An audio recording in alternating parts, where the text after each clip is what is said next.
Chapter 181. Let's prepare for the Chinese New Year. When looking at the pile of New Year's goods on the ground, everyone rubbed their eyes and couldn't believe it. After all, they were used to being cheated. It was really hard to believe that the system could be so considerate. But no matter what tricks the system played this time, the Chinese people were happy. This time, they should have a good New Year. And Rand put away the things. The system stopped releasing the Yen beast, seeing that it was almost evening, and Rand continued to clean up. After cleaning today, I will decorate the Cloud Island tomorrow, and celebrate the New Year in a lively manner. After all, I don't know how many times I can celebrate this kind of New Year. Who knows if I will die while walking? I might as well enjoy myself while I can. I kept cleaning until about 7 o'clock, and Rand packed up her things and went back to cook. I opened the chat area, and sure enough, they were also discussing New Year matters. Chunlu, unconsciously, the year is coming to an end. We have been living in a daze, busy all day long, and now it's the end of the year. Wang Xiaosong, yes, I am busy and nagging every day, just to live a better life, which is no different from the social animals and workers in the past, but I am working harder. Lu Xinjun, this system is kind for once, and it also gave me New Year goods, couplets, and the like. Zhang Wei, it gave me a lot of wine. I can drink enough this time. This Zhang Wei is still here, and he is also a lucky guy. Everyone was talking about this matter, and the joy in their words could not be suppressed. No matter what, the Chinese people attach special importance to the New Year. As long as they are not dead, their lives are still acceptable, and they will do something good to celebrate. Celebrate that they are alive again, and celebrate that there is still next year. When it was 8 or 9 o'clock, Anren went to bed. The next morning, after eating, she pulled the others up to help her decorate the Cloud Island. Disaster turned over lazily, lying flat and unwilling to move, and Rand let it go. Her home, Yun Island, was too big. It would take a lot of time to do it by herself. Having more helpers would save time and effort. And most importantly, it would be more lively. The house was in the middle of Yun Island, and there were fences all around. And Rand divided the colored lights into several parts, and asked them to help hang them together, and hang all the guardrails. There were many colored lights, enough to decorate all the guardrails, and the remaining ones could be hung on the fruit trees. There were only plugs on the colored lights, but no card slots, so Rand pulled out a wire, installed a socket, and plugged in the electric card for the colored lights. I tried to open it, and the whole Cloud Island was colorful, sparkling and beautiful. But it was daytime now, and I couldn't see it even if it was on, so I'd better wait until night to open it. After pulling the colored lights, I went home to paste Spring Festival couplets on the house. I guess the system took them from the previous Spring Festival couplets.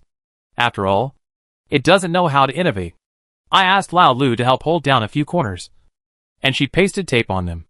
Outside the gate was a pair of long Spring Festival couplets, which were pasted horizontally on top.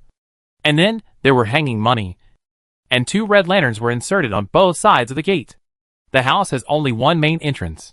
She has no yard, so she only put up this pair of Spring Festival couplets. The rest of the doors have the word Fu pasted horizontally, and with money hanging on them.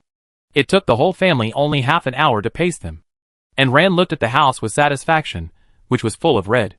It looked festive. It was customary to make dumplings there, and Rand had just made dough. After the dough was made, she let it wake up, and chopped vegetables to make dumplings. She had several kinds of meat, bear meat, snake meat, pork, and all kinds of vegetables. She cut the meat into pieces, and chopped the leeks, celery, cabbage, and beans, etc. She didn't prepare the stuffing yet. If you mix the stuffing too early, it will be easy to kill the water. Wrap more. She won't need to cook when she does the task later. She can just cook some dishes according to the situation. She still pays attention to the quality of life. She also needs to eat rice cakes. She can try to make other things. She really can't handle this thing.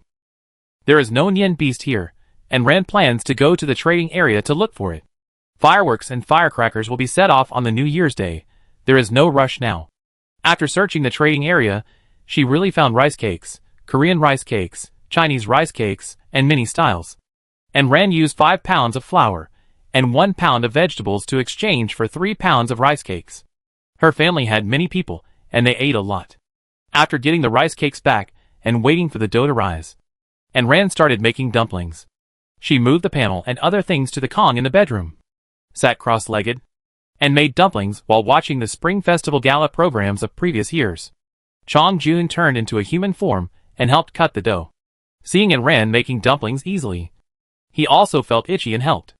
It turns out that you can't do human work just because you have human hands.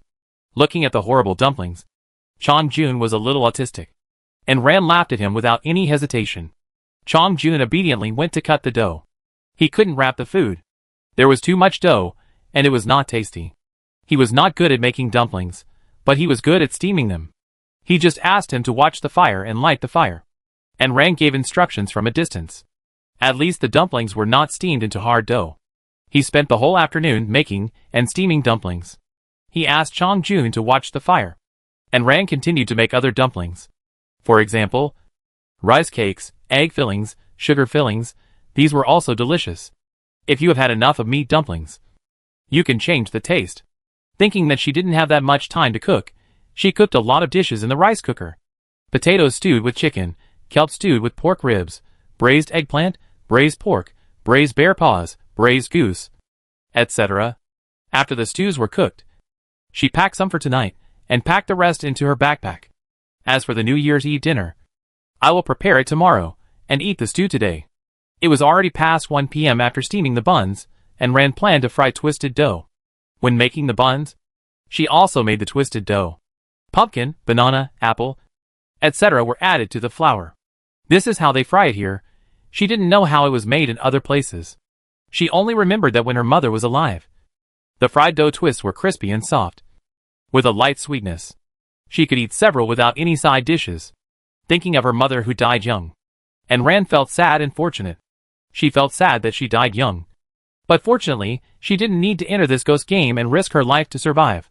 With a sigh, she temporarily put it aside and continued to fry the dough twists with Chong Jun. Pull the two soft doughs, stretch them, twist them, and twist them into a dough twist, and fry them in the pan. Watch the dough twists float up, and fry them on both sides until golden brown. That's it. She scooped it out of the pot with long chopsticks and continued to put other fried dough twists into the pot. She made a lot of noodles, and it took her a whole afternoon to fry all the fried dough twists. She didn't expect that this delicate work would be more tiring than fighting monsters for a day. She kept bending and standing up, and her waist was sore now. She hammered her waist, put away some of the fried dough twists, and waited for the new year to eat the rest. It was already evening when she looked at the time. Xiao Ba turned on the lights at home. She was busy and didn't pay attention to the time. Chapter 182 New Year. It was already dark outside. It was a rare time for the system to open its eyes. Today was no longer completely dark, but there were some stars. And Ren went over to turn on the lights. The entire Cloud Island was illuminated in 7 colors, glittering and beautiful. And Ren also flew outside to admire her own Cloud Island from a distance. The colorful Cloud Island was like a guiding light and laid in the endless night, illuminating the way home. Looking as far as possible, from a very far distance, she saw another Cloud Island emitting red light. It was estimated to be about 100 to 180 miles away. After all, there was no obstruction in the sky, and the view was unobstructed. Flying back to Yundao, I also opened the lanterns, clapped my hands, and invited everyone to have dinner. Tomorrow is still busy, so let's go to bed early. Having said that, and Ran stayed up until 12 o'clock in the evening again. There was no other way. The free movie was too exciting. When she got up in the morning, and Ran first set off a string of firecrackers, and the crackling sound of the firecrackers could be heard far away in the air. She was the only one setting off firecrackers in the sky, so it sounded empty, not very lively. In the morning, we heated up the food from last night and ate it. In the morning, we squeezed together with everyone to eat melon seeds, eat fruits, and watch the Spring Festival Gala of previous years. At around 10 o'clock, we started to prepare lunch. The custom there is to have a big meal at noon, eat the leftovers at noon at night, and eat dumplings at around 12 o'clock. This time, we also dragged Zai up to help. Select vegetables, wash vegetables, cut meat, scrape garlic, etc. They prepared together. We have to make 8 dishes for lunch today, including fish, meat, and seafood. Put on an apron, heat oil in a pan, and start cooking. Sweet and sour spare ribs, braised carp, steamed king crab, braised prawns, fried garlic moss with meat, candied sweet potato, cucumber with jellyfish, cold noodle jelly. Because there are many mouths to feed at home, she made a lot of each. As for king crabs and shrimps, She exchanged meat with people in the trading area. After cooking, she set off a string of firecrackers before eating to add a festive atmosphere. The air conditioner was on in the living room, it was very warm, and a few pets sat around the table. All the family members were there. Shuchi and Laolu ate different things, so she took down the unsold pets hanging in the trading area and gave them food. The table was filled with cola, white wine beer, and milk tea, which Xiao Yuntuan liked. The little guy was not drunk on cola now, but he loved milk tea more now. Disaster and Chongjun transformed into human forms. Qianyu was not at their level yet, and could not transform, so he could only squat aside. Aaron poured cola, raised his glass. Cheers, Happy New Year. Happy New Year. Chongjun and Disaster wanted to try white wine, and Aaron did not stop them. Anyway, it was only these few days, so what if they indulged themselves once, and it didn't matter if they got drunk. As long as the two of them don't act crazy when they get drunk. It's fine. The table was full of dishes, and everyone enjoyed the meal very much, but Anran's preparation was not sufficient, and there was not much food left, and they needed to make another one in the evening. After a short rest after the meal, Anran started to knead the dough, chop vegetables, and prepare dumplings for the evening. This is how the new year is, basically eating and drinking, preparing delicious food, and the whole big action of spreading it out. Zai is more skillful than Chongjun, and Ren only taught him a few times, and he mastered the trick of pinching dumplings, and his dumplings are more beautiful than Anran's. The dumplings also have various fillings, to satisfy everyone's different appetites, to prevent people from getting tired of eating them. After wrapping the dumplings, put them aside temporarily, and cook them when the time comes. It took several people an entire afternoon just to wrap the dumplings. The dumplings are small, so they eat more, so of course the quantity has to be increased. After wrapping them, Anran shook her numb hands and aching waist. Looking at the dumplings on the big grater, she felt a great sense of accomplishment. Because she had no time and was lazy, she hadn't eaten dumplings she had wrapped herself for a long time, and most of the time she ate quick frozen dumplings. After all, quick frozen ones are not as fresh and delicious as freshly wrapped ones. The taste is different. But after wrapping them, I was too lazy to make dinner, so I ate some of the dishes she stewed. A string of firecrackers before dinner, and another string when eating dumplings. China has not allowed fireworks for a long time, but I didn't expect that it would be lively after entering the game. After dinner, we continued to watch the movie. Chongjun and the others were sitting together playing cards. This was something Chongjun had picked up from Aaron's mind, and now he has carried it forward. And Ran actually doesn't know how to play cards. She only knows the rules, and doesn't like to join in the fun. So she lets them play by themselves. And she watches a movie. The movie plays horror sound effects. And Anran chokes on melon seeds, complaining that it's too fake. I've never seen anyone watch a horror movie on New Year's Day. At about 10 o'clock, Anran took paper money and yellow paper, and burned them for her mother. Although she doesn't know if her mother can receive them, as they are separated by a world. She still has to show her love. The new year alone is actually more lively than before. And her heart, which has been lonely for too long, finally found a place to settle down. And Ran took out the fireworks and lit them. Anyway, no one stipulated that fireworks could only be set off on the 15th, so she could set them off if she wanted.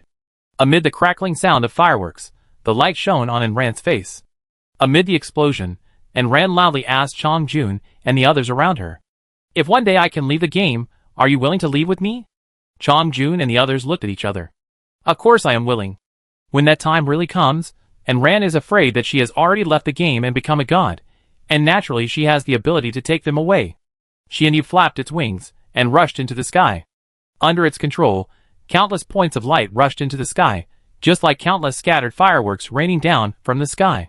It was beautiful beyond words. Anran grinned in the fireworks. All the way, this was the most relaxing time. Anran played with them outside for a long time, and only returned to the house after setting off half of the huge pile of fireworks with a sense of unfulfilled desire. It was just past 11 o'clock, and the food in Anran and Chongyuan's stomachs had been digested. Boil water in a pot, and put in the dumplings when the water boils. After eating dumplings, Anran pulled them to stay up until after 1 a.m. and then went to bed. The temperature outside dropped again, and it was not snowflakes that fell from the sky, but freezing rain. The freezing rain fell on the cloud island, and quickly froze, forming a thick layer of ice.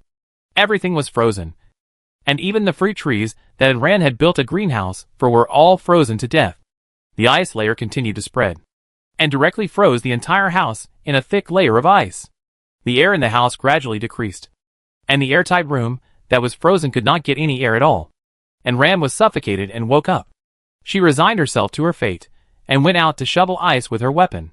She knew that the crappy system would not allow them to spend the new year in peace. She shoveled the ice on the cracks of the door and window, and left the rest alone for the time being. She didn't want to do anything else late at night, especially today was the new year. She just wanted to sleep. After shoveling the ventilated area, and Ran yawned and went back. We'll talk about it tomorrow. Today, it's fine as long as I can breathe. Chapter 183: A Cowardly Snake That Bears Grudges. When he got up the next day, the house was once again surrounded by a thick layer of ice, and the inverted protective shield on the Cloud Island was also covered with a thick layer of ice. At this temperature, even Ran felt cold even though she was wearing a thick cotton coat. Rubbing his hands, and Ran used a stick to smash all the ice on the protective shield. The ice was very thick, and it was all frozen together, making it difficult to deal with. And Ran used his strength to create a miracle, and he smashed the ice shell. The fallen ice was scattered all over the ground, and Ran collected it and washed it away. Outside the ice layer, countless silver snakes with transparent wings surrounded the defense shield. Now that there is a defense shield, monsters can't easily get in, but they will attack the defense shield.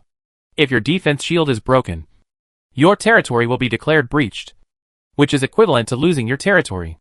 If you lose your territory, you have to find a territory to join, which is also troublesome. A group of ice snakes opened their mouths and spit ice at the defense shield.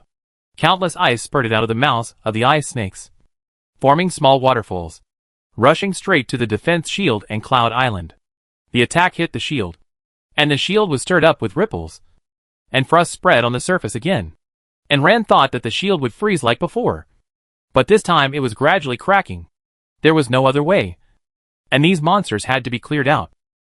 The shield prevented the enemy from entering, and the attacks from outside could not come in, but the attacks from inside could be released. And Ran's light formed thousands of filaments, like sharp fishing lines, which she manipulated to cut the ice snake. These ice snakes fell down like rain, in order to prevent the Cloud Island from being submerged. And Ran caught one and cut it. After killing the ice snake, the snake body would become fragments after death, and naturally would not fall down. However, the ice snake body fell too fast, and still dragged Ran's Cloud Island down for several hundred meters. Seeing that the ice snakes outside did not decrease, the more they were killed, the densely packed the whole sky, and Ran knew that this was another gift from the system. Before, the defense shield froze as a natural phenomenon, but now it was a monster attack. I guess this is the same as the poisonous jellyfish, a range attack. Since this is not working, and Ran simply weaves a light net, all the nets are dragged into the shield. Anyway, and Ran wants to put them in, and the shield does not stop them. After dragging in a net, she asks Lao Lu to get people to throw the snakes to them. Then she becomes the fisherman, and drags them back one net at a time.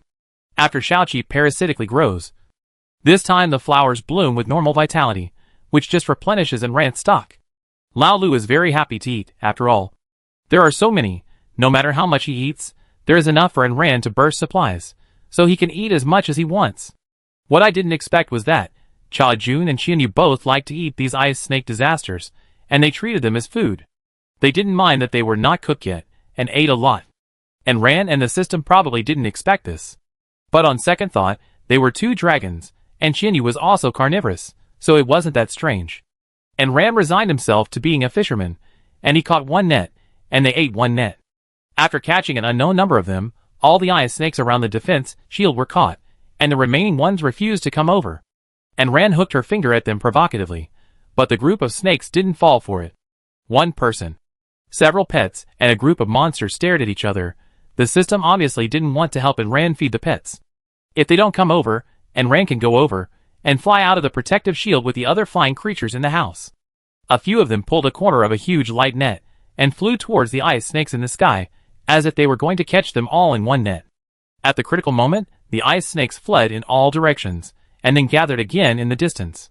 The ice snakes squirmed their bodies, fused and gathered, and the ice snakes covering this area of the sky gradually gathered together, and turned into a huge ice snake that was 100 meters long and as thick as a bucket. And Ran put her hands on her hips. Look at you bunch of gluttons, you've pushed me to the edge. Haven't you? Chong Jun smacked his lips, still not satisfied. You've killed a lot of ice snakes. Wait until you go back and try them yourself, then you won't have to say we're gluttons. You two are still arguing. Kill this big snake first. It's not low level. Disaster interrupted the two, and motioned and ran to look at the ice snake. Gathered ice snake. Level 48 boss.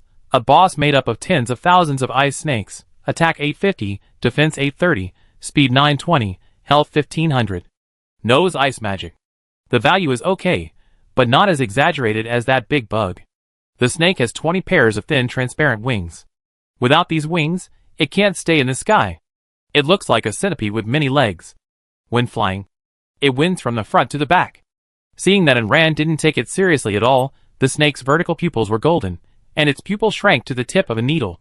It swung its body and rushed towards Enran. The predictive ability had already told Enran the location where it was rushing, and even told Enran the subsequent attacks. Enran dodged the attack easily and stabbed the ice snake with a gun. The gun point pierced through the ice snake's belly and cut a large wound on it.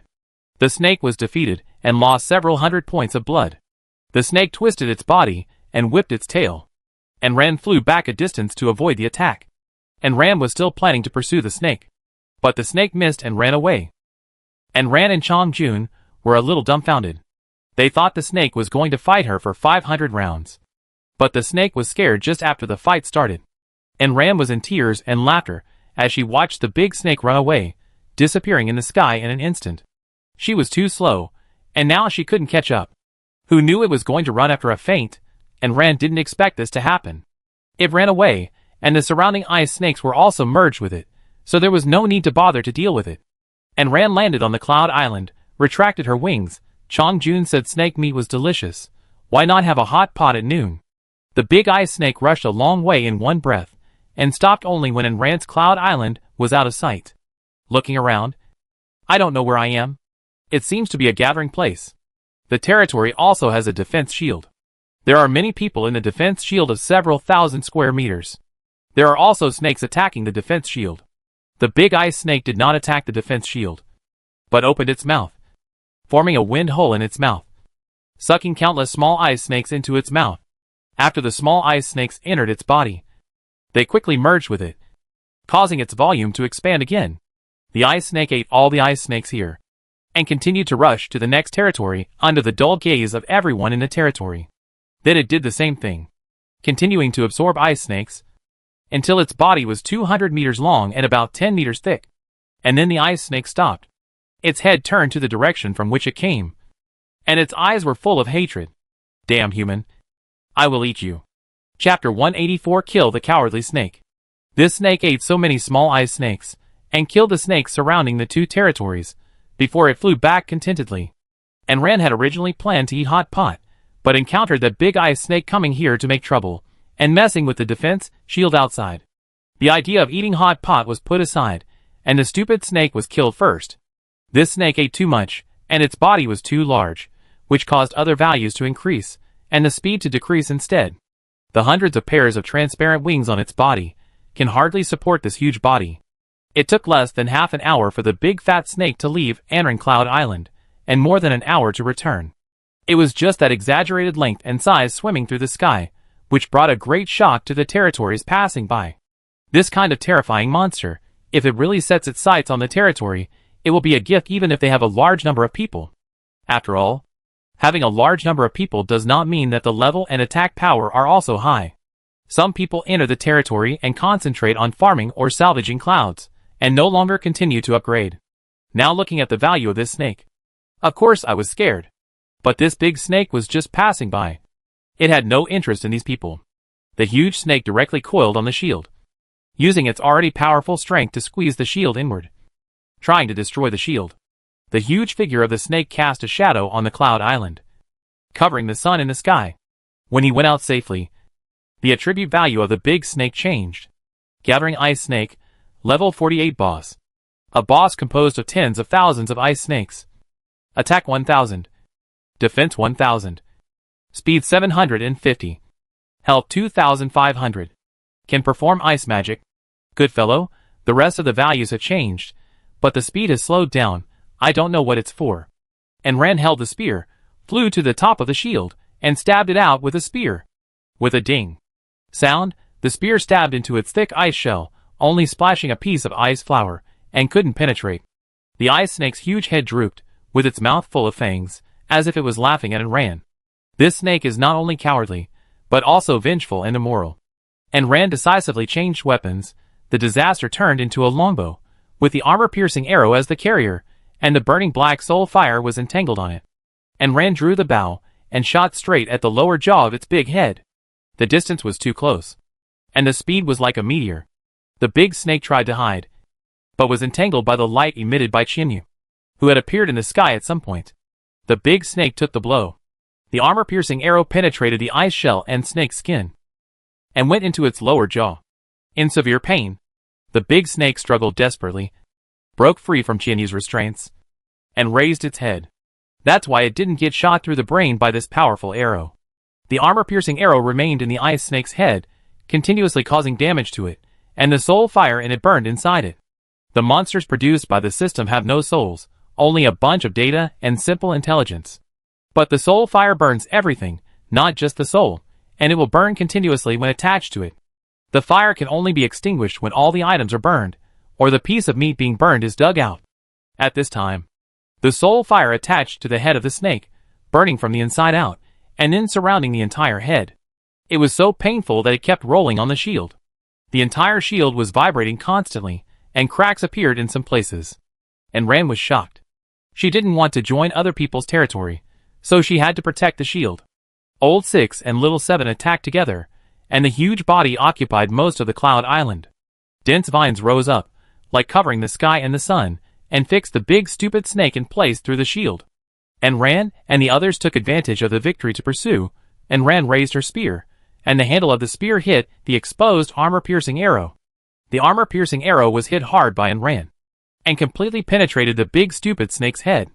A big blood-red -980 appeared on the big snake's head, which directly reduced its health bar by 1/3, including the previous loss. Its health bar is still over 1,000.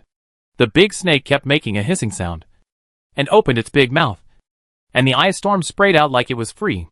It directly froze the vines that were entangled with its body, and with another struggle, it broke free. It raised its half-broken body and ran out. This was the second time that the big stupid snake had escaped. Last time, we were not prepared. How could Ran let it escape this time? With a wave of the spear, he chased after it. Chong Jun and Qian Yu went to help. Disaster and Xiaoqi stayed on Yun Island to watch the fun. Even without them, this big stupid snake was no match for Ran. The big stupid snake was only concerned with escaping. Seeing Ran chasing after it, it directly covered itself with a thick layer of ice shell. Ran took out the thunder and fire pearl from his backpack and threw it at it. It was so big anyway, it would explode wherever it went. The thunder and fire pearl touched the ice shell, and kept exploding one after another, again and again, and the continuous and dense explosions directly blew the ice shell on its body into pieces. The stupid snake was blasted with pieces of it here and there. And Ran took the opportunity to attack. He stabbed the wounds that were no longer protected by the snake's skin. The stupid snake was too big, and it was too cowardly. After being stabbed by Ran so many times, it didn't fight back, but just ran away. And Ran jumped on it, and the big snake flipped in the air, trying to flip Ran down. And Ran's long spear was inserted into its body, but it refused to fall down. The stupid snake roared a few times, and its thick tail came back, trying to hit Ran. It was too thick, and even the snake wrapping trick was useless. And Ran easily avoided its tail, and cut off the tip of its tail with a spear. The big stupid snake rolled over in pain, and had no desire to fight, and ran away with its broken body. Xian Yu and Chong Jun, who were blocking the road ahead, trapped it in a big net together. The big snake crashed its head into the net, pulling it very long. But it couldn't break free, and Ran chased it from behind, and the spear cut off another part of its tail. And Ran put the fallen tail into his backpack, which should be delicious. And Ran maliciously cut off part of its wings with a fish, and the snake could no longer support its huge body. And Ran chased it, and cut it into pieces, and put all the cut parts into the backpack. The snake finally froze the net with a mouthful of ice. It rushed forward, but was fanned back by Chong Jun's wings. And Ran pinned it down and beat it half to death. and then rode it back and entered the defense shield. If the snake is not dead, it is a monster and will not land on Yun Island. And Ran nailed it to Yun Island and began to cut it. A large part was given to Lao Lu and Xiao Qi, and the middle part was given to Chong Jun and others. After they ate most of the snake meat, and Ran killed it, the huge ice snake was finally completely freed, and turned into a pile of supplies and entered in Ran's backpack. And Ran rummaged through the backpack, and the first thing he saw was the pile of snake meat. Chapter 185 Snake Spirit Bracelet Cloud Island can be opened. I don't know if it's because this cowardly snake is too useless, there is no system announcement, and of course there is no other reward. And Ran didn't care, repaired the defense shield with light crystals, and happily went home to check the supplies. Thanks to the system for the supplies. Although most of the ice snake was given to Lao Lu and the others as food, the thickest part of the body was still in Ran's hands, and it had all turned into snake meat at this time. Ice snake meat *1000 gene, broken snake skin *1, anti-poison beads *2, snake spirit bracelet *1, snake eyes *2, ice crystal *500, wings *2008 pairs, scroll *1, cards *3, flowing cloud stone *50, mithril *20. Not many things were given. Snake meat was the most. 2 of the 3 cards were electric cards. There is also a card called Card that can shorten the cooling time by 1/3. This is good, I used it directly on the pendant, and the cooling time was shortened from 3 days to 2 days. Snake eyes can be added to weapons or armor, together with snake additives, or combined with snake-shaped weapons and armor. It has special additional effects. Although it is not clear what it is at present, and Ran has a hunch that this thing is probably not simple, so she put it away well. Secret scroll. Temporarily unable to open, a key is required. Now this scroll is still blank, there is nothing, and I don't know what the key looks like. Snake Spirit Bracelet. Silver level, attack +50, speed +40, defense +50, durability 2500. Skill. Ice Ring. Use magic to activate bracelet skills. Will form countless ice rings. Force the enemy to be imprisoned for 30 seconds. Cooling time 10 minutes. Note: if the level is too much higher than the own level, the imprisonment time will decrease successively. Please use with caution. This bracelet is a small silver white snake. The snake has beautifully carved snake scales on its body, and a pair of snake eyes are beautiful silver white gems. The bracelet looks like a capital S, with a separate head and tail. And Ren admired it for a while, and put it on her wrist. It was so exquisite that no one would think it was an equipment, but a beautiful bracelet. Not only was it very powerful, but she was also very satisfied with the added attribute value. 2 anti-poison beads at a time, and Ren swallowed them with water. She hadn't seen anti-poison beads for a long time. She didn't expect that this ice snake gave them to her. Adding them together with the previous ones, it can dissolve 65% of all kinds of toxins. This snake gave few things, but everything it gave was very good, and it won her heart. 2008 pairs of feather wings. Didn't she collect feather wings before? This time, she collected them all. The big snake was originally a combination of many ice snakes, so it's not surprising that it can give so many feather wings. And Rand selected 1,000 pairs, and the system said there would be a surprise when they were all collected. After piling them together, the system gave a prompt. The feather wings can be installed on the Cloud Island. After merging with the Cloud Island will have mobility, and can move by itself by inputting magic power. Is it fused? It was indeed a delight. Her Cloud Island was too big now, and with the positioning stone, it would not move much even if the wind was strong. Every time she went out, she had to worry about whether someone would come to steal her Cloud Island. Even if there was this defense shield later, it was not that the residents of the territory could not come in, but the system did not say that they could not come in by force. If someone really broke through the defense shield and came in, she was not at home, the other party would still occupy her Cloud Island and house. With this, even if she entered the dungeon, she could drive around. You can drive through the easy dungeons, but there is no need to drive through the multiplayer dungeons that cannot be exited in a short time. Maybe if you drive through the dungeons, you will be remembered by someone with ulterior motives. The wings are installed for convenience. She can travel around on the Cloud Island. If she doesn't want to travel, she just doesn't need to input magic power. Fusion. The wings turned into streams of light, and flew in all directions. They were installed one by one on the edge of the Cloud Island by the system. The effect after installation is like a small cloud, with countless transparent wings growing on it. After the fusion, there is a panel, like a computer screen. You can input magic power and drive the Cloud Island to move. You can operate it manually. The operation panel has various operations such as forward, backward, turn, left and right and dodge. The specific operation needs Enran to explore by himself. Enran excitedly took the panel and tentatively input 100 magic power. 100 magic power appeared on the screen, showing that it can fly about 10 kilometers, which is not a short distance. Enran pressed the button and flew. The wings of the Cloud Island flapped, flying forward steadily. The speed of the Cloud Island was not fast, and the surrounding scenery could be seen, although the scenery was as monotonous as before. After flying for a long time, they finally saw other scenery, lonely small cloud islands, inhabited territories, even towering trees. If this tree didn't look unusual, the exploration I would only give information about ordinary trees. Enran plucked the leaves and branches, but there was no other use for them. She really had to go up and explore. After passing these places, they came to an empty space without any obstructions, and Enran stopped temporarily. Enran tried to turn left, turn right, retreat, dodge, and had a lot of fun. She used up half of her magic power, and then stopped. After beating the big snake, she went to play on Yundao Island. Now it was evening after playing for a while, and she could prepare dinner. She asked Chongjun to transform into a human form and slice the snake meat into slices. She washed the vegetables and prepared other food. The weather was so cold, it was suitable for hot pot. Enran took out the hot pot base, prepared it, and then prepared the dipping sauce. They didn't need it, so she just prepared her own. During the preparation period, the ice snakes that had been cleared gradually refreshed and began to fill the sky.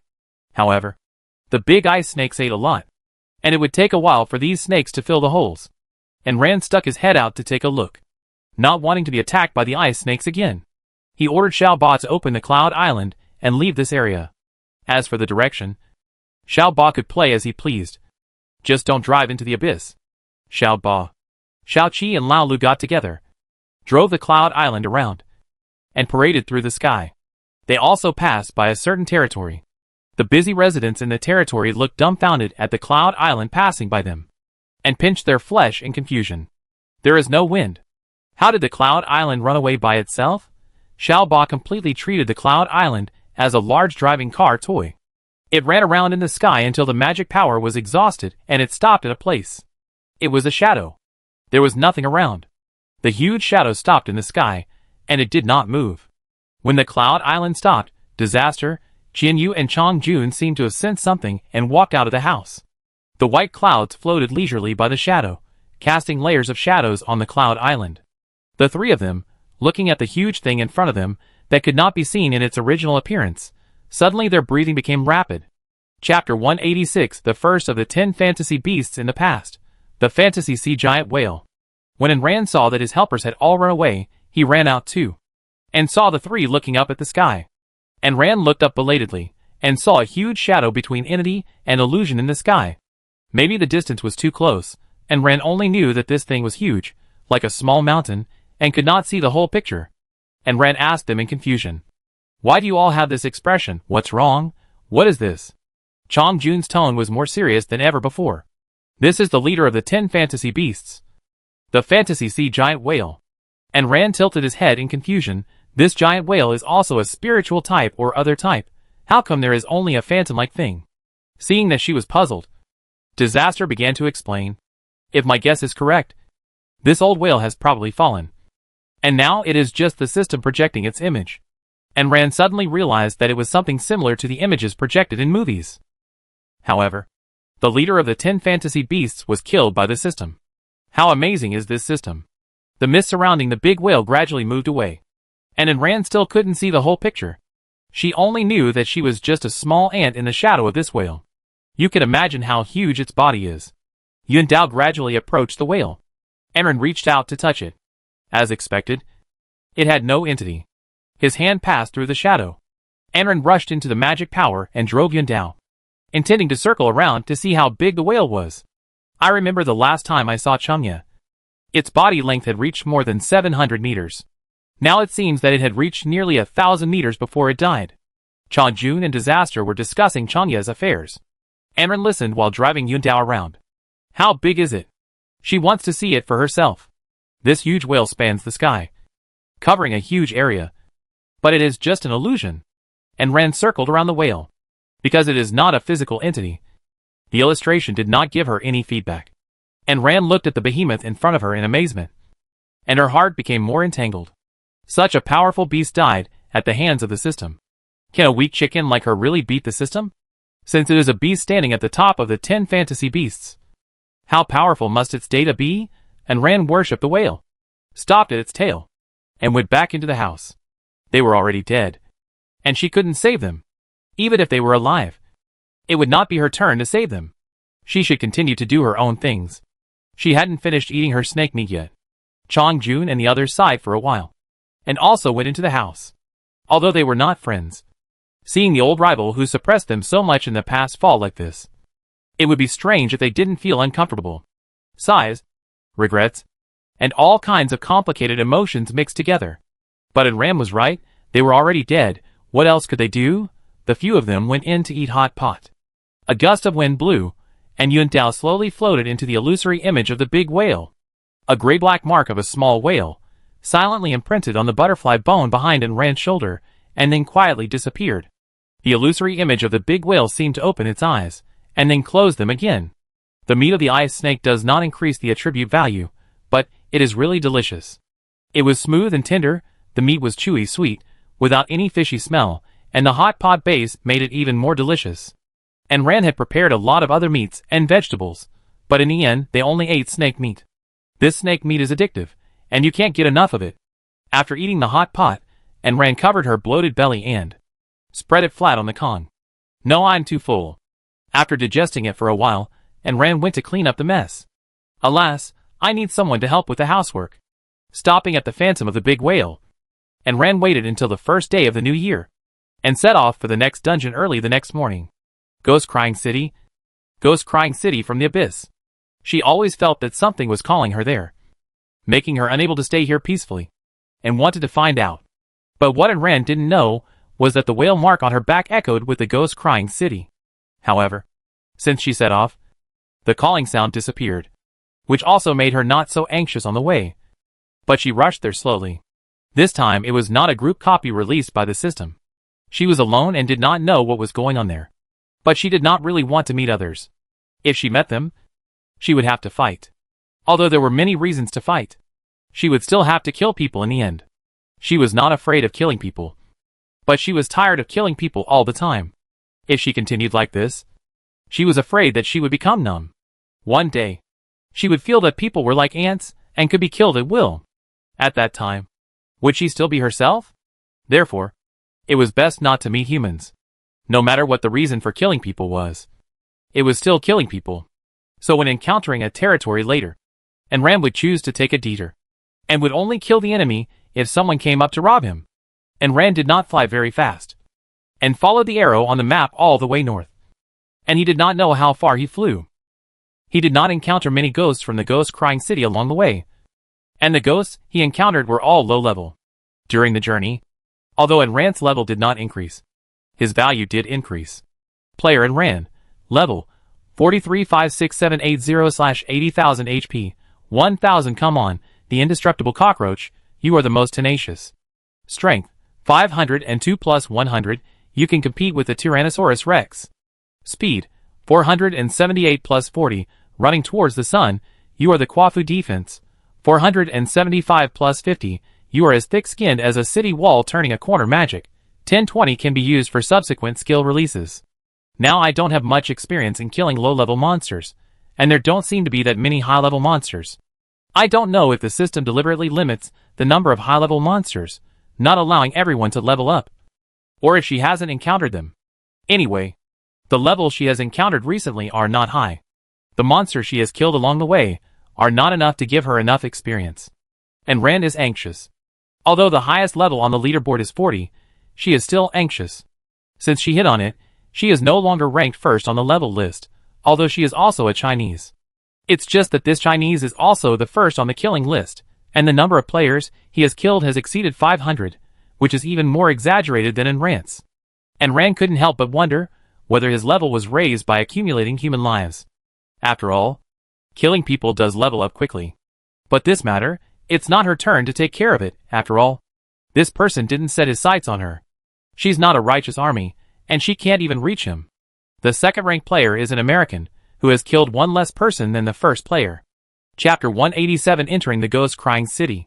After drifting on the Cloud Island for about half a month, I finally arrived at the so-called Ghost-Crying City. It was indeed a city, a black city built of pitch-black stones, and surrounded by walls. The city was built on a dark cloud island, with rolling dark clouds above, and thunder rolling in it from time to time, as if it would fall at any time. The whole city was shrouded in a layer of translucent barrier, which seemed to have trapped the ghosts here, preventing them from leaving the city. There is a small gap in the barrier, and only small or low-level ghosts can get out from it.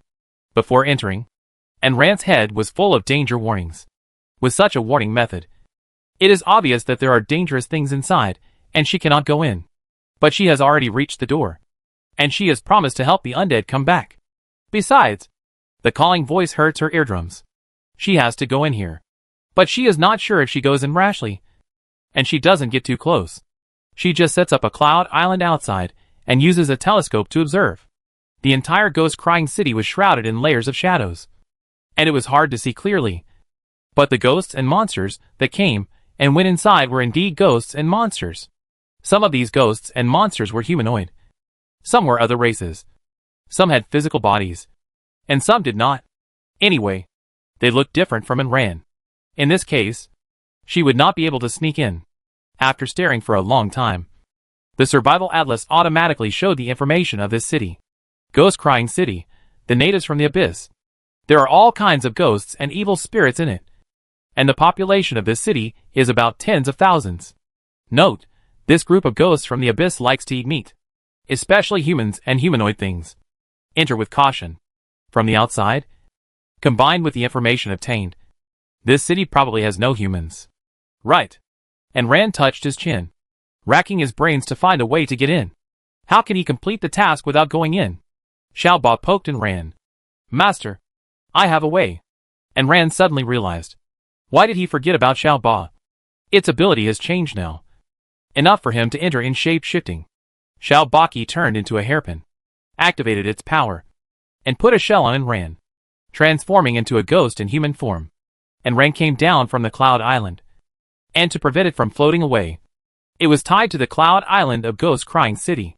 And Rand approached the barrier carefully, tentatively stretched out a hand, and her hand easily passed through the barrier. And then she went in. After entering, the ghosts walking back and forth on the street did not even look at her. It was obvious that Xiao Ba's illusion was very successful, and the other party did not find any flaws. At the end of the distant city, a huge ghost opened its eyes and looked in the direction where Rand came in. Its huge and ferocious body sat on the throne, like a terrifying devil coming out of the darkness.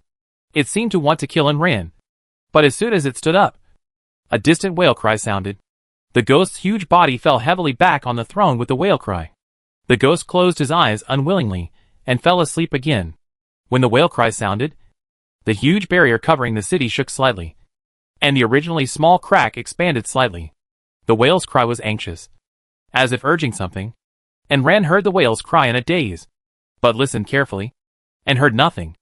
Although she felt strange, she continued to move forward.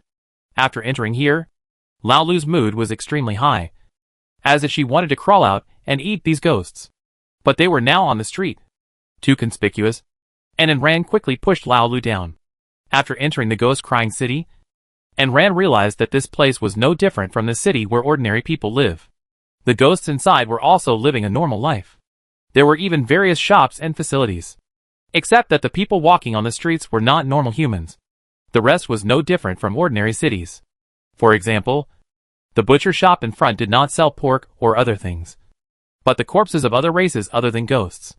She saw the head of the dark crows on the chopping board, the plucked wings, and the human thigh hanging on the side. She didn't know which unlucky guy was made into meat. Although this group of ghosts can't get out, some unlucky ones will occasionally break in. Once they come, don't think about leaving. There are taverns and other places, and the food is also eyeballs, broken arms and hands, and a plate of fried noodles is a human head with hair. This ghost crying city should be called the Underworld, which is almost the same as the legendary Underworld. There are also places to stay here, but it is obvious that Rand doesn't dare to go in. She doesn't have the money here, and it's not safe to live in a place full of ghosts. So Rand picked remote places to walk, and walked to a remote community in the city. The buildings here are dilapidated and desolate, and even the people living in them are old, weak, and disabled. After picking a relatively intact house and pushing the door open, Rand finally breathed a sigh of relief after closing it tightly. Based on what she saw along the way, Rand concluded that this place was a complete ghost town, without a single human being. After reaching a temporarily safe place, Chongjun and Disaster came out. Qianyu was a light element, and was very easy to be discovered, so they did not come out. The little cloud was still above Rand's head, performing the illusion conscientiously. Chongjun and the other two looked a little strange when they came out of the pet space, and they looked very solemn. Just as Rand was about to ask them, a ghost suddenly poked its head in from outside the wall. The ghost tilted its head in confusion. "Who are you? Why haven't I seen you around here?" And Rand panicked. Lao Lu had already taken action. Countless shadow vines stretched out from the shadows, and rolled up the ghost into a dumpling. Then, with a whoosh, it was pulled into the shadows and eaten. And Rand helplessly held her forehead. She knew why Lao Lu was so excited all the way. For Lao Lu, the ghosts in this entire ghost crying city were just a big vegetable garden. A big vegetable garden where he could choose whatever he wanted. Lao Lu can eat whatever he wants, and eat as much as he wants at one time. Lao Lu makes the whole shadow twist, which makes Rand laugh and cry. And Rand takes out the soul-locking stone, puts it close to her body, and also puts the talisman with her.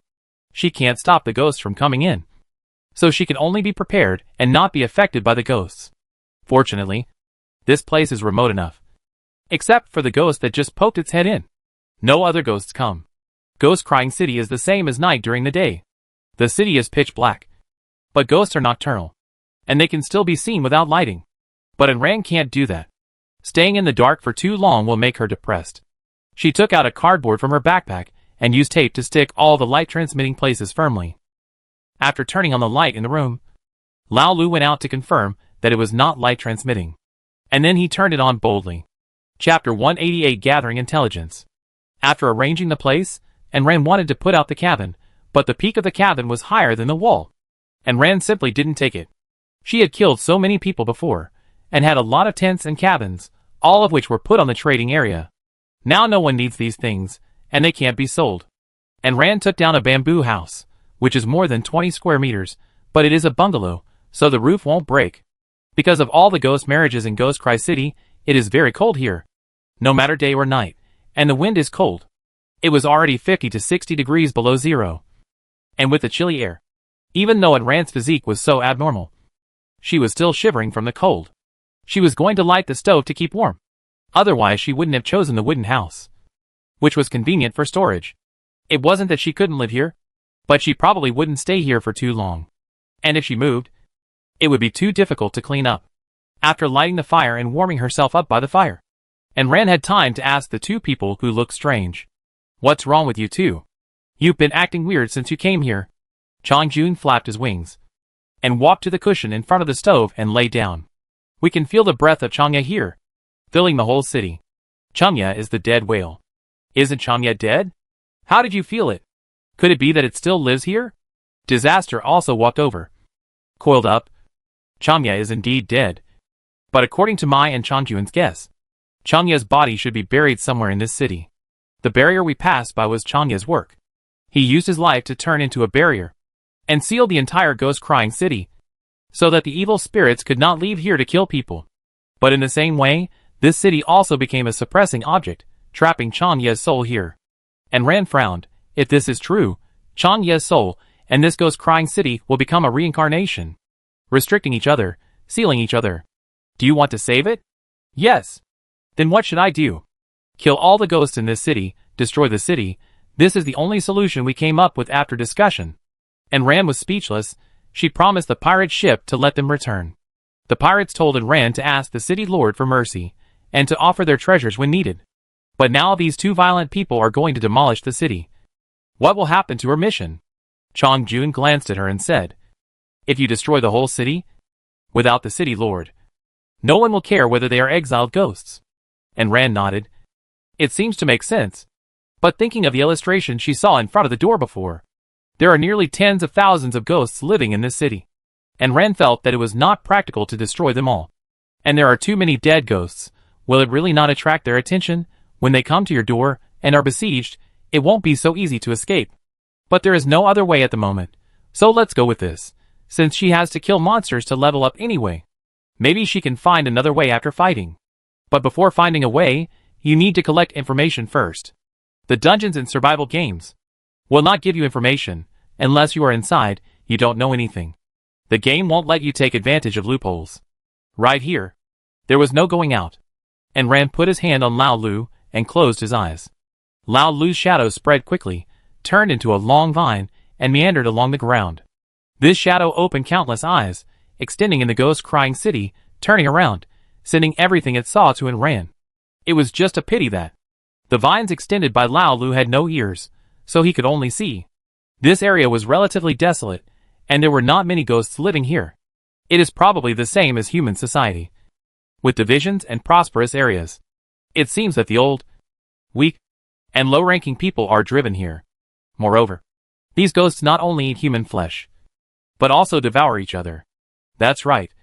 Lao Lu comes from this ghost city, and he also eats ghosts with great pleasure. And Rand saw in a corner that a tall and strong ghost was devouring a skinny female ghost. The woman struggled desperately, but was still no match for the other party, and was swallowed into the stomach. This kind of thing happened in every corner of Ghost Cry City, and no ghost tried to stop it. Instead, they wanted to get a piece of the pie. It can be seen that Ghost Cry City is a chaotic no-man's land. But now she is a little relieved. Since ghosts can disappear at any time in Ghost Cry City, she should not be discovered when she destroys ghosts, in order to prevent Lao Lu from going too far and being discovered. And Rand asked Lao Lu to retract the vines. Before, it was a unilateral extension, but now it is expanding the area to explore the surrounding situation. The main street is in front of this dilapidated community, but there are very few stalls and shops here. After all, there are few ghosts here, so who can they sell to? The ghosts in this area are all below level 20, and Rand thinks they are weak and easy to deal with. After checking around, Rand asked Lao Lu to come back, and she still chose to believe what Chang Jun and the others said.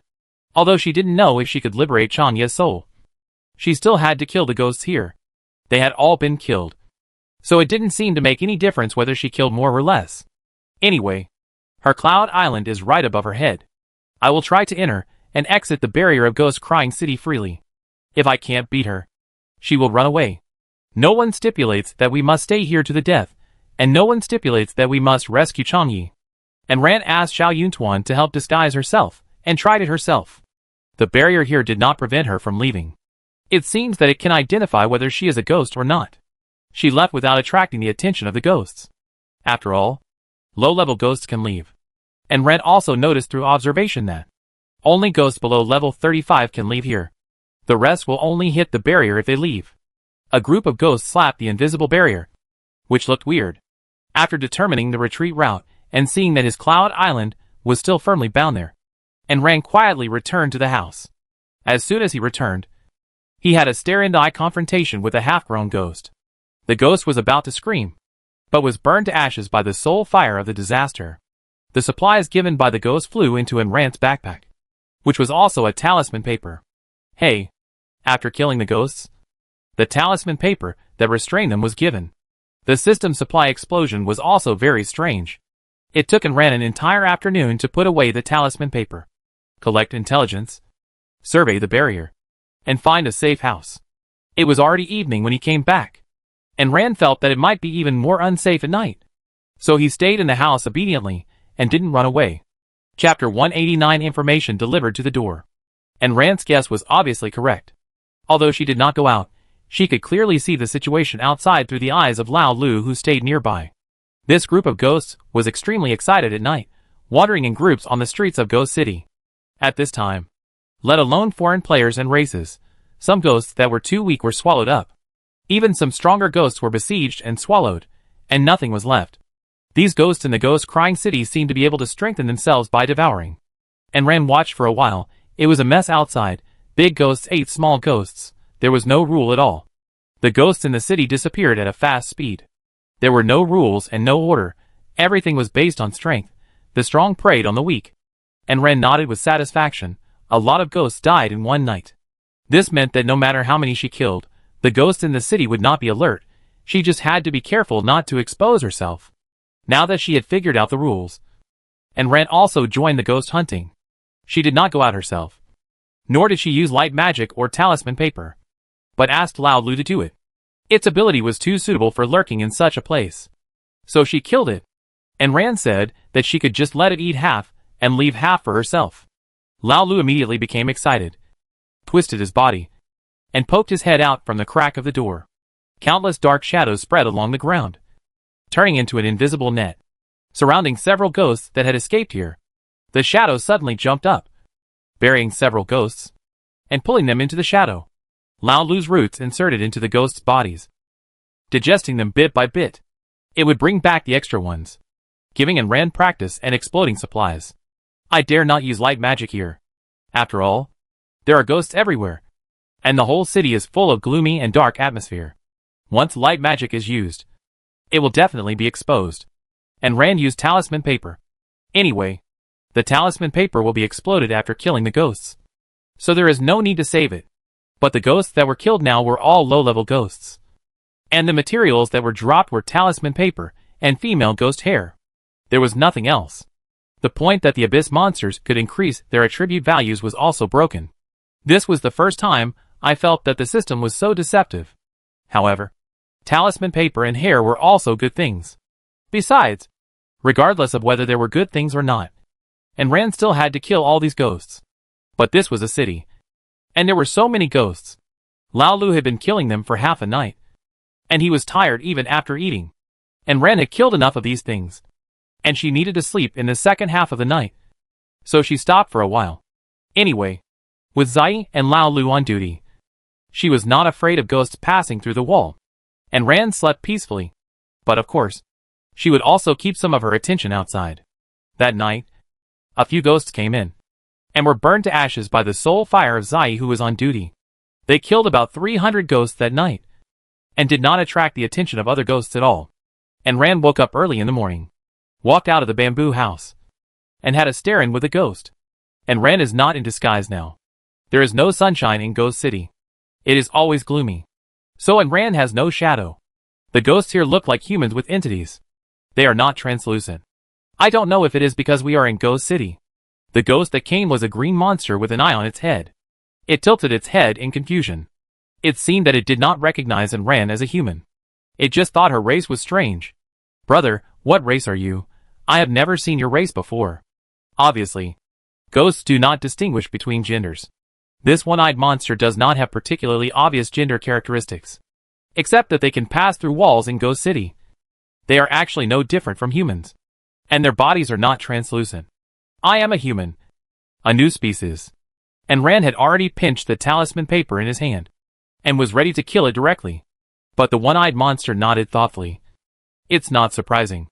After all, most of the ghosts are transformed after the death of players. And Ran paused. You said? The ghosts here are all transformed after the death of players? Yes. Of course, there are some natives of Ghost City, but most of them are players who came here after death. Then do you eat other species? There is no way. After being here for a long time, the soul is gradually affected by this place, and the taste begins to change. Isn't it normal to eat other species? The ghost licked his lips as he spoke, as if he was savoring the meat he had eaten. And Ran frowned. This was probably the so-called spiritual pollution.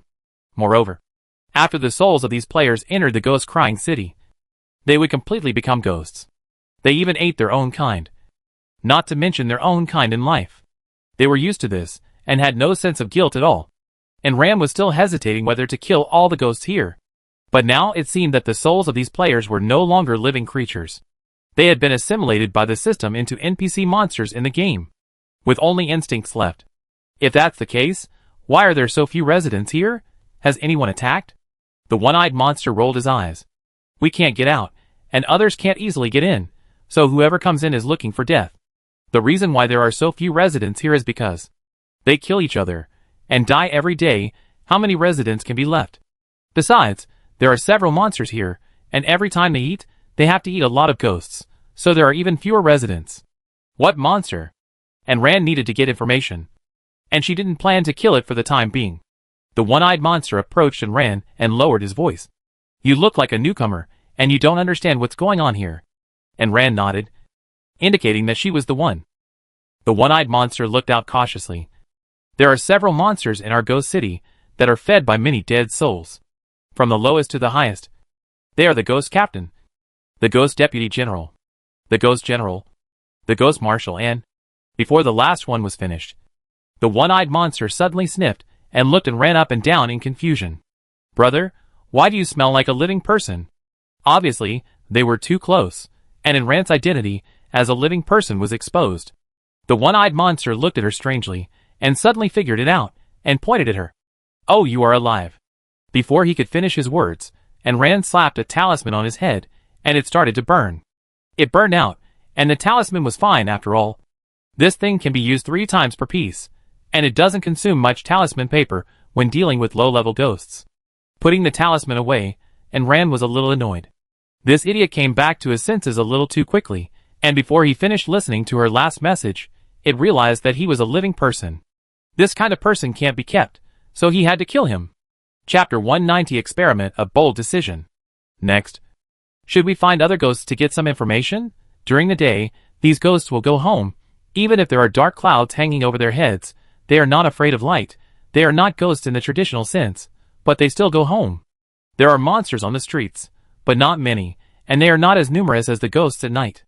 After thinking about it, the ghost before couldn't figure out whether Ran was a human or a ghost. Could she also go out on the street to take a look? This place is still too remote. The ghosts we killed last night were all low-level monsters. We killed so many of them. But we didn't get much experience. Let's move during the day. And Ren packed up the bamboo house, walked out of the house, and tentatively came to the street. Xiaoba stayed on her head obediently, ready to help with the transformation at any time. And Ren carefully observed the surroundings. She found that although the ghosts on the street looked at her curiously, they probably regarded her as a new species, and just observed her without approaching. She didn't know if ghosts could see the difference in level between each other. But she kept walking forward. And no ghosts came to cause trouble. And Ran looked at the buildings and streets that had a slightly different world style. And the ghosts walking on the street. It was a bit unreal. As Ran walked, she was still observing the houses around her, trying to find a new place to settle down. After this walk, she was no longer afraid, because the ghosts couldn't tell whether she was a human or a ghost. Just as I was thinking, I saw a figure running from a distance. It was not a human, but a race similar to the one-eyed monster. It passed through the shops on the street like the wind, and a large group of ghosts followed behind it. Catch it. It is not a ghost. It is food. Catch it. Eat it. Eat it.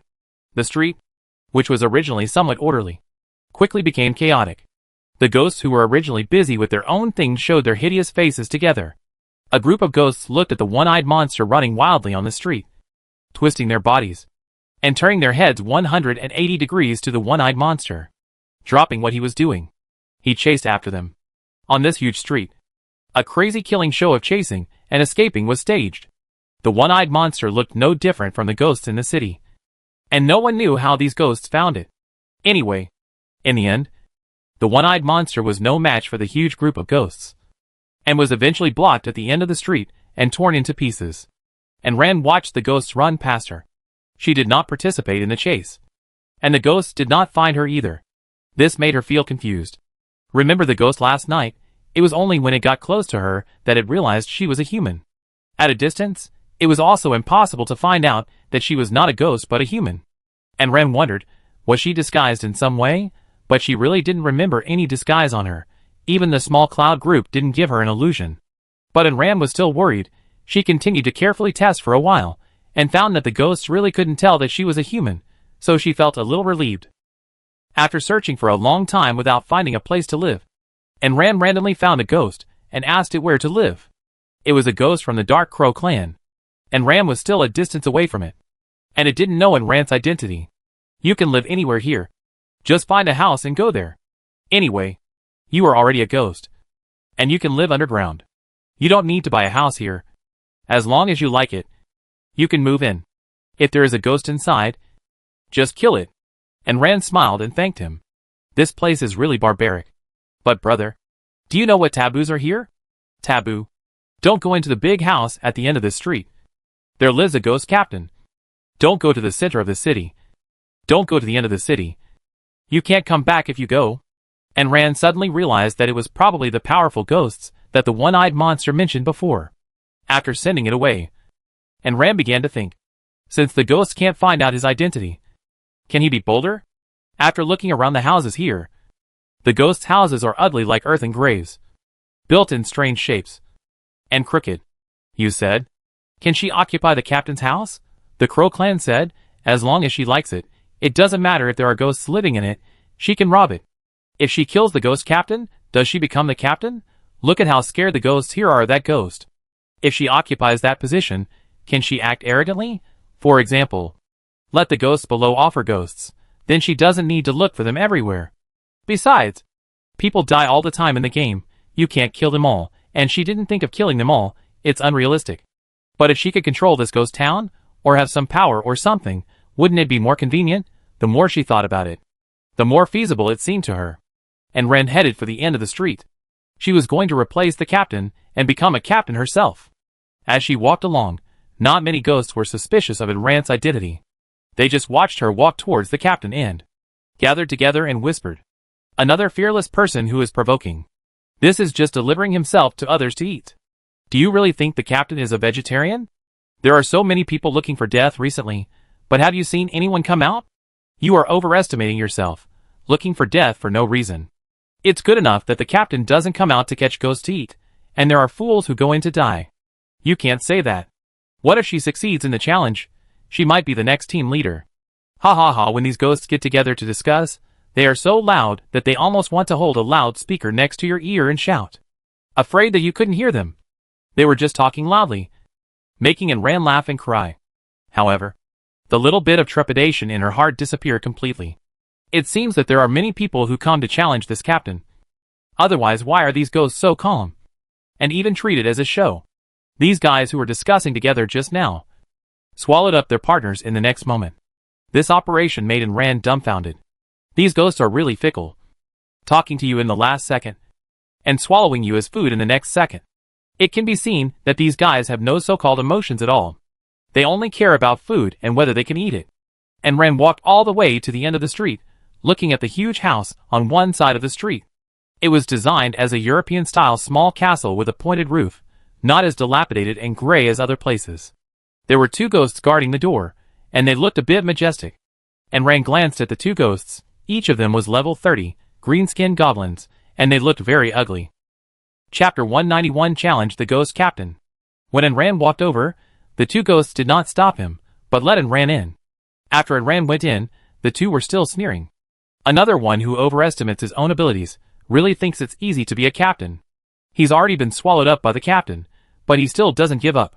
The two were whispering, and Rand could hear it clearly because the sound was loud.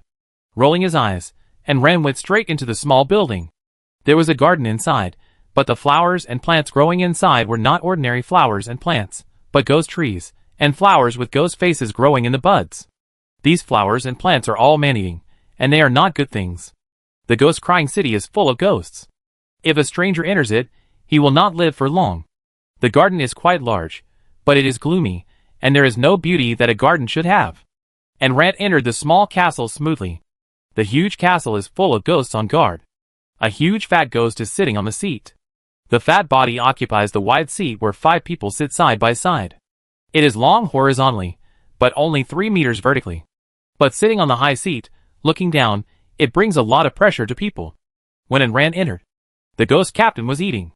With his big claws like a palm leaf fan, he grabbed the ghost without legs and feet on the plate, opened his mouth directly to his ears, and stuffed the struggling ghost in. After the ghost entered, it was bitten by the sharp teeth and made a crackling sound. The scene was horrible. If there was no scene of blood flying and internal organs flowing, and Rand could have performed a vomiting on the spot. A bunch of ghost soldiers below looked at the ghost captain eating with envy. They had no right to let people offer ghosts to them.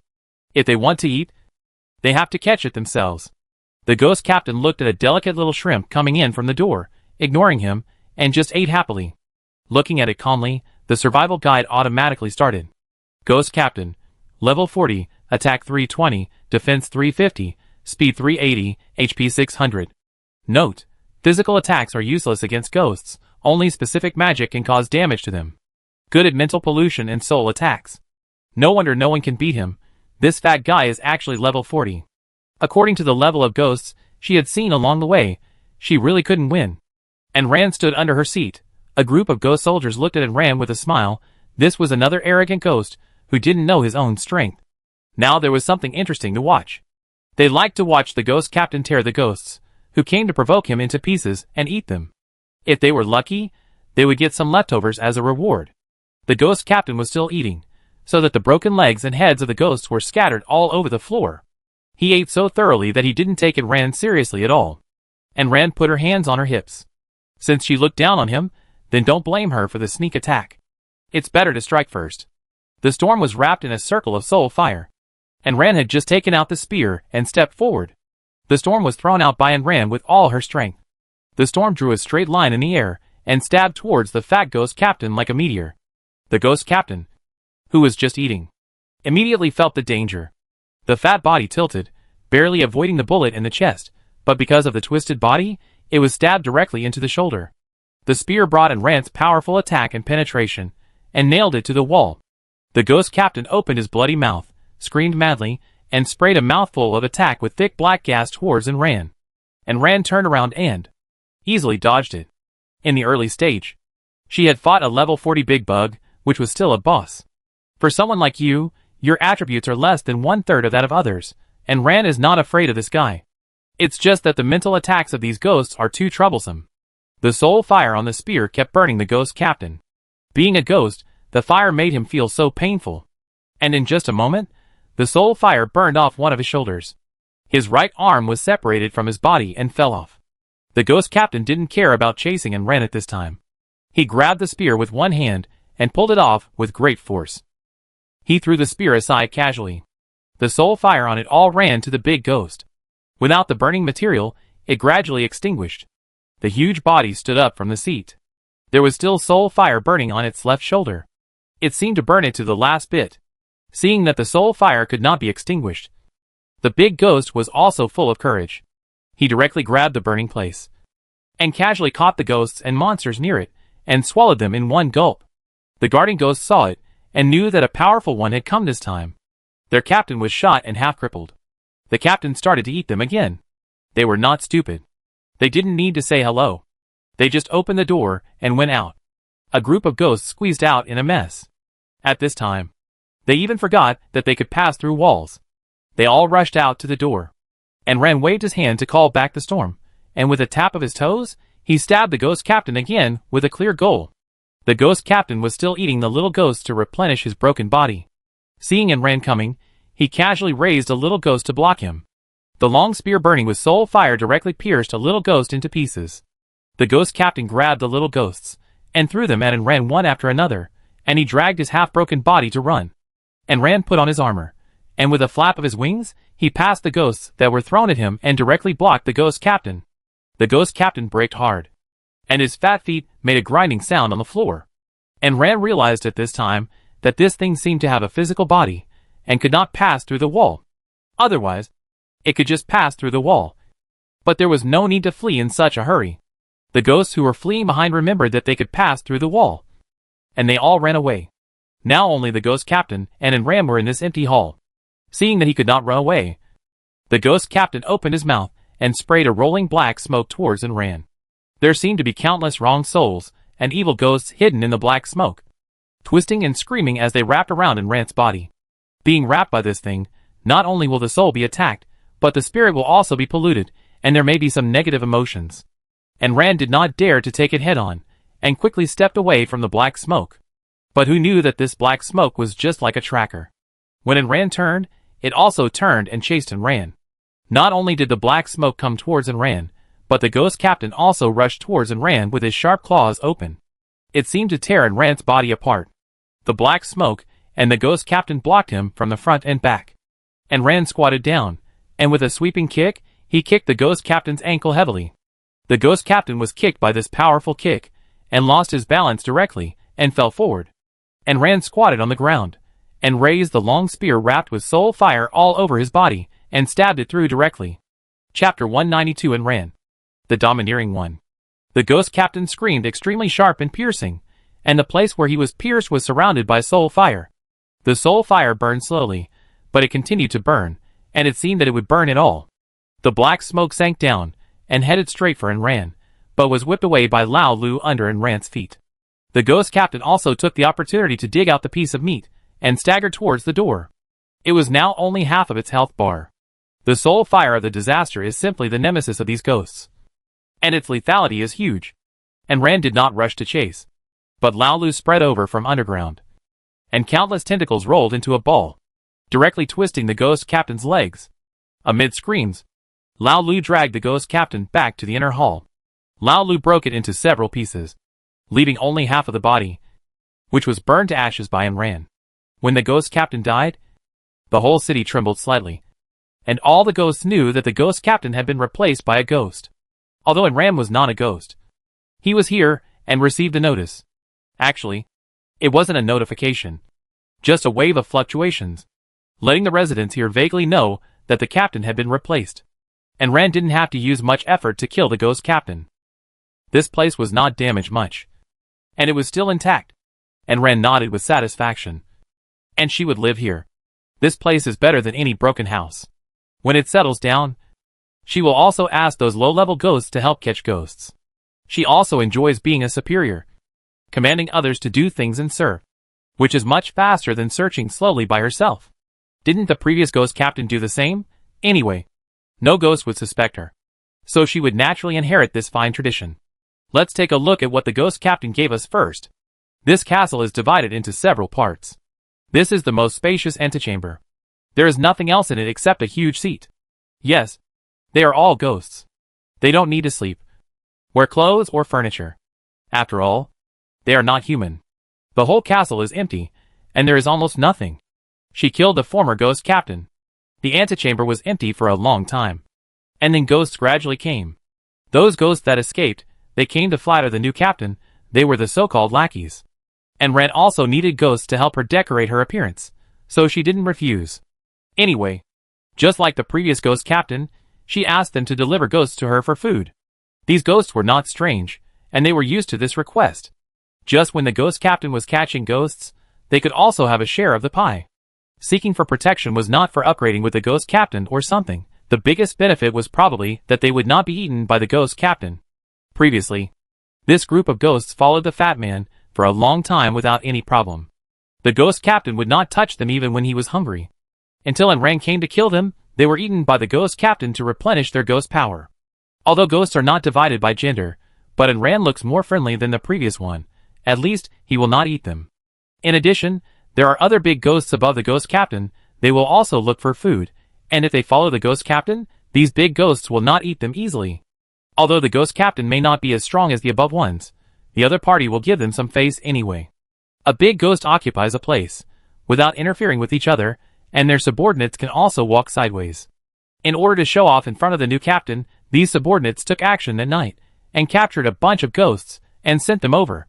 These ghosts have lost their arms, just like the ones presented to the previous ghost. If Ran wants to upgrade, she can just let Lao Lu eat half, and leave her ahead. The speed of the ghosts under his command catching ghosts cannot keep up with Lao Lu's eating speed. And Ran gave orders, and asked them to bring more ghosts. This group of ghosts are also obedient, as long as the ghost captain does not eat them. They are happy to catch ghosts, with subordinates to help guard the gate and catch ghosts. And Ran does not need to run around in danger. She just stays in the small castle, and waits for other ghosts to feed her, because they guard day and night. She does not need to worry about ghosts poking their heads in at any time, and then discovering her identity, leaving the task of catching ghosts to them. And Ran sits back and enjoys the fruits of their labor, and becomes a tyrant in the ghost-crying city. Although Ran would not kill these subordinates, he made full use of them, and ordered them around. Although the castle was not dilapidated, it was not very clean. It was so big, and Ran did not want to clean it himself, so he asked these subordinates to clean it. Although these ghosts did not understand why the new ghost captain had to clean the place, they did not dare to complain. Under the supervision of Lao Lu, They obediently took the rag and broom and worked hard to clean. After all, ghosts did not care where they lived or whether it was clean. Just look at the streets of Ghost Cry City. No one cares about the ruins. Even the bones left by the ghosts are piled up on the streets. Corpses are piled up into small hills in the corners, and flies and mosquitoes are everywhere. The ghosts in Ghost Cry City have no entity, but this city is physical. There are flies and mosquitoes. 2. Don't worry if it's dozens of degrees below zero. Maybe the flies and mosquitoes produced by the system are cold resistant. This environment makes Ran want to vomit. Since he has become a force, he must make good use of it. Lao Lu's countless eyes were glued to the wall, monitoring the ghosts working. If there was a place that was not cleaned up, he would whip them. And Ran had the ugly flowers and plants in the garden pulled out. And Ran would not get close to these ghost subordinates. But sometimes she would go for a stroll in the garden. These ghosts were right at her feet, and they might smell the human scent on her. She still hadn't figured out what gave her the ability to disguise herself as a ghost. So it was better to be careful. And Ran basically wouldn't meet this group of people. She would just ask them to put away the ghosts they caught, and then drive them out. She said she didn't want ghosts to watch her eat. Besides, she couldn't eat ghosts, so she could only kill them. And naturally she couldn't let anyone see them. This ghost captain finally dropped something that could enhance attribute values. Lanterns * 2. Soul Orb * 1. Talisman Paper * 100. Black Crystal * 100. Various Minerals * 300. Self-Heating Hot Pot * 5. This ghost captain didn't give much. The most useful ones were the Soul Orb and the pair of lanterns. Soulless Lamp. After lighting, you can make ghosts ignore you. Ghosts cannot enter through the wall within the range of the lighting. Soul Orb. After taking it, it can enhance the power of the soul, prevent the soul from being easily polluted, and make the soul more stable. Permanently increase strength by 20, speed by 20, defense by 20, vitality by 50, magic by 20. It seems that only high-level ghosts can give things that increase attribute values. However, in the outskirts of the city, she has only seen such a high-level ghost so far, and the other high-level ones are all in the depths of the city. Chapter 193. Kill all the ghosts in the jurisdiction and change places. They disdain to eat these low-level ghosts, because eating them will not increase ghost power much. And it seems that the taste is not good if the level is too low. Except for Lao Lu, who has no sense of taste and eats everything, and Ran's subordinates will not eat ghosts of only a few levels. It was also told by these ghosts that they tasted bad. Wherein Ran is, the jurisdiction is not too big, it only covers a few streets, and it is still a peripheral area. How many ghosts can there be? Yes, but they are not too high. However, after so many days of capture, and Ran's experience value, which was about to be upgraded, was completely full, reaching level 44. Player and Ran, level 44102/85,000 HP, 1150. Come on, the indestructible cockroach, you are the most tenacious. Strength, 521 plus 100, you can compete with Tyrannosaurus. Speed, 499 plus 40, flying towards the sun, you are the Kwafu. Defense, 496 plus 50, your face is as thick as a city wall. Turning a corner. Magic value, 1140, can be used for subsequent skill releases. Talent skill, S plus level foresight ability 3rd level evolution, can actively predict 18 seconds, a bit short. There are 3 free attribute points, just add 1 point each. According to the ghosts caught in recent days, in order to get something like soul beads, the level must be at least 40. But except for the ghost captain killed by Ran, the others are all below level 35. And Ran killed so many, but it was just enough to replenish the experience. Relying on killing monsters to accumulate experience is too slow. Especially now. When you level up, the experience required is too much. No, I have to find a way to get more experience. Just when I was thinking about it, the men outside have already sent the ghosts they caught today. And Ran put on a mask, changed into a green-faced and fawn-toothed appearance, and walked out. Dozens of ghosts were trembling as they held a dozen ghosts who were struggling non-stop. And Ran was dissatisfied. Why is there so little food today? A ghost of a higher level was appointed as a team leader by Ran. The team leader saluted. Sir, you have almost eaten all the ghosts in this area, and some have fled inside to the ghost deputy general. The team leader spoke tremblingly. He originally thought that since the team leader had been replaced, he would not eat much because he was thin, and they might be able to take advantage of the situation. But who knew that this captain was even more gluttonous than the previous one? Not only did he consume 300 or 400 ghosts every day, he also ate them all. Big or small. All the ghosts in the captain's jurisdiction were eaten up, and those that were not eaten ran away. And Ran suddenly realized that it was Lao Lu who ate too much. She refused to admit that she could kill just as well. Are there really no ghosts outside? And Ran doubted, and the group of ghosts below nodded frantically, and began to lean outward, fearing that Ran would get angry and eat them. And Ran knocked on the armrest of the chair. I haven't eaten enough yet. What do you think I should do? A group of subordinates looked at each other. And it was the team leader who spoke up. Sir, you can go to the Ghost Deputy General. With your ability, you will definitely be able to take the Ghost Deputy General's throne. The area under your jurisdiction is several times larger than here, which is enough for you to eat as much as you want. The team leader tried his best to lead this evil star away, and let her go with the Ghost Deputy General. The flattery of the subordinates flew out without cost, and Ran rolled her eyes when she heard it. What a good trick to divert trouble. However, if there are really no ghosts to kill here, then there is no need to stay here, and you can continue to move to a certain area. Looking at the cautious posture of this group of ghosts, they are afraid that Ran will be angry without food, and use them as snacks. Ran does not eat ghosts, but Lao Lu does. Ran is very good at making the best use of things. Since there is no food here, I will find the Ghost Deputy General as you said, and take over its area. A group of subordinates just breathed a sigh of relief, and heard Ran's cold voice. Lao Lu eat it. A group of ghosts were about to pass through the wall and leave, but Lao Lu's shadow turned into a big net, and covered their heads, and not a single one was left. Ran walked out of the mansion leisurely. As expected, the huge street was completely empty. Not to mention the ghosts that used to wander around the street, even the vendors were gone. Ran asked Lao Lu to stretch out his shadow to look around. The place was not big, and it took less than half an hour to check everything. There really was not a single ghost left.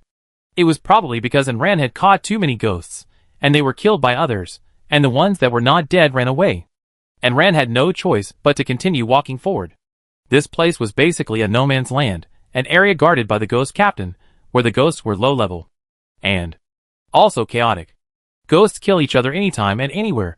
No one stops them. Even they themselves are very happy to eat. The outermost area, a pile of broken walls, in a dilapidated state, the only good thing is the small building of the ghost captain. Ran continued to move forward, entered a checkpoint. It was an inner gate of the city, and there was a row of ghosts with guns guarding outside the gate. The group of ghosts who escaped were blocked outside. The guards would not let them in. But some could enter, and those who entered needed to offer soul power. Ran saw the guards tearing off an arm or an eyeball from the ghosts. Ran shuddered. She didn't want to have her arms or legs torn off. The ghosts stayed in this place full of energy for a long time, so they could grow their arms and legs slowly. But she was not a ghost, and if her arms were torn off, no matter how long she stayed, they would not grow back. Ran was still thinking of a solution, when she saw a higher-level ghost in front of her, who didn't want to lose his arm. So he grabbed the ghost in front of him, who was weaker than him, and ate half of it himself, and paid the entrance fee for the remaining half. Ran suddenly realized that there was a way. She asked Lao Lu to catch a skinny ghost, and tie it up tightly. Lao Lu ate half of it, and used the rest as the entrance fee. The entrance fee was fine. But when it was Ran's turn to enter, the ghosts seemed to have sensed something. They sniffed it and ran. Ran's heart was alarmed. But strangely, her extrasensory perception did not give her any warning. Ran had already put her hands on the weapon, intending to rush out by force if she was exposed. But after sniffing for a while, the ghosts let her go, with a puzzled look on their faces. Ran breathed a sigh of relief. It was really dangerous just now. But how could these guys tell whether she was a ghost or not, without Ran knowing? When the ghosts approached, the defense shield covering the entire ghost town slightly fluctuated. The little whale printed on her back also flashed a few times, and the ghosts left. It was obvious that the little whale protected Ran, and prevented her from being identified. Chapter 194. The Ghost Deputy General's Territory. But she couldn't see behind her, and she wouldn't take a bath in front of Chong Jun and the others, and the mark didn't have any other reaction. It was as if it didn't exist, and it would be difficult for Ran to feel it herself. Ran passed through the inner city gate safely, and entered the Ghost Deputy General's territory. Compared with the dirty and messy ghost captain's jurisdiction, this place is like heaven and earth. The ghosts walking back and forth on the street are not only of high level, but also don't make themselves so hideous. Some of the ghosts in Captain Ghost's jurisdiction are naked. Their bodies remain the same as before death. Some have half of their bodies blown off. And they are just moving. Some are covered in blood. And the main focus is to scare people. The ghosts here at least have complete bodies. And they look almost as complete as the players in the game world. This place is also relatively prosperous. Compared with the ruins outside, the houses are half collapsed. And there are not many intact ones. At a glance, the buildings here are all intact. There were shops on both sides of the street. And vendors were guarding their stalls and calling out to customers. And Rand found a corner without ghosts. And let Lao Lu's shadow climb up to see what was going on here. The huge area enclosed by the inner city, with streets crisscrossing and buildings densely packed, of all styles, was nearly 3 times larger than the area under the jurisdiction of the ghost captain. There were even teams of ghost soldiers patrolling back and forth on the streets, holding weapons and moving regularly. Is this why there won't be ghost-eating incidents on the street here? It looks relatively safe here. And Red originally wanted to find a house to live in. But it was not possible here, because it cost money. As for what money is, it is ghost power. And Rand only has magic power, but not ghost power. Fortunately, after Rand's observation, the law of the jungle is still followed here, as long as it is not under the eyes of the patrolling ghost soldiers. You can rob. Even in some corners, there are ghosts eating ghosts. It seems that this place is not a very peaceful place. It seems that it is just a superficial effort. The entire inner city is an irregular polygon with more than 20 streets. Some are busy and some are deserted. And Rand continued to walk forward. In the center of the inner city, there was a building with a large area. It was just a half-Earth style, and it was hard to tell what style it was. It was uncomfortable to see. The system probably had no contact with Chinese aesthetics. So there were no Chinese buildings in Ghost Cry City. Most of them were low bungalows or just a pile of stones. The houses on the Cloud Island that they synthesized were probably built by the system after referring to the houses on Earth. And Ran originally wanted to go take a look. She probably guessed that this was the residence of the Ghost Deputy General. After all, this was the most luxurious place. And there were guards. There were 2 rows of ghosts of various races guarding the door with guns. These ghost soldiers were all around level 38. And when they gathered together, they were also a considerable force. And Rand went forward, but was stopped by the ghosts. Are you here to challenge me? And Rand would never rush in. She still needed to collect some information. If she rushed herself to death, she would be finished. And Rand scratched his head, with a silly smile on his face. No. I just entered the city. I'm not familiar with this place. Where is this place? The ghosts are not so clearly divided into classes. Even if they are on duty under the Ghost Deputy General, they are just intimidated and dare not be too presumptuous. Once they have an opportunity, they will devour the Ghost Deputy General. They themselves have rebellious intentions, so naturally they are not so dedicated. He waved his hand and drove and ran away like a mosquito. Go away. Go away. You can't enter anywhere. This is the Ghost Deputy General's house. Get out of here quickly, or I will eat you if you don't get out. And Rand pretended to be scared and ran away. She needed to find a house to settle down temporarily. In a remote corner of the street, she found a relatively good house, and let Lao Lu eat the ghosts, while she went in and occupied the house. The house was empty, and there was nothing in it. The ghosts didn't need to rest, and having a house would give them some psychological comfort. Having a house proved that they were not lonely ghosts, and had a home, so it was useless for them to live in it. And Rand hung up the soulless lamp, and lit it, and then released the bamboo house. She prepared to cook for herself, and asked Lao Lu to go out to collect information, because the ghosts here would also use ghost fire to burn things. And Rand was not afraid of the fireworks floating out. After all, it was really hard to tell the difference between smoke and smoke. In addition, the place where she lived was too remote, away from the central area, and she believed that not many ghosts would notice it. Lao Lu controlled the shadow to extend from the ground, and the shadow vines split into countless roots, spreading in all directions. There was no need to deliberately hide himself, because the whole ghost town was pitch black, and the shadow on the ground was not conspicuous at all. In addition, Lao Lu deliberately made the shadow lighter, and also followed the shadow of the house, and drilled into the cracks of the stone, making it more concealed. Countless eyes appeared on the shadow, secretly observing the situation in the inner city. It still remembered the big house, and stretched the vines as much as possible. Now it has fully merged with the shadow, and the shadow can extend a long distance. It turned countless vines into one, winding from the back into the big house. And Ran didn't care about cooking at this time. She closed her eyes, connected with Lao Lu's vision, and looked around through his eyes. The eyes of the vines can rotate 360 degrees, and can be seen everywhere. And Ran saw that there were also ghost soldiers patrolling back and forth inside. And the guards were tight. There were two relatively small side rooms on both sides of the ghost deputy general's residence. And Ran asked Lao Lu to go in and take a look. A dwarf and a tall muscular goblin lived in each room, and their levels were over 40. Lao Lu was now higher than them, and the vines could not detect it. And Ran let go and looked around.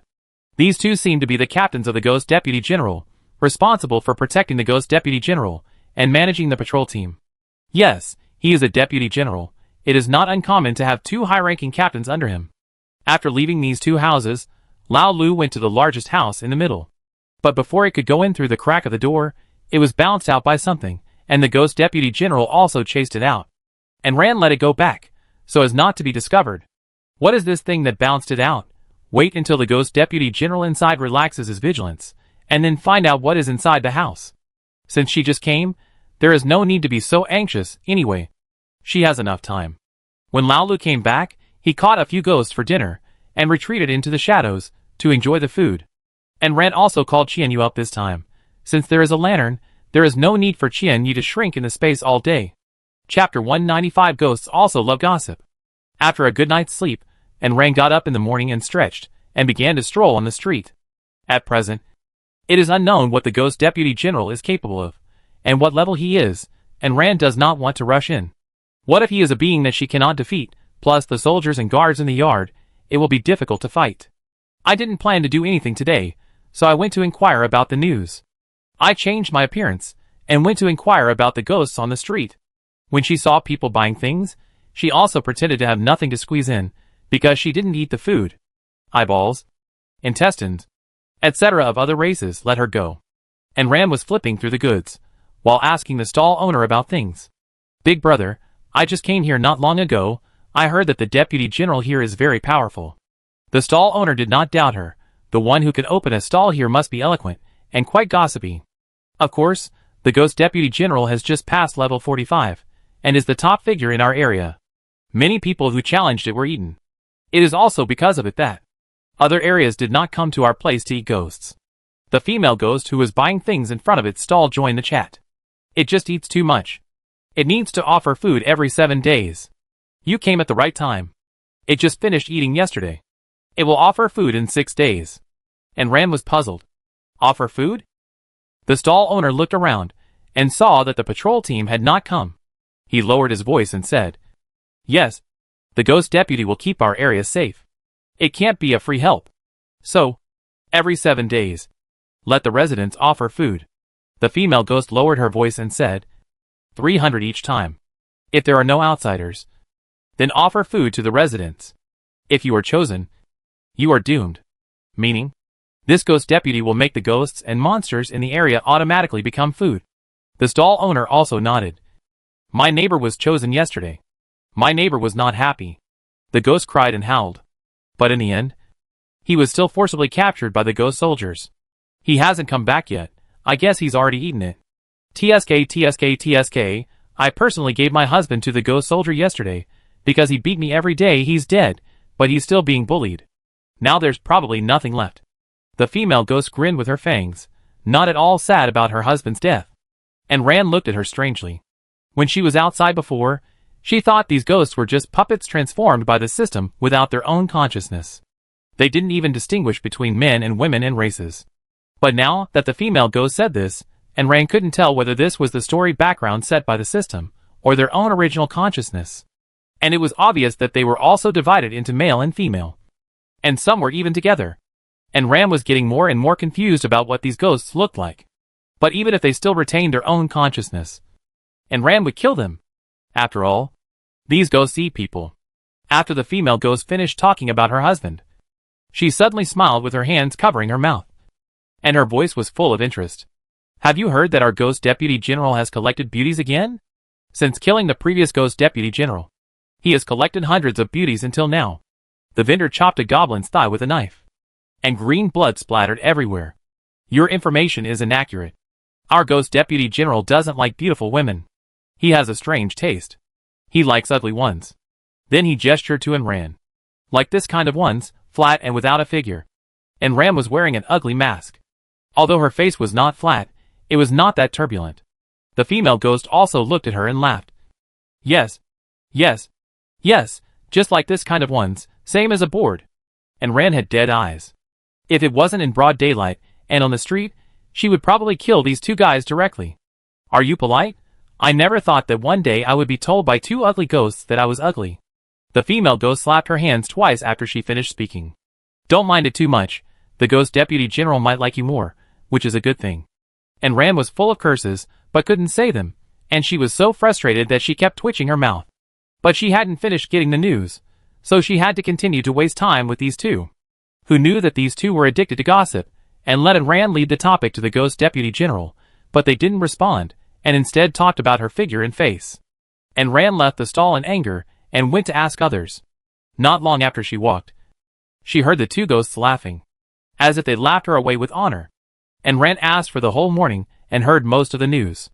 The ghost deputy general had more than 50 ghost soldiers of level 35 to 39, and 2 captains of level 40 to guard him. These ghosts would be rotated at any time. And this batch was summoned by the ghost deputy general after he took office. Just this group of subordinates. This is much more powerful than the captain before. The 2 men guarding him alone were at the same level as the fat ghost in front, so he could fight 2 of them. But at the same time, it was even more difficult to kill this ghost deputy general. Those who challenged him before had to kill all his men before they could challenge the ghost deputy general. Some ghosts were killed when they challenged the 2 guards, and could not even reach the ghost deputy general. Some were even killed by the ghost army, and could not even see the 2 captains. Even Ran had to think twice about the round-robin battle, because there was no guarantee that she would not recover after killing all those men, and be picked up by the ghost deputy general. In that case, should we kill the 2 level 40 ghosts around it first? Level 40 subordinates are hard to find, and it seems that there are no other level 40 ghosts in this inner city. If we want to fight, we can't fight in that house. We need to lure them out. But she walked around today, and didn't hear the ghosts on the street discussing the 2 ghosts, and didn't know what their hobbies were. Or we can try to see if Lao Lu can steal them out of the house. And Ran walked to a restaurant. She didn't eat ghost food, but the precognitive ability suddenly appeared. The dwarf in the ghost deputy's house was eating inside, drinking cheap wine in big gulps. On his dining table was a machete taller than him. She was worrying about how to fish these things out separately, and now it came to her door. And Ran directed Lao Lu to crawl over, and came out from behind the table, and smashed the wine pot on the table with a whip, and took away the machete. The dwarf was stunned, and saw a small and ugly woman outside the door, and hooked her finger provocatively at him. It didn't matter that the machete was taken away, but it was absolutely wrong, and it was wrong to break his wine. The dwarf shouted angrily, and ran after her. And Ran led the dwarf to turn left and right, and went all the way to a remote direction. Along the way, they knocked over countless vendors, but the vendors were angry but dared not say anything. Chapter 196 Puppet Curse. That was the captain under the ghost deputy general. They didn't dare to say anything. And Ran led it all the way to a remote corner, and entered an empty house. The dwarf who only reached her chest jumped in frustration. Give me back my weapon, and drink with me, you damn ugly ghost. Watching it jumping in place, and Ran asked Lao Lu to tie up the ghost directly. These ghosts have no entity, and can't be caught. And Ran originally wanted to kill it, but suddenly a light flashed in her mind. She had a bold idea. She remembered that she had learned a spell before, and looked for it. Oh, I found it. Puppet Curse. After learning it, you can cast a spell on people who drink the magic water. People who are under the puppet curse must not disobey the caster, otherwise they will feel like ants gnawing at their hearts, and suffer unbearably. When the caster dies, the puppet curse will be automatically lifted. Puppet Curse. She had never used it before. She didn't want to take back people who were plotting against her, and she couldn't take back ordinary players. After all, if you are under the puppet curse, you will be controlled by her for the rest of your life, and it's not worth it. But when it comes to ghosts, she doesn't have so many concerns. If she takes down this dwarf, and then that tall goblin, she can kill the ghost deputy without any worries. She can also recruit some subordinates here, and then use this method to fight those higher level ghosts. Lao Lu tied up the dwarf tightly, and the dwarf kept cursing and ran. And Ran's imagination was interrupted. and Ran glanced at it sideways. Lao Lu. Beat it for me. Just beat it half to death. Don't let it make a sound. Lao Lu waved his vines happily, and the vines curled into several rolls, forming a fist shape. Several vines blocked the dwarf's mouth, and he raised his fist and hit it hard. It was originally a kind of ghost. Even if it had mutated now, it could still touch ghosts. Lao Lu's waving fists fell like raindrops, hitting the dwarf's stomach, thighs, and head. The dwarf was tied up tightly, and now he was just being beaten, unable to resist it all. Lao Lu's punches hit the flesh, and the dwarf rolled his eyes, groaned in pain, and felt dizzy, and his eyes were full of stars. When it was no longer dizzy, and Ran activated the puppet spell, and a piece of talisman paper gradually emerged in his hand. He melted the talisman paper in water and asked Lao Lu to drink it down. Fortunately, this talisman paper was probably related to the talisman paper that exploded, and the dwarf could drink it. After the talisman paper went down his stomach, it quickly flowed all over his body and covered his entire soul. And Ran smiled at the other party's fearful eyes. This ugly ghost's subordinates can even beat herself. So how terrible she would be. Okay. You are my puppet now. You must be obedient. And Ran asked Lao Lu to let it go. He originally planned to pat it, but he passed through its shoulder. Only living people cannot come into contact with ghosts, but their own kind can. The dwarf immediately realized that the ugly monster in front of her was alive, just as she was about to scream to notify the ghost soldiers to catch her. But before this idea came true, she suddenly felt numb and itchy all over. The dwarf fell to the ground, scratching her body frantically, even to the point that her soul was unstable, and part of it began to dissipate. It was an itch from the inside out, like the feeling of wanting to dig out the bone marrow and scratch it together, even though it had no bone marrow. And Ran hugged her arms, and waited for the itch to pass. After a long while, the dwarf finally stopped. At this time, it had scratched itself all over with wounds, and its clothes were reduced to strips. The dwarf looked at her with fear in his eyes, and Ran was quite satisfied with the effect. It was enough to be afraid. The dwarf knelt on the ground trembling, and his posture was very low. Can you listen to me now? And Ran asked it with a smile. The dwarf shuddered subconsciously when he heard the gentle tone. The creature in front of him was too scary, and he dared not disobey. You will be my subordinate from now on. I have something for you to do now. Slaves and puppets don't listen, so they are still subordinates. Sir, please speak. Don't you have a colleague? Find a way to trick it out. Remember to do it secretly. Don't let your deputy find out. And don't say you want to see me. I want to take it in as a subordinate. After giving his instructions, and Ran let the dwarf go. She was not afraid that the dwarf would turn against her. If she really wanted to do something, she would have to see if she could bear the punishment. As expected, after Ran disappeared, the dwarf felt relieved, thinking that it had just done something to make it itch all over. As soon as it left, the dwarf felt free. With a cold snort, he planned to call the ghost army to catch Ran. He was afraid that if he got closer, Ran would do something again. But as soon as he had this thought, he felt the familiar itch again. The crazy itch that scratched his heart and liver made him not care whether he threw ghosts or not. He just rolled to the ground and rubbed his body frantically. There were people watching the fun, but no ghost dared to help. The dwarf kept scratching for a long time before he could get through the pain. This time he didn't dare to commit suicide, and staggered back to trick the goblin out. But when he arrived at the ghost deputy's door, some thoughts came to his mind. After all, this place was far away from Ran. As soon as the thought came to his mind, he felt the familiar itchy feeling again. The dwarf quickly stopped thinking, stabilized his soul, and entered the door, with the idea of betraying a friend rather than letting the poor one die. The dwarf, who had no interaction with him, used various methods to deceive the goblin, and let it go to Amran. After changing several conditions in a row, finally when he heard that the dwarf wanted to treat him to meat, he relaxed his vigilance. Holding a giant mace, he followed the dwarf and approached the block where he was. However, this place was too remote, which aroused the goblin's suspicion. Who would eat meat in this place? This place is usually a dark place where rats stay. What kind of meat can there be? The goblin was about to ask the dwarf, who was leading the way in front, but he was enveloped by a black shadow that covered the sky. As usual, Ran asked Lao Lu to beat up this guy, and then make him drink the magic water. This goblin looked much tougher than the dwarf, But after being tortured once, he became obedient. He was more obedient than a dog, doing whatever he was told to do, and not daring to go west when told to go east. He was obviously one level higher than the 41-level dwarf, but he was more cowardly than it. And Rand shook his head, and was quite disappointed with these shameless ghosts. Fortunately, these two ghosts didn't hear this idea. Otherwise they would have been wronged to death. Try the feeling of scratching your heart and lungs, itching to the bones but not being able to scratch, and you will kneel down faster than us. After subduing these two ghost captains, we can start the next step. Chapter 197. The Ghost Deputy General is a coward. After taming the two ghosts, Rand asked them to kill the Ghost Deputy General, but these two cowards did not dare to go no matter what. They even dared to disobey orders and endured the pain.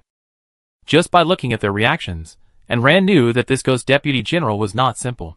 It was probably that he was either very strong or there was something that made them afraid. After the two of them rolled away, Rand began to question the Ghost Deputy General. The Ghost Deputy General himself was indeed not very powerful, but he had a weapon that could repel all attackers every time. This is not the most amazing thing. The amazing thing is that the thing is light-based. You can imagine the damage it does to the soul. It can directly turn ghosts into ashes. Rand blinked her eyes. Being eaten by the Ghost Deputy General would also make the soul shattered. What's the difference? The dwarf looked at her in embarrassment. But master, we have signed a contract. It cannot eat us. But if we attack it, we will be finished. To put it bluntly, it is just a coward. Rand raised his fist. Aren't you afraid that I will kill you? The dwarf froze. How could it forget that this guy is also a tough guy? The dwarves and goblins were in a dilemma, and Rand was struggling with them. Rand suddenly remembered that day when Lao Lu went to investigate. He was also ejected. It was probably this thing. This thing looks good, but it is a light system. Isn't that Ghost Deputy General afraid that he will be finished? But when you think about the fact that ordinary protective weapons will not hurt the user, you understand it. Rand turned her mind. How can she get this thing into her hands? Can she sneak in and steal it out? She didn't count on these two cowards anymore. She had to find a way to deal with them herself. Anyway, if she subdued these two, at least during the battle, they wouldn't stab her in the back. Because ghosts don't sleep day or night, it doesn't matter when she goes. Rand set her eyes on the other person's weapon, commanded the dwarves and goblins to transfer all the ghost soldiers, changed her face, let the little cloud group transform into her own body, and went to the Ghost Deputy General's house. This Ghost Deputy General was the same as the previous captain. After becoming the boss of this area, he just enjoyed himself at home. Anyway, there are ghosts to help catch food, so it doesn't need to do it itself. The hall where the Ghost Deputy General is located is closed all year round, and the doors and windows are not opened. Even the two dwarves don't know what's inside. The food offered by the city is placed at the door. Rand quietly sneaked under its window and asked Lao Lu to try to get in through the window crack. But this time Lao Lu and Rand were ejected together. No one knows how the launch mechanism was triggered. And the window flew away together. Rand spread her wings steadily in the sky. And Xiaoba dutifully hid her figure for her. A circle of light spread out from the room, spreading to the door and gradually dissipating. It was really a circle of light. If a ghost touches this thing, it will die. How did the one inside get this thing? Rand thought of several ways to get close to the room, but every time she got close to the room, she would be bounced away, no matter what method she changed to get in. It didn't work. Rand even rushed in once, but it didn't work. Rand had to give up and retreated first. If she didn't solve this thing, she couldn't even kill the ghost inside. Because of Rand's probing, the ghost inside went crazy. After all, it had a bunch of guards, but was constantly attacked by an unknown thing. Isn't this the guards' dereliction of duty? After the dwarves and goblins came back, they were scolded by the ghost deputy across the house, including the ghost soldiers under his command. Rand returned to her temporary residence, stroking her chin and frowning. What should I do? Chong Jun patted her. Since it's light magic, try using light magic. Rand gave it a sad look. And when she didn't try, when she rushed in, she wrapped herself in light. In the end, he was still bounced out. This thing attacks indiscriminately, attacking anyone and anything that wants to enter the house, including ghosts. That's not easy to deal with. Rand turned around and around, not even cooking. Xiaoba followed her, turning around with her, and after a few turns, he said he was dizzy. Looking at Lao Lu twisting and turning in the shadows, Rand decided to try again. Since going all the way didn't work, could she go underground? She couldn't do it yet. This strange weapon could prevent people from underground. If it can really be defended, then this thing is almost invincible. And generally, armor and other things have a cooling time. But this one doesn't have one. Did she go at the wrong time? Since this thing that can send people flying can be controlled by ghosts, then there must be a safe area. The most likely one is the middle part. So can we dig directly into the middle of it? And Ran was worried, and was absent-minded during the meal. After dinner, she took Lao Lu and the others to sneak into the ghost deputy general's house. The goblins moved the ghost soldiers away, and then Ran asked Lao Lu to dig a hole under the wall of the house. Lao Lu dug the ordinary soil, just like digging tofu, and easily dug a big hole. The ghost deputy general inside was also staying peacefully. They were making so much noise outside, and they didn't come out to take a look. Lao Lu's hole led directly to the center of the house, and then Ran followed him into the cave. One man and one ghost dug through the floor, and came face to face with the ghost inside. It was a human-shaped ghost, but it was as thin as a pole, and its arms and legs were extremely thin. There was no hair on its head, and it was ugly to death. Coward, level 45, attack 300, defense 280, speed 450, HP 1200. The next thing the illustration gave was the eye of investigation. It gave another part of the information. Coward, very timid, as small as a quail, so he could only rely on protective gear, hide in a house, and let the servants offer tribute. But he is still timid even after the level is increased. He didn't even show up when signing the contract. Haha, there are really all kinds of situations. I didn't expect to meet such a person. The coward probably didn't expect someone to dig a hole under the floor, and didn't react at first. When he reacted, he covered his face and screamed. Just like that famous painting. What's it called? It seems to be screaming. And Ran asked Lao Lu to swallow it directly. And the remaining head was shot in the head by Ran. This coward didn't give any extra things. Only two. Invisibility cloak, can conceal your own breath, figure, and lurk in the dark. Note, there is a risk of exposure when using it during the day. Remember that it is best not to use it during the day. Belt, under your own subjective consciousness. It can bounce away everything that the holder thinks is an enemy. It can be used as long as you have magic power. No cooldown time. And when the magic power is low or the enemy level is too high, the enemy cannot be bounced too far. Durability 4500. Cannot be forged and upgraded twice. Chapter 198, killing ghosts like crazy to level up. It seems that this belt is the magic weapon for the coward to win. Now that he has occupied this place, the rest is to kill ghosts like crazy. There must be at least tens of thousands of ghosts in this area. If he kills them all, he will at least level up. Now her leveling speed is too slow. She can only accumulate by quantity. A little bit makes a lot. She will at least level up.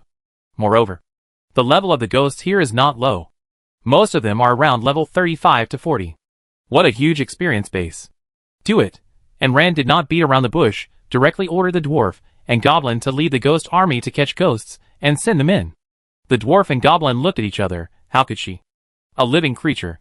Eat ghosts? They were full of doubts, and did not dare to question or resist. A ghost led dozens of ghost soldiers to catch ghosts.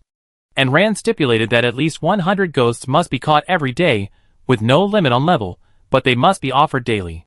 The ghost army just followed orders, and would not question the orders from above, especially since they were led by the two captains. Two teams of ghost soldiers rushed to the street, catching ghosts whenever they saw them, without any reason. The ghosts were caught while they were still confused. Some ghosts asked why they were caught. The ghost soldiers only replied, following the order of the new deputy general, catching you is food. Each deputy general has his own style. Moreover, after the deputy general was replaced, there was a slight shock here, notifying them that the manager had changed. The ghosts looked at each other. While they were stunned, more ghosts were caught. After a while, they reacted, screaming and running away. The ghost soldiers followed closely behind, chasing the fleeing ghosts closely. The ghosts were like screaming chickens, fleeing madly everywhere, just like a group of chickens being chased by dogs. This area has become the same as the area under the ghost captain's jurisdiction before. The ghosts on the street were panicked, and ran away when they saw the ghost soldiers. Not to mention the small vendors doing business. Even the ghosts who came out to stroll on the street every day were gone. This is much more terrifying than the previous regular food offerings. The previous one was 100 per week, This time it is 100 per day. Even if new souls continue to join, it is not enough for Ayn Rand to kill like this. One day, Ayn Rand found familiar people among the captured ghosts. The group of big bald heads that she had killed the first time. She didn't know if it was because the transformation took too long, or if they were somewhere else before. She just found them. Anyway, being able to kill them once couldn't stop Ayn Rand from killing them a second time. These were already NPCs in the game, tied to the game. And even if they didn't die, they couldn't go to Earth. The bald head was still cursing when he was brought in. And he didn't stop until he was eaten by Lao Lu, and only half of his head was left. Ayn Rand coldly chopped off its head with a knife, making it shut up completely. Because of Ayn Rand's order, in the area where the Ghost Deputy General was located, there were basically no active ghosts on the streets. Even at night, when they were most active, not many dared to come out. They had nowhere to escape. The area under the Ghost General's jurisdiction was not as easy to deal with as here. It only wanted ghosts above level 40, and the level was too low. The other party didn't want it, and couldn't even get through the door. The ghosts were extremely desperate, and they couldn't escape here, so they wanted to escape to the ghost captain's side, which was desolate, but it was better than death. But Ayn Rand knew they would run away. So she used the puppet spell to subdue a group of ghosts with slightly higher levels, and blocked them there. She let them block the ghosts that were escaping, and sent them to her. She also allowed them to eat the rest. In this way, there were fewer ghosts in the inner city. Lao Lu was very obedient. He ate half, and left the other half for Ayn Rand, letting her kill them for supplies and upgrade. Killing like this, the experience increased really quickly. Ayn Rand reached level 45 after killing for a few days. And currently she has killed less than 1/10 of the ghosts in this area. The more she killed, the more talismans she got. Occasionally, soul beads would appear, and Ayn Rand ate them all. Ayn Rand didn't need to do anything herself now. She could just sit back and enjoy the fruits of others' labor. Her experience increased like a rocket. Not only herself, but also Lao Lu's experience increased rapidly. Lao Lu was the shadow. And because the shadow had swallowed so many ghosts, it had expanded to several thousand square meters. The single length of the extension could already circle the inner city.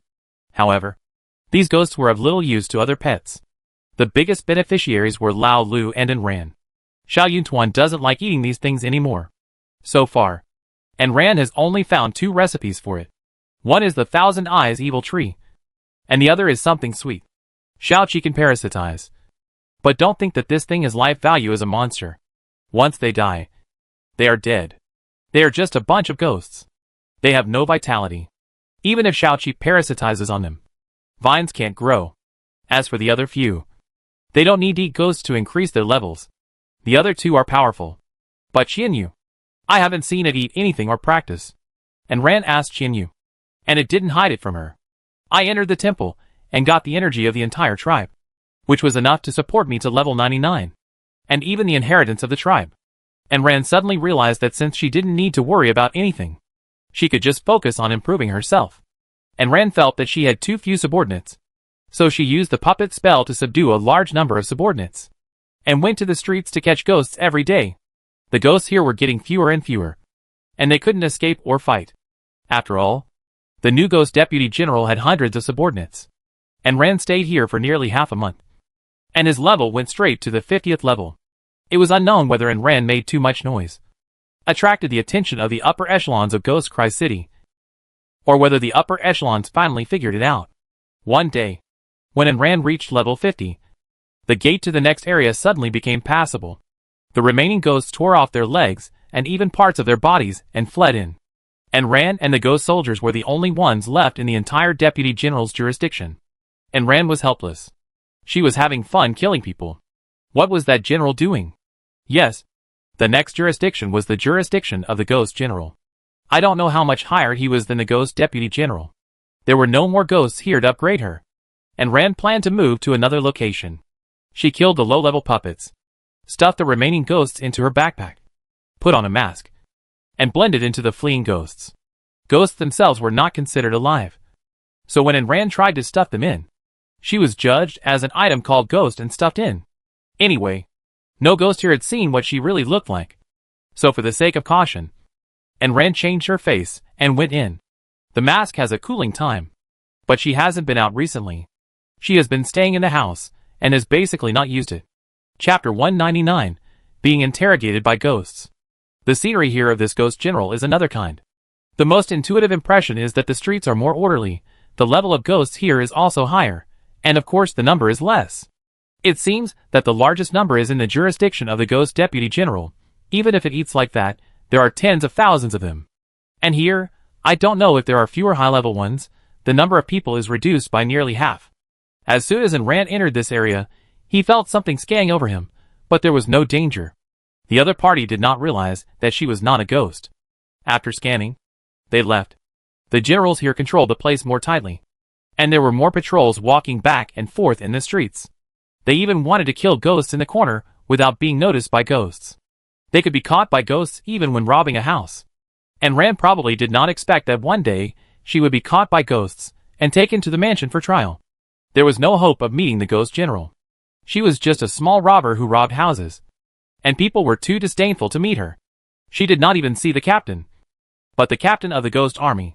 The 10 ghosts were divided into a small team, led by a small team leader. The general here doesn't like to eat ghosts, but he likes to eat raw meat. So many ghost soldiers are used to catch raw food for him. No wonder there are so few ghosts here. They haven't been killed yet. And there are not many new ghost sources. The ghost above saw Rand was distracted. So he ordered 2 ghosts to go up and force Rand to kneel down.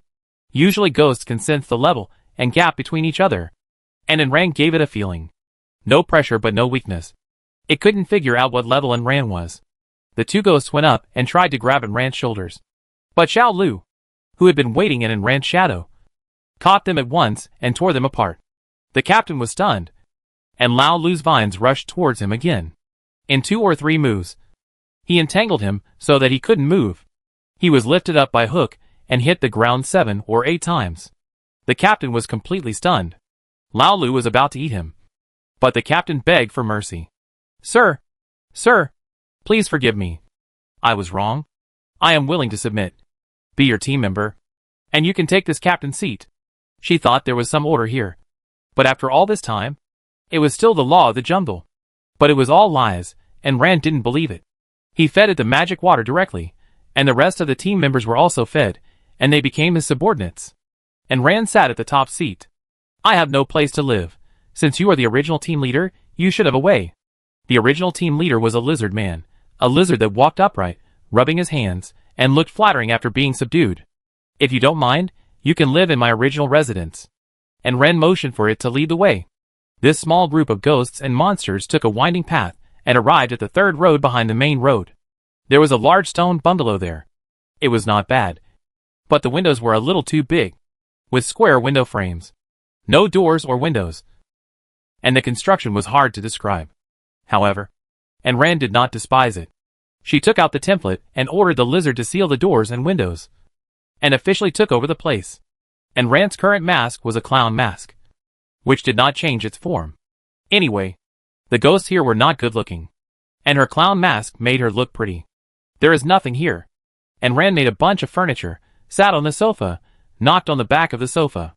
Let me ask you, how can I meet the ghost general? Can you challenge him here? The lizard man and his men looked at each other, shaking their heads. Our area also has this rule, but our general has been a general for decades. There were challenges before, but they couldn't beat the general's men, and they were all eaten. If you want to kill the ghost general, you have to kill all his men first. If you can't kill him, you have to face the ghostly tactics. After all, ghosts don't talk about courtesy, righteousness, and shame. As long as they can defeat you, it's fine. Then tell me what's going on here. Sir, our general doesn't have many men. There are ghost soldiers. Every 10 are a small team. 3 small teams are divided into a large team, led by a ghost captain. There are a total of 12 small captains, for large captains, and 2 deputy generals. That's not a small number. In order to avoid being besieged by ghosts during the battle, and Rand still adopted the method of slowly nibbling away. Didn't your general kill the previous ghost general to get the position? No, it was the previous one who accepted the fate. And Rand nodded. If I want to kill it, what can I do? A group of ghosts shook their heads like rattles, and they almost took off their heads and shook them for dozens of circles, for fear that Rand would not believe them. And Rand curled her lips. TSK, a bunch of useless trash. And Rand hooked her finger at the lizard man. Come here, the captain has something to tell you. The lizard man approached tremblingly, for fear that this ghost captain would harm them. After all, she had let her tentacles tear 2 team members apart before.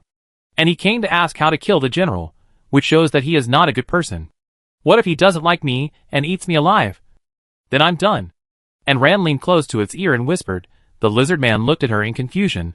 Why did she invite the other team leaders out? Don't you know that the teams don't get along with each other? They compete on performance and ability, and the teams are not friendly. And Rand doesn't care what it reacts to. Anyway, she doesn't need to go to find it in person. It can find any excuse it wants. It will handle it by itself. The lizard man left with his subordinates, who had changed their masters with a sad face. It really couldn't think of a way to invite other captains out. It walked a long way before it remembered that it had given up its home. It had no place to live. It had no choice but to find a poor guy in the same team to stay overnight. Although they don't need to sleep. It's not nice to wander around the streets. They can also stay in a hotel. But they can't afford it. It's too expensive. It has finally absorbed a little ghost power. And can't afford such expensive housing prices. In the end, she released the 2 captains from the ghost deputy general to guard the door, and released the bamboo house. Lanterns were hung inside the door. And the 2 captains were also within the range of the lanterns. And were also shielded. This house is too small to accommodate so many ghosts. And it would attract too much attention if they were all released.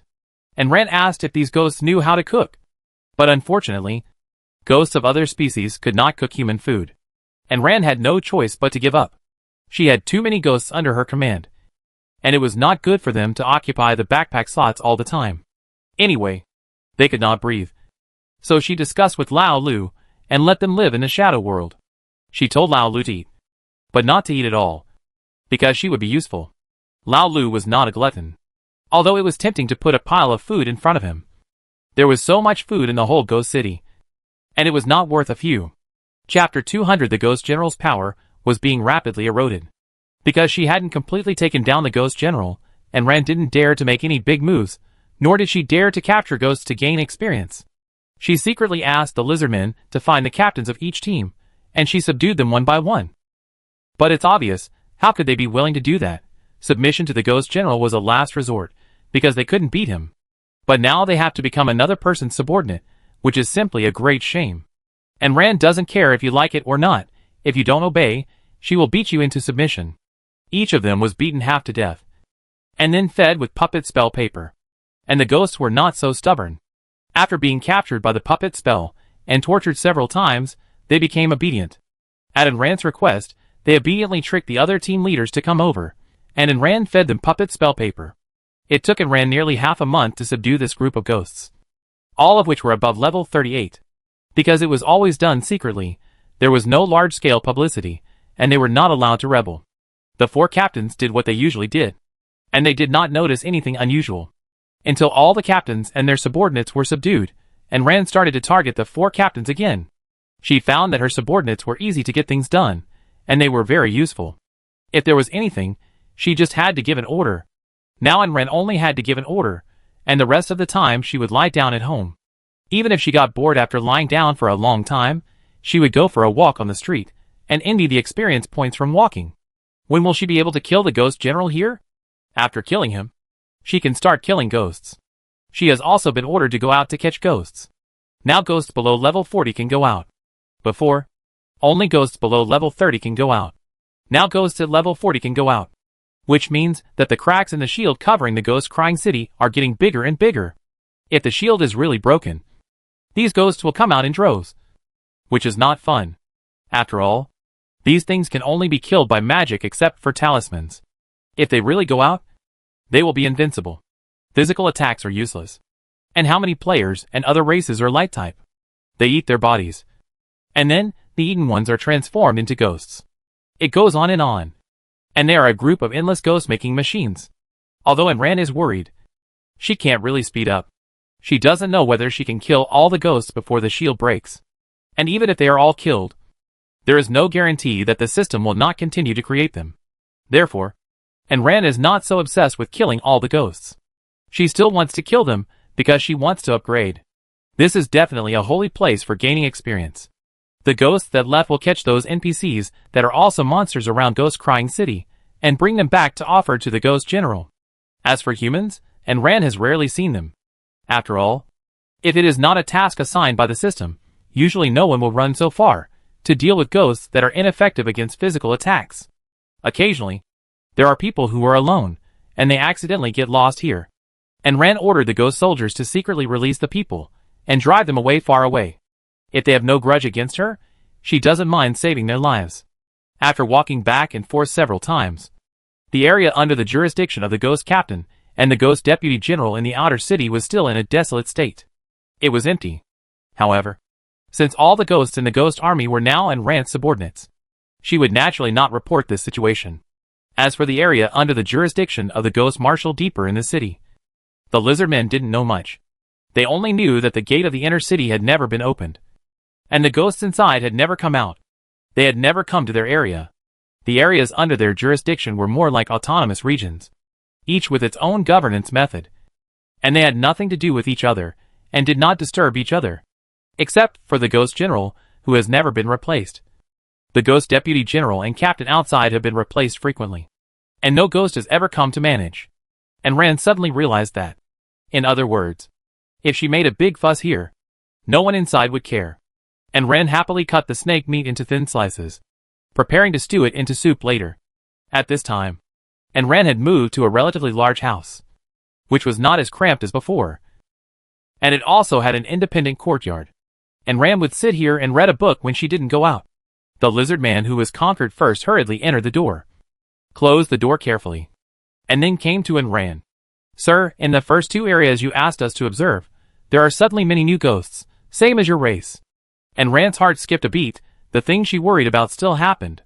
The system is still creating new ghosts, using the souls of the earthlings. And Ran put down the kitchen knife, put on the mask, and followed the lizard man to the area where the ghost deputy general and the ghost captain were previously in charge. It was bustling with ghosts coming and going, and there were no less than tens of thousands of them. She also found the group of people she had killed in the maze before. Maybe the system must have some conditions to create ghosts. Otherwise, why did these people arrive at Ghost City so late? The newly arrived ghosts filled the two areas at once, and they were not as ignorant as when they first arrived. They seemed to be programmed and accepted their new identities in an instant. They scattered and lived in the new place. And Ren watched them devour the human souls, who were also ghosts, and watched them catch other races outside to eat. This group of original players now completely became puppets controlled by the system. I originally thought that death might be a kind of relief, but now I find that death may not be a relief. I guess only by completely destroying the system. The souls of these dead people will be truly free. But now Ayn Rand can't care so much. She doesn't even know if she can escape the control of the system. So how can she worry about others? After seeing the situation outside, Ayn Rand returned to the place where the ghost general was in charge. There were too many for her to kill, and she couldn't get out of them all anyway. She wouldn't run too far if she got out. So Ayn Rand didn't care. After taking charge of the small army, it's time to start with the captains. After asking the captains, I actually found a few who have a good relationship with the captains. They usually eat and drink together. And Rand smiled and directed the other party to invite it out. The captains also knew that Ayn Rand wanted to subdue them. There was not much affection between ghosts, not to mention that it was cursed with puppets. Besides, it was so miserable. Why did the captain still suppress it? If we are going to be unlucky, let's be unlucky together. So, a few evil ghosts, very happy to complete the task assigned by Ayn Rand. The ghost captains were not high level, so it was easy to capture them. After they were beaten, they were easy to subdue. It took a week to subdue these ghost captains. The next step was to deal with the two ghost lieutenants. In Ghost Cry City, there were only superior-subordinate relationships. The subordinates flattered their superiors. Although they had no relationship with each other, the greed was the common trait of all races. Chapter 201 Kill the Ghost General. And Rand spent some time to subdue these ghost captains, and then set his sights on the two ghost lieutenants. But this time, the ghost captain did not call them out, not because he was not greedy, but these two were always smarter than others, and were not fooled out. After all, there is a saying that, if you are kind to someone without any reason, you are either a traitor or a thief. After all, here, it is actually not very useful to please your superiors, and they will not give you an extra half leg when eating meat. At most, they will not give you a task that is too difficult to complete. After all, in the human world, people bribe their superiors to get promoted and get a raise, etc. But here, You need to be promoted unless your level is high enough. Since they were not taken out, and Ran led his men to attack the door directly. With a group of subordinates, he went to one of the ghost lieutenants in a mighty manner, and Ran did not attack himself, but let the ghosts use the human wave tactics and the round-robin battle. Even when another ghost lieutenant found that the situation was not right, they attacked together, but they still failed to capture and Ran lost hundreds of ghosts, but gained 2 ghost lieutenants. The puppet curse is really useful, but Ran probably has to have a limit on the level of use. Otherwise, no matter how high the level is, Ran can subdue it and turn it into an obedient puppet. Isn't that a bug? These 2 ghost lieutenants are only level 45, which is lower than Ran's level, so they can easily succeed. Kill these 2, and only the ghost general is left. Before Ran went to find it, it came out by itself. I don't know what race this ghost general is. It looks like a human, but it is 5 meters wide, 3 meters tall, with a full beard, and its lower body is not human legs, but octopus tentacles. Most ghosts of this level have already become semi-solid. It is estimated that after a while of upgrading, it will be no different from being reborn. Ran can also attack it with weapons. Ghost General, level 50. Attack 720. Defense 730. Speed 750. HP 2000. A ghost that is half solid and half virtual. Ran was still checking the monster's information, and the monster had already launched the attack. Although its lower body looks like an octopus, it does not have 8 legs, and Ran did not count how many legs it has. These tentacles clenched into fists, and they launched a series of punches at Ran. The tentacles were so densely packed together that after images appeared in the area they attacked, the tentacles wrapped Ran from front to back, from left to right, as if countless fists appeared in the air and were aimed at Ran. Ran swept the fist in front of him away, turned around and yanked, but penetrated through. He had already used up his strength, and he was half twisted to begin with, so he stumbled and tripped backwards. Several fists took the opportunity to attack from behind, but were interrupted by Qianyu's light blade. However, this fist combined its semi-solid and semi-virtual characteristics, and the fist was also virtual and real, making it difficult to tell the real from the fake. Countless fists were still surrounding Ran and attacking, and the combination of virtual and real put Ran in a dilemma. However, it was just a dilemma, not a dangerous situation. As for this monster, she was not afraid of it, and Ran's attack once again passed through the afterimage, and a part of the tentacles rose from the ground, suddenly jumped up, carrying a lot of dust and sand, and rushed towards Ran. With the help of her foresight, Ran easily avoided its attack.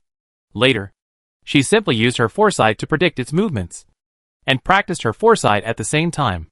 She could clearly see where it would come from in the next second, which fist would be virtual, and which one would be real. When the fist came again, Ran was no longer afraid, and aimed at its real tentacles and stabbed them with a gun. The long gun stabbed into the tentacles, and tore and picked, and broke one of the opponent's tentacles. The octopus raised its head to the sky and screamed silently, and quickly stepped up its offensive. The face swelled up to 3 times its size, and it seemed that there was something in its mouth. Ran saw with foresight that it was about to spray ink, which was highly corrosive. Ran did not leave the encirclement of the tentacles, but rushed in front of it. Relying on foresight, he dodged left and right in the afterimage of the fist, and avoided all physical attacks in the illusory attack. The big octopus was stunned, and Ran had already plunged into its arms, and the spear reached its chin, and the spear split its chin open. The squid ink in its mouth flowed down its chest. It was useless to itself, but this wave of attack was also destroyed. The octopus was so angry that it gave up this combination of virtual and real attack. It couldn't hit it anyway, so it might as well not use it. It turned all its tentacles into entities, and the suction cups on its tentacles were instantly full of sharp teeth, wrapping around Ran. Countless tentacles surrounded her from all sides, as if they wanted to make her into a ball, trap her inside, and then tear her apart with their sharp teeth. Ran and Qianyu joined forces, and countless rays of light were like sharp blades, cutting all the tentacles that gathered around them. The giant octopus screamed in pain, but the tentacles with sticky liquid regenerated quickly after breaking, and persevered towards Ran again. Ran changed his spear to a fish, and danced the long sword into an airtight ball, protecting himself and Qianyu. The strong wind from the sword blade directly crushed the tentacles that stretched out. The giant octopus seemed to have only these two skills: infinitely regenerating tentacles and corrosive ink.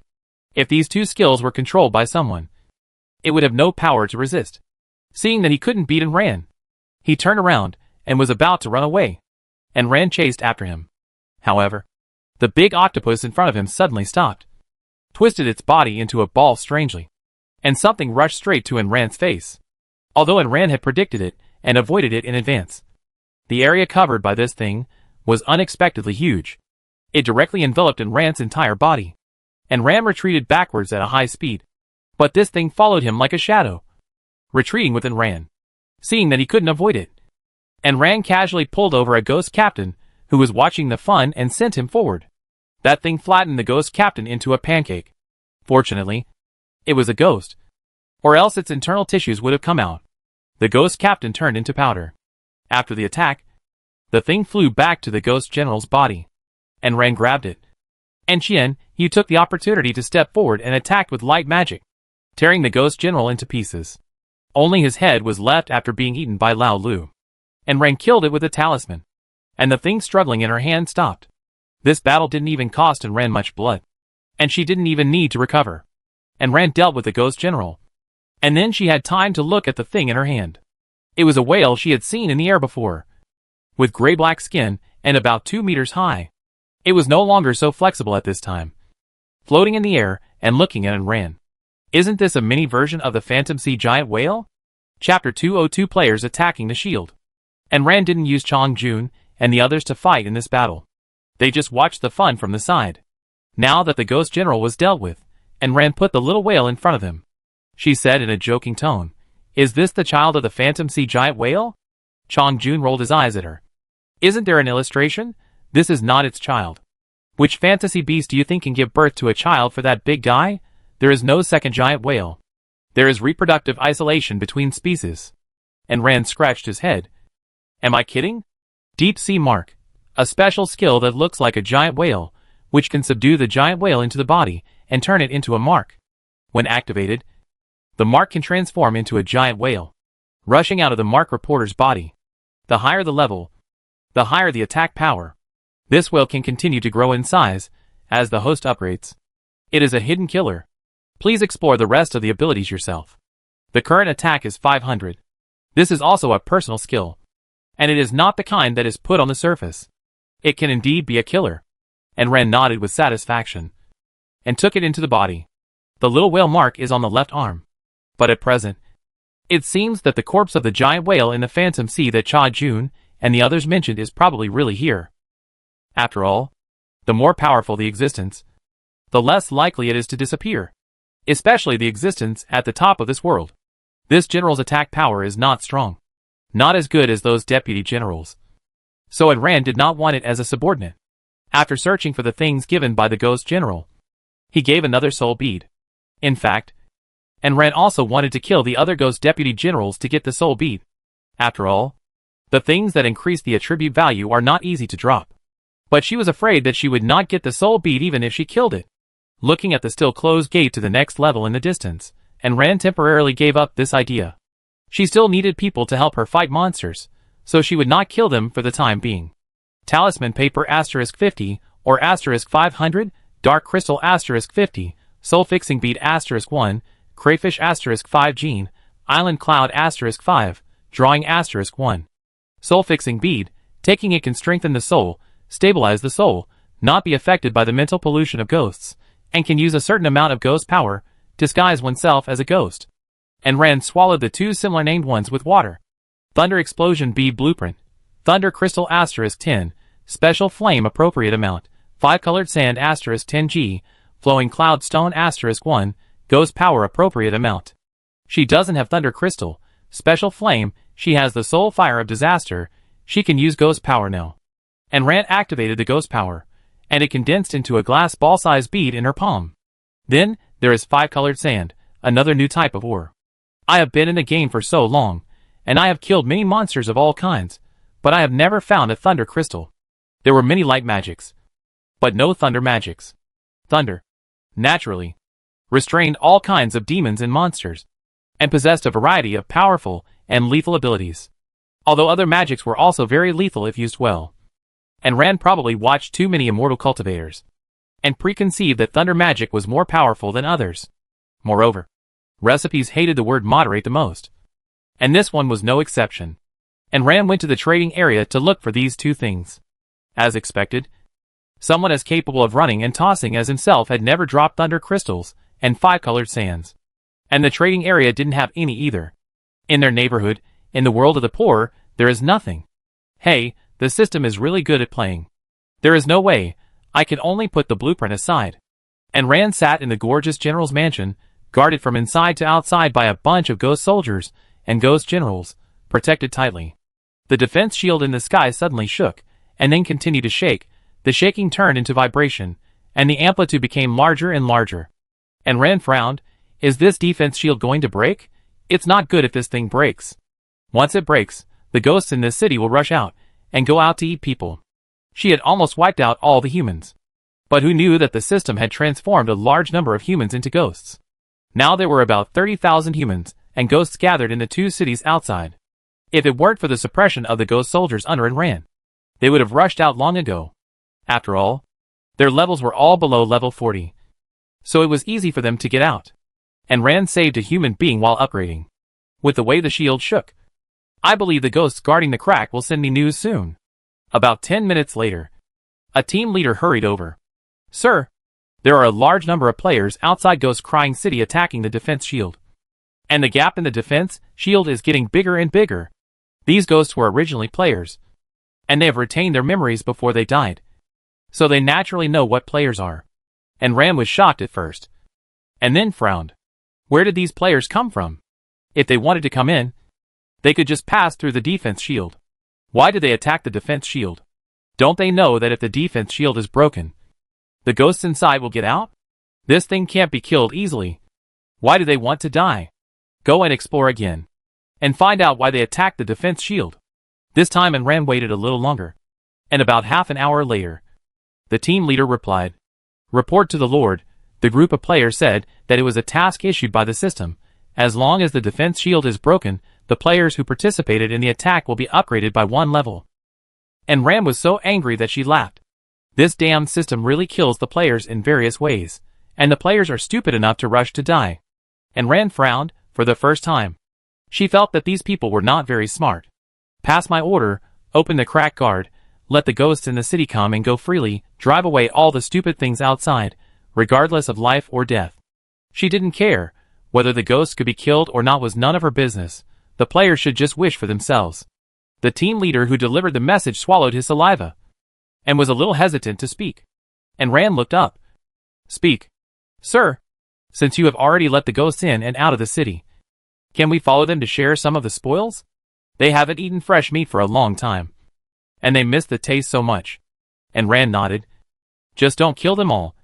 I still need you to do things. The team leader nodded ecstatically, and left in a flash. The ghost soldiers guarding the house were also a little tempted, but they didn't dare to leave without Rand's order. As for those with higher levels, there was no hope. They couldn't get out of the crack.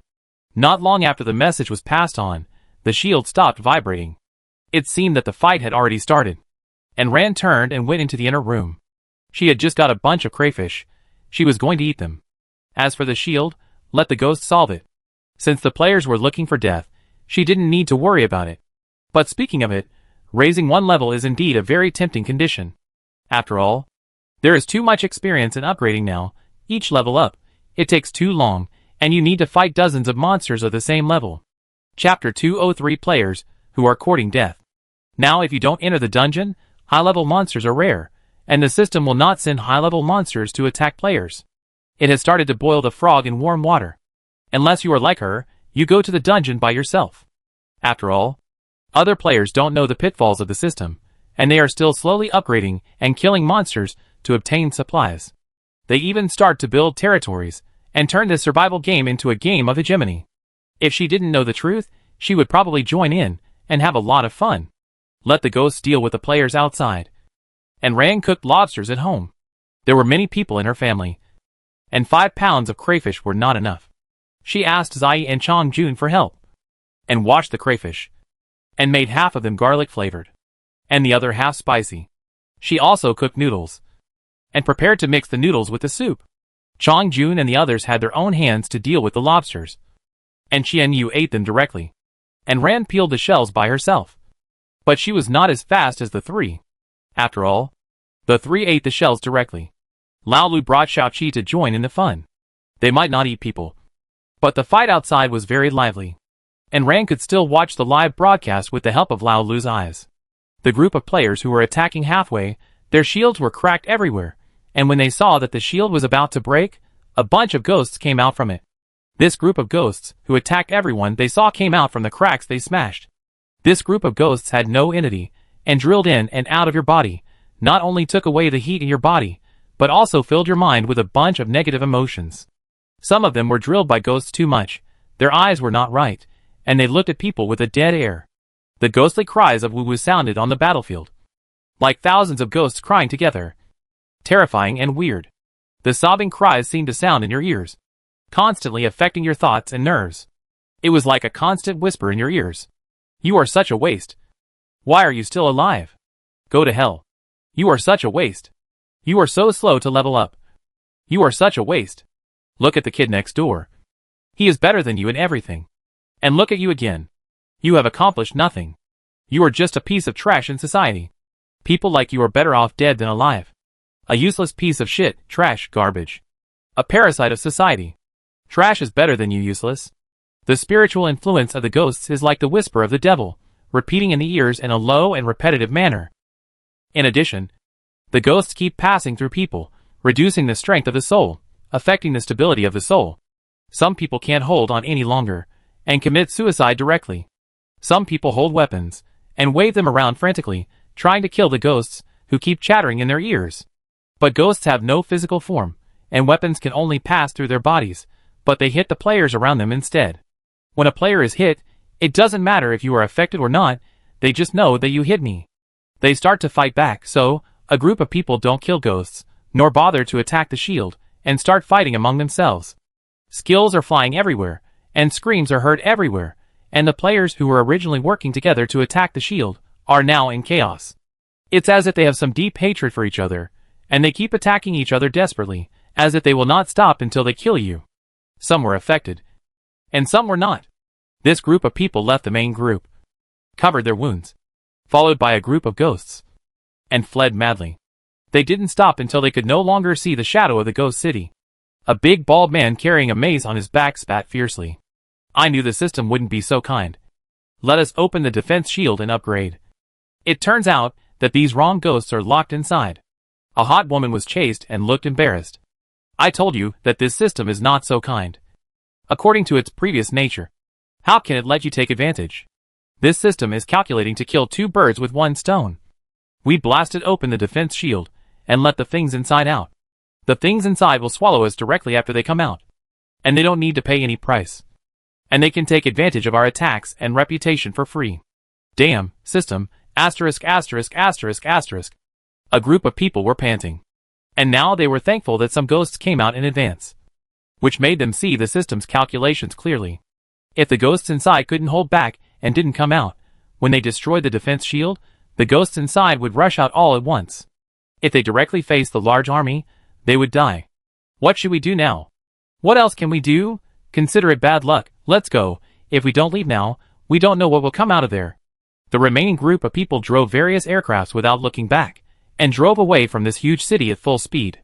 Not long after they left, several groups of players came out one after another, also left without saying a word, and the complaints were posted in the chat area after they ran away.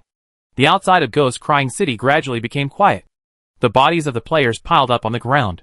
Each of them died miserably. A small number of them committed suicide. And most of them died at the hands of other players during the melee.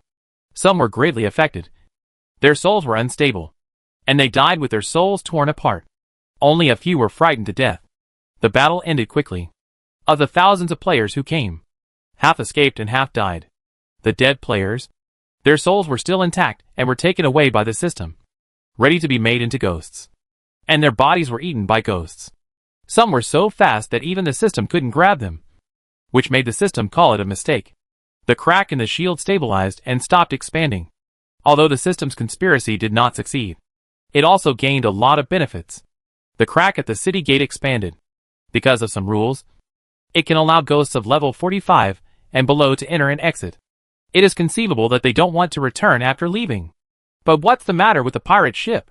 It has left, but it wants to come back. And Rand couldn't solve this mystery by herself.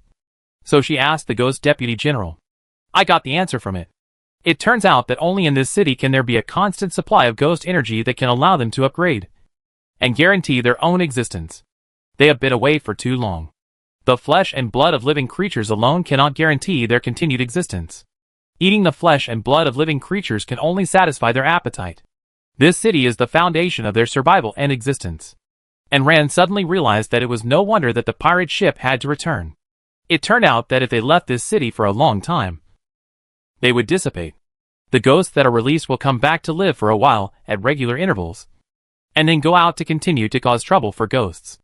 All ghosts are born from this city. If the city disappears, the ghosts will also disappear completely. Not to mention the continued production of ghosts. And Rand touched his chin and accidentally asked a shocking secret. Chapter 204 Unexpected Development. After finishing the crayfish, and Rand touched her stomach with satisfaction, it was flat. It was nice to have someone serving her. You didn't need to do anything yourself, you just had to give orders. Now that there were ghosts guarding inside and outside the house, and Rand didn't need to be as cautious as before. Remembering the chat area that she hadn't seen for a long time, she opened it casually. Everyone in it was noisy and discussing things about the ghost crying city. This time the system released the task to the world, except for Rand who was in the ghost crying city. Everyone else received it. But the location of Ghost Cry City itself is remote, without a map or anything, so it is not easy to find. I don't know how the previous group of players got here. After being cheated, they probably felt unwilling to accept it, and wanted other players to suffer a big loss as well. They didn't say that they suffered a loss. They didn't even say that many people died. In order to prevent them from causing trouble. And Rand put on a mask and changed more than a dozen different identities tirelessly, and spoke on it. The general meaning was that they went to Ghost Cry City to complete the mission, and were cheated by the system. The system is a swindler. They were tricked into using human lives to fill the pit, and the defense shield was shattered, and a bunch of evil ghosts ran out, and most of their team was killed or injured. She told the truth, but she didn't know if anyone would continue to take risks. After all, wealth and honor are sought in danger, and maybe there are really people who are not afraid of death and want to try. Come if you want to. The worst that can happen is that I can release the ghosts again to kill them, and if more people die, they will naturally not come to seek death. After finishing the work, and Rand looked at the time and saw that it was getting late, and she got into bed comfortably. It seems that the ghosts in this area cannot be moved yet, and they are needed to help chase people away. And Rand was dreaming of a scene in which she was caught in front of a ghost with a green face and fangs. And there was a row of ghosts looking at her ferociously. And Rand knew that this was probably another precognitive dream. And she wanted to wake up from the dream. But she couldn't wake up. It was very similar to sleep paralysis. And Rand struggled for a while, and felt a burst of light coming from her eyelids. And Rand exerted herself and opened her eyes. Under the dim light source, the ghost with a green face and fangs was sitting in front of her. Looking around, she didn't know when she had moved to a new place, and she was no longer in her original residence. Without knowing it, she was taken away. None of her subordinates were left. And Rand called out to Chong Jun and the others in her heart. And Chong Jun and the others had returned to the pet space. No matter where she was, as long as Chong Jun and the others returned to the space, they would come to her, with Chong Jun and the others around. And Rand felt relieved. And only then did she feel like looking at the surrounding environment.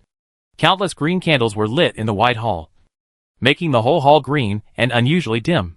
Sitting at the top was a fat, big-bellied ghost. He looked very ugly. He had a pair of protruding eyes. His nostrils pointed upward, revealing his large nostrils.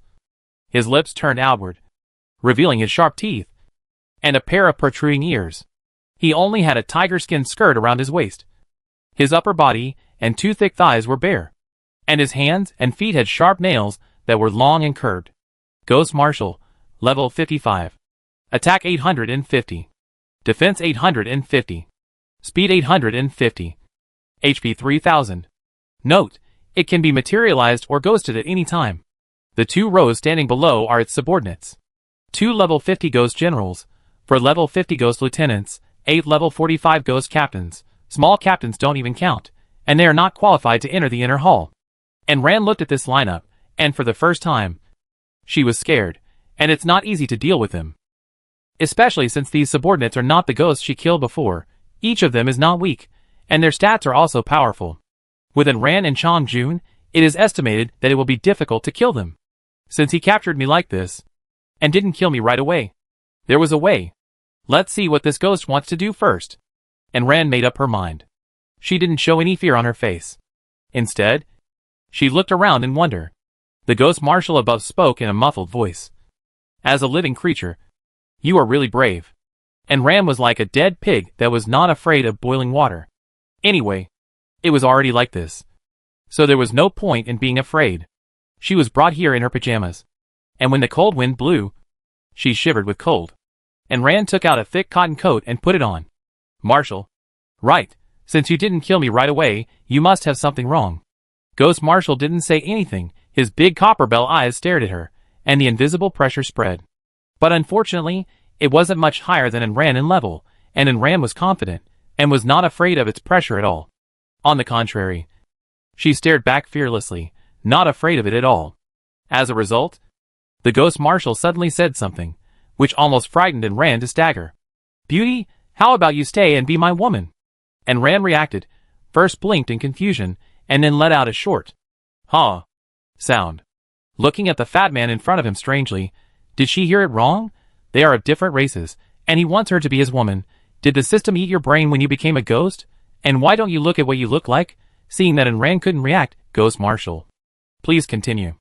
I know you've been making a lot of trouble outside, and even occupied several jurisdictions. How about this? As long as you stay and be my woman, I'll give you the jurisdiction outside. How about that? And Rand didn't know if it could understand, but she still raised her hands and gave it 2 middle fingers. Fighting. She might not win, but to escape. And Rand was fully confident. So she didn't care about the threat of the Ghost Marshal. Besides, she had conquered the outside area by herself. And she still needed it to give her alms. Don't you think you are too arrogant? Although the Ghost Marshal didn't know what this internationally accepted gesture meant. He knew it was not a good meaning. He was angry at the moment. The Ghost Marshal raised his hand, and put a ghost energy binding on her to ensure that she could not escape. He didn't kill her, but just told his men, take her away first, and let her out when she has figured it out. Don't let her starve to death. And Rand was taken to the back hall, and locked in an empty hall. When Rand's soul was bound by the ghost energy, she asked Xianyu if he could untie it. Xianyu assured him that it was no problem. It was a piece of cake. It was just that the bondage was connected to the Ghost Marshal. Once it was untied, the other side would know immediately. If he didn't escape, he would be discovered if he untied it now. It was estimated that the Ghost Marshal would bring people here the next moment. And Rand had no solution for the time being. This Ghost Marshal probably didn't expect that. And Rand was accompanied by a pet of the light system. The side hall was empty, there was nothing, and the broken windows were still letting in wind, so Rand had to rely on herself to keep warm. The Ghost Marshal sent ghosts to guard outside the side hall courtyard, so Rand could reach the courtyard, but couldn't leave. Chapter 205 Making Trouble Under the Nose of the Ghost Marshal. And Rand entered the yard, and wandered around with a flashlight. The yard was pitch black, and there was nothing there, except in a corner, where Rand found a stone tablet half buried in the wall. He put the flashlight over, and saw some words on it, words from another world, which Rand couldn't understand. After thinking for a while, Rand called Chong Jun out, to see if he could understand these words. Chong Jun swept the dust on it, and saw that half of it was still covered, so he smashed a hole in the wall. When the ghosts outside heard the sound, they wanted to go in and take a look, so as not to let the living creatures inside run out. This was the woman that their marshal had taken a fancy to, so they must not let her run away. But when they went in, they saw a man and a goose squatting in the corner, studying something.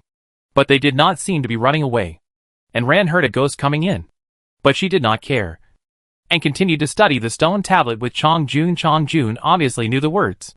This stone tablet means that this city was originally more than this large, and the total area was 7 or 8 times larger than it is now, because Chong Yi had a big battle with the previous city lord and destroyed most of the city. Originally, the number of ghosts was nearly hundreds of thousands, all of which were killed by Chong Yi. With Chanya's seal, the number of ghosts is now maintained at tens of thousands. The system can create ghosts through city transformation, but it takes a certain amount of time. And Ran was thoughtful, thinking of the sacred tree of the Peacock clan before, and the protective cover outside it also prevented the group of insects from flying out. Is it the same nature as this one? After reading the stone tablet, and Ran went back to the house and cooked by himself. He looked calm and not in a hurry at all. But secretly, she ordered Lao Lu to pull all the captured ghosts into the shadow. There were many ghosts here, so she used the ghost sea tactic. The ghosts in the city that were not captured were originally reserved for dealing with players outside. But now she couldn't take care of them, so she asked them to help her first. She asked Lao Lu to put them into the shadow and bring them back secretly. Then she drank the magic water and brought half of the ghosts over within a few days. She didn't know what the ghost marshal was thinking. He took her there every day and asked her if she wanted to be his woman. And Ran wanted to spit on its face. Just looking at its face made her sick, not to mention facing it day and night. You said you wanted Ran to be its woman. You should at least give her some benefits. You just threw her into the hall, without food, without benefits, and left her there to fend for herself. Who would do that? If the benefits you gave Ran tempted her, she might really agree, although she might turn against you and stab you to death later. And Ran was bored and trapped in the side hall counting bricks, while Lao Lu continued to capture people here to be puppets. After trapping Ran for half a month, Ran turned all the ghosts in the Ghost General's area into obedient puppets, and began to secretly attack the low-level ghost soldiers here. There were no residents in the area under the jurisdiction of the Ghost Marshal. All of them were ghost soldiers and their subordinates. There were about 1,000 ghosts, and they kept a tight watch on this area. And Ran had a lot of ghost soldiers under his command, but not many high-end combat forces. Only himself, Chan Jun, Qian Yu and Disaster, and barely counted Shuqi and Lao Lu. Therefore, Ran planned to do the same as before, and first subdue these ghost captains with force. The mark on Ran's body was like a tracker. The ghost marshal knew where she was. She couldn't leave because she would be exposed if she left the courtyard. And Ran set Lao Lu and Zai to kidnap people. After they left their duty places and went home, they dragged them to the place where they were imprisoned. Even the ghost soldiers guarding him were replaced and became his puppets. So the ghost captain and the ghost deputy tied them up and came in smoothly without being discovered. They didn't have the sky eye, nor did they have the convenient monitoring eyes like Lao Lu. As long as the ghosts below didn't report, they basically couldn't find them. These ghosts who guard a region do not have as much power as the Ghost King. At most, they have more subordinates. And Ran has collected a lot of long hair of female ghosts, and used them to weave 3 large nets for her own use. Lao Lu's vines are more useful than her nets. He sneaked in from under his feet, and before the other party noticed, the vines turned into a large net, and directly pulled the ghost into the shadow. In the shadow world, Lao Lu is the ruler. After entering the shadow world, if your level is not as high as Lao Lu, what can you do? And Ran was quietly making trouble right under the nose of this ghost marshal. This ghost marshal came to ask once a day whether she wanted to be his woman. Every time, she would answer negatively. This ghost marshal was not in a hurry, and Ran didn't know what he was playing, until there was only one ghost general left to deal with. This ghost marshal seemed to have finally lost his patience, and let the ghost bring Ran over. The ghost marshal patted the armrest of the chair. Woman, are you still unwilling to be my woman? And Ran crossed her arms. You look a little ugly. Not in my aesthetic sense.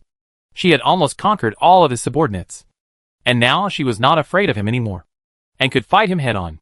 It would be best if we fight. Who would have thought that the ghost marshal was not angry after hearing this, but rather a little happy. You should have told me earlier. I can change into any appearance. He casually wiped his face, and a lizard head appeared on its fat body. The lizard man's head plus its own fat belly, let alone the beauty.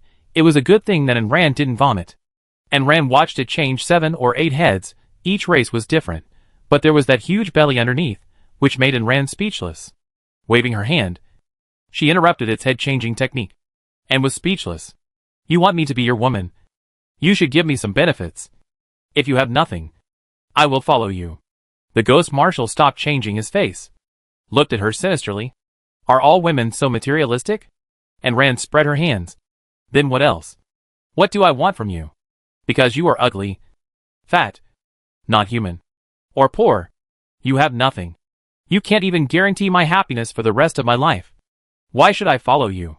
If you follow me, I promise not to eat you. And Ran rolled her eyes. I can also make empty promises.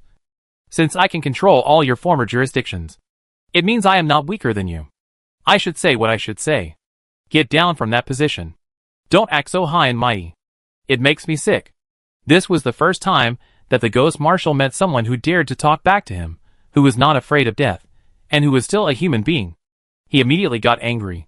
The fat hand with several exaggerated rings slapped the armrest heavily, pointing at Ran. Go, tear her up for me. I want to use her as a snack. As soon as it finished speaking, only one Ghost General rushed up, and the rest stood there, not even moving. Before the Ghost Marshal could feel something was wrong, Ran curled her lips and waved her hand. Go tear it up for me. Chapter 206. The Ghost General swallowed the alien space. Except for the Ghost General, who was not subdued, the Ghost Marshal was besieged by his former subordinates. I don't know if it was because he oppressed them too much in the past. These ghosts fought without mercy, biting, and taking turns to use ghost fire. Even if the Ghost Marshal was level 55, it was not enough for them to fight so hard. Soon, even without Ran's help, the Ghost Marshal was torn all over his body with wounds. Of course, some of her puppets also died, not to mention the soldiers. 5 ghost captains died, 2 ghost deputy generals died, 1 ghost general was injured, but not dead. The Ghost Marshal lay on the ground, dying, his huge belly rising and falling.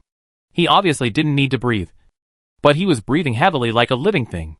This Ghost Marshal was quite powerful, and Ran originally planned to make him a puppet, but the Ghost Marshal refused. His big mouth opened and closed, and suddenly his chin fell to the ground, and his big mouth split into a huge abyss. The inside of his mouth was like a wind hole, with a strong suction force, absorbing everything crazily. The tables, chairs, and walls in the hall were all sucked into his wide-open mouth, and even the wall and floor were peeled off by the huge suction force and sucked into the wind hole. The Ghost Marshal's move was too sudden, and Ran spread his wings and dodged. But a group of ghost soldiers in the hall had no time to dodge, and were sucked in with screams. And Ran flew out of the hall, and the other high-level ghosts broke through the wall and escaped.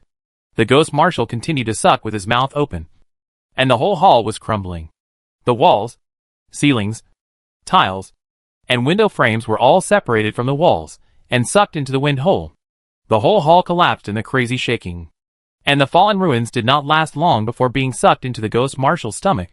The wind hole in its mouth continued to expand, and its power gradually increased, and Ran led a group of puppets to run far away. The suction from the wind hole behind them sucked all the buildings behind them into their stomach. The wind hole probably led to some unknown place. After absorbing everything, the Ghost Marshal's stomach did not swell. As time went on, the suction from behind became so strong that it formed a hurricane with strong attraction, and Ran was caught in the air by this suction. And no matter how she flapped her wings, she could not leave. The suction force directly encompassed the entire area under the jurisdiction of the Ghost Marshal. All buildings collapsed in an instant and were swallowed by the Ghost Marshal, gradually moving towards the next area. With this suction force, even if Ran had known it in advance, it would probably not have made much difference. And if Ran was not at the scene, the Ghost Marshal would not activate the wind hole, and Ran would have to come back to kill it sooner or later, and then she would still have to face the wind hole directly. And if she was at the scene, the Ghost Marshal would open the wind hole, and she still couldn't avoid it. So at this point, it doesn't make much difference whether you know it early or late, unless she never confronts this Ghost Marshal in her life. The strong suction pulled and ran, as if something heavy was binding her wings. She flapped her wings hard, trying to break free from the suction, but still couldn't do anything. Disaster released a piece of soul fire behind her, but this soul fire that could easily burn the evil ghost to death was sucked into the wind hole, and had no effect at all. And Ran also tried to use light magic, but this light was also sucked into the wind hole, and was annihilated without leaving anything. And Ran tried all the methods, but still couldn't close the wind hole or kill the Ghost Marshal. Seeing that she was being pulled back and about to enter the wind cave, and Ran had to stretch out her light whip to wrap around a nearby building. She relied on the pulling force to keep herself from being sucked in. But the next moment, the building she was wrapped around suddenly collapsed, and Ran was sucked in along with the building. She entered the Ghost Marshal's wide-open mouth along with many sundries. After swallowing Ran, the Ghost Marshal closed his mouth, patted his stomach, and burped with satisfaction.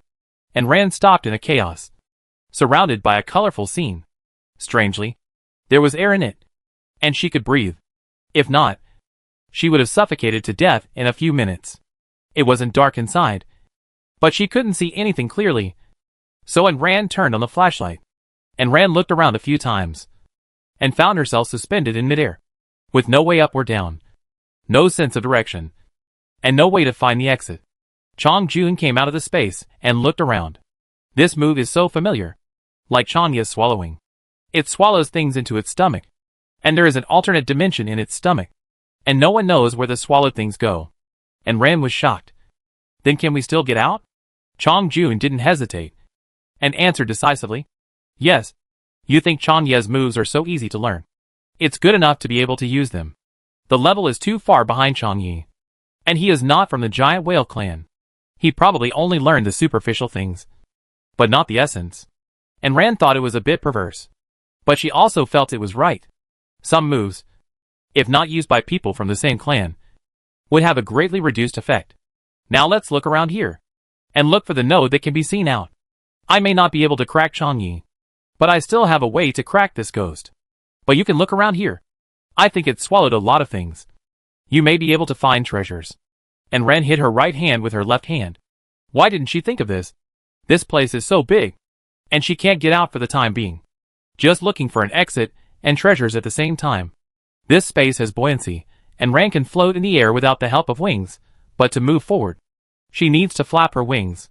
And Ren finds a direction, flaps her wings and flies to the right front. There are buildings, animal carcasses, bones, trees, and even various broken weapons floating along the way. And Ren collected these weapons and fed them to the pendant. Although the level may not be low, even if they are broken, the number is too large. After flying a short distance, she has collected nearly 100 broken weapons. Some buildings were mixed together, piled up in a mess, and looked like temples.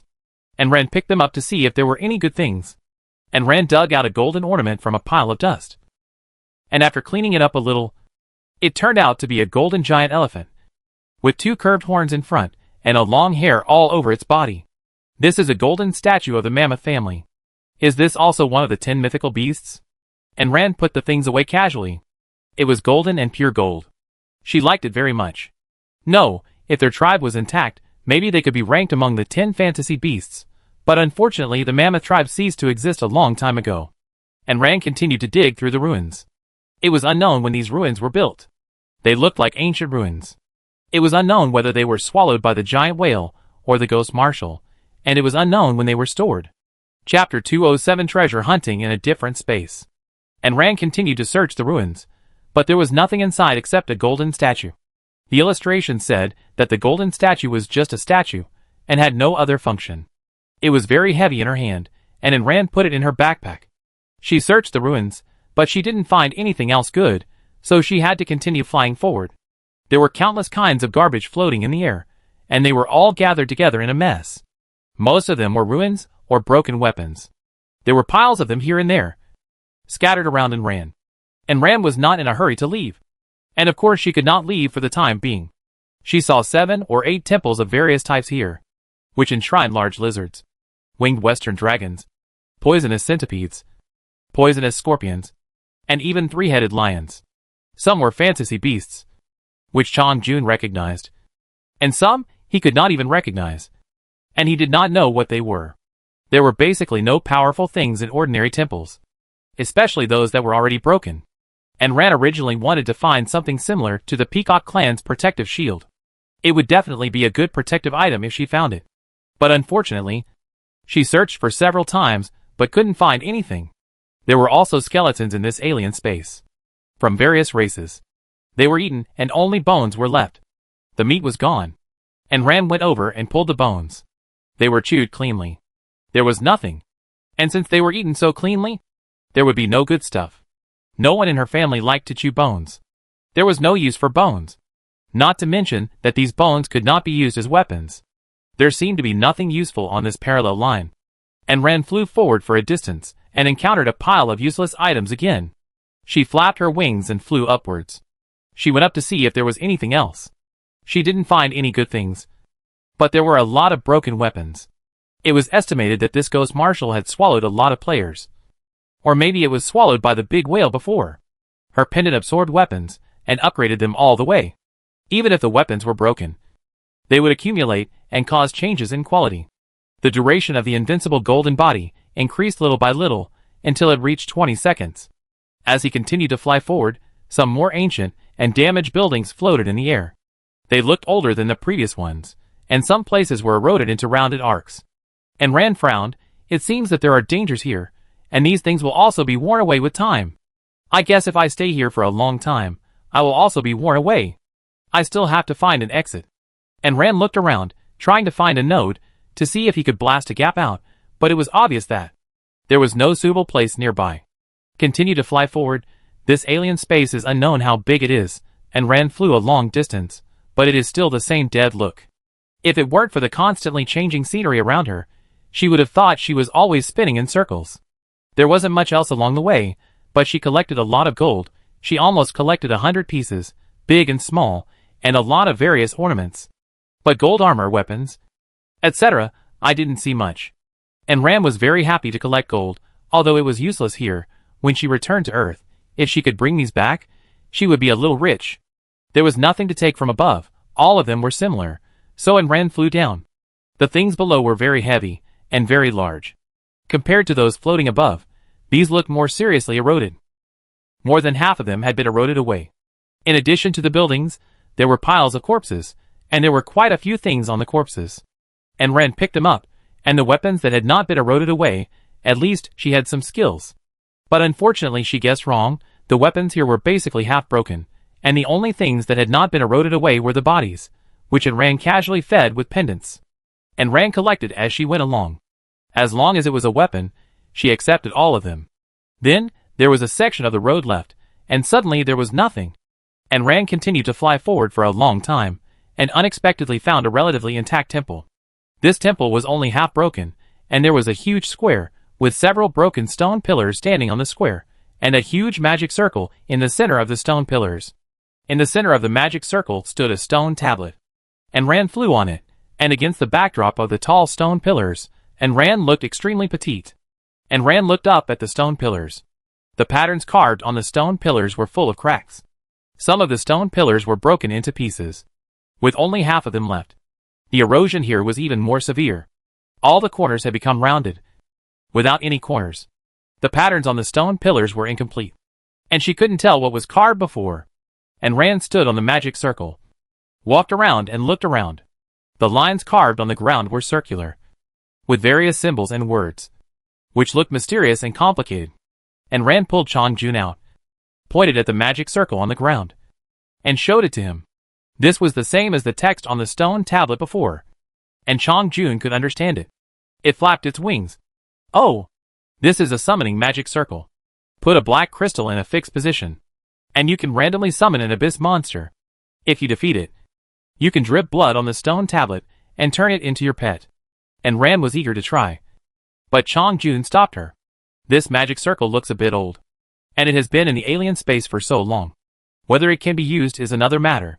Besides, what if the monster you summoned is too high in level? The monsters summoned by this ancient magic array are usually not too low in level. And Rand glanced at it. Don't you still have my help? If the level is too high, maybe I can use the battle with it to generate space fluctuations and rush out. Chongjun nodded. That's right, but have you found enough treasures? Go out now. Thinking about the speed at which the use time of his invincible golden body increases, and Rand is reluctant to leave. I thought about continuing the treasure hunt and finding the exit. But what should I do with this thing? I can't tell the direction here. What if I can't find the way back? And Rand touched her chin and thought hard. And suddenly an idea flashed in her mind. If she couldn't find it, she could just take it with her. Her backpack was so big anyway. And Rand tentatively put her hand on the ground, and silently said to take it in her mind. The huge and damaged temple in front of her disappeared after a while. It was obvious that it had been put into Rand's backpack. And Rand happily checked her backpack. And then she looked bitter. Chongjun asked her with a smile. What's wrong? Didn't you put it in? I did put it in, but it took up 300 of my slots. Luckily my backpack is big, otherwise it wouldn't fit. I don't know what I can summon in the end, so don't waste my black crystal in vain. And Rand put the thing in and continued to fly forward. Let's find the exit first. Chapter 208 Corpse Mountain. And Ram was like a headless fly, flying around in the alien space, like a magnet, collecting all the scattered weapons into the pendant. I don't know if the pendant was full or what, it was stuck at 20 seconds and would not rise. And Ram was not discouraged, and continued to feed it weapons. It was unknown how much it had absorbed. And Rand even saw a skeleton mountain.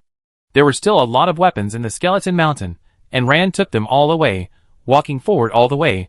This skeleton mountain was huge and towering, and I didn't know where it ended. At first, the skeletons here were just the corpses of small animals. As we went deeper, the piles of skeletons became larger and larger.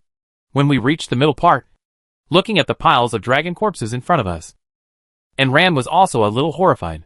Were these dragon corpses killed by the big whales? And then swallowed? These dragons were not Chinese dragons, but some similar to Earth dragons. Big lizards with wings, saber-toothed dragons, Tyrannosaurus and the like. Some of them looked like big lizards. Cha Jun and Disaster came out of the space together. A goose and a dragon quietly looked at the huge pile of corpses in front of them. I don't know what they were thinking. Although these dragons are only low-level dragons and middle-level dragons, they are actually very powerful. After all, since ancient times, dragons have been considered powerful beings, even if they are dragons from another world. Anran, stay here for a while for the time being, Disaster and I have things to do. Anran didn't know what they were doing, and asked casually, why stay here? We don't know if we can find what we want for the time being, so we won't tell you yet. Okay. Do you know what's going on here? I can guess roughly, maybe it's the soldiers that the system sent out to kill Chunya, but they were all wiped out. Alas, Anran sighed, looking at the pile of corpses here. You know how tragic the battle was back then. By the way, Chan Jun, Disaster, I have never asked you. Do you have other tribesmen? No. Disaster. Chunya and I are the only fantasy beasts. There is no other similar one. Anran nodded, and did not mention the others, which means that other fantasy beasts may have tribesmen. Leaving Anran here, Disaster and Chan Jun flew into the air, and landed on the corpses of the dragons, and closed their eyes, and did not know what they were doing. Time moved forward bit by bit, and still nothing changed. Anran did not bother them, and sat on the pile of corpses in a daze. In fact, the corpses of the dragon clan are still very useful. It is definitely a good thing to add them to weapons. But she will collect them only after Chan Jun and Disaster are done with their work. I don't know what they are for. Anyway, they are all dragon clans, maybe they are useful. This is only the middle part, which is the corpses of the dragon clan. I don't know what I can see if I continue to go up. The top of the mountain is not close to here. I can't see what is piled up. But the corpses of monsters stronger than the dragon clan should also be useful. When the time comes, I will take them all away. Suddenly, the entire mountain of corpses began to shake, and Anran was shaken to the ground. Anran thought that this space was going to collapse, but found that the source of the vibration was Chan Jun and Disaster. He retracted his feet that were about to run. Let's see what these two are doing. As the vibration accelerated, the dragon skeleton seemed to come alive, and began to tremble. Tiny drops of water began to seep out of the bones, and gathered around Chan Jun and Disaster. As time passed, the water drops gathered more and more, and gradually became the size of a wash basin. These water droplets are colorful, but the auras inside are different. Some are violent, some are gentle, some are manic, some are gentle, and some are heavy. The water droplets just gather together to form a ball, but they do not merge. They gather together clearly. The water droplets are still gathering here. Until an hour later, there are no more water droplets in the bones of the dragon clan. Chan Jun asked to find a container to put it, and Rand packed the things and asked curiously, what did you collect? Dragon marrow. It will be very beneficial if you take it. And Rand heard it, and his eyes lit up. Just eat it like this? No. There are dragon marrows of various dragons in it, with different properties. And because the level is too low, there are many impurities, which need to be refined. And Rand suddenly realized. And the Disaster continued, if you want to eat it, you need to take medicine. Unless you are now at level 60. Otherwise you can't stand this dragon marrow. Disaster then ordered Anran to collect all the dragon corpses. Dragon marrow cannot be refined here either, because of the lack of medicine, and Anran saw it when he came in.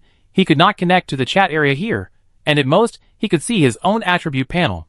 He took away all the dragon skeletons, occupying hundreds of grids, If Enran's backpack was not big, it really could not fit. After taking away these corpses, the whole mountain almost collapsed. After all, it was piled up with corpses, and it was not solid. Enran did not fly, and walked up, wanting to see what was behind the dragon corpses. The skeletons got bigger the further he walked. Some of them looked so strange, and neither Disaster nor Chongjun could recognize them. But it didn't stop them from putting things in Enran's backpack. If they hadn't picked up a space ring halfway, it would have been too big to put them in. There were all kinds of weapons and armor among the corpses, which Enran took away. He also picked up the good ones to see if they could be used. Some races have humanoid figures, so they are expected to use weapons. So it's not surprising to see weapons here. The corpses at the back were huge, and even though they had become dry bones, they still had a strong pressure. If there weren't two dragons following her, Enran would have to kneel down. Disaster burned the corpses with soul fire for a while before letting Enran put them in the ring. They didn't say what use these corpses had, but just said they couldn't be dealt with here and had to go out. But they were definitely not simple things. Finally, at the top of the mountain, Enran saw the largest corpse. It was a huge 9-headed snake corpse. It alone occupied the top of the entire mountain, and it was thick and long. This big snake has 1 tail and 9 bodies. Its body is tightly wrapped around something, and will not let go even until it dies. Before Enran gets close, her foresight suddenly kicks in. She sees a huge 9-headed snake phantom leaping out of the snake and rushing towards her. Enran pulls Chongjun and Disaster down and rolls down from the bone mountain. A huge 9-headed snake phantom rises from where Enran and the others were just now. 9 pairs of emerald green vertical pupils look at these uninvited visitors grimly. Enran smacked her lips. It has been dead for so long, but it can still leave such a powerful spirit body. It is also amazing. Chapter 209, Fighting the Hydra Spirit. Enran looked up at the big snake, and the snake's eyes lit up, and invisible waves passed through Enran's body and spread far away. Enran blinked and had no reaction because she was wearing several layers of mental protection and was not affected much. The big snake probably didn't expect this result and tilted its head and suddenly moved its skeletal body to pounce towards Enran. Enran spread her wings and flew backwards. Several huge snake heads slammed heavily on the ground, and the bones flew everywhere. It was already dead, and now it was torn into pieces.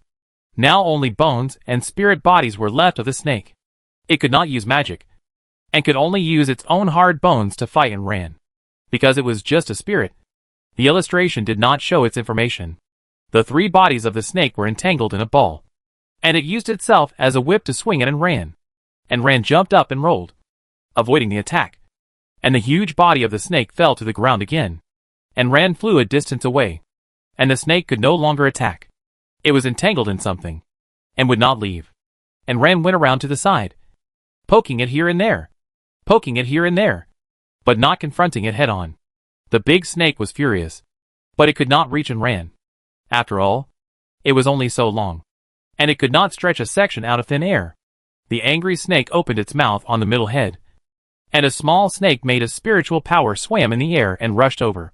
It was very fast, and it was in front of Enran in almost a flash.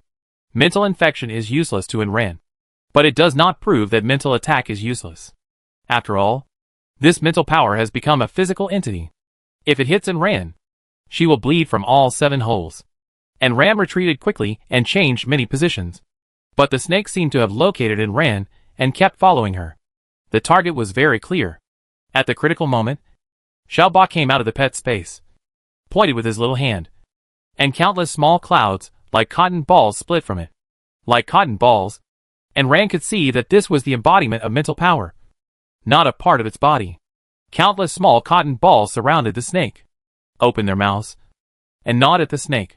You nod, I nod, and the little snake made of spiritual power was covered with wounds. Its green eyes dimmed. The little snake was hanging limply in the air, and was eaten by Xiaoba. After the little clouds finished eating, their bodies swelled slightly, and they flew back into Xiaoba's body. Xiaoba burped, and hooked his small, thin finger at the 9-headed snake, looking extremely provocative. By the way, she signaled it to have more, it loves to eat. Enran smiled and went over to kiss Xiao Yuntuan. Thank you, Xiaoba. Xiao Yuntuan smiled and narrowed her eyes, putting her hands on her hips and looking proud. The Hydra was a little stunned, probably didn't expect that the attack she released would be solved like this.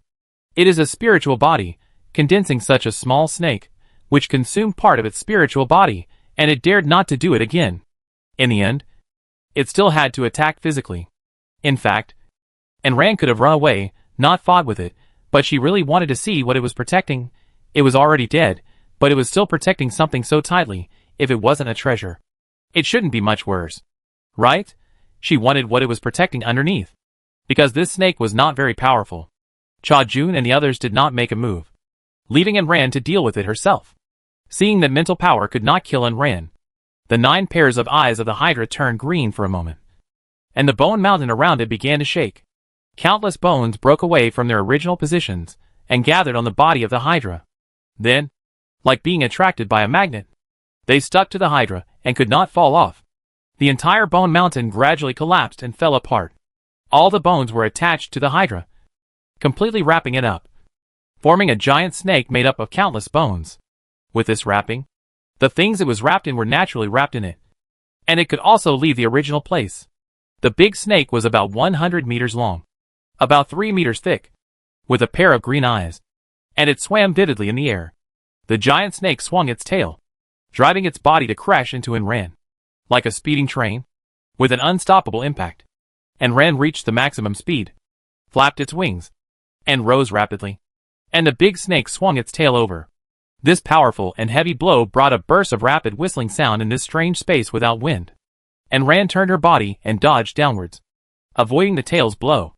The snake bent its head, opened its mouth wide, and bit Ayn Rand. Ayn Rand kicked the snake's head with both feet, using the force to avoid it again.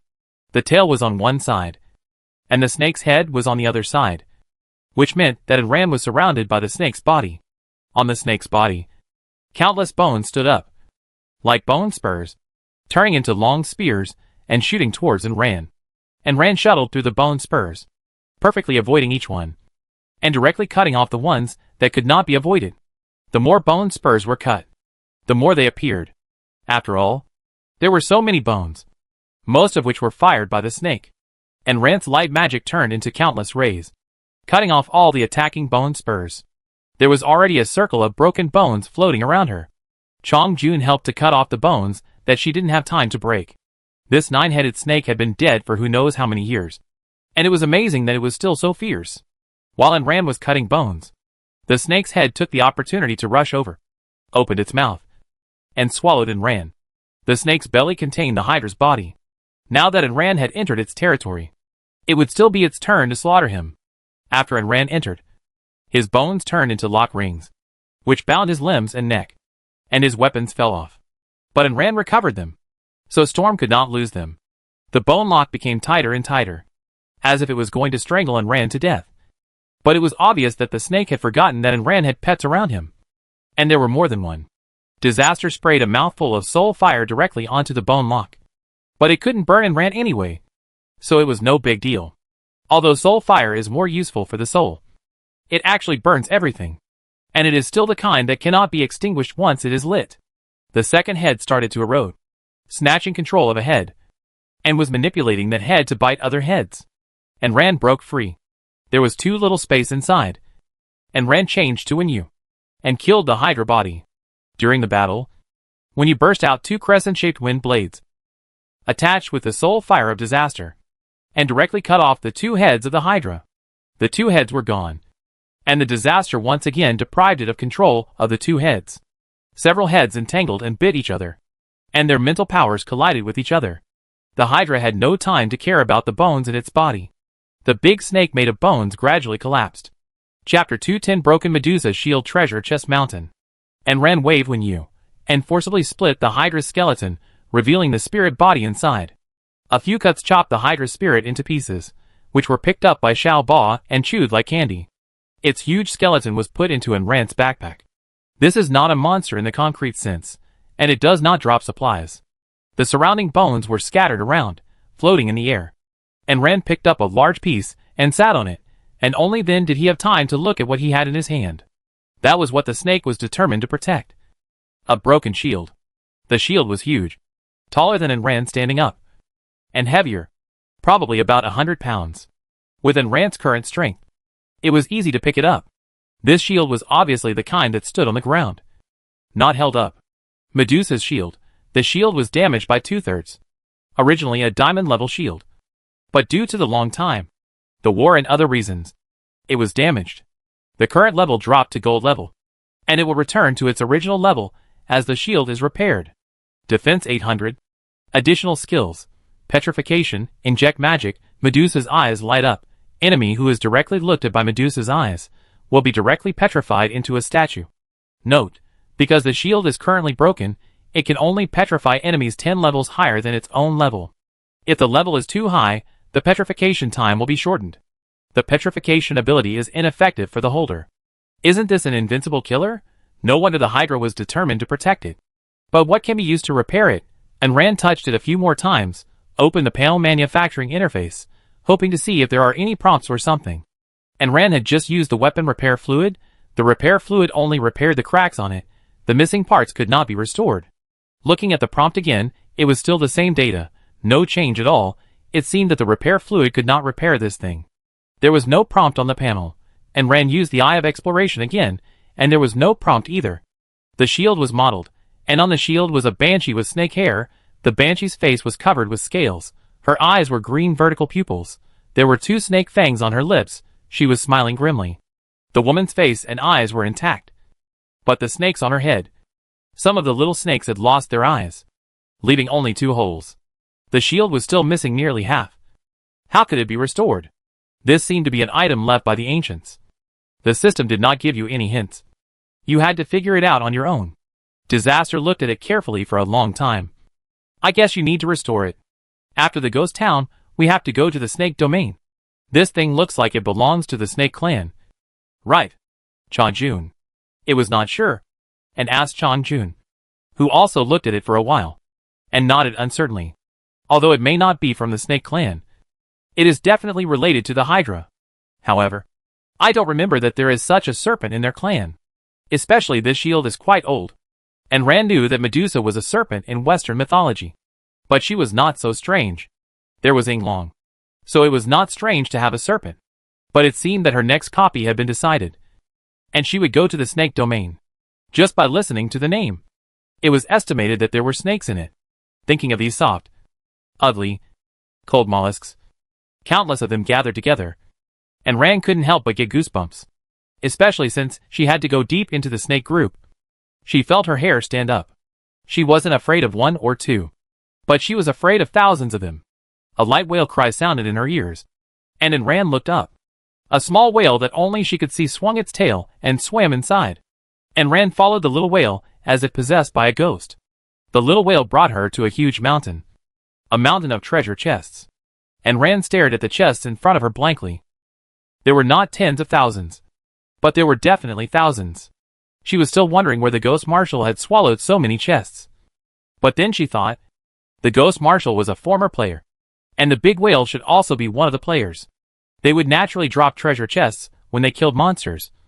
But it was obvious that these were gifts from the big whale. Cha Jun and Disaster were not that strange. They had also hit so many treasure chests in the past. And they had seen even the most precious items. Cha Jun and the others are now certain that Chanya's body must have been suppressed by the system under the Ghost Crying City. Only by destroying the Ghost Crying City can it be liberated. They were too arrogant at the beginning, and never fought together, which led to being defeated one by the system. The only thing they can do now is to find the remains of the deceased, at least to place them properly, instead of being suppressed by the system. And their souls cannot rest in peace. Cha Jun sighed helplessly. It was besieged by the monsters driven by the system, and was seriously injured. And even its level dropped to level 90. And it had to find a place to heal. It took thousands of years to heal this wound. After 1,000 years, everything has changed. The 10 great fantasy beasts, some died, some were injured, some were sealed, and some were even exterminated. I really regret it. If they hadn't. Alas, it's too late to say this now. Looking at Rand, who was unaware and rushed to the treasure box, Cha Jun's eyes were a little shaken. I hope my choice is right. There are no wooden boxes or bronze boxes here. Most of them are silver and gold, and occasionally there are platinum treasure boxes. And Rand hadn't seen many gold ones, let alone platinum ones. She was eager to get started and opened a platinum one. A box of star fragments. The system never gives out many of these things, at most 20 pieces at a time, which was enough for her to use for a long time. She opened another platinum box, which contained a platinum-level cloak. Cloak, speed plus 850, defense plus 800, strength plus 200, original skill, phantom, can split into a clone. The clone will have half the stats of the original body, cooling time 7 days. And Rand put it directly on the armor she was wearing now, which only had wings but no cloak. And Rand was like a mouse that fell into a rice jar, and was just about to roll around in the treasure mountain. He opened another one, and it turned out to be a light silver token. On the token was a light white sea of clouds, and in the sea of clouds there were colorful fish. On the reverse side was the name of the token, and an explanation that appeared directly in his mind. Illusion Sea Order. With this token, you could open the door to the Illusion Sea at any time, after dripping blood to recognize the owner. It will hide in your body. And Rand had a strong premonition that the owner of the token wanted him to go to the Illusion Sea to take a look. And Rand showed the token to Chong Jun. She probably guessed that it was the token left by Chong Yi. After all, it was a relic of an old friend. But Chong Jun and Zai obviously couldn't see the original appearance of the token. Only Rand could see the original appearance of the token. And Rand was silent for a while, solemnly cut her finger, and dripped blood on it. Chapter 211 Regeneration Pill. A stupid dragon. The token disappeared into the body, and Rand continued to open the treasure chest, like a little girl who got a bunch of toys, and her happiness was obvious. Sky Spider Silk. The spider silk produced by the extremely rare Sky Spider, after spinning 10,000 spiders into yarn. Only this roll is obtained. After combining with precious items to make clothes, it has the effects of high temperature resistance, severe cold resistance, increased defense, and injury recovery. Please explore it yourself later. Precious items. The things she has here are not too precious. Let's put it aside for the time being. Regeneration Pill. After taking it, you can regenerate broken arms, legs, or internal organs. But each regeneration requires a lot of nutrients, as well as a huge amount of vitality. Note, after taking this pill, it can only regenerate 5 times, and it will lose its effect after 5 times. Of course, if your head and heart are lost, you can't regenerate. And Rand laughed. If your head and heart are lost, you are dead. How can you regenerate? But this is really a good thing. No wonder it is in the platinum treasure box. It is very valuable. And Rand swallowed it directly. She would be careful not to put herself in such a dangerous situation. But who knows when the danger will come? She opened 4 in a row, and there was no platinum treasure chest. It can be seen that platinum treasure chests are not so easy to get. As for gold ones, they are mostly rare minerals or weapons after opening. Treasure chests of this level will not contain regular supplies. And Rand opened a thunder crystal in it. Thunder crystal *50. But after searching through the boxes, she didn't find the 5-color sand, which shows that this thing is really hard to get. Take all the boxes away. Fortunately, these boxes can be stacked repeatedly, otherwise, they really can't fit. I checked my backpack, and it turned out that there were only 100 slots left in such a big backpack, and the bones and the summoning array took up the most space. And Rand even thought about whether to go home after leaving to put things away. And Rand took the things away and continued to move forward, but this time, after wandering around for an unknown period of time, I just couldn't find the exit of this alien space. As time passed, the air here became thinner and thinner, and Rand decided to take a risk, relying on the huge explosion power to blow up the alien space. When Chong Yi controlled the alien space, Chong Jun, who was once imprisoned, could not get out. In the end, it was Chong Yi who released him. At that time, this alien space was the most powerful, boundless, endless, timeless, and without boundaries. Those trapped in it, no matter what, would either be suffocated to death or lost in the alien space forever, and disappear forever in the endless void. That was because Chong Yi's body was powerful enough, and coupled with this alien space that folded countless spaces, he could almost walk sideways. But now this Ghost Marshal is not strong to begin with, and his body is not of the space type, and he controls this alien space, although he is also quite powerful. But Chong Jun feels that he is far inferior to that guy Chong Yi. They just need to find a node in the space, attack one place, cause a big explosion, then they can blow up this alien space. They can't concentrate their attacks and explode out of thin air, so they need to find an opponent, then they can summon the monster from the stone tablet. And Ran's backpack is full of all kinds of things. She took out the formation, placed the black crystal, followed Chong Jun's instructions, and input magic power. The black crystals in the entire formation lit up one after another, gradually submerging the stone tablet. A black mist surged on the stone tablet, forming a black vortex. And something was crawling out from inside. This alien space couldn't even connect to the outside world, but it could connect to the abyss. The entire space began to vibrate because of the arrival of the things in the stone tablet. And Ran's body was shaking. With such a big battle, it was estimated that the things coming would not be too simple. And Ran was fully armed, ready to go, and quietly waiting for this guy. After a while, a huge white dragon claw crawled out of the black vortex. But it was a dragon claw made of bones. 2 claws, a thick head, sharp teeth, a thick neck, and a white bone body whose feet could be seen directly through the chest. A pair of wings without perostom. A huge white ancient dragon drilled out from the stone tablet, and got stuck halfway through, and ran in disaster, with their eyes like dead fish eyes, looked at the stupid dragon in front of them, which was stuck in the stone tablet and kept struggling. Abyss Bone Dragon, a high-level undead monster, it has both the power of dragons and the ghostliness and darkness of undeads. Level 55, Attack 900, Defense 900, Speed 900, HP 3000. Note, it has skills. No matter how much the illustrations say, and Ran has a fixed impression of this dragon. It is a stupid dragon, not to mention that it has no brain, which makes it even stupider. Since it is stuck, and there is still half of it that cannot be pulled out, I will take the opportunity to kill it. And Ran waved his spear, and rushed over, and the gun case jumped, and a series of gun shadows were shot, and it went straight to the head of the bone dragon. Seeing that it couldn't get out in a short time, the bone dragon stopped struggling, and opened its mouth. A green ghost fire, mixed with high temperature, covered and Ran sank down, and the shot deviated from the attack trajectory. And Ran's defense with all her equipment was already over 1,000. But this ghost fire looked difficult to deal with. She was afraid of burning her equipment.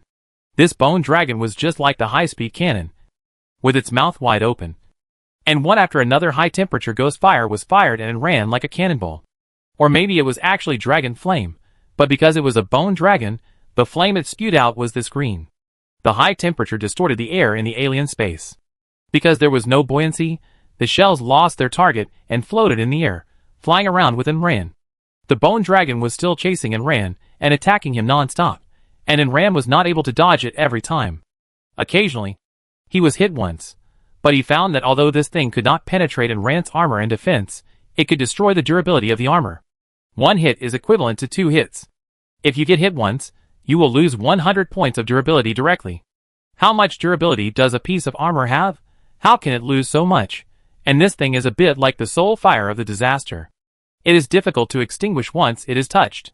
If it was not burned by the fire of the disaster, a corner of her armor would have been burned off. Fortunately, the power is not as strong as that of the disaster, so it can be dealt with. But in this way, it is obvious that this ancient dragon is not so easy to deal with. Half of the ancient dragon's body is stuck in the tombstone, only the upper body and the big head are exposed. It was still chasing Ran and firing fireballs, using itself as a mobile turret. Its head was also flexible, and it could turn 360 degrees, chasing Ran everywhere, but it couldn't get close to the bone dragon, and was forced to get farther and farther away from it. The fireballs of this bone dragon seemed to have no end, and it kept spitting out non-stop, and its magic power was really sufficient. Chapter 212 Blast Out and Exit. Ran was forced away from the bone dragon, but he did not find any signs that it was struggling to get out. Ran cast a spell, and countless balls of light dragged their tails and blasted over, but were blocked by the fireballs floating in the air.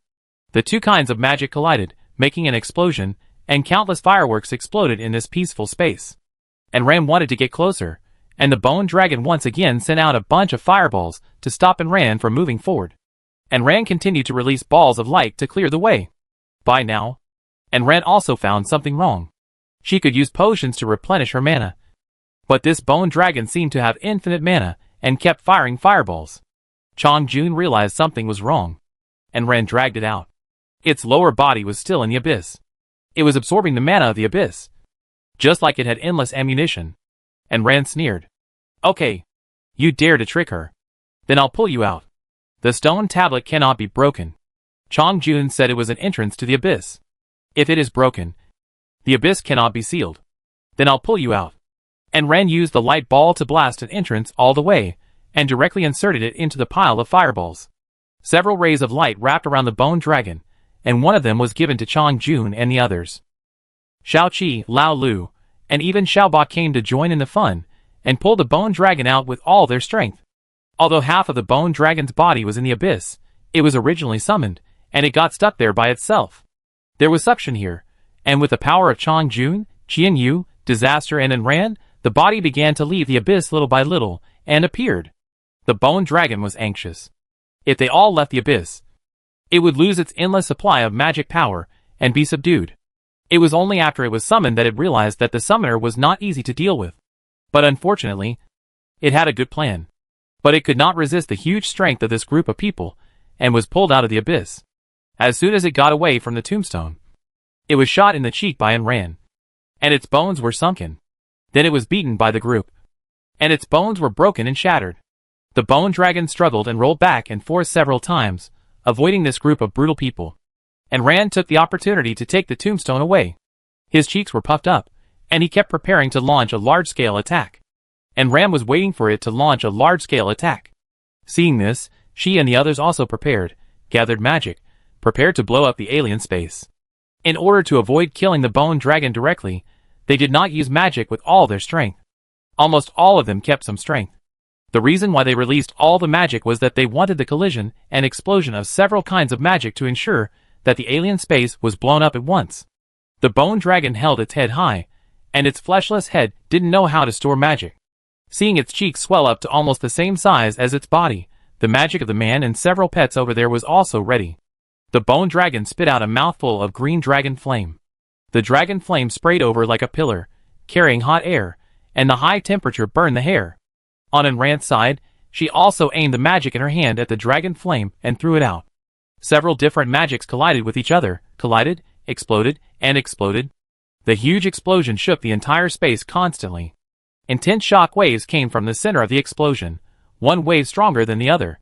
The space at the center of the explosion collapsed for a moment, suddenly contracted inward, and then suddenly expanded. The ripples became stronger and stronger, and the huge shock wave quickly spread throughout the space. At a certain node, a hole was torn open suddenly, and Ran and several pets were forcibly ejected by the space, along with a half-dead bone dragon. The space in the belly of the Ghost Marshal was broken, which directly left the Ghost Marshal with little blood, and Ran shot it through the skull, turning it into pieces. The bone dragon came out and tried to run, but Lao Lu turned into countless shadow vines that entangled its entire body and pulled it back. And Ran had a warm smile on his face, moved his wrist, and beat up the bone dragon. The bone dragon was beaten to tears, and was forced to sign a contract with Ran no matter how reluctant it was. After signing the contract, the stone tablet turned into a puff of dust and disappeared into the air. A portal to the abyss was directly closed. After taming the bone dragon, Ran also looked at its panel. Undead Abyss Bone Dragon, an undead spirit from the abyss. As long as the soul fire in the eyes is not extinguished, it can replenish bone regeneration. Level 55. Attack 900. Defense 900. Speed 900. HP 3000. Skills: mutated version of Ghost Fire Dragon Flame. Reduces local luck. Devour. Curse and other skills. Upgradable. This bone dragon is actually not too powerful. If it hadn't relied on the magic power of the abyss before, it would have been defeated by Ran long ago. It just so happened that she had a pile of bones in her backpack, so she used it to make up for the missing bones of the bone dragon. This bone dragon was too useless, and Ran didn't even want to give it a name. Since it was a bone dragon, and it could spit ghost fire, she might as well call it Ghost Fire. Chong-jun had given up hope on Ran's naming ability, and didn't expect her to come up with a good name. Just call it Ghost Fire, it was pretty useless anyway, and I didn't know what it could do. Its attributes were the same as Disaster, and it was not as strong as Disaster. After solving the problems of Ghost Marshal and the Bone Dragon, Ran went to find her ghost subordinates. Let's see if they were eaten by the Ghost Marshal during her absence. Fortunately, these opportunistic, bullying, fence-sitting guys, after Ran disappeared, listened to the Ghost Marshal very obediently, and have not been eaten up yet. Ran sneered. A bunch of trash. Not even as good as the bone dragon. It's better to be food for Lao Lu. And Ran sat at the top, looking at the group of cowards below. All of them lowered their heads and looked obedient. Several ghost generals said they wait to find Anran. But Anran didn't believe a word of it. During her absence, several areas outside were full again. And all the ghosts inside were human players. There were only a few other races mixed in, which was really not good news. Anran couldn't kill them all, so he had to subdue more puppets and let them block the way out, so as not to let them go out and eat people. If you want to stop ghosts from appearing here, you have to solve the problem from the root and destroy the entire city. But obviously, this is not a simple matter. Not to mention that there is a ghost king above the ghost marshal, in the deepest part of the city. The closer you get, the stronger the pressure. Even with Anran's current level and this set of equipment, she is not sure that she can kill the ghost king. Otherwise, why would she work so hard to make puppets? She just wants to have more helpers when fighting the ghost king. Although these helpers may be no different from cannon fodder. But it is better to have them than not. After Anran came out of the different space, the defense shield on the top of the city had several cracks again, which enlarged the previous cracks. The level of ghosts that can get out is getting higher and higher. Chapter 213 The System of Action. Anran repaired himself, opened the supplies given by the ghost marshal. Talisman paper *50, soul beads *10, black crystal *50, or *500, axe *1, hammer *1, drawing *1, attachment stone *1, vegetables *1000 gene, vegetables *50. The axe and hammer are both silver level weapons. The properties are still good, and Ran is quite conflicted about whether to exchange or give it to the pendant. After eating the soul beads, there are still attachment stones and drawings left. The attachment stone is exactly the thing from the other dimension that the ghost marshal sucked them into. The attachment stone contains the other dimension. However, the attachment stone is just a carrier. The specific other dimension is not here. This should be said to be an entrance and exit. This thing needs to be integrated into the body. But Anran is afraid that she will absorb the other dimension into her body. If something powerful breaks through the other dimension, her fate will be the same as that of the ghost marshal. If the other dimension is broken, she will also be finished. Anran thought about it, and aimed at the bone dragon ghost fire that she had just subdued. This guy is an undead. Even if the bones are broken, as long as the soul is immortal, it can be reassembled again. Isn't this a good weapon that can be reused, otherwise? If it is so useless, why would she come here?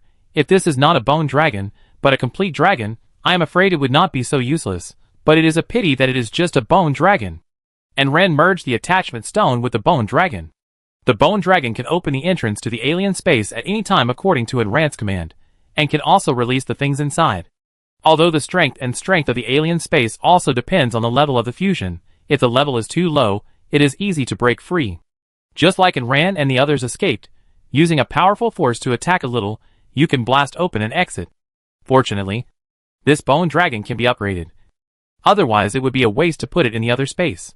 Click to learn the blueprint. Puppet, a puppet that can carry souls. With human-like skin and bones. Flexible movements. Can talk to the owner. And can participate in battles depending on the materials. 100 G of 5-color sand.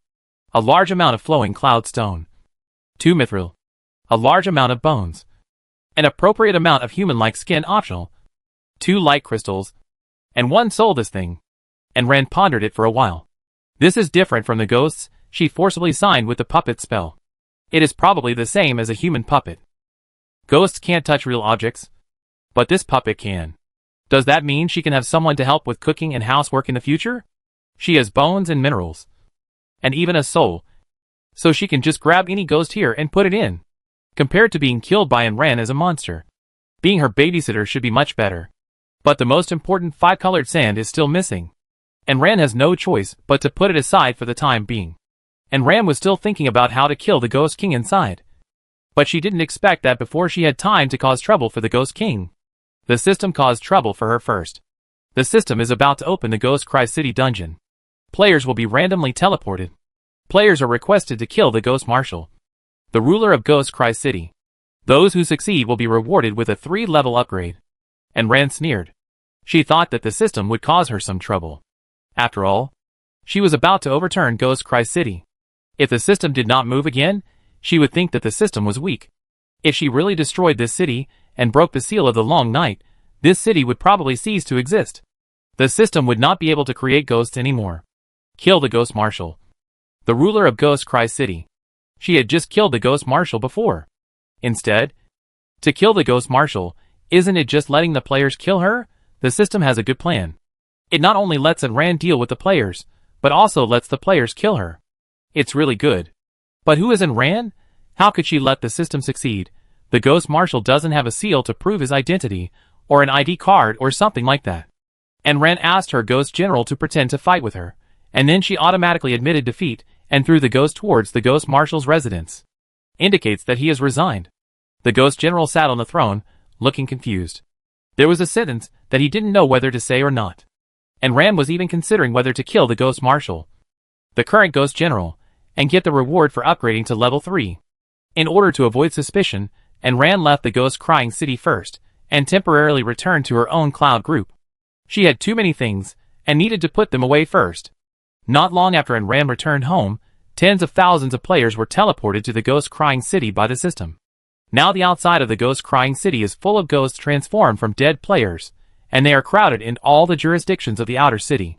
After Ran entered the alien space, the number of ghosts in these areas increased rapidly, and directly exceeded the mark of more than 100,000. There were too many ghosts, and Ran couldn't kill them all, and the entrance and exit were almost unstoppable. I don't know what the system is thinking. It just happened that the system assigned a task, so let the human players help solve it. The system probably didn't expect Ran to do such a trick, and just gave up the position of Ghost Marshal. Isn't she ashamed? Well, she is not ashamed. Looking at the players, who were already fighting with the ghosts, the system did not complain again. Forget it, the ghosts can kill the players anyway, just provide food for their little cuties. It doesn't matter who the Ghost Marshal is. The task of killing the Ghost Marshal is originally just to lure the players over. You said they can kill the Ghost King? Dreaming is good, but it's not suitable for daytime. And the system said, those who kill the Ghost Marshal can upgrade 3 levels. Do you think these people will fight each other for credit without killing the Ghost Marshal? They probably went crazy killing themselves. After all, the higher the level, the harder it is to earn experience. Moreover, this is level 3. If you really want to upgrade, you can't upgrade it for 10 days or half a month. Not to mention for ordinary players. It is a temptation for Ran. When the players arrived outside the Ghost Crying City, Ran withdrew all her puppets. She had finally gathered an army, and she couldn't let the players kill them all. She didn't expect these players to kill the Ghost King, but they just wanted to help clean up the ghosts. After all, the cracks are getting bigger and bigger. She can't guard the entrances and exits all the time. Let the players solve their own problems. Ran hid on the cloud island nearby. Lao Lu stretched out a shadow with eyes all over it, crawling on the wall. Ran closed her eyes and watched the live broadcast. There were quite a few players, but those who were teleported were all above level 40. The players knew that this was a city made up of ghosts and monsters, so they were very cautious and did not rush in directly. Instead, they camped outside to collect intelligence first. At present, this group of ghosts and monsters can no longer play a big role for Ran, and the experience they give is not much. Ran is still thinking about whether to join in the fun. Chapter 214, 10,000 Ghosts Cried Together. Ran was watching the excitement on the side, while everyone was still discussing. But before they finished discussing, the ghosts that Ran had suppressed so much rushed out. Although these ghosts were transformed from former players, they didn't care whether you were human or not, or whether you were their former compatriots. They only knew that they were starving and wanted to eat meat, and there was a pile of meat in front of them, waiting for them to slaughter. In an instant, they lost their ordinary faces, transformed into the ferocious appearance before death, waving their claws, and rushed towards the players. The players were shocked, and subconsciously took out their weapons to attack, but found that the attack penetrated the ghost's body and passed through the other side. Even magic attacks could not hit them. The magic passed through their translucent bodies and landed in the distance. Some even directly killed the players. The dead bodies were immediately dismembered by the ghosts. In fact, this is not strange.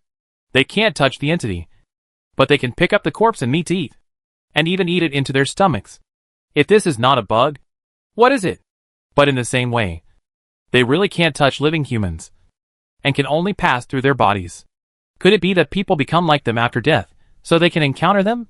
Several players were pierced by a dozen ghosts, taking away the heat of their bodies, dropping their body temperature, and feeling cold all over.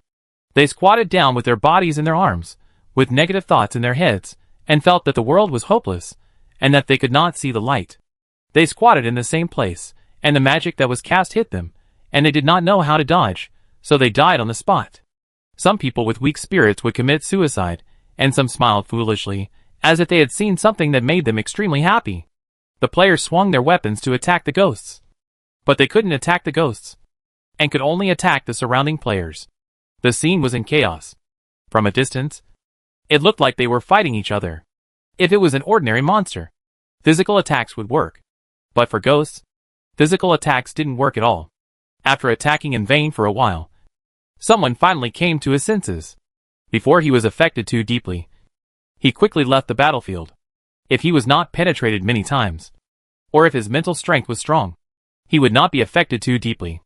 There was no way to deal with the ghosts at the moment, so they had to leave the battlefield and find a way to deal with the ghosts first.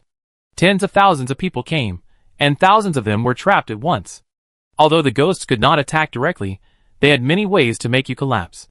They retreated, but the ghosts did not retreat, and chased them into the camp.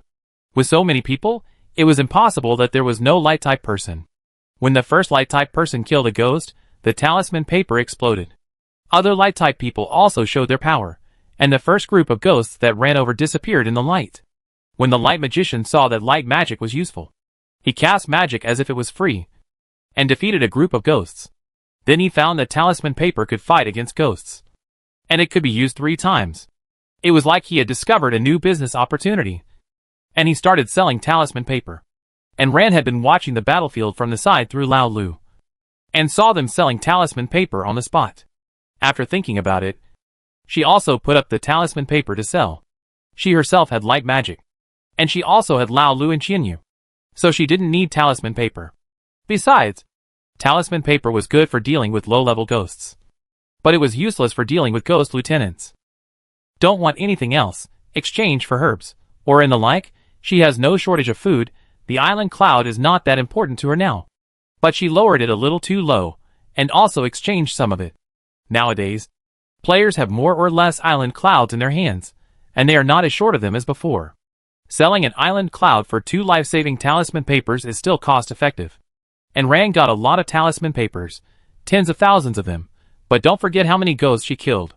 Now, except for keeping 100 pieces as backup, the rest are all exchanged. All of a sudden, these players who came to clear the level, shared their points with each other, and finally everyone had won. And Ran harvested tens of thousands of precious ores at one time, making a lot of money. Storing the ores in the warehouse, now everyone has a talisman paper. The players who fight ghosts can finally move forward. With the talisman paper that can restrain ghosts, at least they won't be so passive. After killing the ghosts, the talisman paper and the soul-locking stone that stabilizes the soul will continue to explode, and finally, they won't be completely destroyed by the ghosts. Seeing the players escape from danger, and Ran felt that it didn't matter whether she was there or not. Seeing that it was getting dark, and Ran, who hadn't had a good rest for a long time since entering the ghost-crying city, yawned and went to sleep leisurely. And Ran's island was tied to a corner of the ghost-crying city, basically outside the wall, and there was only a protective shield between it and the ghosts. It was just in a corner, very remote, and not easy to be found. So once there was any movement, it could be heard. In the second half of the night, there were bursts of crying in the city.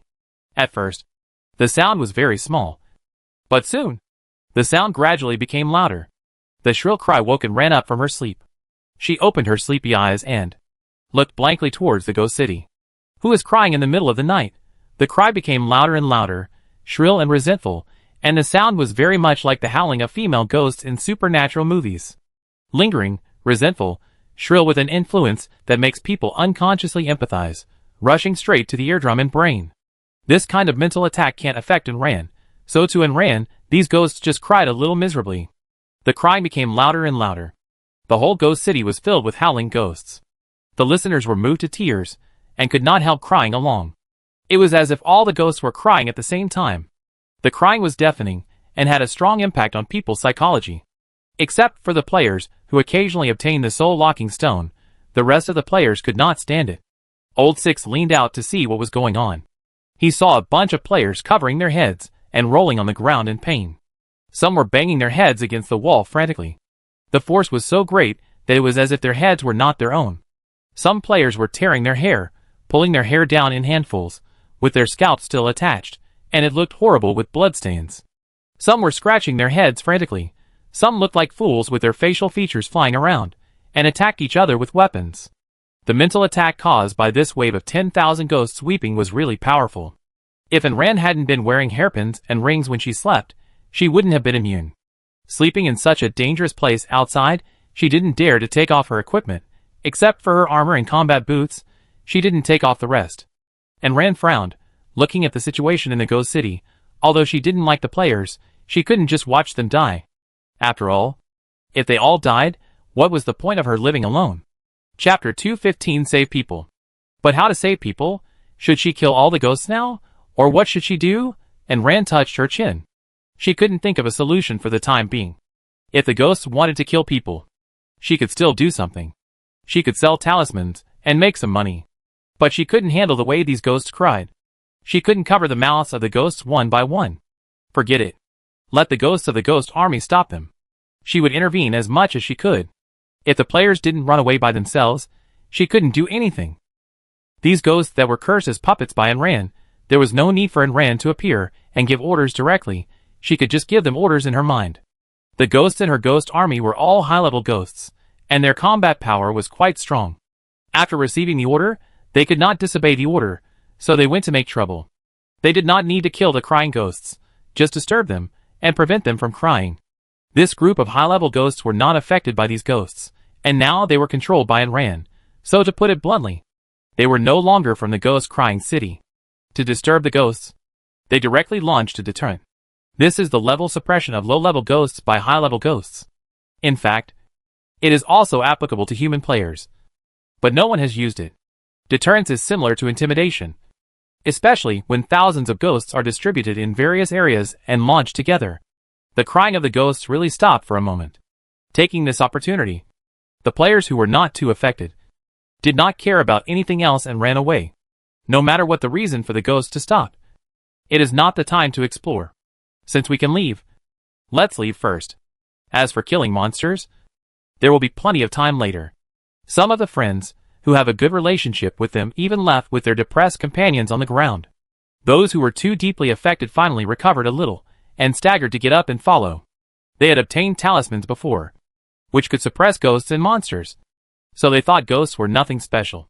With a way to deal with them, they could destroy them all, and there would be nothing to fear. Besides, there were so many of them. Could they still be afraid of these ghosts that could only drill in and out of people's bodies? Wouldn't it be enough to keep them away? What if they left too late and there were no ghosts to fight? It would be a pity if they couldn't distinguish the monsters. In addition, the rewards given by the system were too tempting, so these people were a bit aggressive and rashly entered the ghost-crying city. This move of 10,000 ghosts crying together, actually, Ayn Rand had not expected it, because she had killed all the way before, and almost killed through the ghost-crying city, and had not encountered this skill. This caught her off guard, and she herself was not afraid of mental pollution, so she did not care too much. Fortunately, this group of players did not go too deep, only in the first area, which was the area of the former team leader. Otherwise, more people would have been lost this time. Seeing that most of the people had escaped, the rest really couldn't escape. Ayn Rand stopped the ghost army. Let them take out those who were still able to move, and not crazy, and throw them away. The rest were either half dead or half crazy. There was nothing they could do. These people were also escorted out by Ayn Rand's younger brothers. If they were really eaten, not only would they die, but their souls would also be made into ghosts by the system. Saving people would do more good than harm, as long as it did not involve his own interests. Ayn Rand would save people. The ghost soldiers were ordered to block the entrance and exit. As for what happened to these players, it was none of Ayn Rand's business. If they could find a way to kill these ghosts, that would be fine. If they couldn't find them, they could leave. Ayn Rand didn't care anyway. The people who were rescued were a little confused, but they knew they were rescued. A group of people looked at each other. Their first reaction was not to stay where they were, but to get away from the ghost-crying city and reach the cloud island in the sky. A group of people gathered together to discuss the follow-up. And Rand yawned and looked at the time. It was 3 o'clock in the evening. Go to bed. Even fighting monsters to level up requires rest. I don't know how the group of players discussed it. When Rand had breakfast the next day, they had already started to fight monsters. And Rand told the ghost soldiers to open the entrance and exit at dawn yesterday. When he woke up to watch the fun, he saw the players luring monsters outside. This time they didn't rush in recklessly. Like the ghost soldiers who blocked the door before, they found the light-type gatekeepers. Where the soul-locking stone on your body, use light magic to seal the cracks, release some if you want to fight monsters, and then kill the ghosts. Their number was reduced by half. It seemed that some of them were still afraid of the ghosts' mental attacks and left early. This group of people also understood that the defense shield was not to protect the ghost city, but a barrier to prevent the ghosts from coming out to hurt people. So, they took advantage of this, and created a door control for the ghosts inside, and wore them down little by little. It must be said that it was a wise choice. It seemed that they had already discussed how to distribute the materials, and they cooperated well, and slowly dealt with the ghosts in the city. And Rand also discovered that it seemed that it took some time for the system to create ghosts and monsters to transform. These human ghosts and monsters were probably the players who died at the beginning. There were all kinds of skin colors and hairs, and the races were diverse. The number was acceptable. If the system stopped creating ghosts and monsters, there should be no new ghosts and monsters in a short time. The ghosts here would be cleared sooner or later. Then, we just had to kill the Ghost King in the deepest part of the city. The Ghost King had not made any movement until now, and Rand's premonition told her that she could not deal with this Ghost King for the time being. So the later the Ghost King attacked, the better. It just so happened that there were players outside killing ghosts. They would stay away at night, and the ghost soldiers would continue to block the door. And Rand sneaked back at night to find high-level ghosts to make puppets. In fact, the ghosts would cry together at night, which was the same as a fixed program. But Rand was not afraid. That group of people suffered a loss, and they would not enter the ghost town at night. So no one died. And Rand worked hard to catch puppets and expanded her ghost army to 3,000 people. She did not want the rest of the ghosts, whose levels were lower than 40. Leave some to guard the cracks, and let the rest devour the ghosts to upgrade. With both ends working together, she still doesn't believe that she can't destroy the city. However, some people can cooperate with each other for the collective benefit. But there are also those who are stupid, feeling that the distribution is unfair, and thinking that he is capable. He took people and took advantage of the night to dig a hole in the outer defense shield, thinking that digging a small hole, as long as the ghosts can be released, they can also kill monsters and get supplies, and gain experience to upgrade.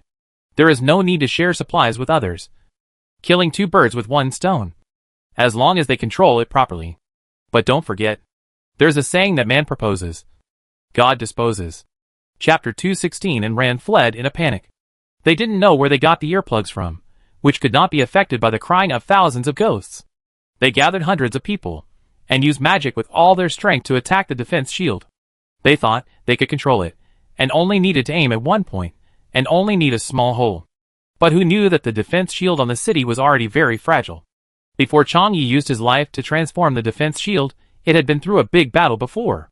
He killed high-level monsters such as the Ghost Emperor, and finally ran out of strength, and had no choice but to transform it into a seal, and seal the Ghost King. After such a long period of destruction, and the passing of time, it has already reached the edge of collapse. It was originally trying its best to suppress the Ghost King, but it was about to fail. At this time, if there was a little external force, the defense shield would not be able to hold up. Now, those idiots did not attack the ghosts, but instead blew another exit in a place where there was no crack. And Ren only ordered the ghost soldiers to block the door. At night, she collected the puppets, and did not pay much attention to it. She thought that the group of people outside had already figured it out. I had formed an unspoken tacit understanding with him, so I didn't monitor them at night. Who would have thought that in just a short while, a group of brainless idiots would cause trouble? Their attacks hit not far from the defense shield. It was fine after a few times, but after more than 10 times, cracks appeared at the bombardment. Then the cracks became larger and larger, spreading radially from the bombardment. First, it merged with the previous crack, and directly blew up a huge hole of nearly 100 meters. And then the cracks continued to spread, all the way to the center of the defense shield. When the group saw that they had caused trouble, they were dumbfounded. when the players who were stationed far away rushed over with curses. It was too late. Even if they wanted to fix the loophole, they didn't know how the defense shield was formed. The hole was too big, and the ghost soldiers inside couldn't stop it. The sound of ice cracking rang out clearly, even drowning out the crying of thousands of ghosts. And Ran, who sensed something was wrong in her dream, opened her eyes instantly. She didn't use her foresight to predict those players. After all, they had been quiet for several days, just fighting monsters outside. Who knew that one of them would commit suicide the next moment? The sound of the shield shattering made the ghosts, who were crying and howling, stop for a moment. They stopped in place with strange movements and tilted their heads to listen. The cracks in the shield gradually spread to the entire barrier. The cracks like tree branches covered the entire shield. Some tiny energy crystals fell from the barrier and turned into dust and disappeared in the air. The suppressed Ghost King opened his eyes. His huge body was no longer suppressed and could move at will. The consciousness of the giant whale let out a long wail, and it was no longer able to suppress the Ghost King. The Ghost King twisted his huge body a few times, and the entire defense shield covering the sky and the ground turned to ashes in an instant. The energy of the defense shield had been almost consumed, and it was only supported by the long night. As a result, it was interfered with by external forces, bombed, and could no longer support. And Ren drove the Cloud Island away from the ghost-crying city as soon as possible. She bought a telescope with night vision function from the trading area and looked in the direction of the ghost-crying city. She thought that the ghost generals who developed horizontally were big enough. But she still underestimated the size of the Ghost King. This guy is not only 100 meters tall, but his entire body is actually the wall of Ghost Cry City. How big do you think a wall that can hold hundreds of thousands of ghosts is? It is much bigger than the peaceful Cloud Island anyway. The Ghost King sat up, spread his legs and feet, and the originally complete wall was split into two halves. Its hands and arms are two sections of the flesh wall, and when his hands are put together, it forms a huge fly swatter, which directly swatted the group of players who wanted to leave into meat paste. Ghost King from the Abyss, Boss, Level 68, Attack 1900, Defense 2800, Speed 800, HP 5000. The physical ghost has strong attack power. The illustration only shows basic information, and does not show what skills it has. However, this data is not something Imran can deal with now. In other words, it is too early to fight against this Ghost King.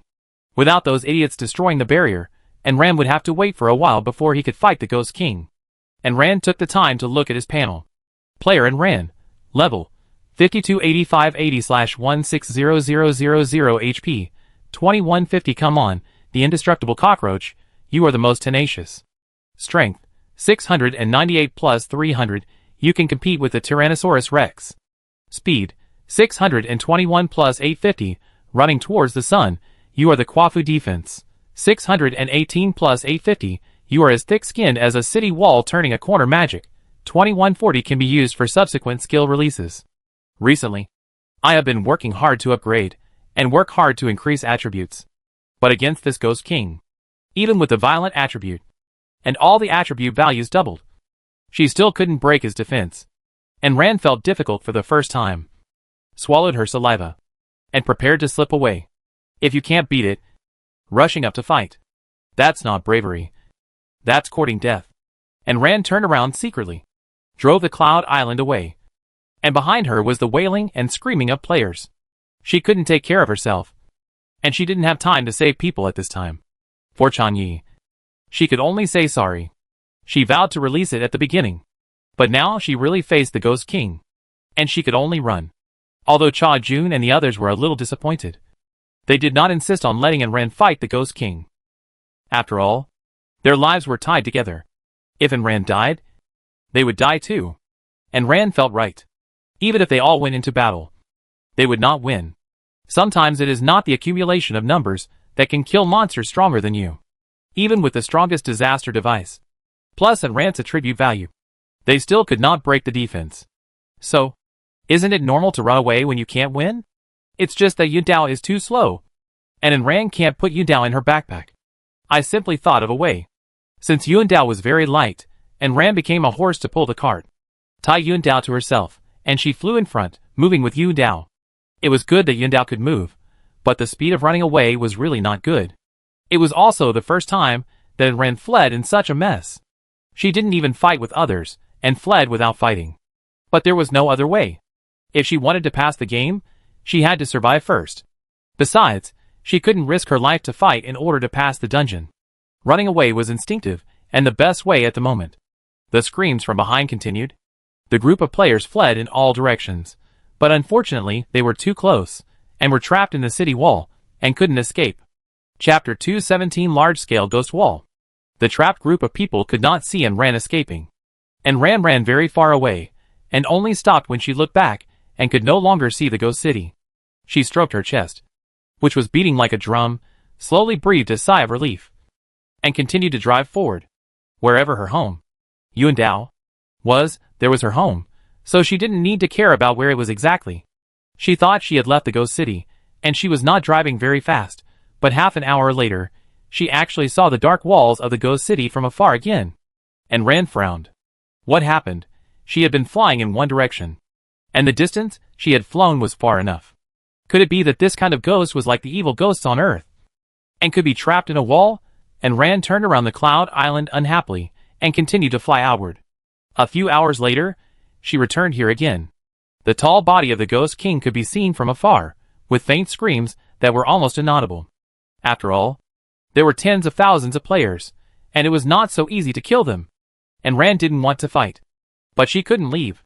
Without knowing how to build a wall, she would be trapped in this area and could never get out. And Ran tried again.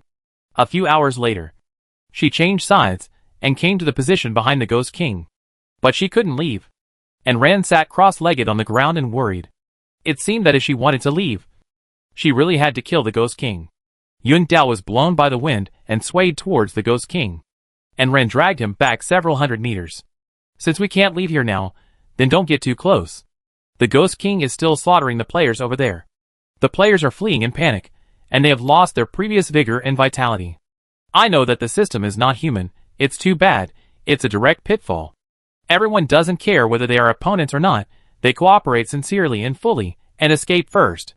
However, some people rely on their speed, and run out before the city wall is closed. But at this time, they are also trapped here by the ghost wall, and keep going around in circles within this specific range. After trying several directions, they just couldn't get out.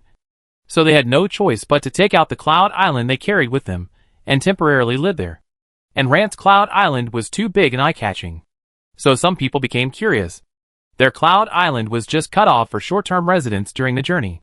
If they could get this Cloud Island, even if they couldn't get out temporarily, they could survive longer. After all, such a large area of Cloud Island meant that the island owner should be quite powerful. If they killed her, would all the things belong to them? They have too many people, and they can't deal with the Ghost King, but they can deal with the island owner. After observing for so long, there is no second person on the island. It seems that there is only one person living there. A group of people went outside the island, but were blocked outside by the defense shield. This thing is actually not strong. If it is not upgraded, it can be blasted open with concentrated strength. And Ram was already annoyed, and this group of people are still messing with her. And Ran didn't even need to do anything. Lao Lu solved it all by himself. And Ran originally planned to leave a puppet to help clean and cook, but after looking around, there were no women, only men. She didn't like it, so she let Lao Lu kill them all. She didn't like male creatures to enter her island, except pets. Perhaps influenced too deeply by her father. She felt that men were not very reliable, and she still wanted to find a girl who could cook. Girls are careful, and they don't have to be players. But puppets are also fine. There are many girls among the ghosts she just conquered. In the future, when making physical puppets, she will be the complete master, and will not have to worry about being betrayed. Lao Lu was obedient and didn't eat people, but his body was still recovered by the system. When the remaining players saw how powerful Ran was, they no longer dared to attack her Yun Island, and stayed far away. The Ghost King had been tossing and turning for more than 2 days. During these 2 days, Ran had been trying to leave here, but there was no way. It was also the first time that Chang Jun and the others encountered such a thing that could not be explained by common sense. They searched for a long time, but could not find a way out. And Ran's limbs were spread out on the Cloud Island. She was surrounded by a group of players with the same sad faces. In this dungeon, the names of the other people were still displayed, but Ran's were not. She did not participate in the dungeon mission, so her name was not displayed. Therefore, even if players surrounded her, they didn't react much. At most, they looked at Yuandao with envy and jealousy. Yuandao can only move forward, backward, left and right, and can't rise. To rise, it needs island clouds, and there is a fixed height, so it can't rise too high. And Ren once thought about flying high in the sky to try to leave, but she couldn't take Yuandao with her. It was obvious that Yuandao became a burden this time. It's just that she can't experiment, but others can. There are players who can fly up and have tried it. They flew around 3,500 meters, but they still circled back in the end. It is clear that it has nothing to do with the height. So the most likely thing is that it is related to the space. That is really not something an Ran can handle. Among the pets of one person, no one knows space magic. Space magic itself is difficult to obtain. Changyi was originally a space magician, but unfortunately it is dead. Trapped here. It is estimated that the Ghost King has dealt with those players, and will come to kill them when he has the power. Otherwise, why would it leave them? The Ghost King ate the players alive, killing nearly thousands of people, and the rest still ran out and scattered around. The Ghost King twisted his huge head, and his plate-sized eyes moved left and right, facing the weakest players in the south. The players had already left the Cloud Island on the other side of Ghost Cry City, and thought that if they couldn't escape, they would be trapped for a few days, and would be able to get out sooner or later, but who knew that the Ghost King would come to kill them? It's just that its body is so huge that it can't move flexibly, but it has a way. It waved its hands and feet that turned into city walls, and the city walls disappeared from their original place, and appeared directly next to the players. It turned into 6 encircling city walls, like a big box with a roof, trapped the players in the city walls, and began to squeeze them inside. And Rant's pupils shrank for a moment. It was indeed a space system. This thing was really terrifying. The city wall was very thick. It could regenerate even if it was smashed. The city wall was completely unbreakable. The players trapped inside attacked the city wall frantically, but they could not stop the city wall from closing in. In despair, they were squeezed into a ball of meat paste by the city wall. The flesh and blood were absorbed by the city wall and became nutrients for the Ghost King. There were many players who fled to the south. The Ghost King only trapped the largest group. Some saw something was wrong and left quickly. The players fled in all directions, fled to other directions, and ran away without looking back. But the result was the same as before. No matter how far away they left, they would come back, even those who fled to the bottom. Chapter 218 Disaster is the bow and Chongjun is the arrow. This is a battle that has to be fought. Even if it is for the sake of survival, they have to fight this Ghost King. Otherwise, if it hits here, they can't escape. It's better to take the initiative to attack. And Ran sighed, closed her eyes, took a few deep breaths, calmed down her mood. Wanting to escape, not wanting to fight is normal, but if you really face it, there is no other way except to fight seriously. However, this ghost has such a high defense, she really can't think of how to break the defense. Unless her attributes doubled, plus the attacks of Disaster and Chongjun, how could she use them all at once? Suddenly, and Ran had an idea. She really had a way.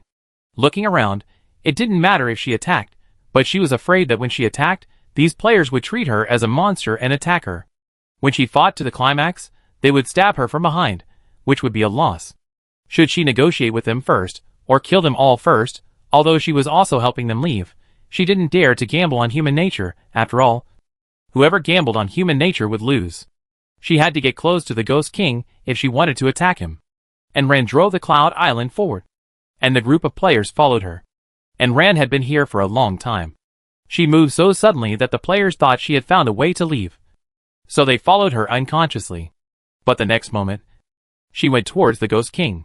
And the players subconsciously stopped.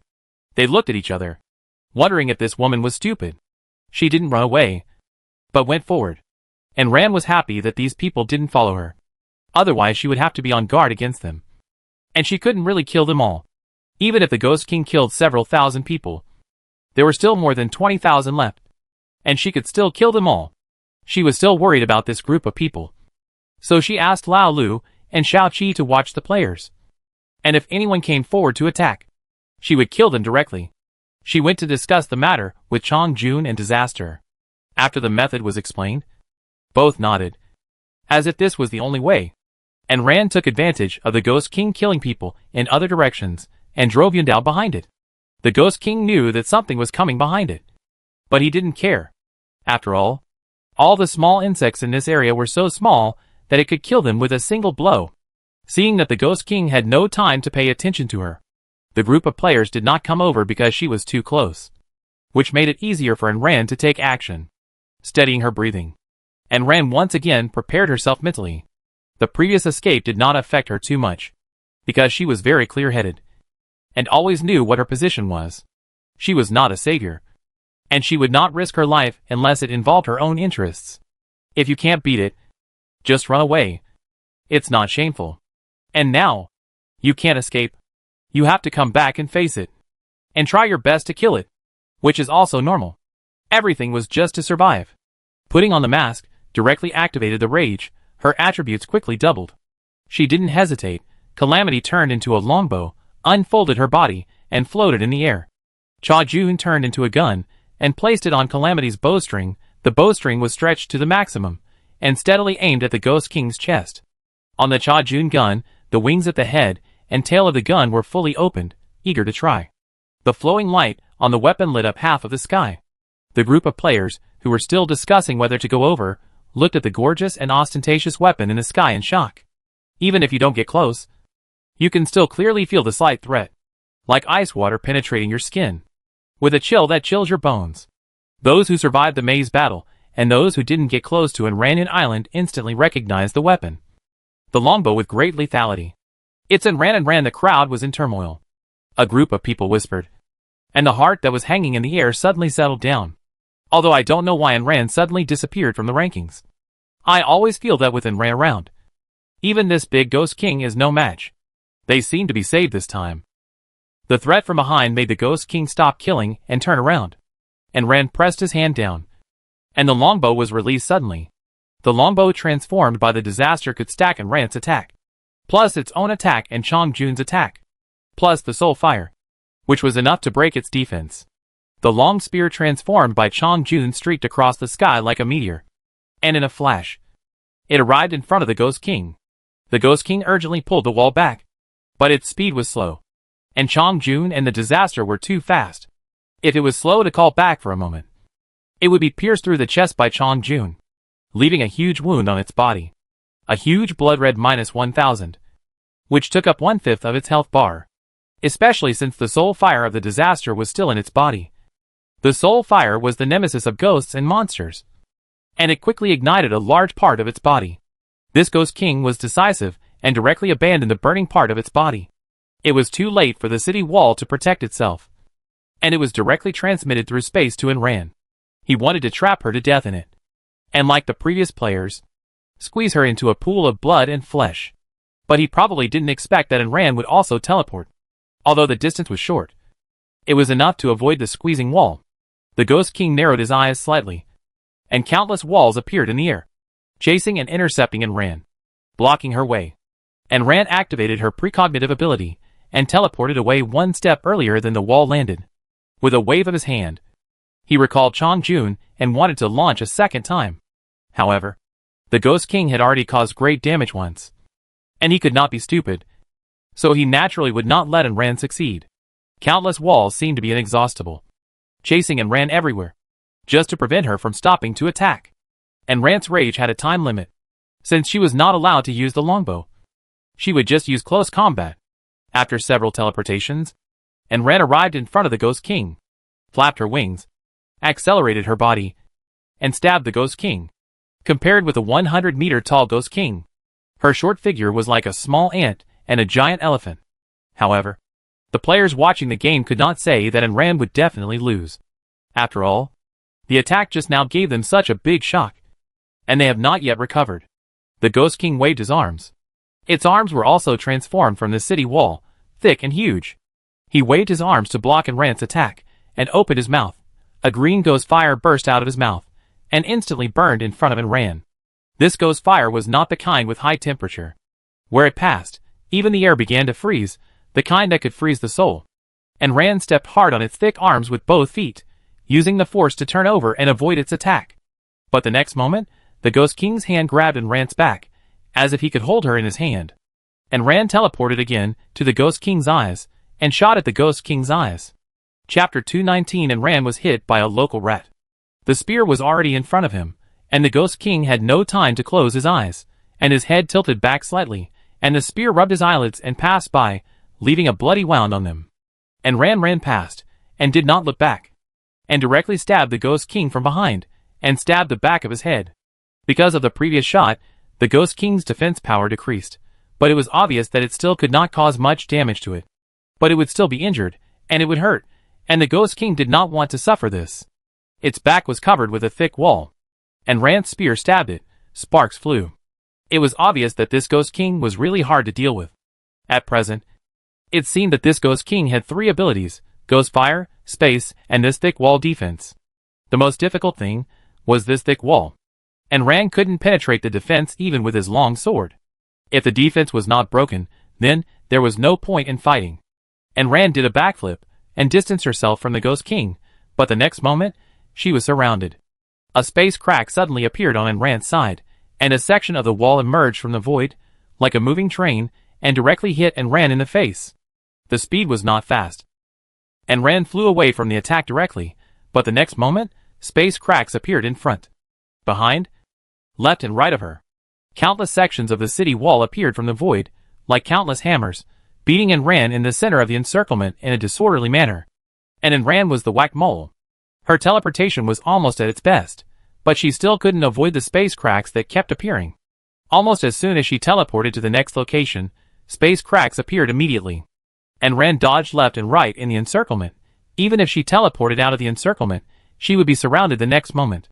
Her teleportation has a distance limit. It flies fast, but not very flexible, and it is easy to fail to break. And Rand simply activated the foreknowledge directly, relying on foreknowledge to predict where the next crack will appear. Precognition is useful, and Rand relied on it to dodge hundreds of attacks. But the magic power of this Ghost King seemed to be inexhaustible. After opening so many space cracks, it was still as if it was open casually, opening frequently around Rand. And Rand kicked the wall with her front foot to distance herself from it. And the next moment, another space crack suddenly appeared on her way back. This Ghost King also seemed to have foresight, and could calculate Rand's next landing point. And Rand's left wing suddenly shook, and Rand's body turned halfway, barely avoiding the attack from the right side. The next moment, another section of the wall emerged from the left front of her, and Rand retracted her wings, and her body quickly descended. But another section of the wall below pushed down, and Rand was hit by the wall, and the front end pushed Rand, and the body extended infinitely, pushing her towards the wall above. With the space crack, the Ghost King seemed to have overcome his lack of speed. The wind whistled in Rand's ears, seeing that he was about to be squeezed together by 2 sections of the city wall. If they really collided, Rand would lose half his life. And Rand rolled over and escaped from the top of the city wall before the collision.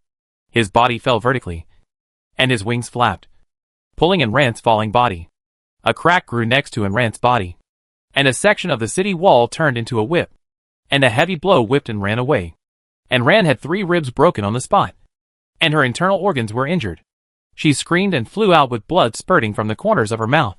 In the crisis, Lao Lu turned into a dense net and directly caught Rand. The powerful attack directly drained half of Rand's health bar, and Rand drank half a jar of honey in one breath to pull her health back. Seeing that she was injured, the Ghost King naturally could not give up this opportunity to kill her. He opened his mouth and sprayed a green line of fire at Rand. The disaster suddenly raised his head and howled. His body gradually stretched and turned into its original length, and sprayed a mouthful of soul fire at her. Because of the suppressed level, although the soul fire of disaster was powerful, it was only on par with the ghost fire. The two collided and directly cancelled each other out. While the recovery time was still not over, disaster swam over, and its body turned into a long whip, which tied up the thick arm of the Ghost King and twisted it hard. One of the Ghost King's arms was twisted off by it, and amid the Ghost King's screams, disaster also turned back into a tiny thing. But this time, disaster's accumulated magic power was exhausted. After all, Rand's level is still too low, and it has a limited time to recover. And this is still a long time to accumulate normally. Disaster went to the space to drink the blue potion, leaving Chonjun and Qianyu to protect her. After one arm was cut off, the Ghost King's defense dropped again. However, opening the crack had no effect on it. It could still use the space crack to chase and ran to nowhere to escape. And Ran knew that escaping was not a solution. So she simply gave up escaping and took out the thunder fire bead from her backpack, bombarding the surrounding city wall. Since this city wall was split into so many sections, it was impossible for all of them to have such high defense. Because Ran had only dodged before, and had not confronted the city wall head-on, she actually didn't know how hard it was. Now the lightning and fire beads were thrown down like this, and a series of explosions occurred when they hit the city wall. The surrounded space was filled with smoke, and nothing could be seen. And Ran flapped her wings, blowing away the smoke and dust, and then she could see the explosion. Some city walls were blown to pieces, but some were still strong. The city walls close to her were not damaged, and the farther away they were, the more serious the damage. And Ran suddenly realized that the Ghost King was also good at saving magic power.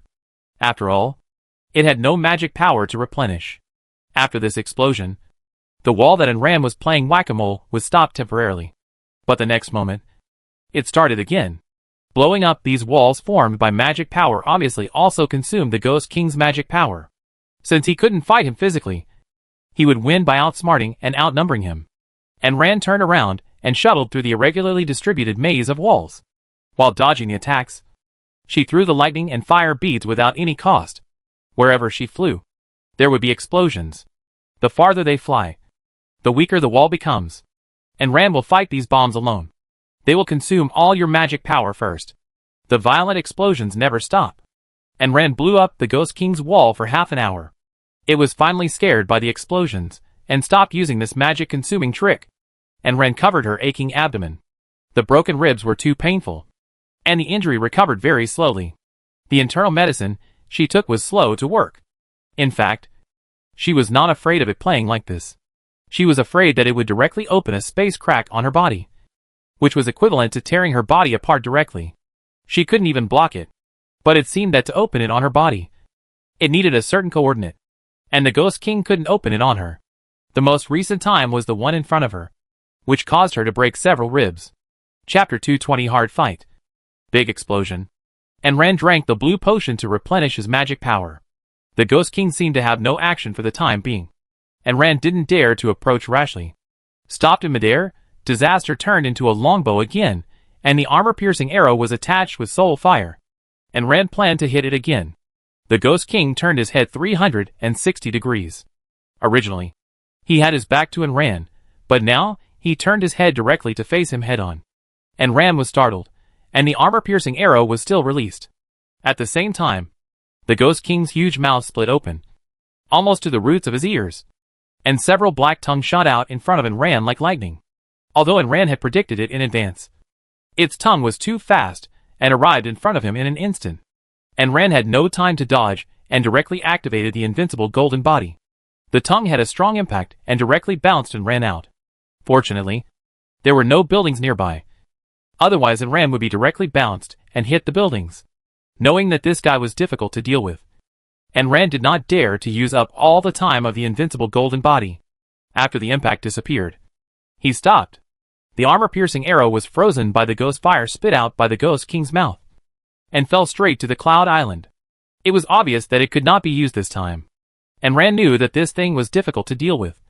But he did not expect it to be so difficult to fight. It had crossed so many levels, and it would not have much effect even if it was injured. The Ghost King's tongue seemed to have no distance limit, and Ran did not expect that it could still reach Ran after flying so far. The Ghost King rolled his tongue, and pulled Ran back at a high speed. And Ran also rewarded his tongue with a bunch of thunder and fire beads. However, the thunder and fire beads that could blow up the city wall before were useless to the Ghost King's tongue, and Ran was still pulled back. The Ghost King opened his mouth, and sprayed a mouthful of ghost fire at Ran. And Ran had no choice but to activate the invincible golden body again, and resist the ghost fire. Seeing that the time of the invincible golden body was about to end, the Ghost King had not finished spraying this mouthful of ghost fire. You can feel the bone-chilling cold through the golden body. And Ran didn't want to try it out by himself whether the temperature of this ghost fire could freeze the soul. She let out a long cry, and a beam of light shot at the Ghost King's tongue. This thing is born to be the nemesis of these ghosts. The Ghost King was also afraid of light, and had no choice but to release Ran. And Ran and Qian stepped back, and released light magic together. Countless light balls emerged from the hands of the man and the pet, and hung obediently in the sky, waiting to rush out under the command of the releaser. The Ghost King looked at these hundreds of light balls and felt threatened, especially since the disaster had covered them with a layer of soul fire. It was also forced to be serious, as this flea-like human was too jumpy and too tough. Its cheeks bulged high, as if it was also preparing a big move. Seeing this, Ran temporarily gave up using the weapon transformed by Chong Jun, letting it play freely. Chong Jun flapped his wings, and the wind and ice were released together, forming a hurricane tornado. The hurricane was mixed with countless sharp ice spikes, like a large meat grinder. The hurricane gradually merged within Ran and Qian Yu's magic, forming a terrifying attack in the air that was 100 meters thick and several hundred meters long. The dangerous string in the Ghost King's mind kept ringing. This thing is dangerous. If you can't take it, you'll be finished. And Ran manipulated this multi-magic fusion of terrifying attacks, moving slowly towards the Ghost King. But manipulating such a big thing was not easy for Ran. Under full control, the mental power consumed was too terrifying, and his head was throbbing with pain. The ghost fire in the Ghost King's mouth was also sprayed out in one breath, and the two terrifying attacks that almost penetrated the sky and the earth slowly moved towards each other. At this time, both the man and the ghost were locked by the terrifying attacks of the other party, and neither of them could move. The only difference was that Ran was drinking potions, replenishing the consumed magic power and health bar, while the Ghost King over there could only resist. The two terrifying attacks finally collided. The space was directly blown to collapse by this terrifying force. The overwhelming force directly collapsed the space within a radius of several miles.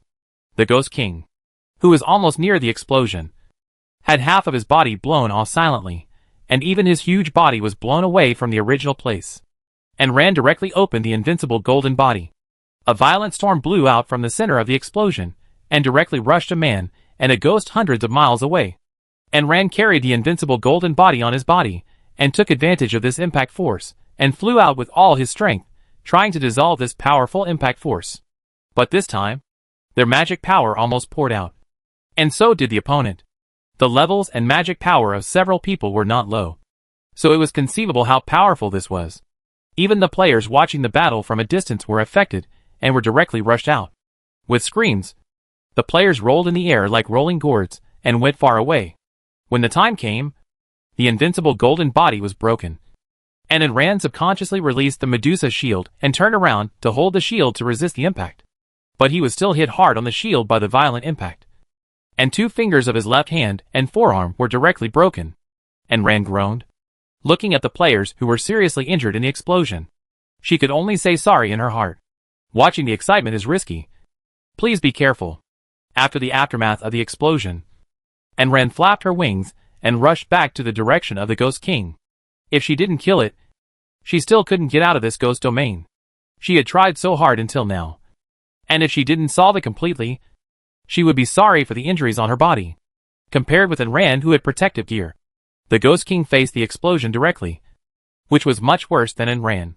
When Ran returned, the Ghost King had half of his body blown off, and the bones inside his body were exposed.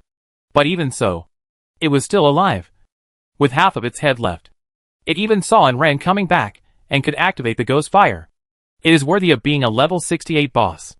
It is so difficult to deal with. Ran looked at its data. Ghost King from the Abyss boss. Level 68. Attack 1200/1900. Defense 500/2800. Speed 350 out of 800. HP 1500/5000. Ghosts with physical bodies have strong attack power. Because of Ran's crazy attack, all the data of this Ghost King dropped, and Ran's violent time limit has also expired. Dragging a weak body, Ran asked Lao Lu to release the ghosts in the shadow world, letting them and Lao Lu attack and share it. The Ghost King probably didn't expect Ran to be so wicked. She couldn't fight herself, but she could let her puppets do it. If this thing hadn't been lifeless, Shao-Chi alone could have swallowed it. Shao-Chi is almost invincible against all kinds of monsters, except for these ghosts without vitality. Their health bars do not represent vitality. Shao-Chi cannot grow without vitality. The ghosts are like starving ghosts reincarnated. They tear open the wounds of the Ghost King, stuff the soul into their mouths, and feast on it. The Ghost King howls miserably, and keeps waving his palms to slap them away. Chapter 221 Dragged into the Illusion.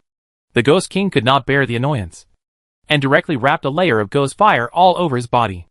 In an instant, the low-level ones were frozen to ashes. The ones who reacted quickly left the Ghost King's body quickly.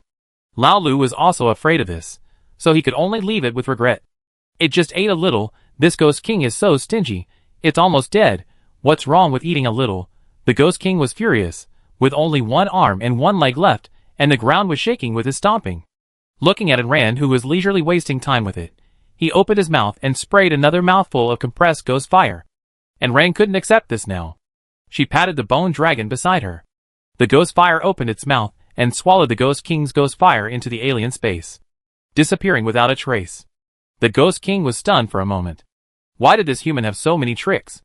They were endless. Did she have no bottom line? Fortunately, the Ghost King couldn't speak. If it really asked, and Ram would probably reply to it. Yes.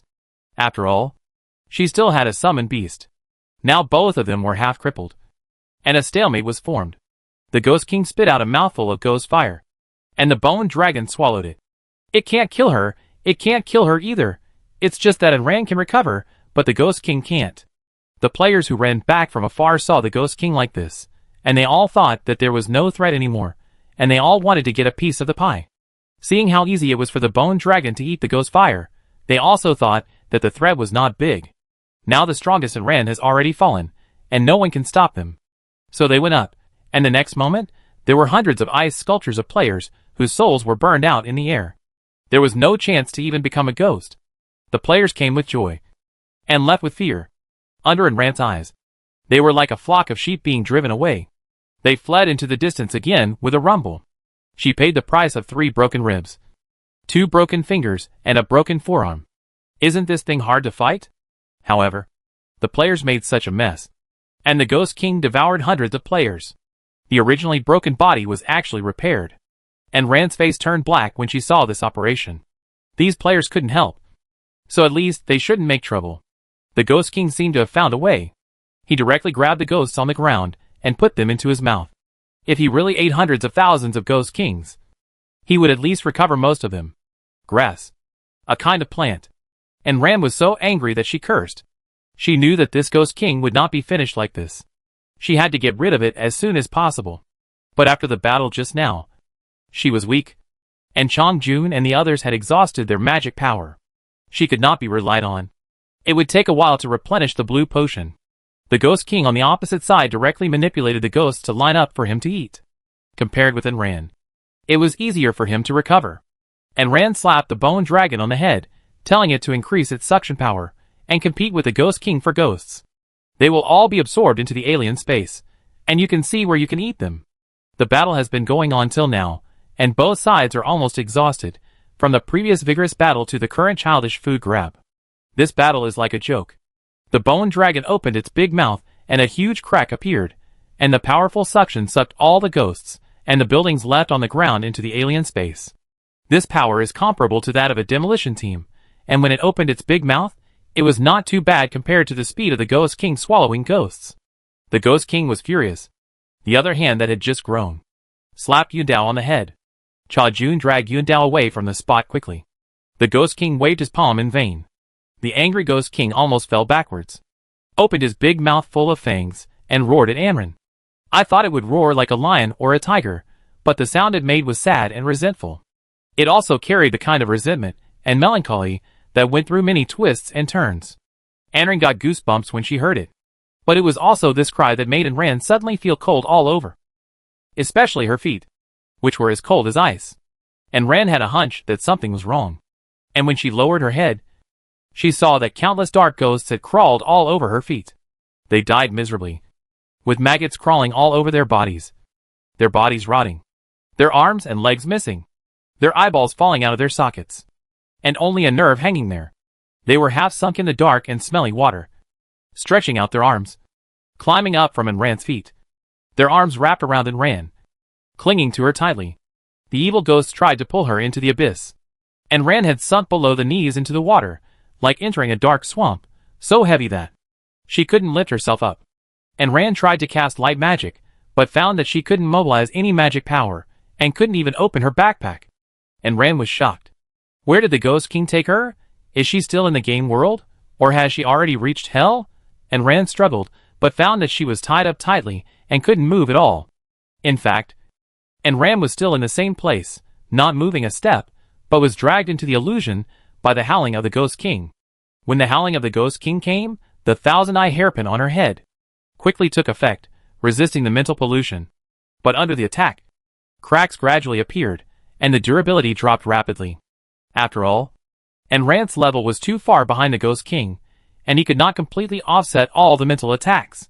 Especially, the Ghost King's attack was actually a double attack of soul and mental power, which directly dragged Ran into the illusion. The hairpin I got at first had no durability, but the Thousand Eyes hairpin had durability. It was attacked by the Ghost King, who was much stronger than Ran.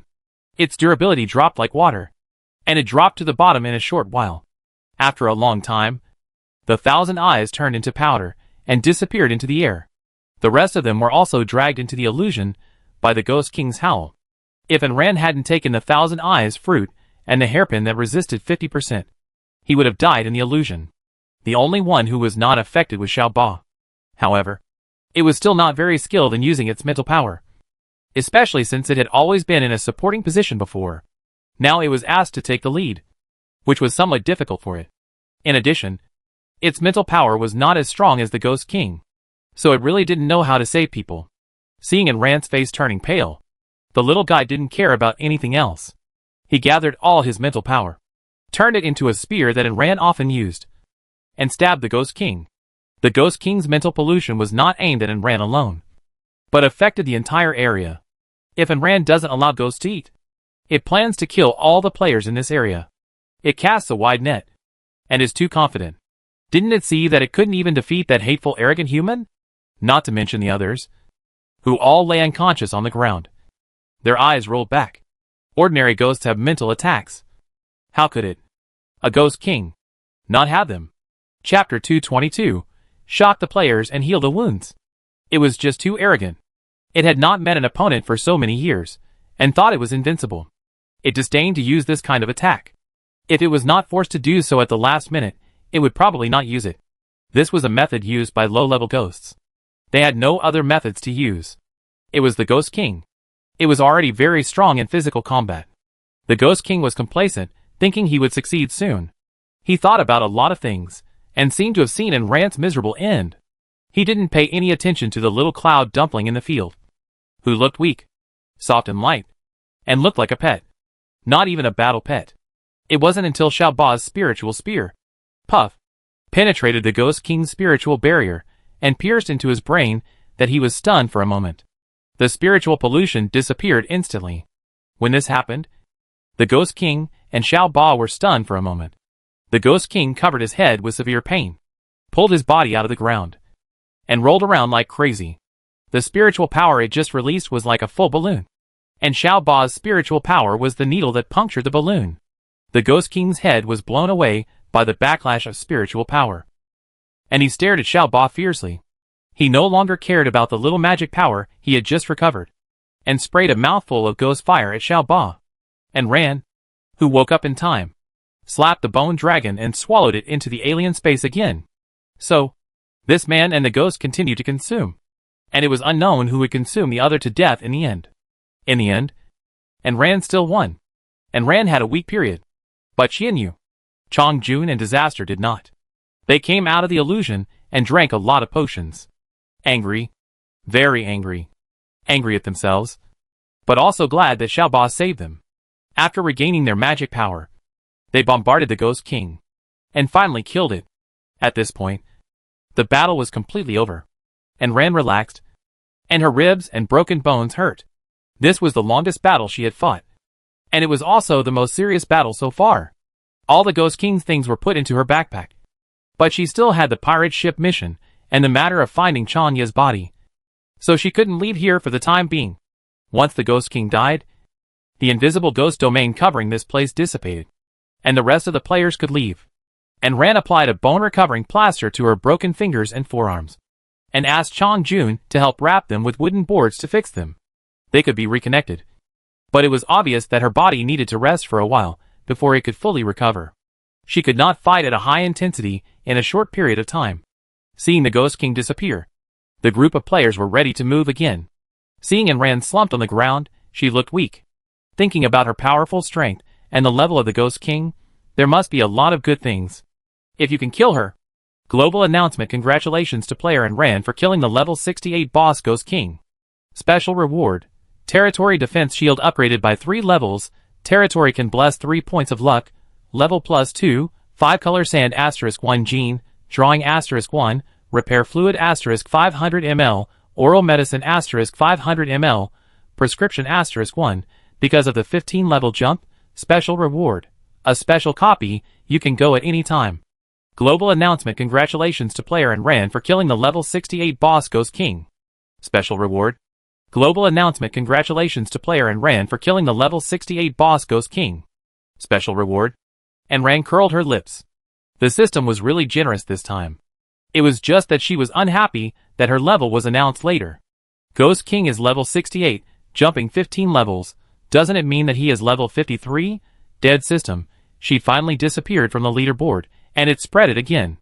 Especially after this announcement, those players who were originally afraid of her strength are now ready to move. Although Enran is not afraid of them coming, she still has many tricks to use. If they really come, they will all stay here. So, even surrounded by players, Enran is still very calm, looking at the malicious eyes outside.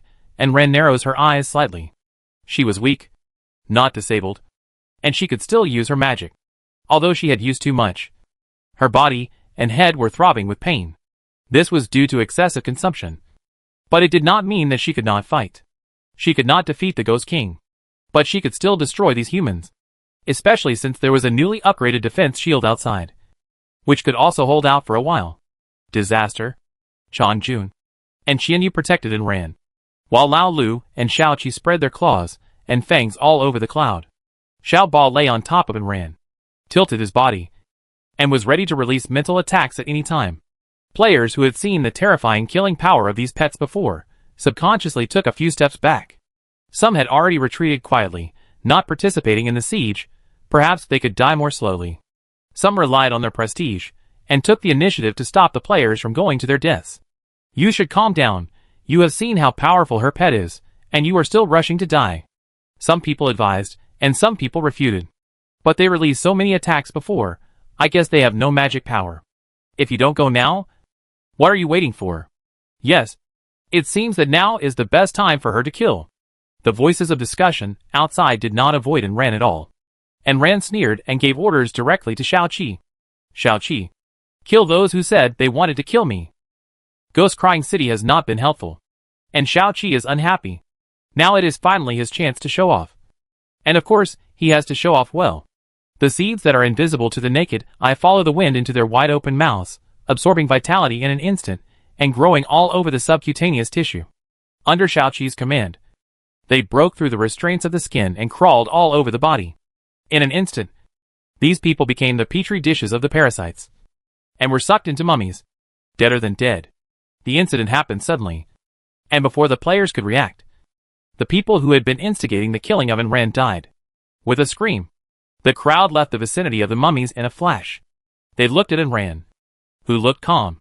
In doubt, the dead ones were all troublemakers, and they didn't believe it if Enran didn't do it. But this Enran was really terrifying. She could kill these people without making any noise. No one even saw how she did it. A group of people looked at each other, and saw fear in each other's eyes. Seeing that Enran only killed a few troublemakers, the others seemed not to plan to take action. They retreated silently, and left the vicinity of Enran's Cloud Island, until they could no longer see the Cloud Island. They sped up and fled quickly. It was as if there was a ghost chasing them. Enran kept her nerves tense, and she didn't feel relieved until all the players left the area. Just when she relaxed, fatigue and pain swept over Enran like a wave, making her unable to hold on any longer and fainted directly. Chapter 223. 2 puppets were made. Chang Jun turned into a human form, dragged his equally exhausted body, carried the person to the Kong, and covered him with a quilt.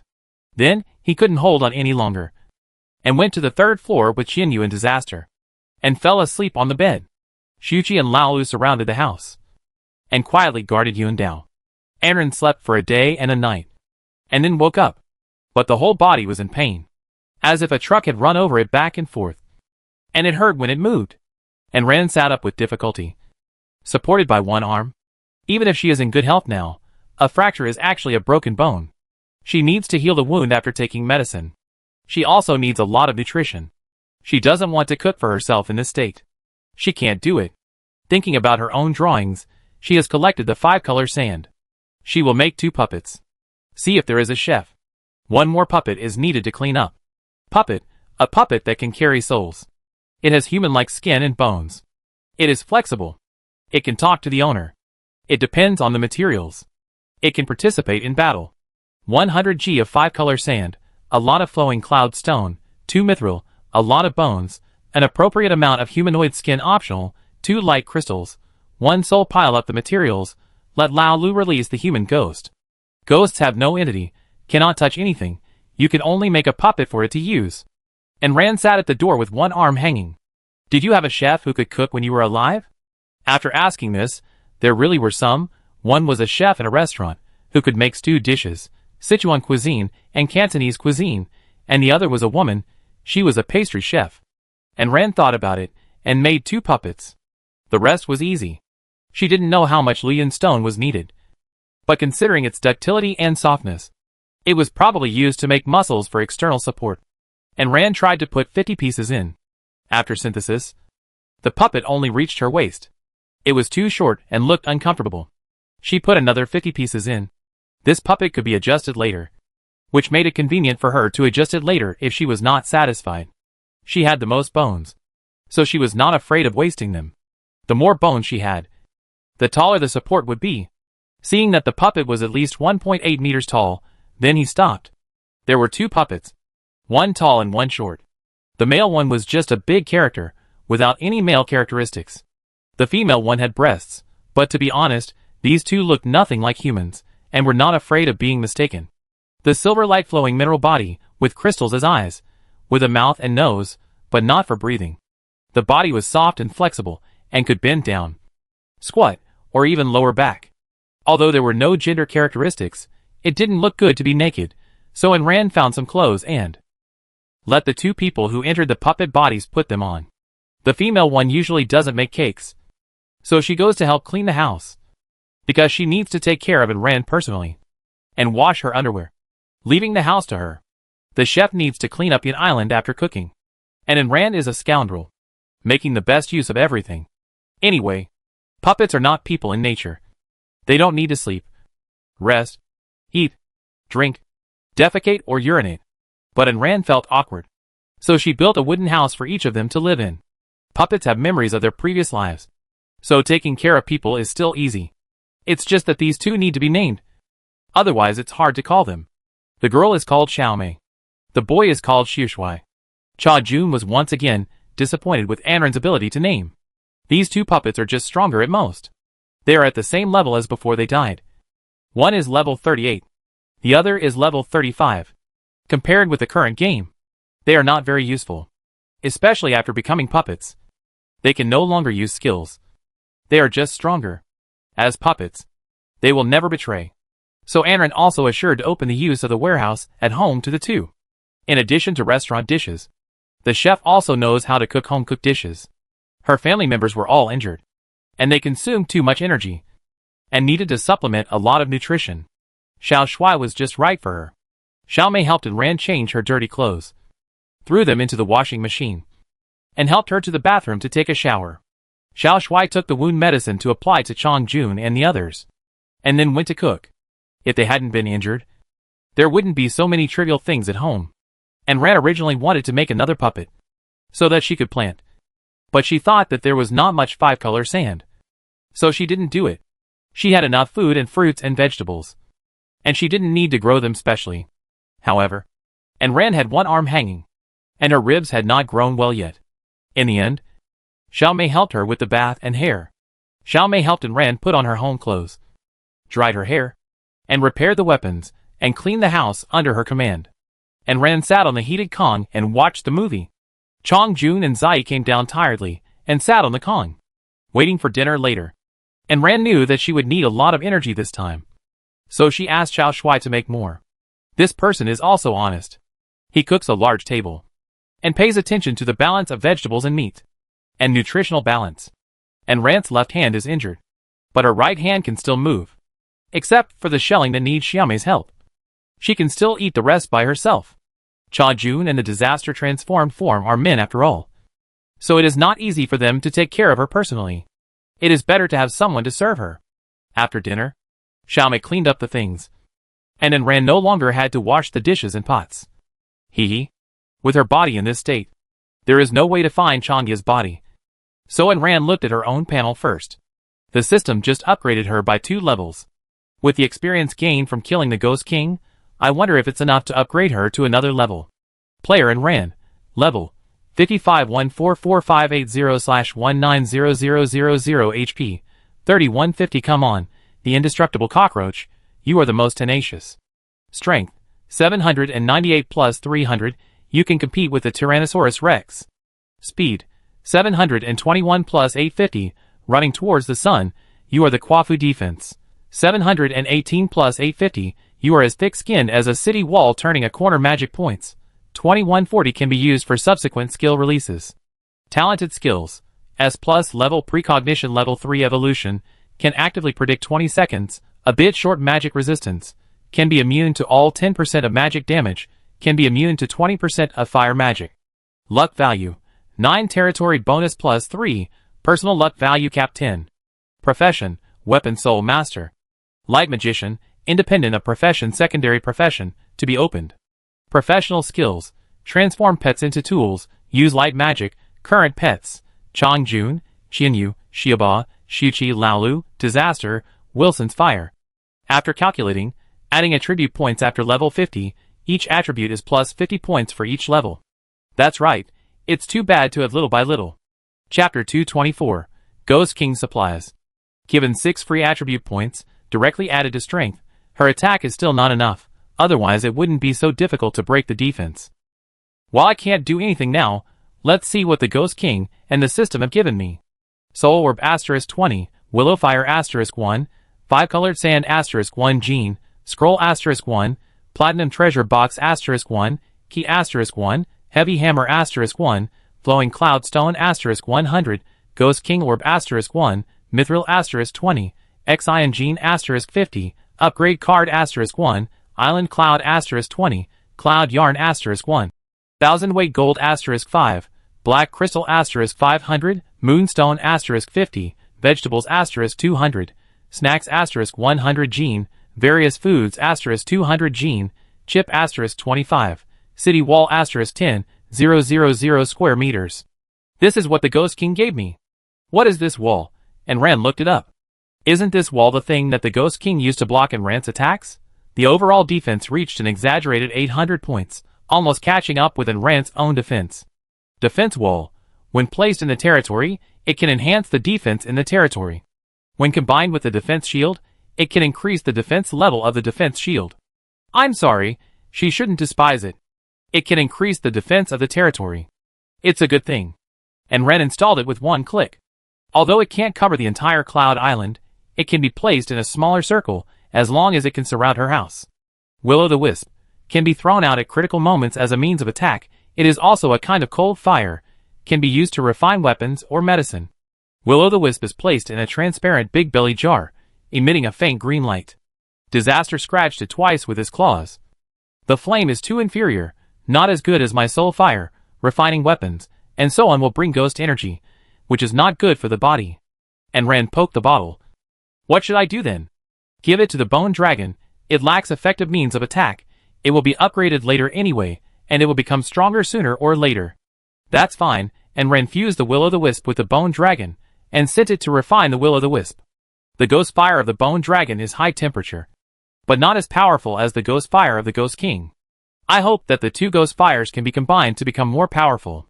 The scroll given by the Ghost King is a secondary job transfer scroll. A silver scroll, which requires 3 ordinary scrolls to open. This means that this is still a scroll of a hidden job. It is not used for the time being, so put it aside first. Most people in the game have successfully transferred to a new job. There is no trace of the transfer scroll in the trading area, and it is impossible to find it. It depends on when the system will start the battle for the transfer of secondary jobs. Golden Hammer, Attack 850. Defense 850. Speed 300. Durability 1200. There is a 20% chance to trigger the built-in skill. Infinite. A hammer becomes 3 times the size. And the attack is also tripled. The properties of this hammer are not bad. In fact, better than her weapon. But Anran does not follow the path of strength. So this hammer is useless. Anran is reluctant to use it to feed the pendant. So she put it away for the time being. And she can use it to hit people later. After all, this thing does not consume magic power to use. Which is much better than her skills that all consume magic power. The platinum treasure chest and key are a set.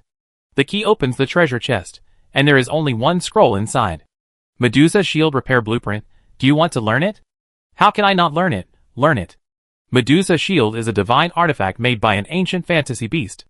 The materials needed to repair it are huge and rare.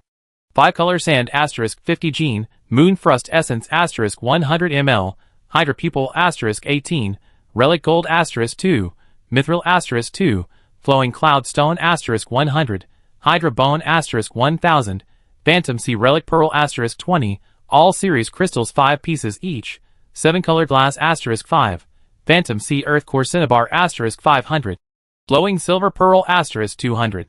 And Rant's eyes were all spinning. Except for a few things she knew, she had never heard of the rest. Obviously, the Medusa shield cannot be repaired in a short time. And Ren had to put it aside for the time being and go to see other things given by the Ghost King. The Ghost King Pearl is a bead as black as ink. You can vaguely see the Ghost King moving inside. Ghost King Pearl. It stores all the power of the Ghost King. It can be embedded in a puppet to make a combat puppet. However, the puppet has a fixed level.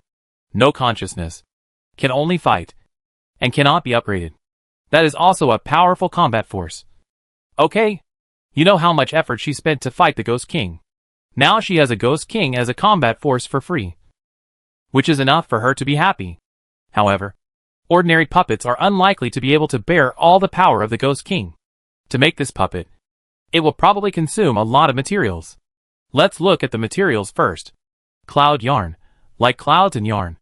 It is elegant and changeable. It can change its appearance and style according to the owner's ideas. It can play a qualitative role when used with expensive enough fabrics to make clothes. Isn't this the same thing as the sky spider silk? Put these two together first, and see what you can make by collecting them. Upgrade card. You can upgrade your weapons. And Rand thought about it. All her weapons can be upgraded through secondary forging. The only thing that cannot be upgraded through forging is the pendant that has saved her countless times. And the pendant seems to be stuck. After reaching 20 seconds, the time can no longer be increased. After trying to upgrade this time, can it continue to upgrade? And Rand directly used the upgrade card for the pendant. Sure enough, this pendant is on the edge of upgrading. Without the upgrade card, it is stuck. With the upgrade card, the appearance of the pendant has changed again. The color of gold gradually changed to platinum. And the introduction also changed. Growth type platinum pendant can be used actively. When activated, a protective shield will be formed around the body. Invincible for 20 seconds. Within 20 seconds, even a level 100 monster cannot break through the defense. Invincible for 20 seconds.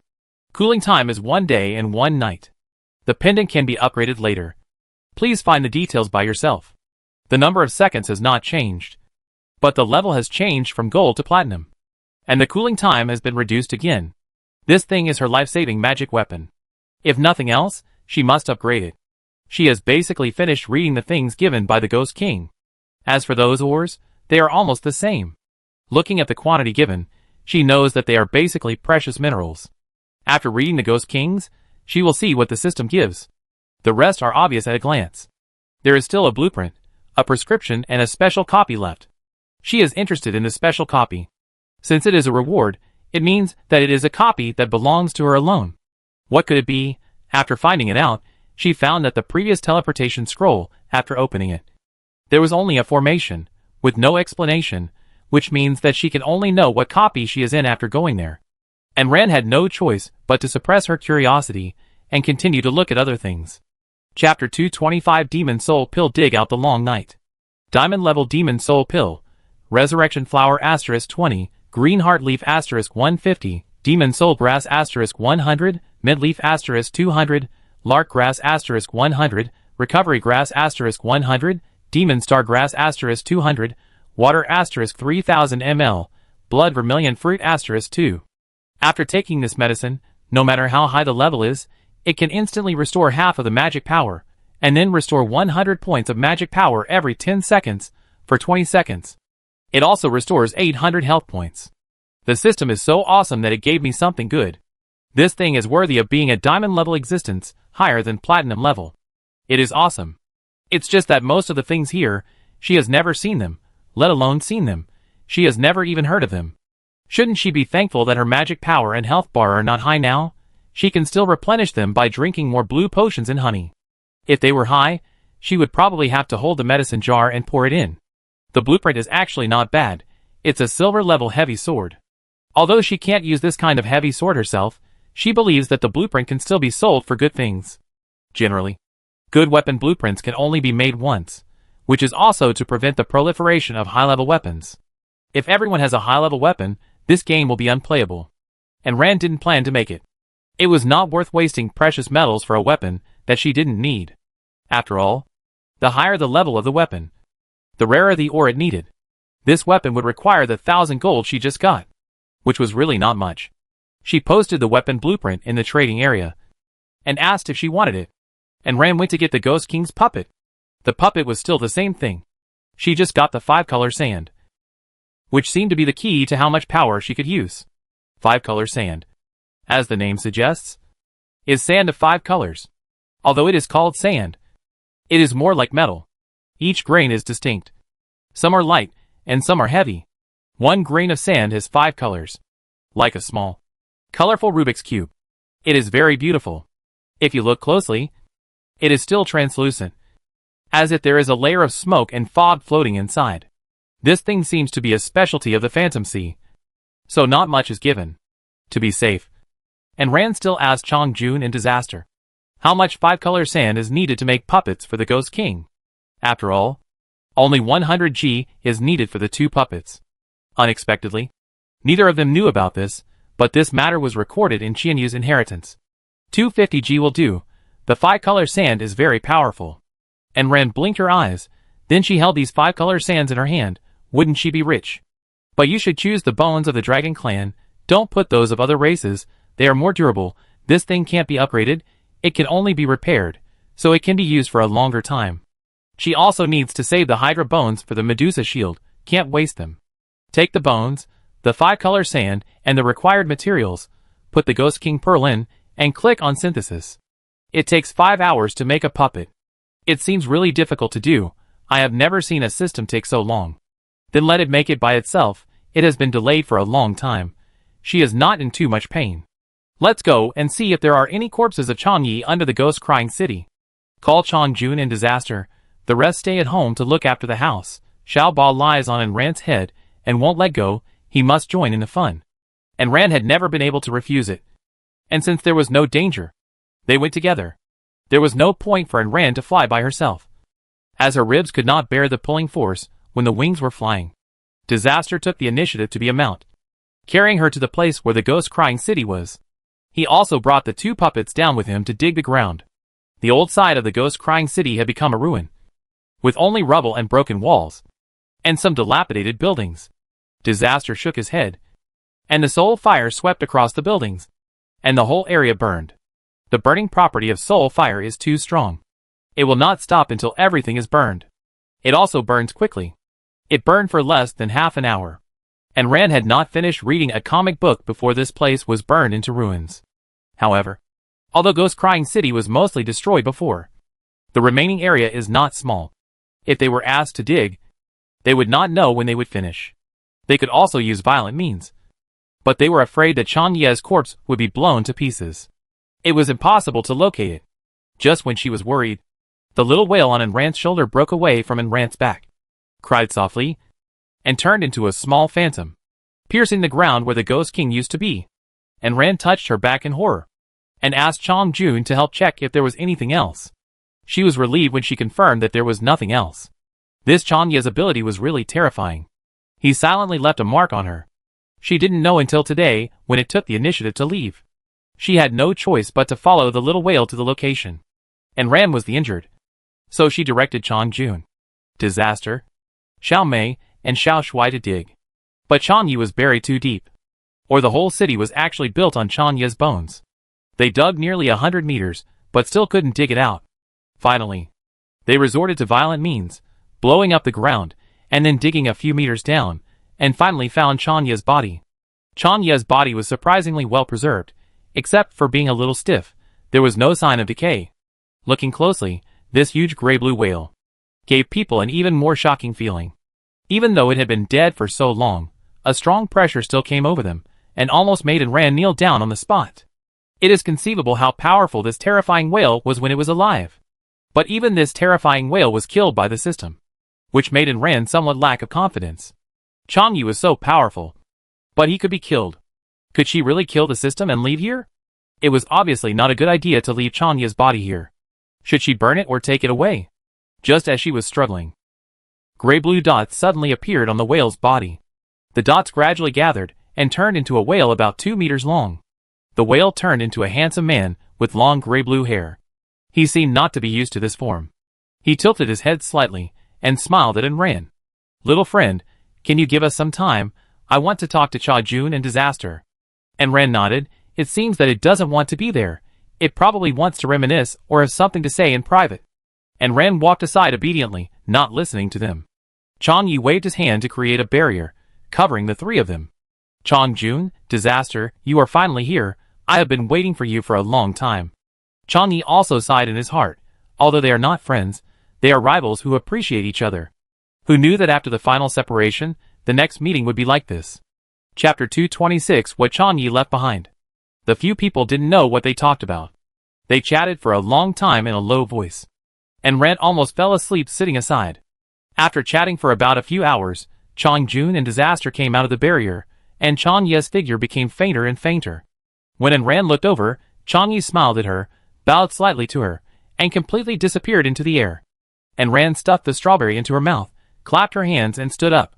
What did Chang Yi say? Chang Jun spoke. It said that its body is for you to dispose of.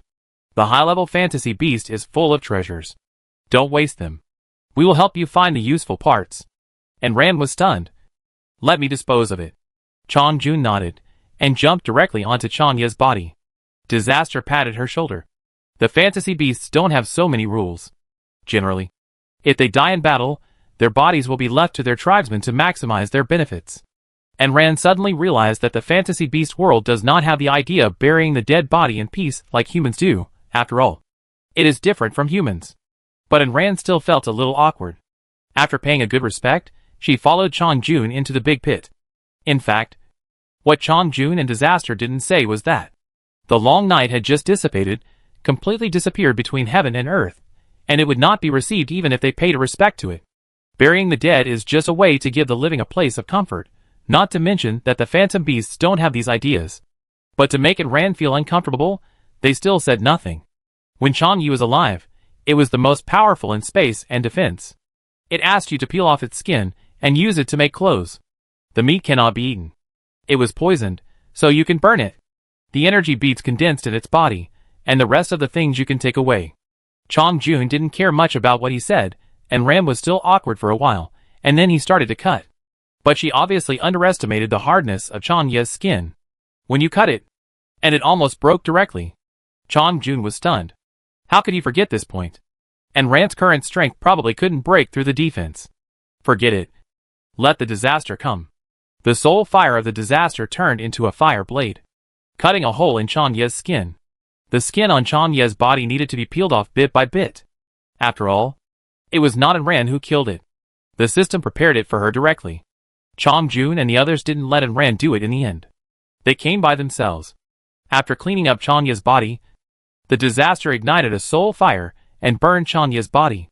At the edge of the pit, Ran watched the smoke billowing into the sky, and still felt a little emotional. Chang Yi could be said to be the best player in the game, but he still couldn't escape death in the end. Could it be that even he couldn't reach the highest threshold? What about her? Could she really do it? After sending Chang Yi away, Ran took what Chang Yi left for her. A gray-blue whale skin that stretched for several thousand meters. It was as thick as leather, but it felt like the smoothest velvet, soft and elastic. Giant whale skin has top defense. And after being fused with top items to make armor, it can increase defense and has other characteristics, which will be developed later. Note, it is close-fitting, comfortable, and breathable. Don't waste it if you don't encounter top-level items. Non-top level items can't suppress giant whale skin. And Ran has obtained countless things. But this is the first time it is called top level, which shows the preciousness of giant whale skin. And Ran put it together with the sky spider silk. And he didn't know whether the sky spider silk and giant whale skin were compatible. The giant whale pearl in Changye's body is actually called the space energy pearl, which is the original energy of Changye and contains powerful space energy. Changye hopes that Ran can eat it and gain the ability to control space. Space energy bead, the energy collection of the first giant whale of the 10 fantasy beasts. After taking it, 80% of the space power will be awakened. However, if you cannot contain this powerful power, you will be torn into pieces by the violent space power inside. But since Changye can give this to her, it means that he is sure that Ran can withstand this energy. Chang Jun took the bead in his hand. It gathers all of Changye's power. You can't bear it now. Don't eat it yet. Wait for me and Disaster to refine the dragon marrow. Seal it again. And then give it to you. And Ran nodded. So this is how to eat it. Otherwise she really can't bear Changye's exaggerated power. I guess this method was just discussed by the three of them. Giant whale bone. The spine of a giant whale, the hardest and strongest bone in the body. Although it can be used this way, it is best to fuse it into a weapon. Note, fusion of non-top items will only reduce the power of the giant whale bone. Use with caution. There are only 3 things left by Changye, but each one is top-notch, and cannot be used easily. That's right, after all. Changye is so powerful, and his physical fitness is probably top-notch. How could the things he left behind be simple? Put the things away. Just about to leave here.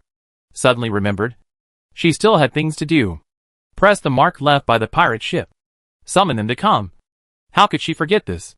The pirate ship didn't know where it was before. And Ran summoned, and it appeared soon. It was just a ship of ghosts. Looking at the ghost crying city with only a big pit in front of them. They wanted to cry, but had no tears. Where is their home? And Ran scratched her head embarrassedly, and started to deceive. Look! Since the ghost crying city is gone, you can build a new city by yourself. Be the master of your own house. It's better than being suppressed by other ghosts. And you won't be exiled by your superiors. The pirate captain scratched his bald head, thinking about it carefully. It was actually right. Without the ghost captains above them, they can do whatever they want. They no longer need to be nervous when eating a person. And they no longer need to give 2/3 of the food to the guys above them. After rebuilding the ghost crying city, this is their territory. And they can eat whatever they want. Thinking back to the past, they were exiled by their superiors just because they were disobedient and ate a little too much. It was really unreasonable. When the guys above them ate more. Thinking of this, the pirate captain was happy again. And his eyes gradually became malicious when he looked at Ran. Isn't this living creature in front of her just food that comes to her doorstep? They don't need to confirm that she has completed the task. If they eat it directly, then they don't even need to pay the task reward. And Ran looked at these idiots, whose eyes gradually became sinister, and directly suppressed them with force. Let Lao Lu beat up a group of ghosts, and the pirate captain settled the task for Ran with tears in his eyes. The moment the task was completed, the reward was in Ran's backpack. Now it was Ran's turn to have bad intentions. Just now, she wanted to eat her. And they were all ghosts. If you want to kill them, just kill them all. Don't leave any trouble for the future. Lao Lu dragged all the ghosts on the ship into the shadow, and used them as his own nutrition.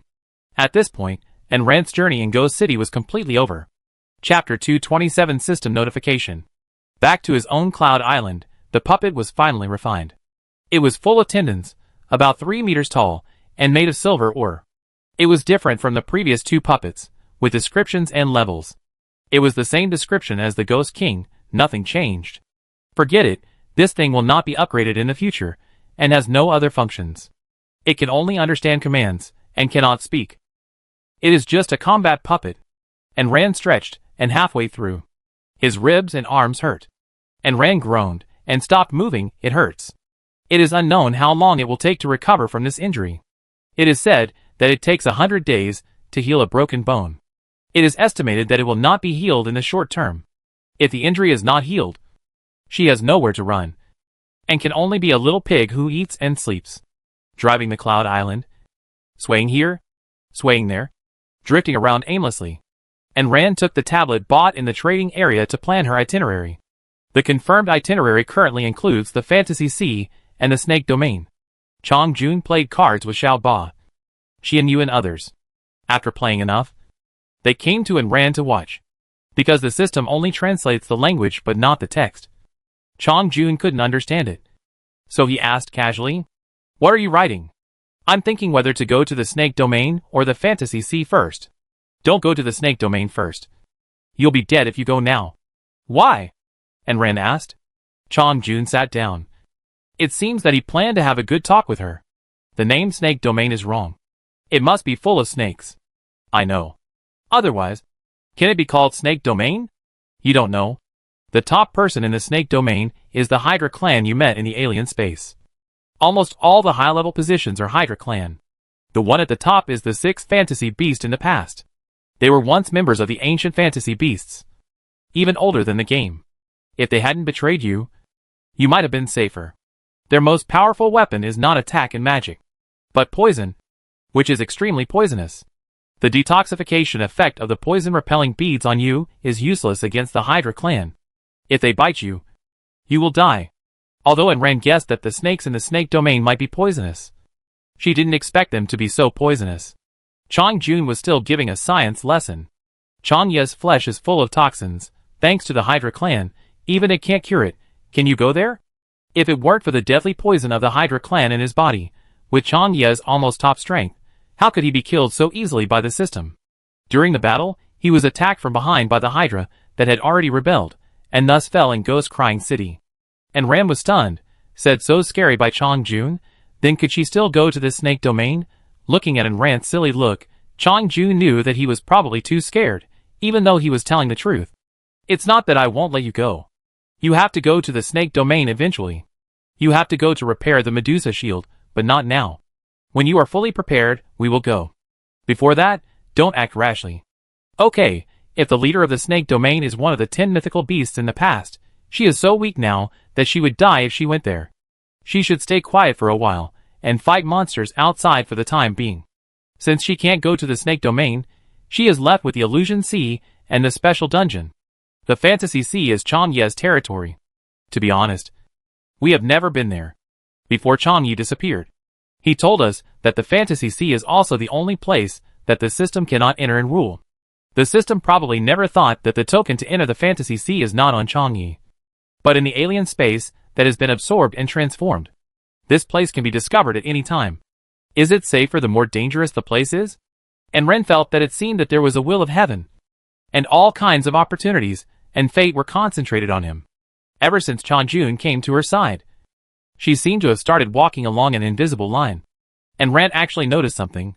But she didn't ask Chong Jun and the others directly. She didn't know whether the path she was taking now was arranged by Chong Jun and the others, or whether someone was guiding her. She was not stupid. But if she could get out of the game by continuing like this, she would accept it.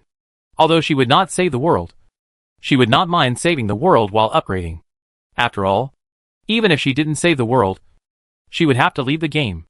If she left, she would have to go to the system again. It didn't matter whether she was saved on purpose or not. And Rand's personality had actually changed a lot since she came here. She was more carefree and free. And she did things more freely.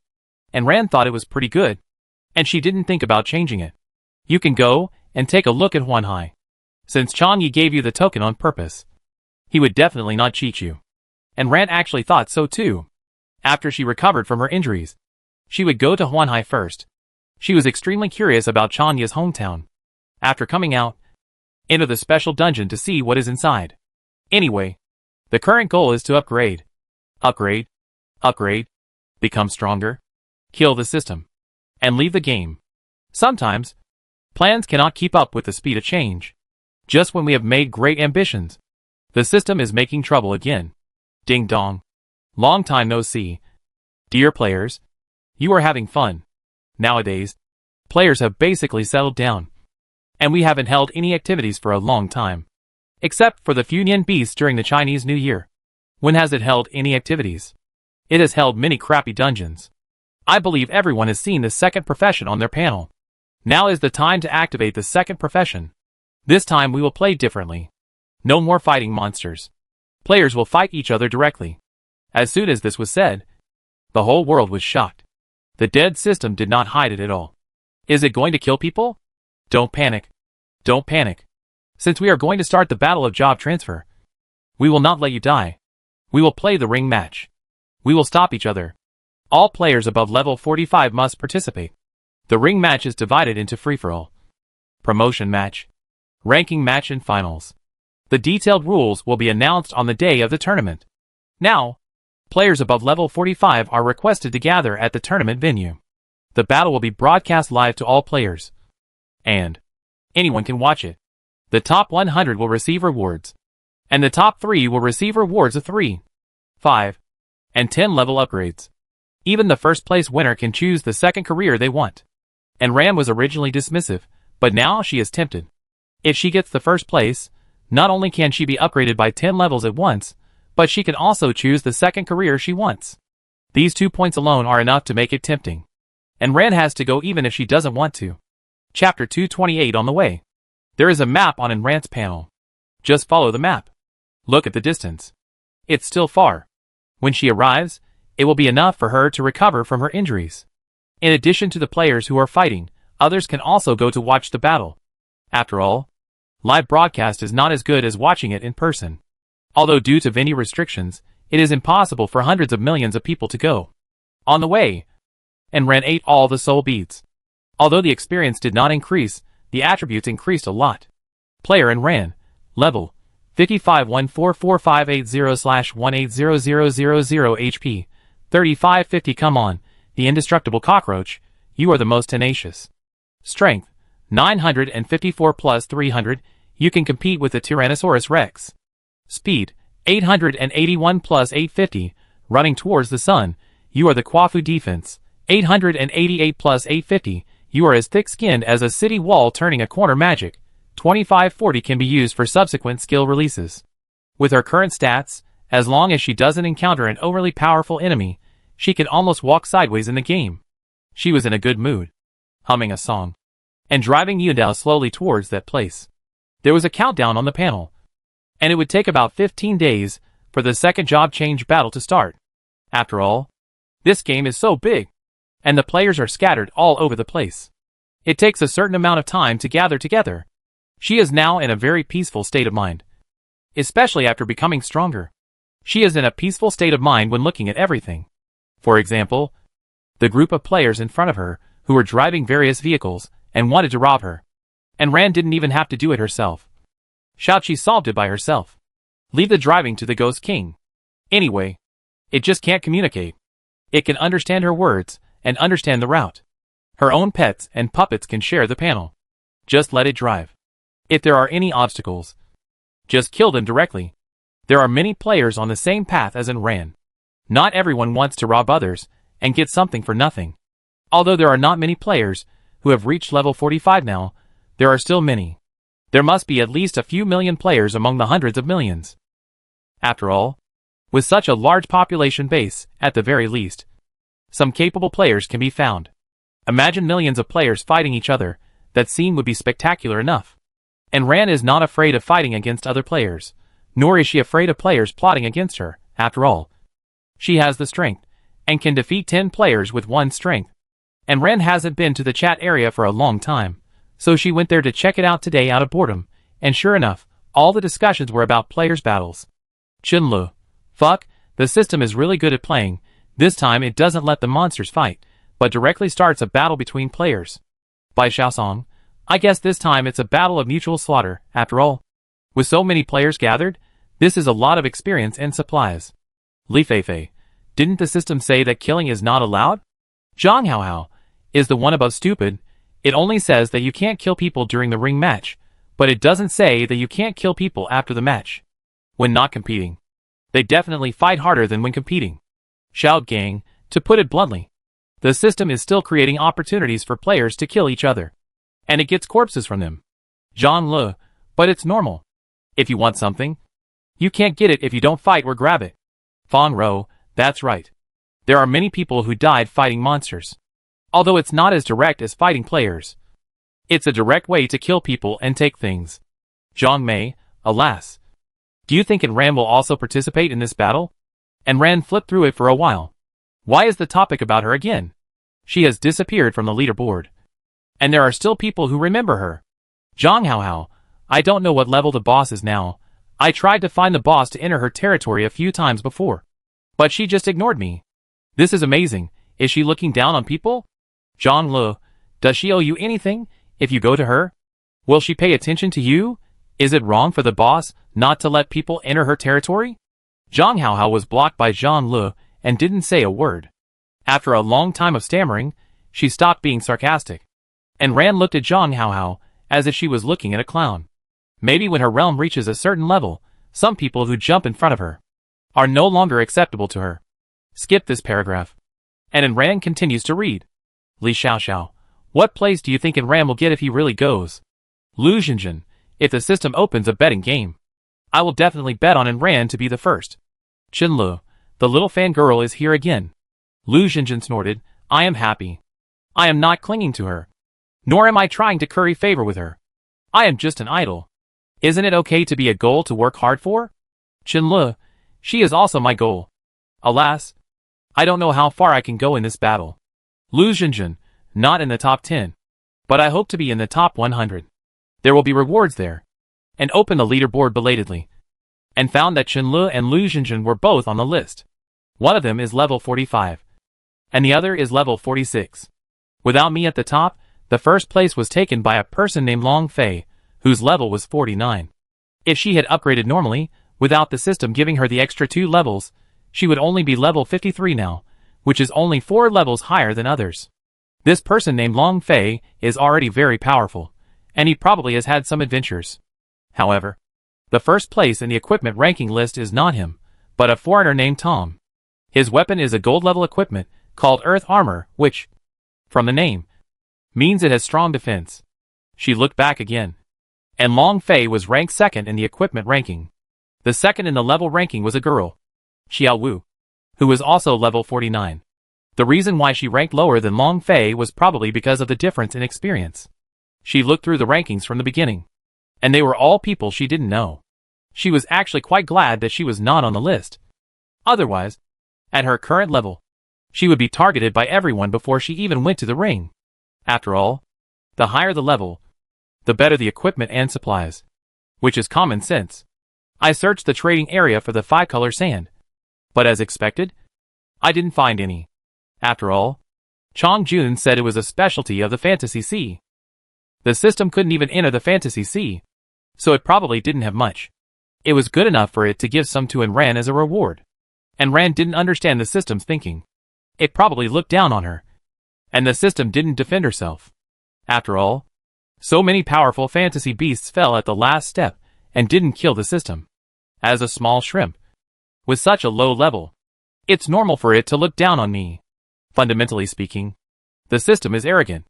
It should be said that it looks down on all players. Not just her.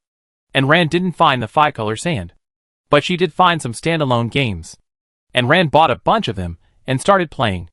Chapter 229, arriving at the arena and revisiting the old place. The old large-scale online games that needed to be connected to the internet were no longer available. Even if there were any, they would probably have become standalone games. And Ran couldn't do much on the road. Besides, he was still recovering from his injuries. There was nothing to do if he didn't play. There were people to serve him. There was also a dedicated driver. Kayando. After being here for nearly a year, and Ran finally lived a comfortable life with clothes and food provided for him. When he was hungry, someone would cook for him. When his clothes were dirty, someone would help him wash them. When the house was dirty, someone would clean it. And Ran was no longer a nanny. She just ate, drank and had fun with Chong Jun and the others. Reading novels, reading comics, playing games, eating snacks and watching movies and TV series, and Ran had a very comfortable time. About 10 days later, and Ran's injuries were completely healed, and she arrived at the competition venue.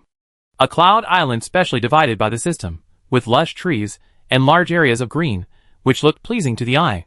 She thought the competition venue would be a bare cloud island, with nothing.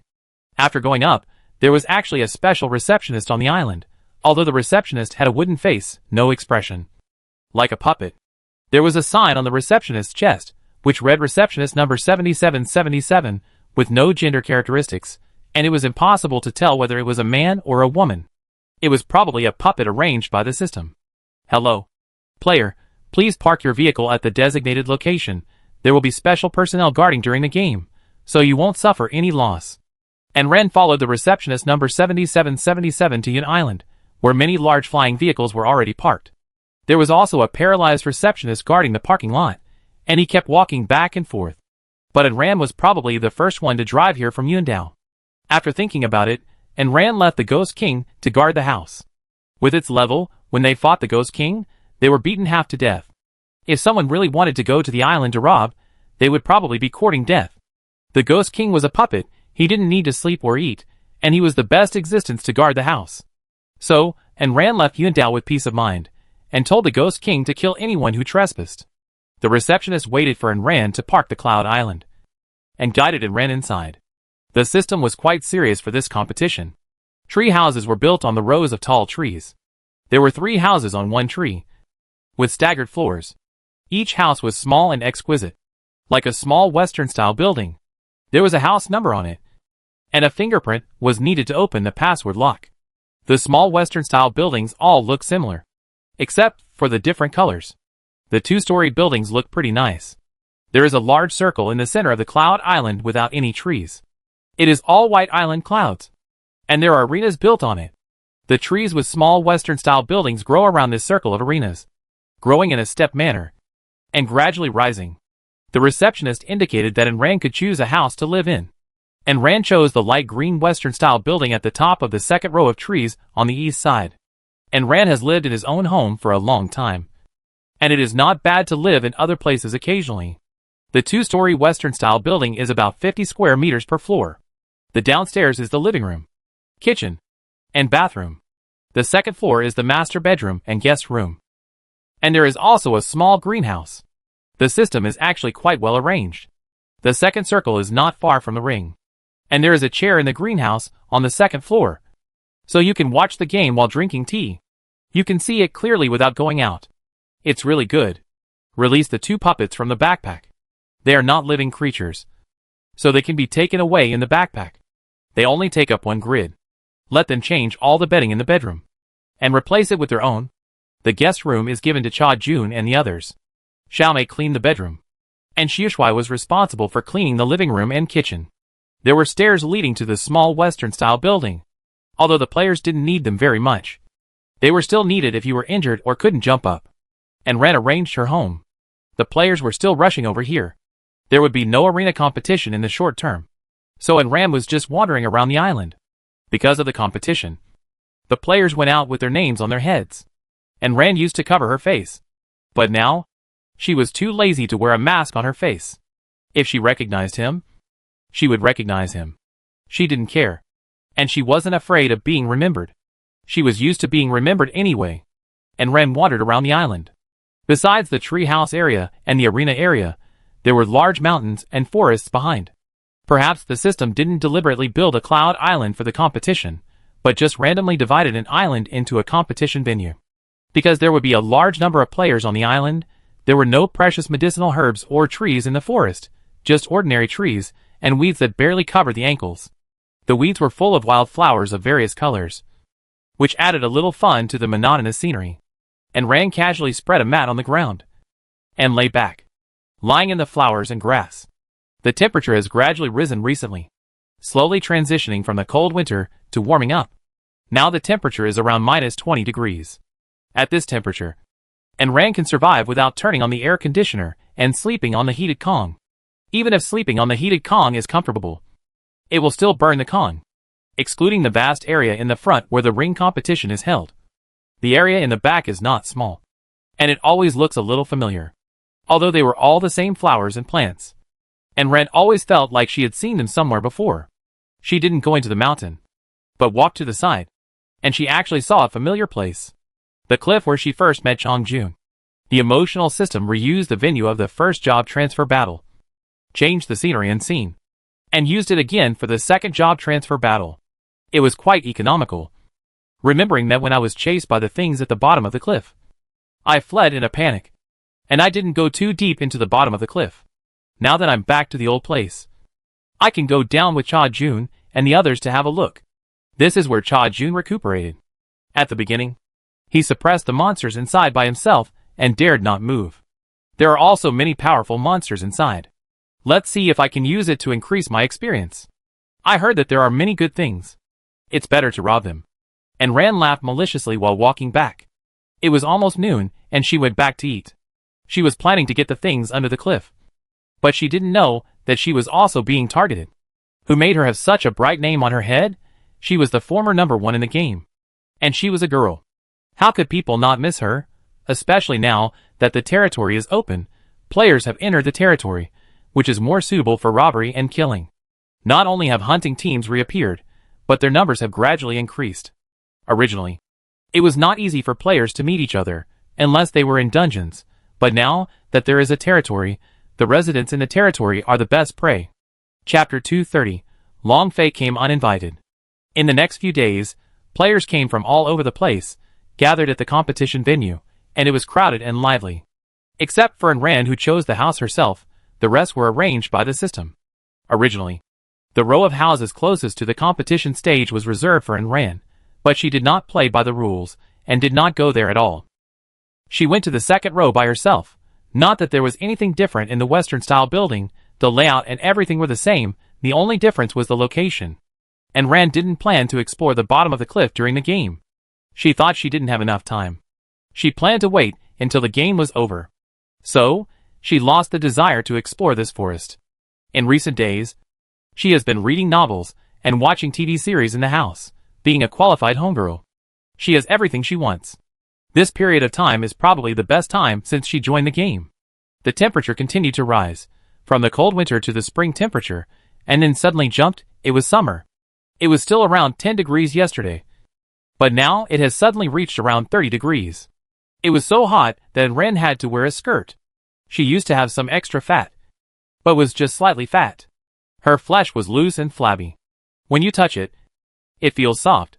But now, her muscles are tight all over. Although there are some scars on her, her muscles are beautiful, and she has great explosive power. She even has 4 beautiful abdominal muscles on her belly. She is not skinny. And Ran is sitting in the greenhouse with a tablet, reading novels, drinking drinks and eating cakes, and watching the players coming and going. Some players were dissatisfied with the location arranged by the receptionist, but were suppressed by the system. No matter how many complaints they had to keep them to themselves. In addition to the players who came to participate in the competition, there were also ordinary players who came to watch the fun. Some of them might not be strong enough, and they just came to watch the fun. Some might be the players' families, who came to support or help. Anyway, everyone had a copy of the map issued by the system, and anyone could come, and there was no ticket required. Some flexible players took the opportunity to set up stalls in the treehouse area and on both sides of the road to sell snacks. Grilled squid, grilled duck intestines, grilled skewers, milk tea, grilled rice cakes, fried cold noodles, hand-pulled pancakes, rigiamo, spicy duck head. There are even Indian street snacks. I don't know if they are clean or not, but they are all thick enough and mushy. This is really where there are people. There is business, especially this kind of important competition that brings together people of all colors from all over the world. It's normal. The method adopted is still barter, after all. There is no unified currency. But the most used are all kinds of crystals, which are indispensable, but can be seen everywhere. Making medicine, making weapons, all require crystals.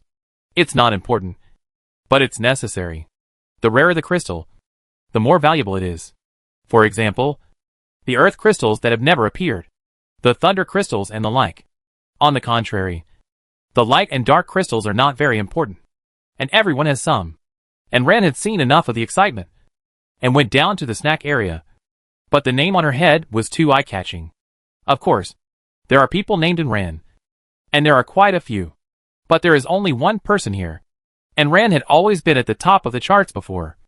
But he suddenly disappeared, and he was not dead. Naturally, he would be targeted by someone with ulterior motives. If he was not dead, He must have used something to hide his information. Why else would he hide it like this? He had good things and did not want everyone to know about them. So this one is still very eye-catching. What does this belong to? Although I am no longer in the martial arts world, there are still legends about me in the martial arts world. Someone said in the chat area before that he met and ran in Ghost Crying City, and finally escaped from Ghost Crying City, and described the last battle vividly. That was so shocking. And Enran was described as the best in the world. They wanted those people to not believe that Enran was so powerful. Why don't you show us the evidence? They just brag about it. Where is the evidence? But these people couldn't show us the evidence, and insisted that Enran was really powerful. They were half believing and half doubting. So this was just a chance to verify it. If she was too powerful, then don't provoke her. If she wasn't as powerful as those people said, she would have a lot of good things. Then kill her and take the things away. Although Enran saw the malicious eyes around her, she didn't care and continued to lead Xiao Yuntuan to eat and drink. Compared with the others, who were dressed in military uniforms and fully armed, Enran was wearing a light blue suspender dress and sandals. And she looked like she was on vacation. She came to a place that was almost full of hostility for vacation. She was really carefree. Before the game started, there were already undercurrents here, and everyone was on guard against each other. The battle on the stage might not be fierce, but it was definitely fierce off the stage. As long as humans gather together, there will be fights and various thoughts. And Ren also crawled out of life and death. Do you think she would be defenseless? She just looks leisurely, but her mind is always alert to the surroundings. And Ram was waiting for the squid, and saw a tall man wearing gold-rimmed glasses walking over with a precise aim. And Ran raised the squid and took a big bite. The man with gold-rimmed glasses stopped in front of her and stretched out his hand. Hello, Miss Enran. My name is Long Fei. Can I meet you? Although he has a name on his head, it is polite to introduce yourself before getting to know someone. And Ran didn't shake his hand, although there was no weapon on it. Who knows if it was poisonous? And Ran tilted her head and asked him vaguely, "What's the matter?" Long Fei didn't blame her. He scanned the surroundings and still invited her with a smile. There are many people here. How about we go to another place to talk? And Ran looked at him strangely. But I don't know you. If you don't tell me your purpose, how can I feel at ease entering your territory? Long Fei probably didn't expect her to speak so bluntly. He probably heard too many roundabout words. This was the first time he met someone who spoke so bluntly. Helpless, he had to lower his voice. We have a mutual help alliance. Kill monsters together and level up, and together, explore the truth of this world. And Ran paused while eating. She was not very interested in the previous part, but the last part, she was really interested. While eating squid he waved. Then lead the way. Long Fei smiled lightly, stretched out his hand to make a gesture of invitation, and took and ran to the tree house. It turned out that tree houses were not all the same style. Some were very large, and could even be used as meeting rooms. When Enran followed Long Fei into the conference room, there were already more than a dozen people sitting inside. 13 people. 5 girls. 8 men. Each with a strong aura and murderous intent. The names above their heads were all blood red, indicating that many people had been killed. Even Long Fei's name was blood red. Chapter 231 Test. Enran read it through. Wow. Long Fei called all the top 30 people in the ranking list of China. Xiao Wu, rank 2nd, is a short-haired beauty with a good figure. She is wearing a tight leather armor and sitting on a chair with her arms folded. She looks quite cool. The 5th is a big bald man, about 2 meters tall, with a muscular body, wearing a heavy armor, and a lightning-like gaze.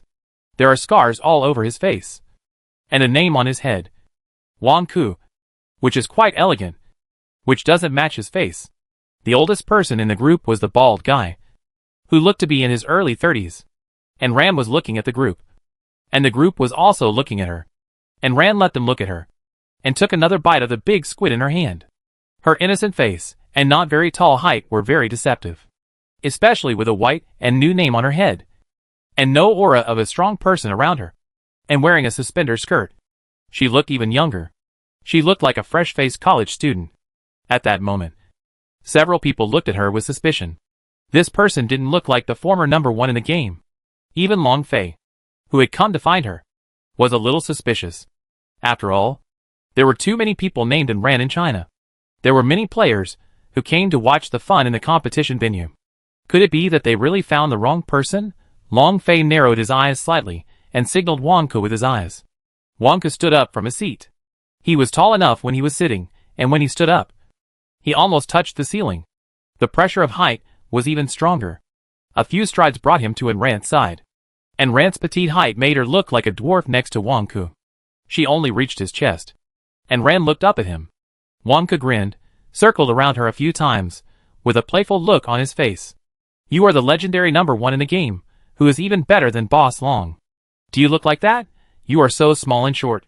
Are you really as good as they say? Why don't you look like that? Your little face is pretty, much better than those mediocre girls I played with.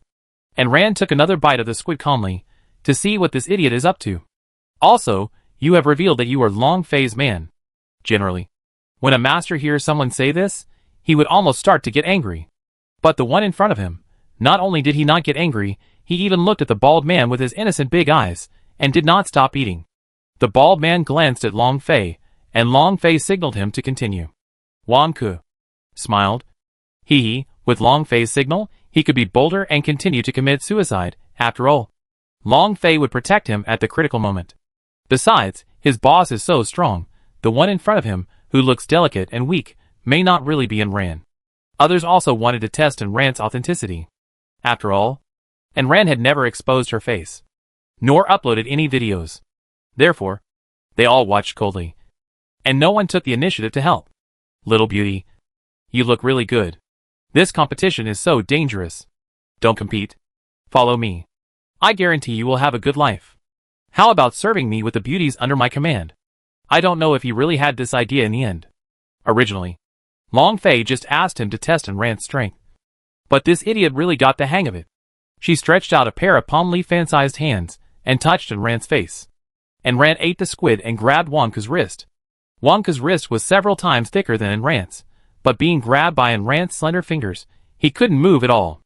No matter how Wonka struggled, he couldn't get rid of Enran's restraint. Enran snorted coldly, picked up Wonka with one hand, and threw him to the ground with a smack sound, just like throwing a toy. Wonka was knocked unconscious by this fall, like a turtle that couldn't turn over, and he was about to curse as soon as he raised his head. Enran raised her foot, and landed heavily, and crushed Wonka's arm bone wrapped in heavy armor. Wonka screamed. The faces of the others changed drastically. Wonka's armor was a famous one on the equipment rankings, and its defense was second only to Tom's earth armor. He had fought many monsters before, and his defense was not broken by the monsters, but Enran crushed his forearm bone with 1 foot. The defense of this armor was as high as 800 points. Even their values were not as high as this, but now this armor was easily broken by 1 foot. It was clear whether the person in front of her was real or fake. Enran raised her eyes, which were full of murderous aura. The powerful aura that she had been holding back was no longer suppressed, but released directly. The overwhelming pressure was like a mountain, weighing heavily on everyone present, except for Long Fei. The others were struggling to hold on. The chairs under their buttocks had been broken into debris due to the pressure. A group of people sat in the debris to resist this terrifying aura. Even Long Fei was covered in cold sweat. You have to know that Enran has taken Chong Jun's blood. Her pressure carries a trace of dragon breath. How can it not be terrifying? Moreover, compared to the terrifying dungeons that Enran has experienced, such as the Insect Sea Ghost King, the experiences of this group of people are like children playing house.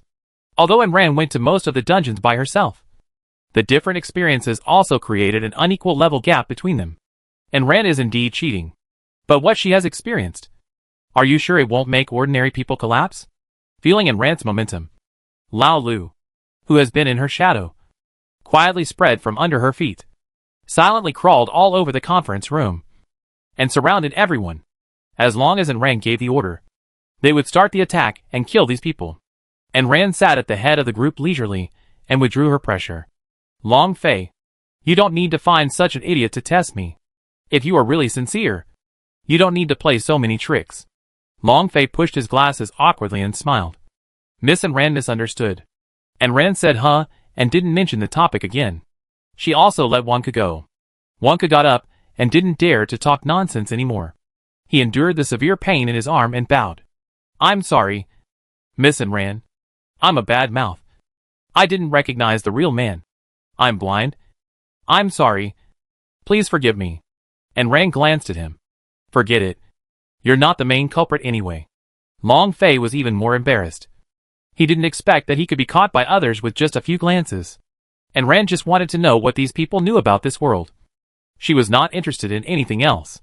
But this group of people had to test her first, which made Ran very annoyed. It seems that Long Fei has other purposes. He doesn't want to share the so-called information at all. It's a waste of time. Chapter 232 News. And Ran was too lazy to joke with him, and asked directly, "What is the truth of the world you are talking about?" Long Fei had just been intimidated by Ran, and he was really unhappy and hesitant to speak. If he really asked Ran to cooperate, it was obvious that she was much stronger than him, and his position in this team would be weakened. Can he still keep his position as the boss? Looking at Long Fei with his head down. He didn't know what he was thinking. It was obvious that he didn't want to tell him the news he knew. And Ran stood up impatiently. Well, she won't accompany me anymore. And Ran walked out leisurely. Long Fei saw Ran was about to leave. He raised his voice and shouted, "Do you know the 10 great fantasy beasts?" And Ran stopped her steps. Long Fei breathed a sigh of relief. "Boss Ran, I don't know how much you know about the 10 fantasy beasts." And Ran curled her lips. She had 3 of the 10 fantasy beasts by her side, to be honest. 4, and the things of the giant whale Changyi were in her hands. I don't know much. I just know that they were the first batch of players in the past. If my guess is correct, they should be the strongest existence in the current game, except for the system. Although because of following her, the level and attribute values were completely suppressed. Long Fei nodded. This is the information I got from many sources. But as far as I know, the 10 great fantasy beasts were almost wiped out by the system. Why do you suddenly bring this up? Boss and Ran, although they have disappeared, they left behind a lot of good things. Almost every fantasy beast has a treasure. If we can find them, then our strength will increase several times. Long Fei's expression was a little crazy, and even the other people in the conference room looked the same. Fantasy beasts are full of treasures. And Ran knows this. However, it is somewhat unrealistic to find the things left by the 10 great fantasy beasts. If there is such a treasure, the system would have taken it long ago. Unless it is out of reach. Just like Changyi. It trapped all the ghosts in Ghost Cry City with its life, but was also trapped in the same place by the system using Ghost Cry City. Chanya's consciousness is still there, and the good things are not on it but in another space. Which is why the system can't do anything to it.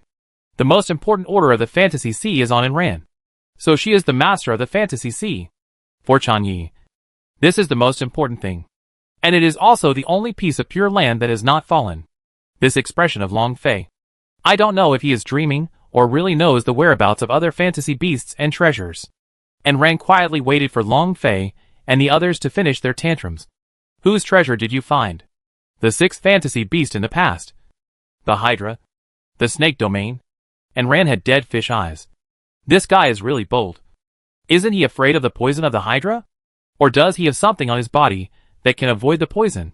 But Ran did not discourage him, but answered him calmly. Have you found a way to detoxify?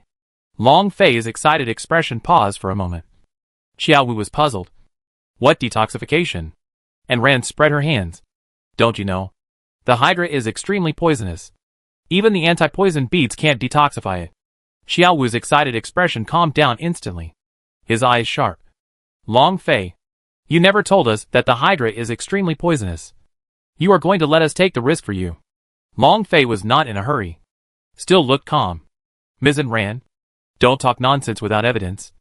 I found the existence of this snake domain through several clues. Where did you hear that? Speaking of this, Ran's heart moved. She said she wanted to go to the snake domain, but she didn't know how to get there yet. If this Long Fei could really get the map, it's not impossible to cooperate, but the premise is that he must ensure his personal safety.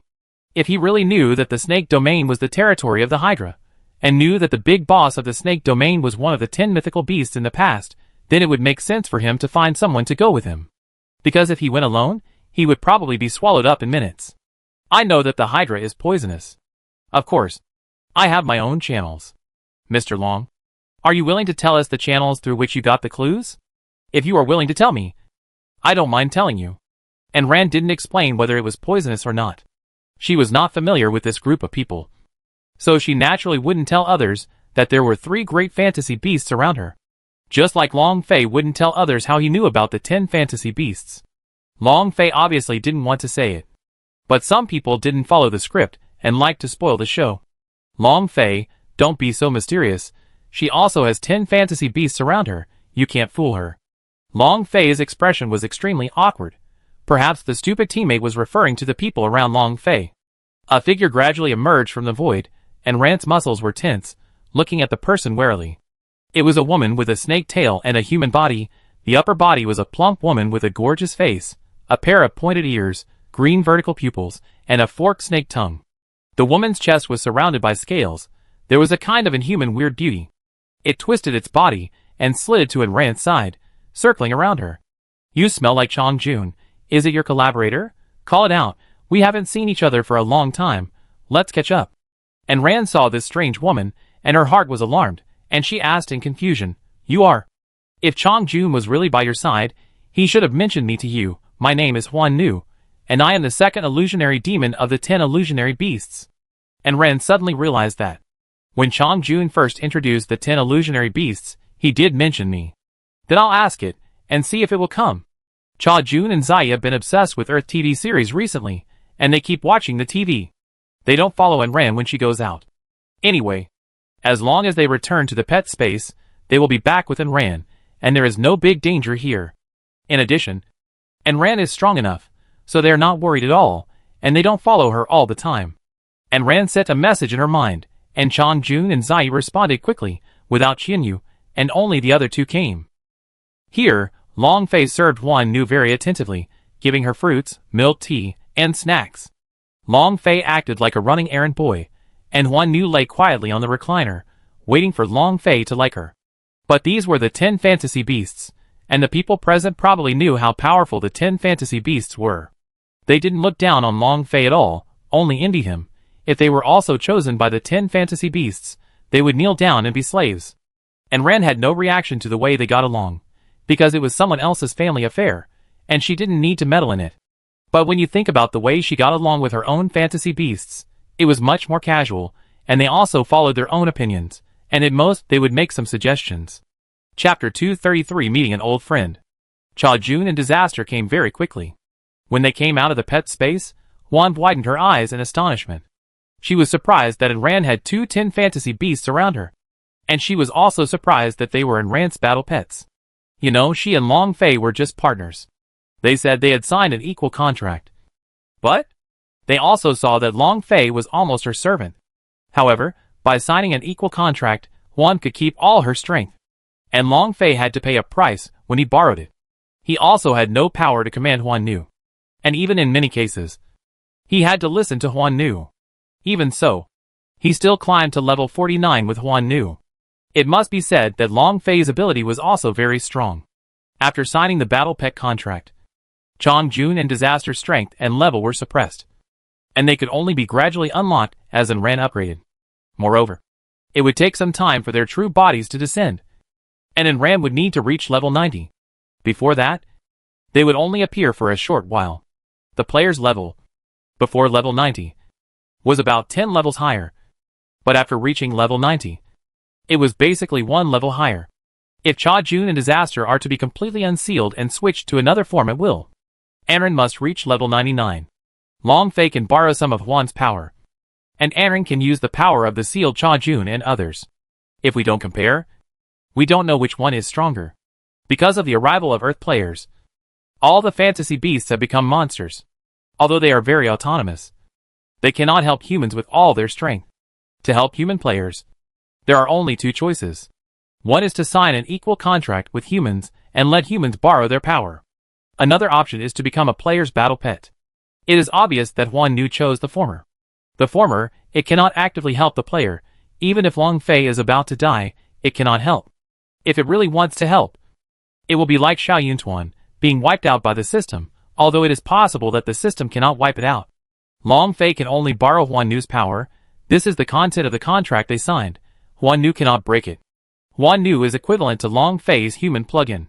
As soon as Chong Jun and Disaster landed, they turned into human form directly, otherwise it would be difficult to speak. Huan Nu got up from the recliner, and walked around the 2 of them. I didn't expect that both of you are still alive, and both of you have become my pets. Chong Jun sat down on his seat. Since these people appeared, the humans present had become a foil. And Rand sat down next to them, pulled out a plate of washed cherries, fist-sized strawberries, and durian from her backpack, planning to treat their conversation as a tea party. She handed a durian to Chongjun and Disaster. Each of them didn't eat it originally, but she forced it into their mouths before, and they became addicted to it. Wanyu opened her mouth in astonishment, watching these three people eating fruit as if no one was around. Are you treating this as a vacation? Don't you think you are too leisurely? Seeing how delicious they were eating, Wanyu also became greedy, sat over, and opened her hand. Give me some too. She had never eaten these big cherries and durians. Long Fei was not very lucky, and although the things he opened were good, it was obviously not enough for her to enjoy too much. Chongjun slapped her hand. Go ask your family for it. This is what my family opened. You have no share. The system gives things randomly. If it weren't for the huge quantity, they actually wouldn't have anything to eat. This has nothing to do with how strong you are. It's just bad luck. The Huan curled her lips. I don't want it anymore. You two are really something. You disappeared for a while, and when you meet again, you become someone's pet. You really trust her, and you are too low in status. In a battle pet contract, the battle pet and the master share the same fate, and the same fate. If the master dies, the battle pet will also die. This is not the case with an equal contract. If one of the parties to the contract dies, the other party will still live well, without any impact. Moreover, the equal contract can be terminated at any time, which means that as long as Huan is not happy, she can terminate the contract at any time. Anyway, her level is much higher than Long Fei, and if she wants to terminate the contract, Long Fei has no way to do it. It is equivalent to Long Fei spending a huge price to invite an ancestor back. Chongjun raised his hand and rubbed in Rand's head. Of course, she has never let us down, and her own strength is also very strong. No matter how strong she is, can she be as strong as us? Didn't we still lose? It was obviously a creation. Huan was muted by the system when she was talking. She opened her mouth several times, but she couldn't say anything. She was so angry that she scratched the wall of the conference room with her claws. And Rand raised her eyebrows slightly. Creating what? Creator. Creating the world or system. She was silenced by the system so quickly, she must have said some key words. Just like when Chongjun tried to tell her something before, he was not only silenced but also couldn't write. How strong can you be with you? You two are just too honest. Look at me. You can leave at any time if you don't like him. You don't have to die with him. At most you can lend him some power, and he still has to serve you well. You two are really too careless, playing this upgrade game with humans. And Rand paused while chewing the fruit, rolled her eyes speechlessly. Is it really okay for you to say this in front of the person concerned? Look at the others who were also gossiping. Wanyu drove everyone out. Even Long Fei wanted to stay, but was driven out. Long Fei dared not speak, so he could only hold his anger in his heart and went out. Huan waved her hand to release a barrier, blocking the outside eavesdropping. These two were Rand's pets. Whether she wanted Rand to hear what she said today, she would know it later. There were just some places that the system did not allow her to say, and she had to consider what she could say and what she could not say. She didn't know that Chongjun and the others also kept some things from Rand, and Rand did not ask. After all, it was not easy for Rand to accept some things in advance. Sometimes, if they said something, Rand would guess it, and then it was none of their business. It was Rand's own guess, not theirs. Do you know who among the 10 fantasy beasts is still alive? This is the fantasy girl. Not sure. I just know that the boss Changyi has fallen. Chongjun shook his head. I have another piece of news. The Bright Peacock clan was also destroyed. There were tens of thousands of peacocks in the clan, and not a single one was left. And Rand almost choked. It's not that there was not a single one left, but there was still one with him.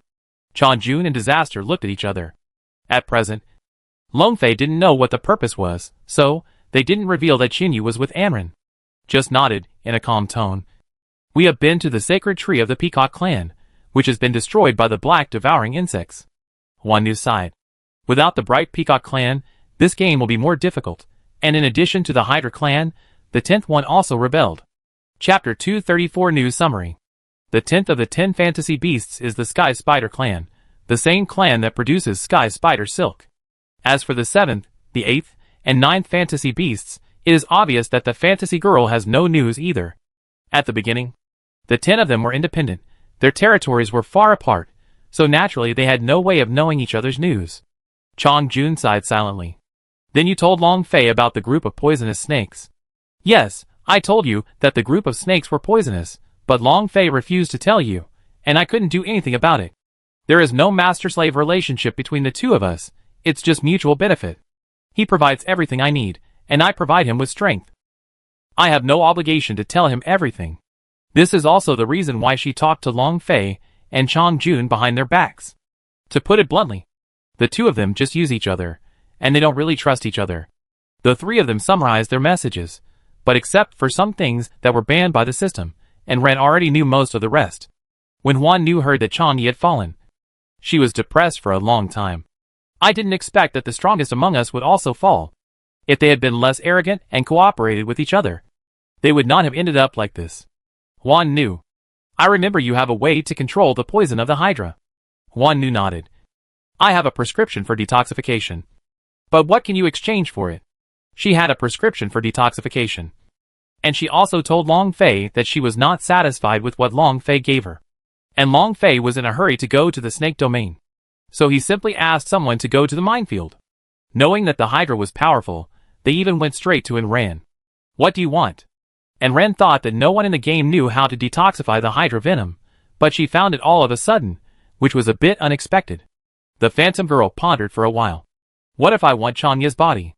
And Ren's mind was full of question marks.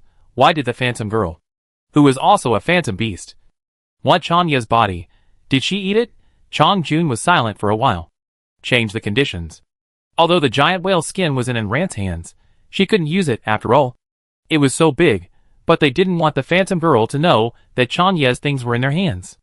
After all, Huan had pursued Chanya crazily before, but was rejected by Chanya. However, Huan did not give up and became even more obsessed with Chanya. If she knew that Chanya's things were in Anren's hands, she would have tried her best to get them back. Moreover, there was Long Fei, who was not sure what he was up to. Huan, the fantasy beast, did things according to her own preferences, regardless of the consequences, and only sought the results. She could not be simply evaluated as good or evil, or she would be united in dealing with the system. But if she did not deal with the system, you had to prevent her from going crazy at any time. Forget it. With your cannon fodder, you probably can't come up with anything good. If I want shark silk, 5-colored sand or shark tears, you don't have them either. The illusionary woman waved her hand, and directly gave Ren a difficult question. Chong Jun and Disaster winked at Ren, and Ren said nothing. It was obvious that the things the illusionary woman wanted were all things in the illusionary sea. She really had an extraordinary obsession with Changyi, even the things around it. At this point, the conversation almost froze, and the three of them changed the topic, talked about what they had seen and heard so far, and said a few words to each other. Although Ren seemed to be distracted, she was actually listening to their conversation. Although it was just a casual chat, there was almost no useful information. But for Ren, the amount of information was enough. For example, these 10 fantasy beasts. In addition to the Hydra, the Fantasy Girl and the Sky Spider also have artifacts. The ones who don't use artifacts are Chong Jun and others, whose main body is powerful. While the Fantasy Girl can use it, the main body is powerful enough. And they also rely on the main body when fighting. And the artifacts are a burden. But at present, all the artifacts of the fantasy beasts have been lost and are in a damaged state. They are all lost to an unknown place. And Ran was just lucky to meet the one last time. After summarizing the information, Ran came to a conclusion that the 10 fantasy beasts seem to have a close relationship with the system. But what exactly is it? These guys are ambiguous. I don't know what it is. After that, the three of them disbanded. Long Fei was dismantled by the Fantasy Girl and aroused public anger, but he still wanted to cooperate in the future, so he had to bite the bullet and apologize to everyone. But after this incident, Xiaowu and the others no longer believed him. They wanted to cooperate and enter the snake domain together. But he knew that the snakes were poisonous. But he didn't tell them anything. What else could he do?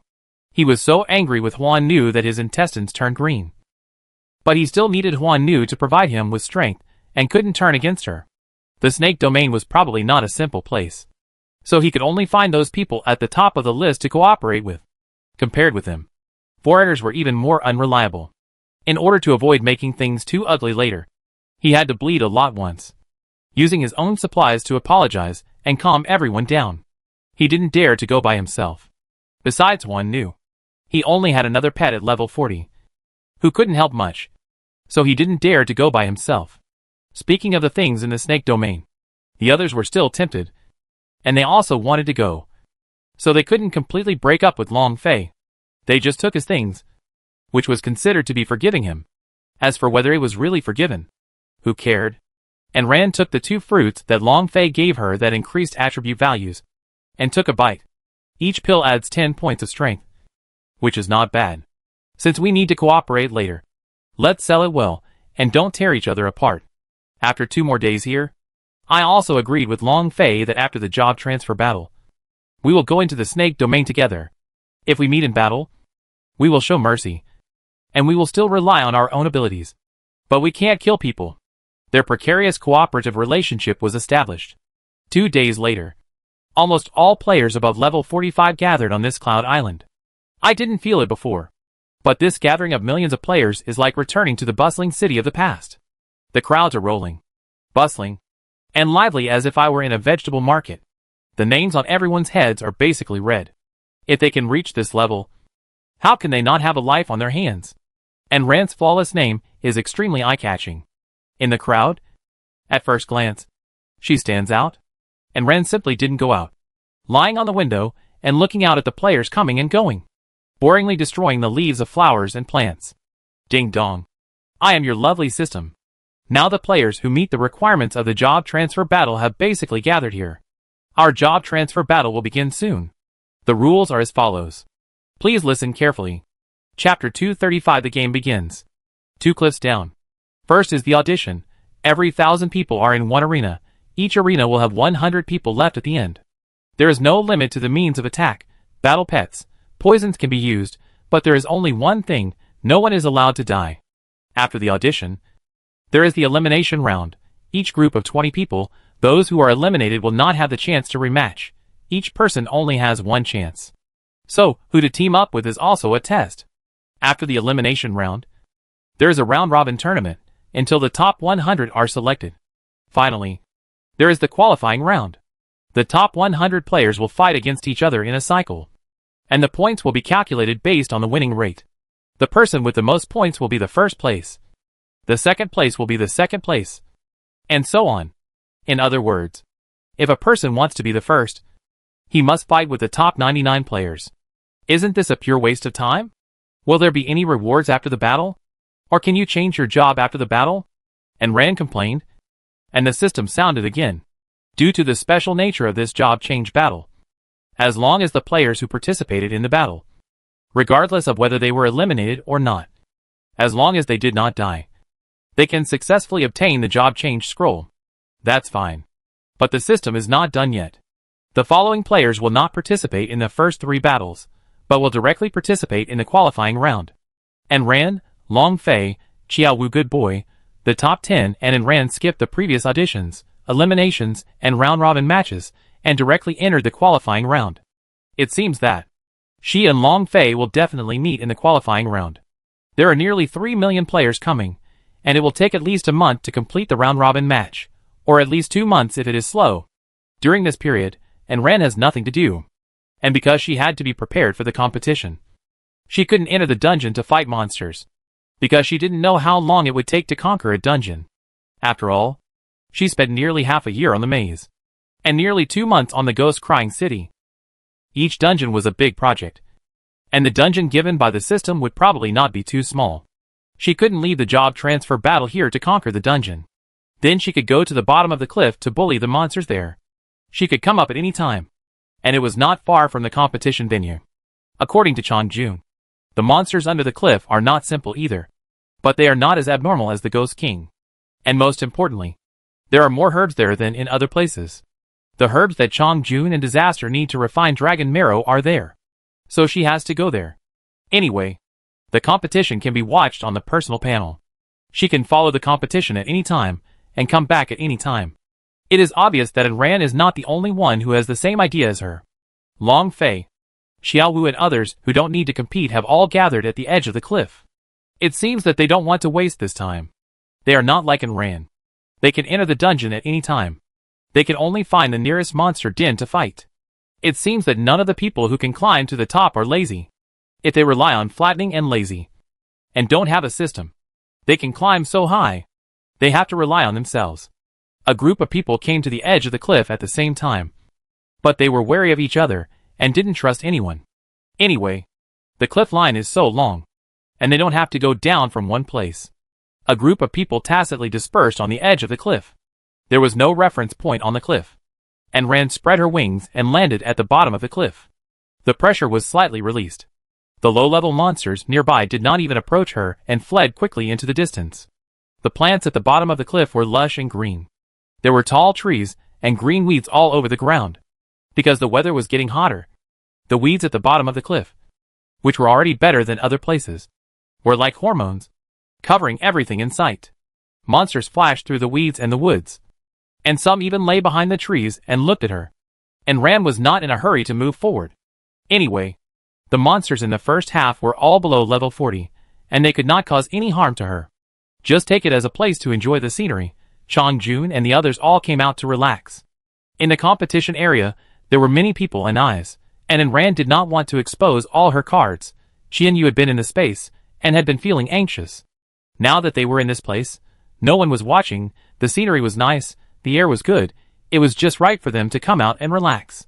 Chongjun, are there any pandas under this cliff? If there are, catch them and keep them for petting, they are round and cute, and of course, their combat power is not bad either. Chongjun thought about the pandas on TV. To be honest, he had seen them before. It was just that it was probably not the same species as the pandas on Earth. It was so powerful that it could break a tree several dozen meters thick with one slap.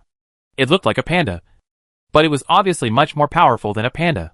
Seeing Rand's expectant face, Chongjun thought it was better not to discourage her. He nodded. Yes, if you go a little deeper, you can see it. And Rand was so excited that she was about to run forward. She had only seen pandas on TV on Earth. There were no pandas in their zoo. She didn't have money to travel, and she had no resistance to furry and round creatures. Now that she could play for free, she would play as much as she wanted.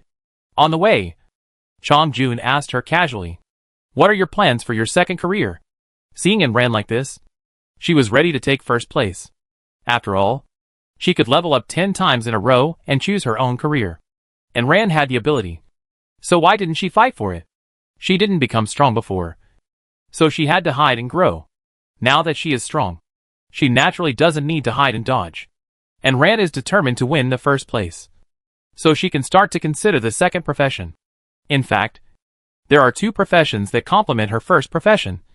One is the animal tamer, and the other is the summoner. But after all, the pets summoned by the summoner are not fixed every time, although they can be transformed into weapons in many ways. There are too many weapons, and it depends on Rand's proficiency in weapons. So the best one is the animal tamer. Not to mention that there is no upper limit to the number of war pets signed. The war pets are still fixed, and the weapons can be transformed into weapons. It takes time to get familiar with them. Summoners cannot choose the summoned beasts they summon, but tamers can choose according to their own preferences. Then, the second profession is indeed only the tamer profession. Although you can also choose a forger, a pharmacist, etc. But these types all require a little bit of experience. Wasting medicine or is obviously not Rand's first choice. There is almost no need to think about it. And it is also this tamer. And Rand has his own ideas about this matter. Chongjun and the others will not interfere. At most, they will give some opinions. The rest depends on Rand's own decision. However, Rand's ideas coincide with theirs, so they don't need to say anything. And Rand went straight to the territory of the pandas that Chongjun mentioned. There are no large trees here, but bamboos. It can be seen that this is really the residence of pandas. Chapter 236, a panda that looks like a panda. There are some strange stone pillars and trees in the bamboo forest. The whole bamboo forest is so big that you can't see the end. In order to prevent any danger, Rand put on armor in advance. After walking a distance inside, there was a roar from the bamboo forest, which sounded very angry. Then the whole bamboo forest was vibrating, and the bamboos were rustling and falling out in pieces. Rand hurried a few steps, and went deep into the bamboo forest. 2 huge black and white pandas are fighting. They look exactly like pandas, but they are 3 meters tall and 3 meters wide. Standing in front of them, they all look petite. A pair of pandas have sharp claws that can easily cut the ground, and a mouth full of sharp fangs. Their faces are completely devoid of the cuteness of pandas, but full of ferocity. They are not pandas at all, not even as shown in the name. Iron Blood Panda, Level 45, Attack 630, Defense 600, Speed 620, HP 1500. Irritable and easily angered, high combat power, carnivorous animal. Violent Panda, Level 46, Attack 650, Defense 620, Speed 650, HP 1800. A very strong panda, likes to use the stone pillars in the bamboo forest to exercise, hates foreign invaders. And Rand put his hands on his waist, watching the two pandas roll together, ferociously attacking each other. One slapped the other's head, directly cut several bloody wounds on the other's head. One kicked the other in the stomach, kicked the other back several meters away. They got up, roaring and fighting again. And in Rand's impression, pandas are soft, cute, and adorable. Although they are nicknamed iron-eating beasts, they are still cute animals. What do these two have to do with cute pandas? Each one is more ferocious than the other. Except that their outer fur is black and white. With the panda's unique dark circles, they have nothing to do with pandas. And Rand speeded up. While the two were fighting, I touched their fur. That's not fur, that's steel needles, which prick your hand when you touch them, and they don't have a soft body that you can hold. And Rand pouted in disappointment. It seemed that they were just monsters similar to pandas, not real pandas. Not cute at all. There were other pandas in the bamboo forest, but even the pandas that were only as tall as her waist were covered with stiff hair, not cute at all. And Rand's wish to raise a cute little one was shattered.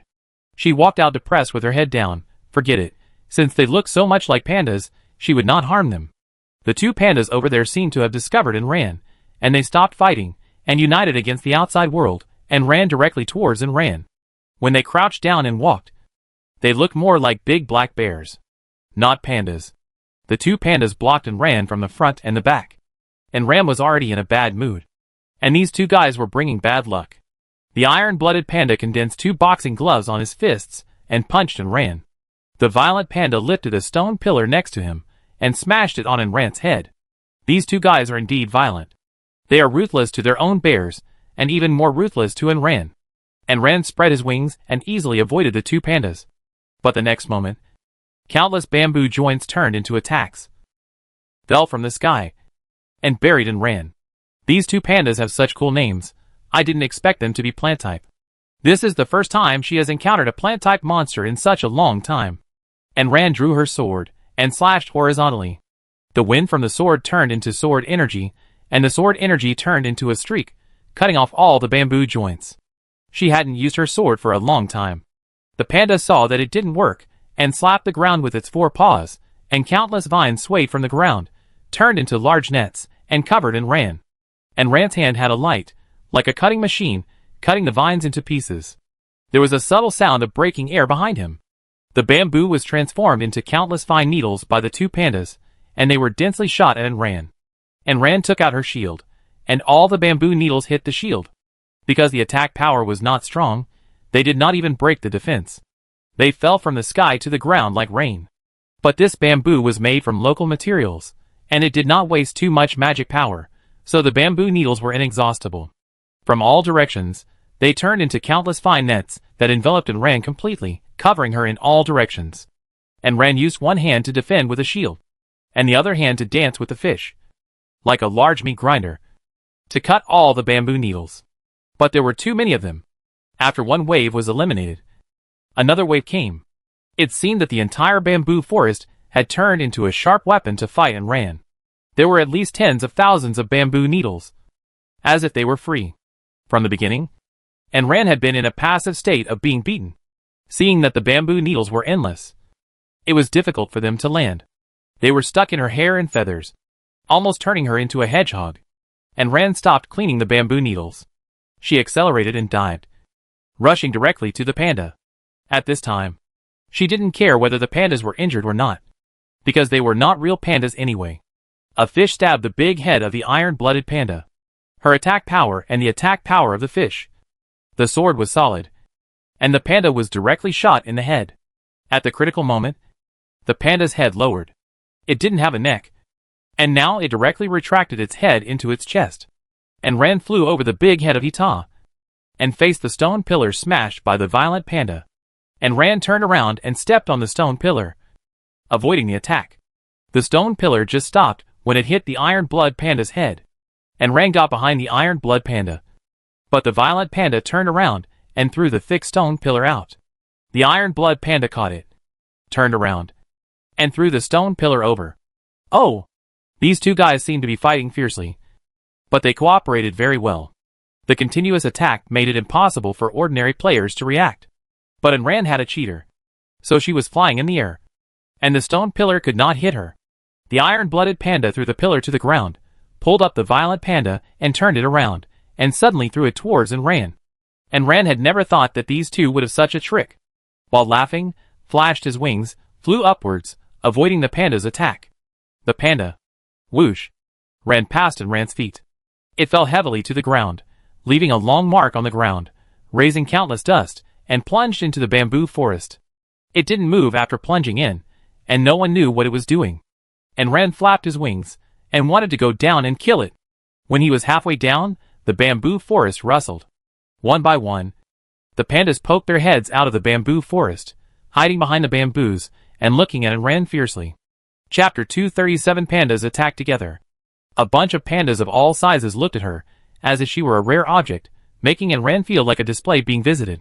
The sound of the wind blowing through the bamboo branches was pleasant, but it didn't mean that it would be nice if they kept rising, gradually forming a cage above Ran.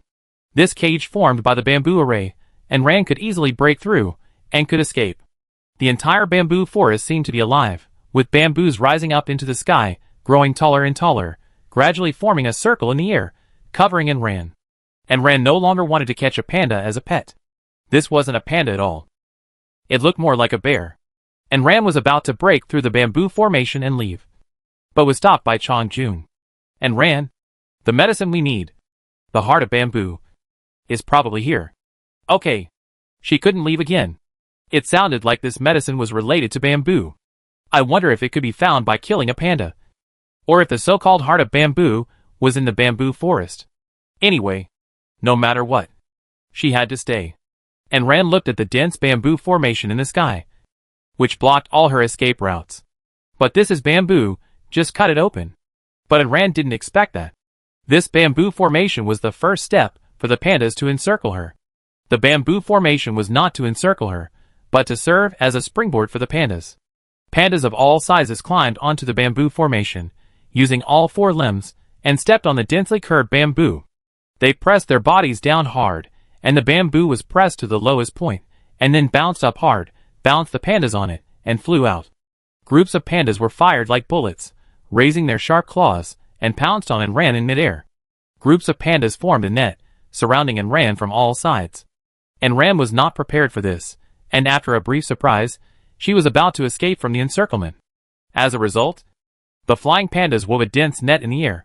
The vines wrapped Ran up in 3 layers, leaving only a small space.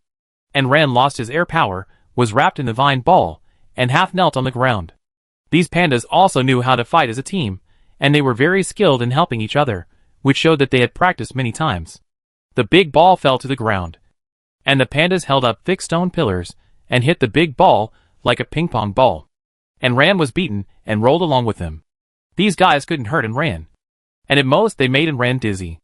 After rolling for a while, and slowing down, a group of pandas held up a sharp bamboo, and stabbed it into the vine ball.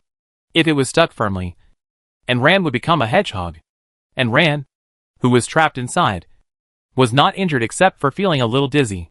She couldn't use her weapons inside, so she decisively switched to light magic. Countless lines cut through the big ball, and Ran came out with a body full of grass leaves. As soon as she came out, the pandas threw bamboos at her. The fish danced into a whirlwind, and cut all the bamboos that attacked into pieces. The powder was blown away by Ran's wings.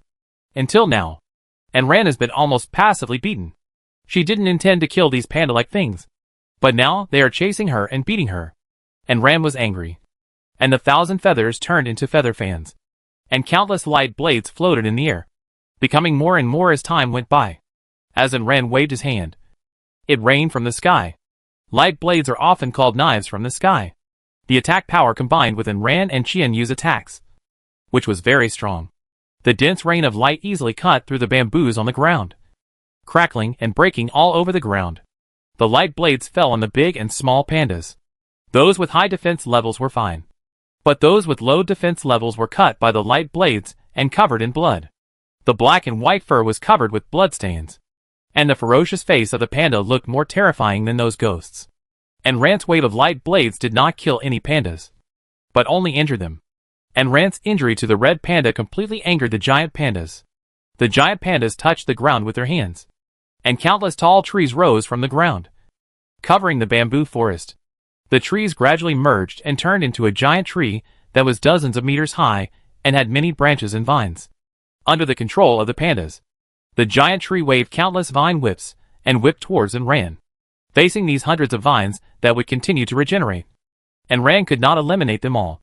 She directly activated her foresight and nimbly passed through the chaotic whip shadows, easily avoiding all the whips. She approached the tree. The pandas were protected under the tree, and Rand could not attack them. When you changed to the storm spear, and the skill was activated, the explosive wind blade broke away from the spear, draining away all of Rand's magic power.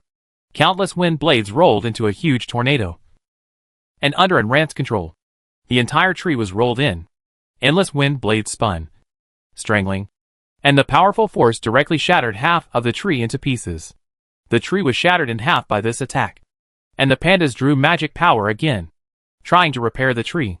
And Rand drank several bottles of blue potions in one breath, and once again used a big move with Chinyu. Two huge balls of light merged in midair, merged into a larger ball of light, and was kicked out by Rand. The ball of light hit the tree, silently melting a big hole in the tree. Then it exploded in the tree.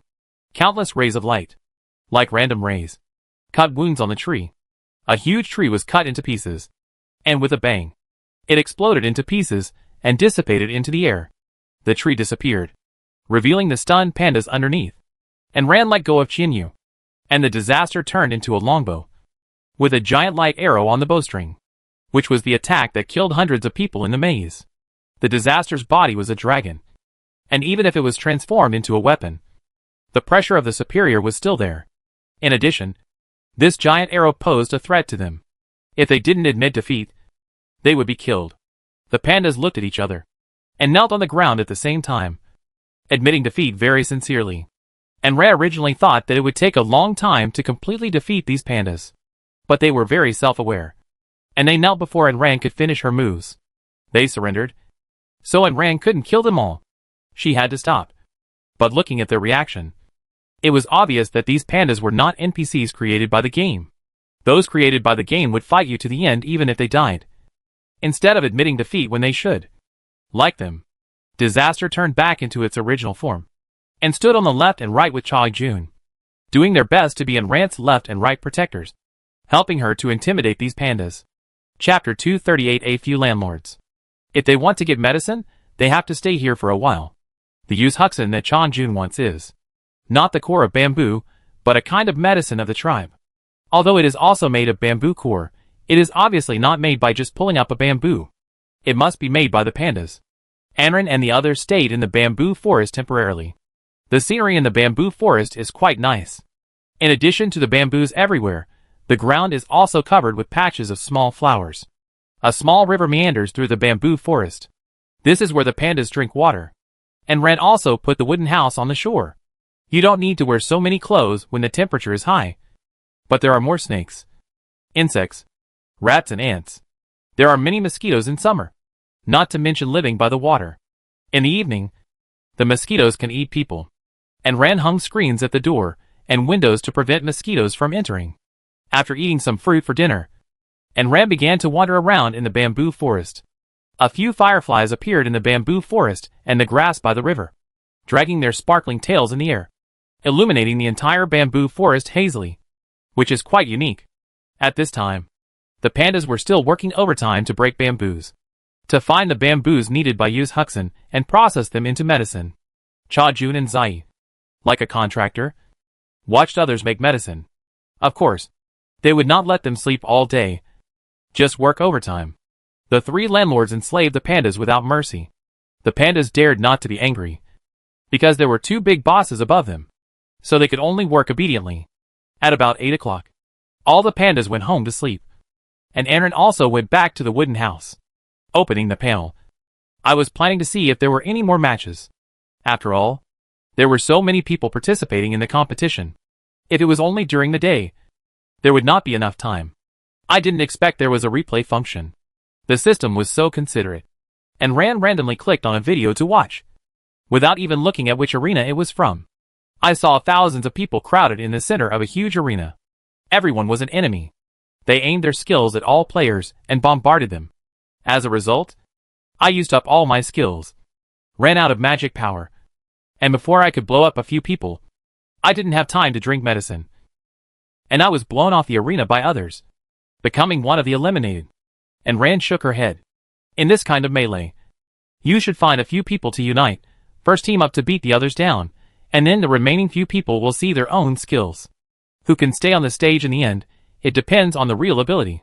Otherwise, if you have a solid protective shield or something, you can squat inside, watch others fight, and wait until they finish fighting, then you can pick up the leaks.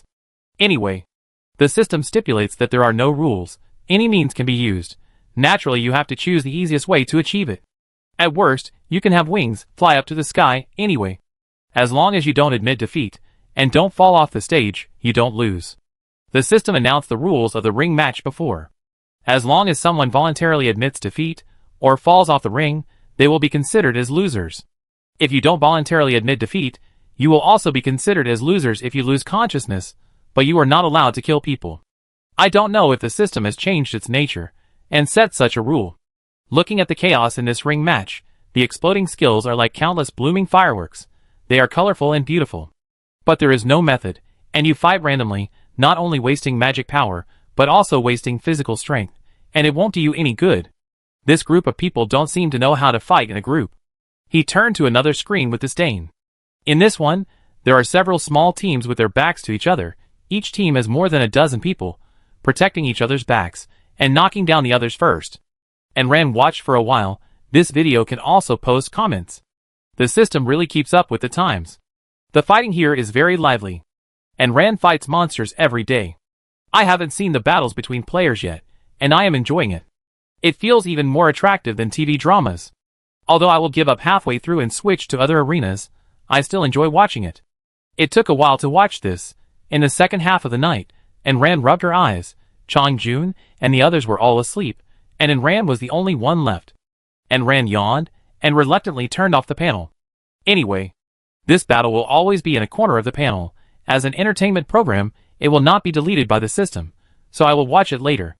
I slept until 8 o'clock in the morning, and the temperature outside was already 35 degrees, so hot that it was suffocating to breathe. It was either extremely cold, or it was so hot that it was killing me.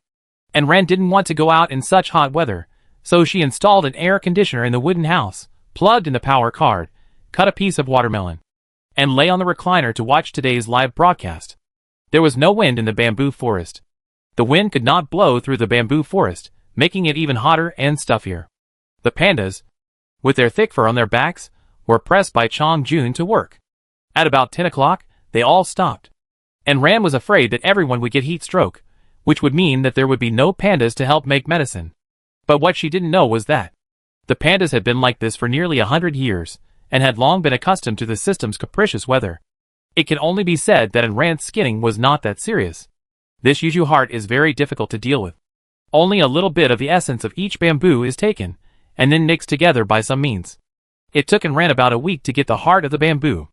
It was a bamboo joint as long as her forearm, green and transparent, exuding a bamboo fragrance, looking moist and clear, more like a piece of jade. And Rand even wanted to take a bite to see if it would be as juicy as sugarcane. However, this idea was interrupted by Chong-Jun, who fanned her with his wings. If you eat it, it will be gone. This thing is not easy to make. Once you get it, you can head to the next destination, to the Sea of Flowers, to find the honey of thousands of flowers. And Rand made a face at him, and left the bamboo forest with her family. The pandas behind her almost waved their hands with handkerchiefs to see them off. Where did this gang of troublemakers come from? And Rand followed Chong-Jun. Chong-Jun had been recovering from his injuries here for nearly 100 years. He had already figured out every flower and grass here, and knew where and what was there. In addition to not going deep into the bamboo forest, but heading east, she remembered that Long Fei seemed to be in this direction. She didn't know if she would meet him while walking. If she met him, she would meet him. She was not afraid of him. Besides, it was not his house. How could he stop her from coming here? And Ran walked towards the sea of flowers carelessly. Along the way, she startled countless monsters of all sizes and fled quickly. There were no blind monsters that were sent upwards. This kind of agility was far from what a monster created by the system should have. Chong Jun, are the monsters at the bottom of the cliff all the races that were once players? Most of them are. A small part is placed here by the system to monitor them. After all, even if they become NPCs, the system cannot completely control their thoughts and actions. Chapter 239 The Fairies of the Flower Sea. They must obey the system on major matters, but as for what they will do in normal times, it all depends on themselves. The system will not monitor them all the time. After all, the entire game world is so big, and there are so many races. No matter how powerful the system is, it is impossible to manage every one of them in detail. This is why countless data monsters were born, mainly watching these transformed NPCs. As long as they behave as monsters, cause troubles to the players, and obey the instructions on major matters, the system will not stare at their butts every day. After all, the system has its own things to do. Too busy. Such as invading the Earth consciousness, occupying the Earth, and feeding its little cutie. So the monsters who think they will die if they go up will be avoided directly. There is no hard and fast rule. Who will go up to die? And Ran and his party arrived at the Sea of Flowers smoothly. The Sea of Flowers is really a sea of flowers. There are all kinds of colorful flowers blooming on the large flat ground, stretching for several kilometers. It's like a large colorful carpet spread on the ground, with butterflies and bees flying on it. Those who don't know would think they have entered a fairy tale kingdom. There is a special race in the Sea of Flowers, flower elves. They are all small people that are only the size of a palm, with 2 pairs of transparent wings on their backs, and 2 antennae on their heads. Like the little bee people, they are very cute, and they are busy flying among the flowers to collect nectar. They eat nectar, live in the flowers, and produce honey, which is different from Shuchi's vitality nectar. They collect other nectar. The flowers in this Sea of Flowers are all kinds of medicinal herbs, so the nectar collected also has medicinal effects. Heal wounds, detoxify, and strengthen the body. Therefore, this Sea of Flowers is a piece of pure land at the bottom of the cliff. Because the honey collected by the flower elves here has healing effects, and no fool would offend them. Chong Jun did not intend to force it, but to exchange it for something. Although the flower elves are small, they have good personalities. But if they are really irritated, they are not small in combat. Especially they can heal themselves. Moreover, the monsters around them are inextricably linked to them. So it is best not to offend them if you can. Otherwise, if you piss them off, you will piss off the monsters at the bottom of the cliff, and they will chase you down. Among the monsters, few can heal. And the rare monsters that can heal are of course protected animals. They are not like players, who can take medicine, but when they are injured, there is really no place to heal, and they can only bear it themselves. The little guys have always lived a peaceful life, and their personalities are also peaceful. When they see human players coming, they are curious and come up to see. And Ran looked at the flower elf that fell into her palm, and felt her heart melt. Each of them was only the size of a palm, just like the miniature Q-version figurines, so cute. And Ran stretched out her hand, and the little guy stretched out his hand too, and they put their fingertips against each other's palms, and tried to poke each other. When Xiaoba came here, it was like he was in paradise. Soon, he had a lot of little guys on his body, flying here, rolling there. Also because of Xiaoba, and Ran was able to buy nectar from them very smoothly. In addition to nectar, the flower elves also liked fruits. It just so happened that Ran had a lot of fruits, so they agreed to exchange them. However, the nectar of the flower elves was bought by the guys at the bottom of the cliff. There was not much left, and they needed to collect it now. And Ran had to stay and wait for the result. He did not watch the competition, and spent the whole day playing with the little guys. Chong Jun and Disaster shook their heads. This guy was so crazy. He was clearly a child who had not grown up. Flower elves had no gender distinction, but they were all very beautiful. I don't know if they were compatible with Ran. At night, they could have dinner together. Although the flower elves are too innocent and have never felt the malice of the outside world. They are not that innocent. They are not afraid of being sold. And Ran has been here for 3 days, and has harvested about 5 kilograms of nectar. Today, she will say goodbye to the little guys and go to the next place. As a result, just when they walked to the edge of the sea of flowers, a huge rumble came from a distance. Something huge was running straight towards this side. The flower elves came over with curiosity, but were blocked by and ran, who was not sure whether to laugh or cry. I knew something was wrong when I heard the noise. How dare you go up? And Ran spread her wings and flew into the sky. In the woods in the distance, a large herd of red cattle, their hooves stirred up a cloud of dust, and ran towards this side, chasing the players in front. Under the telescope, they were Long Fei, Xiao Wu and a few others. It's just that these people are very strong. How could they be chased by a group of cattle so embarrassed? Chang Junfei was on the side, his face full of gloating. Fiery Flame Bull, you really know how to provoke. You provoke these guys with bad tempers. These cows are thick-skinned, and they act in groups. They won't stop until they kill you. And Ran slapped it in anger, and quickly found a way to stop them from moving forward. Otherwise the sea of flowers would be ruined. She didn't have the ability to attack a large area, nor did she have the skills to slow down others. Chang Jun opened his mouth and blew out a breath of extremely low temperature, instantly freezing the ground and a large area of the forest. Long Fei and others watched as a thick ice wall froze between the open space and the trees in front of them. They reacted very quickly and crossed the ice wall, jumping onto the sea of flowers outside. A group of cattle behind them couldn't break in time, and crashed into the ice wall one after another. One hit it, and the other hit the cow, rolling into a ball, and lying on the ground in a mess. The impact force of this group of cattle was also strong. They directly knocked down the wall. Chang Jun repaired it several times, and finally forced the ones behind to stop. Long Fei and others took a look and saw that it was in Ran. They breathed a sigh of relief, but their hearts were hanging again. What was she doing here? She brought her pet troops with her. But soon they found the sea of flowers, and the group of small flower elves behind her. They also knew why and Ran stopped the cattle. Long Fei curled his lips secretly, really a woman's kindness. Aren't all the monsters in the game used to obtain supplies? They still need to take the trouble to maintain them. They just killed them all. What supplies will not be dropped? A player defending a monster, what a fool. I guess he saved them, because they were cute. Women really have no resistance to cute things. Even someone as strong as Ran couldn't escape. He muttered secretly, but he didn't show it on his face, and the others didn't have time to look at anything else. They were concentrating on staring at the herd of cattle that had stood up in front of them, and they were on full alert. The cattle that had stood up, with flames coming out of their noses, with red eyes, looking at them hostilely, but they didn't attack easily. And Ran secretly talked to Chang Jun. Can you scare them away? If they fight here, the sea of flowers will be ruined. Chapter 240 Stupid Cow.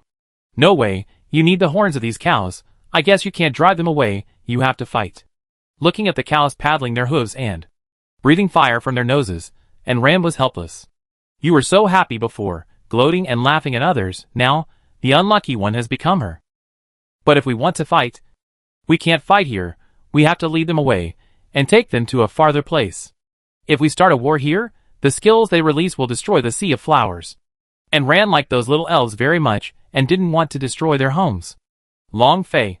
Do you still want these cows? Long Fei was puzzled. What did she mean by still want these cows? But he soon understood Ran's meaning. She was asking if they were going after the cows. Long Fei and his men were not going after the cows, but they were targeted when they passed through their territory. But they had no choice because the number of cows was huge, and they didn't have enough manpower. Now only Long Fei, Xiao Wu, and the bald man were here. They were chased by hundreds of cows, and had no choice but to run here. It seems that Ran wants these cattle. So she asked.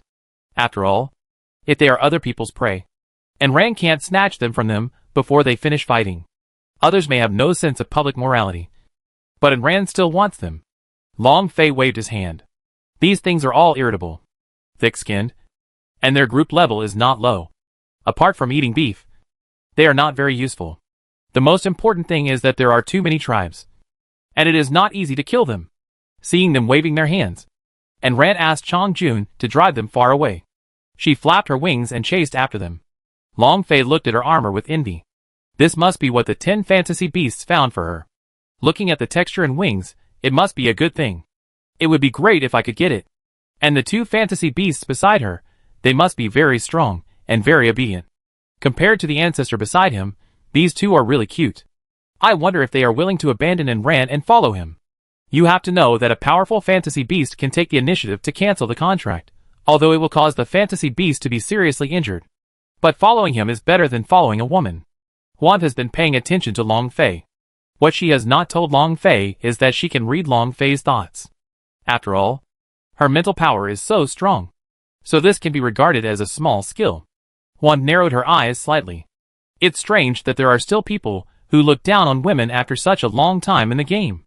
Long Fei didn't say it clearly, but the idea that following him is better than following a woman exposed his deep-seated contempt for women. I don't know what deep-rooted thoughts. Or what else. Juan felt that Long Fei was not suitable for long-term cooperation. Fortunately, they were just mutually beneficial, and she didn't put her feelings into it. Even if women are indeed inferior to men in terms of innate conditions. After such a long time of playing games, that disadvantage has long been eliminated. Fortunately, Long Fei is not stupid. He just complained and envied in his heart, and didn't say it clearly. If he really said it, Xiaowu beside him would probably say to him, a common man. And Ran led the herd of violent fire bulls deep into the forest. As they walked, they set traps on the trees. Violent fire bull, level 45, attack 500, defense 550, speed 600, HP 1000. A kind of bull with bad temper, often moving in groups. Getting angry at the slightest thing, don't make them angry, they are not easy to provoke. Can't provoke, and Ran has already provoked them. As Ran moved forward, he pulled countless light threads on the trees. These light threads were as thick as spider silk, but extremely sharp. And Ran laid out layer after layer of light on the road ahead, just like a dense spider web. The road ahead was filled with light, leaving little space, ensuring that they couldn't escape. A group of cows breathing gas changed their target and chased and ran. But Ran was too fast and had wings, so they couldn't hit him nor catch him. And Ran teased them in front, rising high and low, fast and slow, neither shaking them off nor letting them lose him. A large group of fiery red cows, rumbling and chasing Ran and the others, seemed to be determined to trample her to death. However, they were too fast, and the light was too thin, so it was refracted by the sun and could not be seen at all. A group of cows rushed out directly from the dense light. Her light was so sharp, and her attack power was also strong. Don't forget how many levels higher Ran was than the cows now. The cows were not slow to begin with, and they were provoked by Ran, and they were furious. They didn't even break, and a group of cows rushed through the dense light net.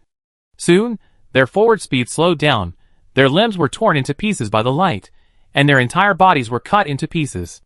The cattle whose vital parts were cut directly turned into powder, and became a pile of supplies, which were put into Ran's backpack. Some unlucky ones whose vital parts were not cut directly, dragged half of their bodies, and lay on the ground covered in blood, screaming miserably. The cattle continued to charge forward, seemingly not caring about the casualties of their tribesmen, and they were determined to kill Ran. Seeing that they could not catch up with Ran, the cows raised their heads, opened their mouths, and sprayed flames at Ran. Ran flew high, and the flames burned the light, but also burned the trees. Although it was summer, the trees were lush and green, and the trunks were full of water, but they could not withstand the strong fire.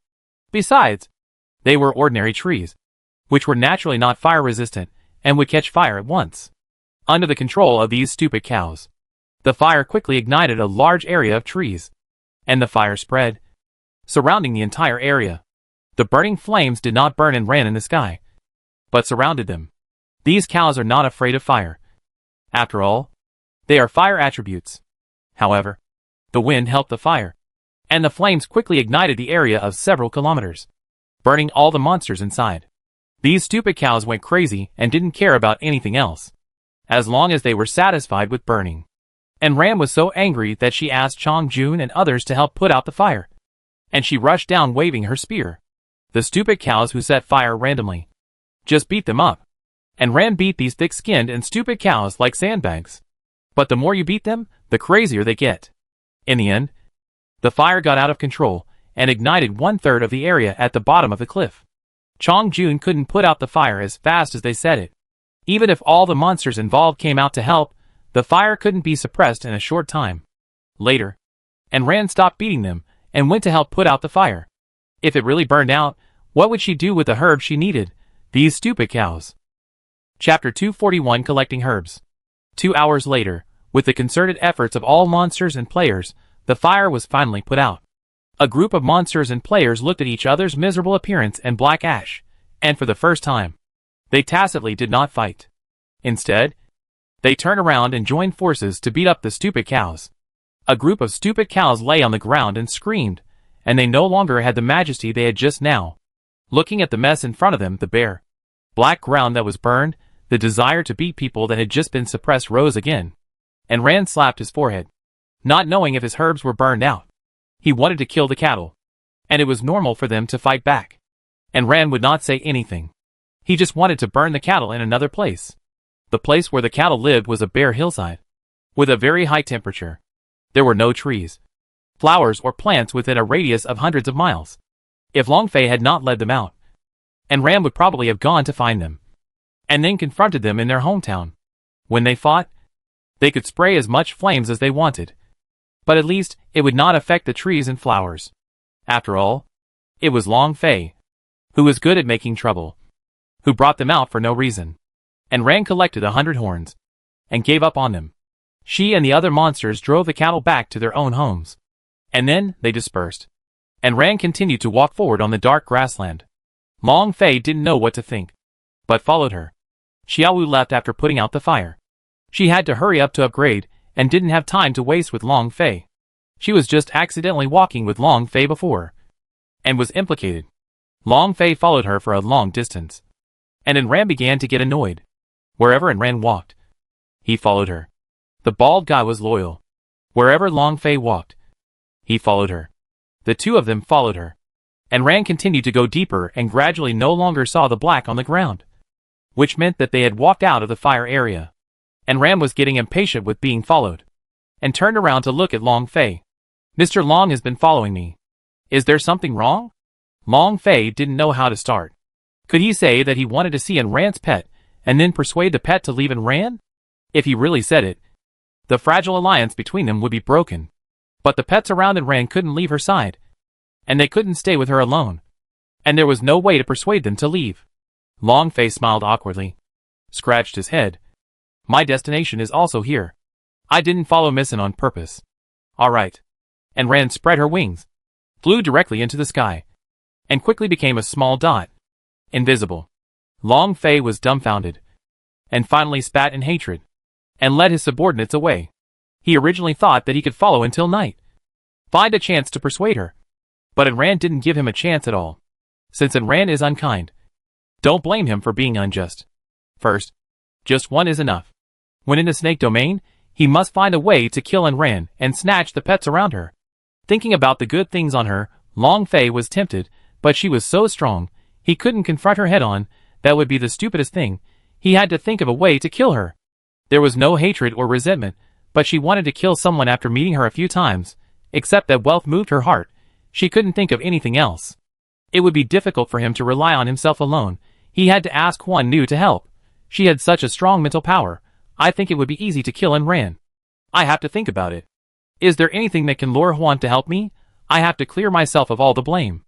Longfei walked forward aimlessly, while thinking of a solution. And Rand made sure that Longfei had disappeared before she flew down. She looked unhappy. What on earth was Longfei going to do? He didn't do anything, so she couldn't just kill him. If she killed everyone she saw, wouldn't she be a murderer? After dealing with Niu Jiao, and Rand headed for the next destination.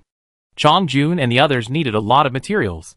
They had to search the entire bottom of the cliff to get a large part of them. Today, I wasted a whole day fighting bulls and putting out fires.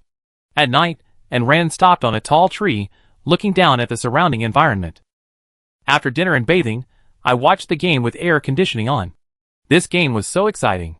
The sky was full of the colors of various skills, much more beautiful than fireworks.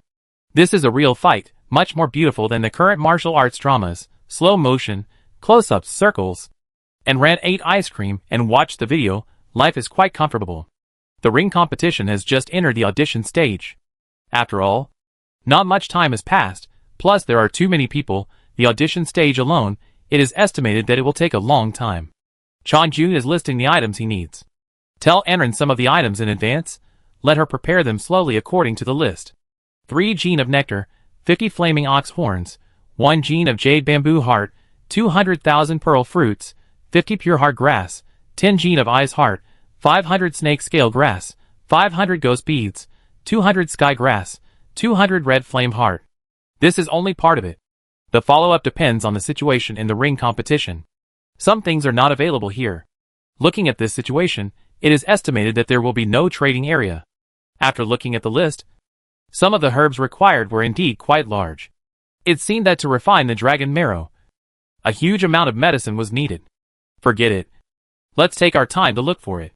Anyway, she didn't plan to run around recently, so it would be nice to stop and relax occasionally. She was always rushing to get into the dungeon, always fighting and risking her life. After a long time, her nerves would be strained. Before she found a way to detoxify, she couldn't enter the snake domain, so she didn't mind taking it slow. She treated the job change battle and the search for herbs as a vacation. However, she must win the first place in the competition. She coveted the experience of level 10. You should know that the experience required to level up is scary now. And as the level increases, the level of monsters also increases. It is very difficult to get the experience of killing monsters. And it is not easy to reach level 10. Especially since the first place is related to her second job. After watching enough of the competition, Anren continued to sleep and set off the next day. Chong Jun said that the monsters below basically posed no threat to her now. So Anren's journey was quite easy. The 1,000 pearl fruit grows on a plant-type monster that will attack all living things. This plant looks like the broad kelp leaves lying on the ground. The leaves are very wide, and there are bean-sized black fruits growing on the veins of the leaves. I got close and smelled the smell of grass. Chong Jun said that this thing can be eaten. It's the same as the exploding pearl. It bursts when you take a bite, but the taste may not be very good. Chapter 242 Strange plants like kelp. This large area is full of these plants, distributed one by one in this large area. The leaf veins are connected, one by one, so densely packed together that Anren has no place to step. Flying in the air, Anren planned to blast out a place to land first, and then fly down to collect beads. As a result, these strange plants seem to have discovered Anren, and raised their broad leaves, each of which was 100 meters long, and rolled towards Anren in the air. If Anren wanted to attack, he couldn't be too far away from them. Only about 10 meters away from the ground. Although the leaves looked soft, they were actually quite powerful. He easily lifted the heavy leaves into the air, and turned them into countless curtains, rolling towards Anren. Anren slashed with his sword, and the blade hit the leaves, but it was like cutting on a piece of flexible cloth. The blade cut the leaves and made them bulge out, but it didn't leave any marks on them. The beads on the leaves burst when Anren slashed them, and a dark green liquid exploded in the air with a not-so-pleasant smell of grass. The liquid stained the armor, and the armor lost some durability silently. Compared with the armor that only lost durability, her clothes were not so good, and a big hole was corroded silently. Anren raised her body, avoiding the surrounding leaves. She asked Chong Jun in her mind, "This thing has corrosive ability. Are you sure it can be eaten?" "Yes. It will be fine once it is neutralized by other medicines. You should know that some of the herbs found later are poisonous." She understood that it was poisonous, but she didn't understand that it was corrosive. Would it really not burn the body if eaten? However, Chong Jun and Disaster were quite sure. That is, there was no problem. Anren accepted her fate and continued to collect the 1,000 bead fruit. Corrosion grass, plant-type monster, level 48, attack 500, defense 1280, speed 450, HP 1000. Note, the beads on the body have corrosive ability. The leaves are very flexible. It is difficult to cut them off. If you are caught in the leaves, you will be trapped to death in the leaves and absorbed as nutrients. HP can be continuously restored. The closer she is to the monster, the more accurate the information given by the Eye of Exploration. Especially when the level is higher than the monster, the information given will be more accurate. Anren tentatively threw a few rays of light down, but even the rays could not cut the leaves of this strange plant. They could not be killed, nor could the beads growing on them. Anren summoned Xiaoqi out, and signaled Xiaoqi to kill these stubborn elements. Xiaoqi was very happy when he saw that they were also plants. Recently, the food he ate was either various monsters or unpalatable food. The ghost did not even have the vitality to let it eat, but it was depressed. It had not been useful for a long time. Xiaoqi happily split into countless split bodies, which drifted slowly with the wind and fell on the corrosive grass. The corrosion grass was only paying attention to and ran, and didn't notice anything falling down. Xiaoqi quietly penetrated into the body of the corrosion grass, increasing his strength to absorb the vitality of the corrosion grass. The corrosion grass was puzzled for a moment. Plants basically have no sense of pain, and their reactions are slow, and they can regenerate. As long as the roots are in the ground, they can continue to regenerate. This is why plant monsters are sometimes more difficult to fight than animal monsters. Xiaoqi absorbed the vitality in its body, and it didn't feel much, and it was still reaching out to catch and ran in the sky.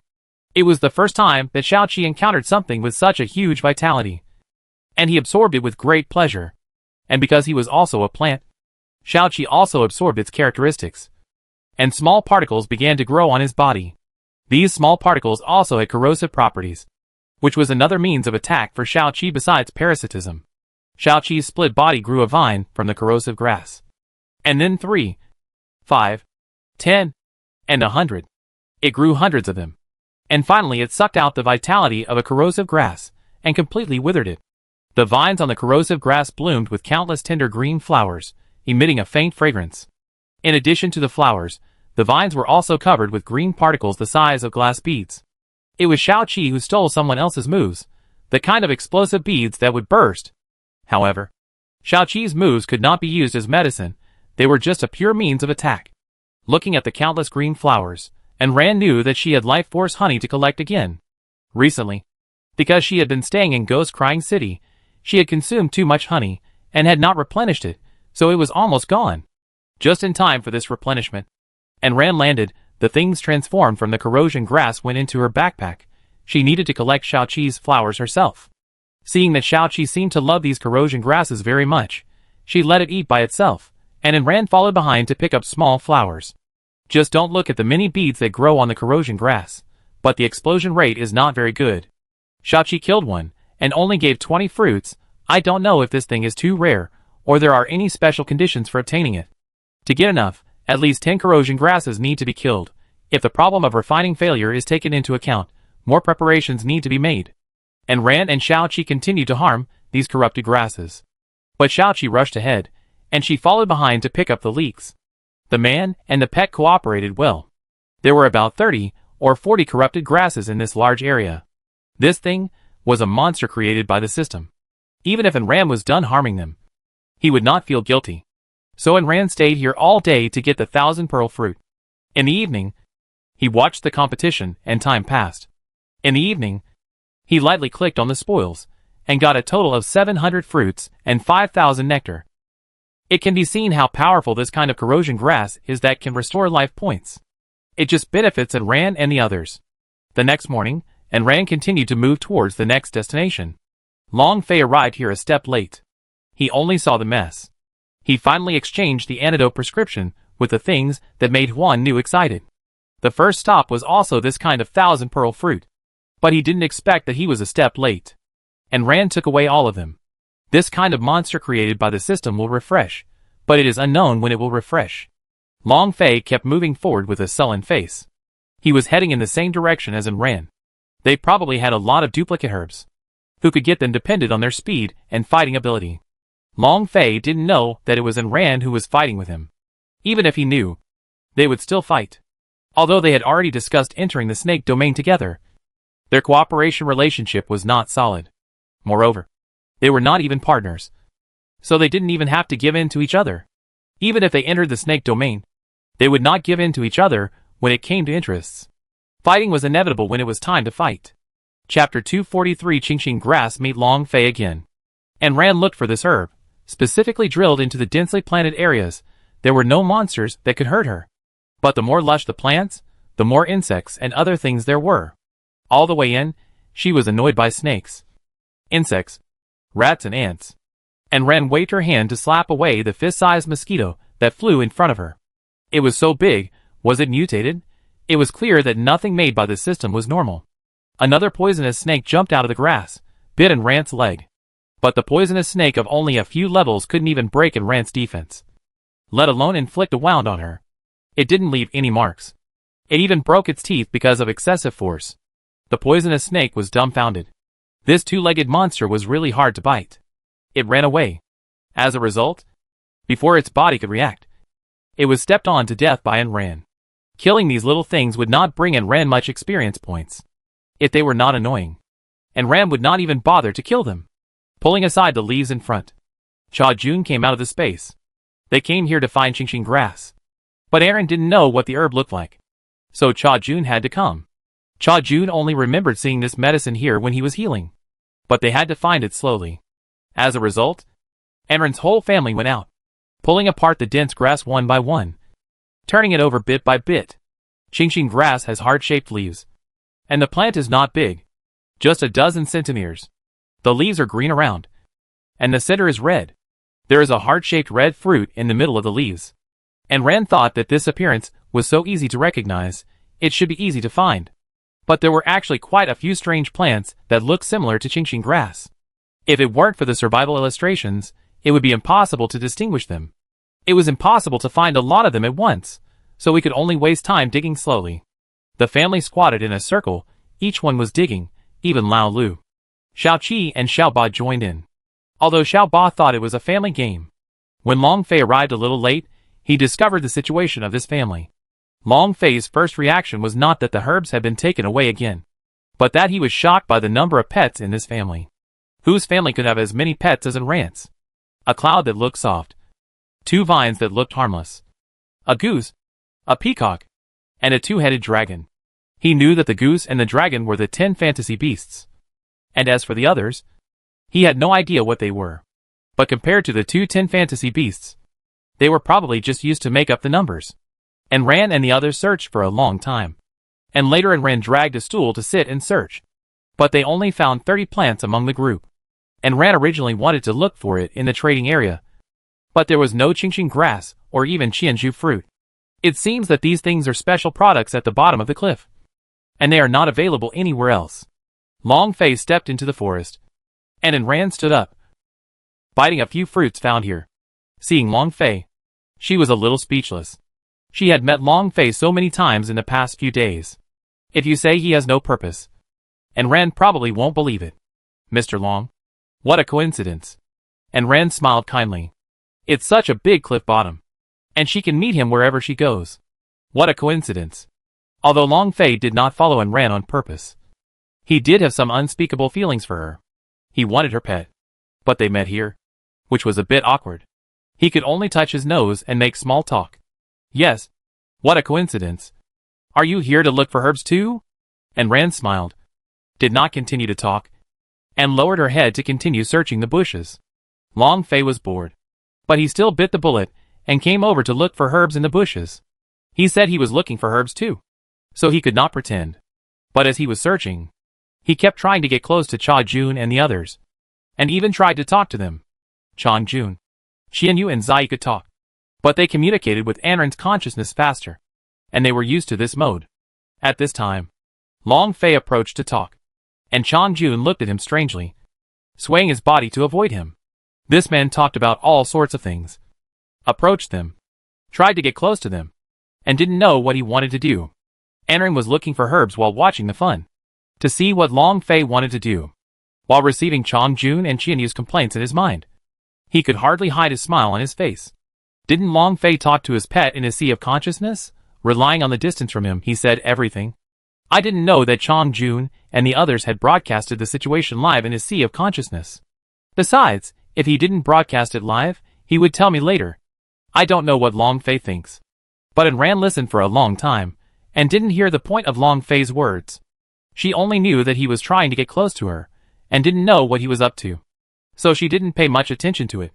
Enran didn't know that Long Fei really didn't have a second pet, because Huan Nu was too domineering. Although she didn't sign a master pet contract with Long Fei, she didn't like other monsters or fantasy beasts, and didn't want Long Fei to have too many pets of lower levels than her. This led to Long Fei not finding a pet until now, because no one was stronger than her. As a result, after Huan Nu exposed Cha Jun and Disaster's identities, Long Fei became interested in them. Huan Nu, who was invisible, looked at the beautiful white peacock in doubt, and then looked at it and ran. This little guy actually had 3 fantasy beasts around him, and the other pets didn't look simple either. What on earth could she be capable of, making the always proud Chang Jun in disaster surrender, and also making the last member of the Bright Peacock follow her? Her strange gaze swept back and forth between the person and several pets. Was this the person chosen by Chang Jun who could solve all the problems? Or was there something else? She was looking too intently, making Aaron notice her gaze, and turned around with Xiaoba to look at Longfei. The Huan raised her eyebrows with interest. This floppy little cloud group was also a spiritual type. She really had all kinds of pets with different abilities around her. Maybe, this person can really solve the current dilemma. Looking at Longfei, who was still trying to get close to Chang Jun, he shook his head. Ignorance is fearless. The Phantom Girl never told Longfei anything, only said where the 10 Phantom Beasts and their supplies were. Knowing that Longfei was coming, the Phantom Girl must be with him, and she would not take the initiative to tell Longfei what race Qian Yu was anyway. The Survival Atlas would not show the player's pets, so Ran did not take Qian Yu back. Wouldn't it be more obvious to take them back now? Looking at Longfei still chattering, Ran straightened up, stretched his body, and stretched his muscles. There were enough Qingqing grass, so we could withdraw. What kind of herbs Longfei came to find was not within Ran's consideration. Besides, he kept talking. Who knew what he was doing here? Chapter 244 Screaming Tree. Ran ignored Longfei, and left directly after picking the herbs. Later, Longfei raised his voice and called, "Missin, please wait." Ran turned around and looked at him, to see what he was going to do. "I have the antidote given by Huan Nu." Ran nodded. "So?" Longfei was puzzled. "Missin, isn't she going to the snake territory with me? Are you going to change the antidote?" Ran looked at him with amusement. "You asked us to help, so shouldn't you provide the antidote, or do you still want us to go and take the risk for you? If that's the case, there's no need for us to go." Longfei choked. Although he was the one who proposed to cooperate with them, he didn't take all the things himself. Shouldn't they prepare the antidote themselves? This is cooperation, not their assistant. Longfei frowned, with a bad look. "Missin, it's not right to say that. You entered the snake domain because you wanted to go, not to help me. Besides, the compensation has been paid. I don't need to prepare the antidote for you." Ran nodded. She had a good plan. She let these people be his thugs, and didn't want to pay anything. Then why should she cooperate with Longfei? Then why should I cooperate with you? Can you say you are not using us to break through the levels, help you break through to the last level? I can get the antidote myself. Can't I go by myself? Why do I have to go with you? Longfei was blocked by Ran, and couldn't say a word. In his opinion, he gathered people to enter the snake domain. That was to give them a chance to find treasures. It was enough for him to provide the map. The rest they can do by themselves. But Ran obviously didn't think so. She thought that since you started it, although it was cooperation, it didn't mean to accompany you in. Right. If you say no, then there is no need to prepare the antidote. Then they don't need to go with you. Can't they go by themselves? The two had different ideas, and they were deadlocked for a while. Finally Ran spread her wings and flew away. Just think about it yourself.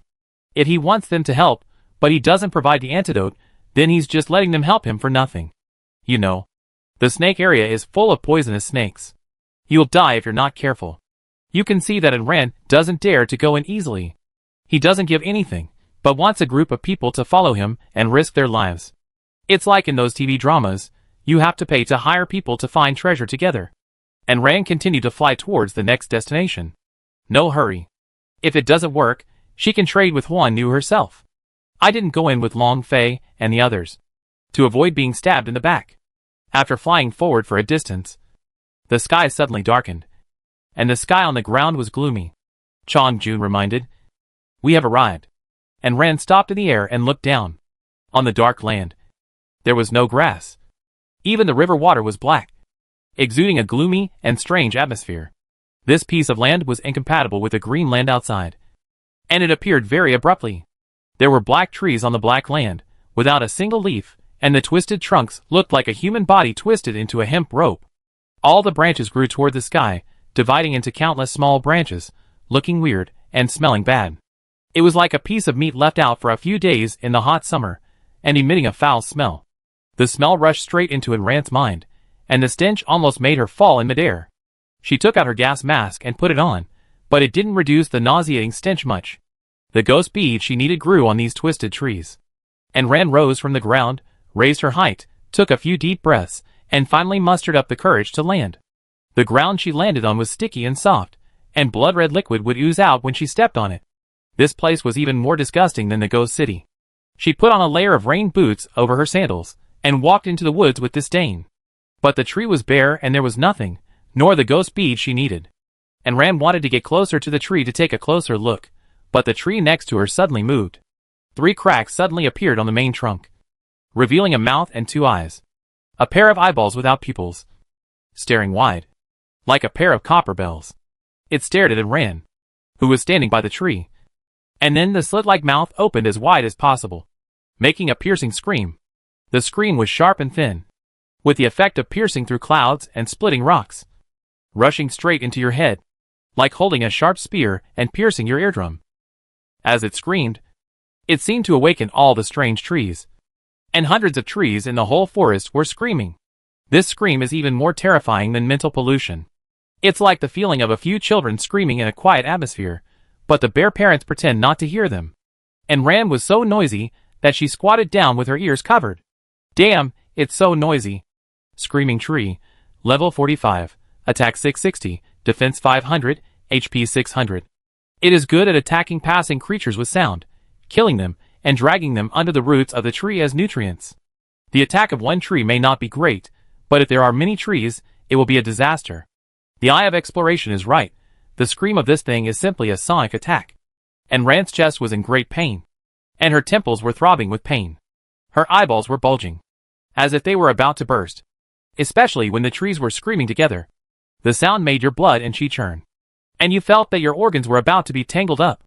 Xiaoqi and Lao Lu ran out by themselves. They had no ears, and they were also plants, so they were not affected at all. The 2 vines worked together, and Lao Lu turned into a huge net that covered the sky and the earth, and directly enveloped the strange tree. The net shrank, and its sharp tentacles directly cut the strange tree into pieces. Xiaoqi's parasitism is almost a group attack skill, killing a large area at a time. Although these screaming trees are twisted, they have entities, and vitality, and are not ghosts. Xiaoqi can parasitize. This area of screaming trees was quickly harvested by Lao Lu and Xiaoqi. There was a large space in front of Ran. Without this part, the remaining screaming trees were also far away, and the sound wave attack was relatively weaker. And Ran stood up and shook his head, adapted for a while, took out 2 earplugs to plug them, although it could not block much sound wave impact, but it was better than nothing. After wiping the blood from his eyes, nose, and lips, and Ran's face darkened, and a ball of light began to gather in his hand. The ones that Lao Lu and Xiaoqi had just killed were given to the ghost beads, which means these things don't need to be collected alive, and they don't have any growth on their bodies, and they will only drop equipment when they die. Then let them all die. Chapter 245 Long Phase Delusion. It turns out that most of the ghost-like monsters are afraid of light, and these strange trees are no exception.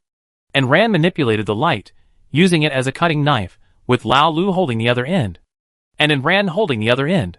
It cut across a row of trees, cutting a row of screaming trees in half. The place where it was cut happened to be the wide-open mouth. The upper and lower lips of the strange tree separated, and it could no longer make that kind of piercing scream. And Ran and Lao Lu did the same thing, cutting off half of the forest. And Ran was wreaking havoc here, while Long Fei was still talking to Huan Nu. Huan Nu, if I can get Chong Jun and the others here, you won't stop me from signing the contract. Right? Huan Nu glanced at him, with an unpredictable look, with a half-smile in her eyes, stroking her sharp nails. If you can get Chong Jun and the others to follow you, I won't object. But the premise is that you have to find a way to get them to follow you. As far as she knows, those 2 are not the kind of fantasy beasts that would betray their master. Once they have identified their master, they will not betray him, even if that master may be weak. Huan Nu sneered at Long Fei's assumptions, but she did not try to persuade him. She was happy to watch the fun. Huan Nu likes to watch the fun, as long as the fun does not happen to her. She is very happy to watch it. Sometimes she will deliberately stir up trouble to watch the fun. Although this one beast is the same as Chong Jun and the others in major matters, and is consistent with the system. But the rest is uncertain. If you make her unhappy, she will not even care whether you are in the same camp with her, and will kill you anyway. You can't tell whether she is good or evil. Huan does things as she pleases, regardless of the consequences, and is very willful. Just like she was not willing to give them the antidote. No matter what you use it for, if she is not satisfied, she will not give it. So, Instead of trying to persuade Long Fei to be delusional, she kept urging him to do it. She wanted Long Fei and Ran to fight, to see who is stronger, so that she could watch the fun. Long Fei was brainwashed by Huan, and set off with full confidence to find Ran, to try to make a deal with her, to get Chongjun and the others over. Huan Nu is a master of mental power. It is easy for her to brainwash a person who is much lower than her level. Long Fei searched for Ran all over the mountains. But Ran seemed to have evaporated, and he never found her again. After destroying the screaming tree, Ran continued to move forward. It took more than half a month to destroy almost half of the races at the bottom of the cliff. The competition above also reached the elimination round. The system previously divided 10,000 arenas, each with 300 people, and each arena was fought until only 10 people were left. Then these 100,000 people continued to participate in the audition, until only 10,000 people were left. These 10,000 people were divided into groups of 10, and the knockout rounds were held. The defeated group was directly eliminated and could not participate in the next battle or the rematch. The battle was very fierce. Regardless of success or failure, there were job transfer scrolls to be obtained, which was worth the trip. Some people who felt that they could not win simply admitted defeat and left the stage. Some people who felt that they could still make a breakthrough gritted their teeth and persevered to the end. Although the system says that you cannot kill people, it does not say that you cannot hurt people. Just beat you half to death, so that you cannot fight in the next ring. Some people are afraid that the top players will climb too high, even rush into the top 100. And they are not confident enough and think they can't reach that position. So they secretly join forces with other players. And when they are not participating in the competition, they will kill them together. So far, there are thousands of players who have not died in the ring, but have died in traps or plots. Fortunately, Ran and the others are not here. Otherwise they will be plotted against and ambushed by others. So, even if Ran can deal with these people, in order to avoid being constantly remembered, leaving here is a very good choice. And the defeated players are not necessarily safe. Even if they are defeated, it is not a good thing to be targeted by the hunting team. After all, the players who can survive to this day all have some good things on them, and killing them can increase experience. You have to know that the level is so high now. Killing a monster of similar level will give you very little experience, which is not as cost-effective as killing people, unless they are players in a large group, with a large number of players. Otherwise, single players will be easily targeted. The real killing in this competition is not in the competition, but under the competition. The system has been very happy collecting corpses recently. Human beings are really greedy. It thinks that it doesn't need to do anything. As long as it gathers humans together, they will kill each other. It seems that more copies can be added. Even powerful monsters are not needed. Humans can kill themselves. So the system is not afraid that someone will rise to the top, not to mention that there have been so many failed examples before.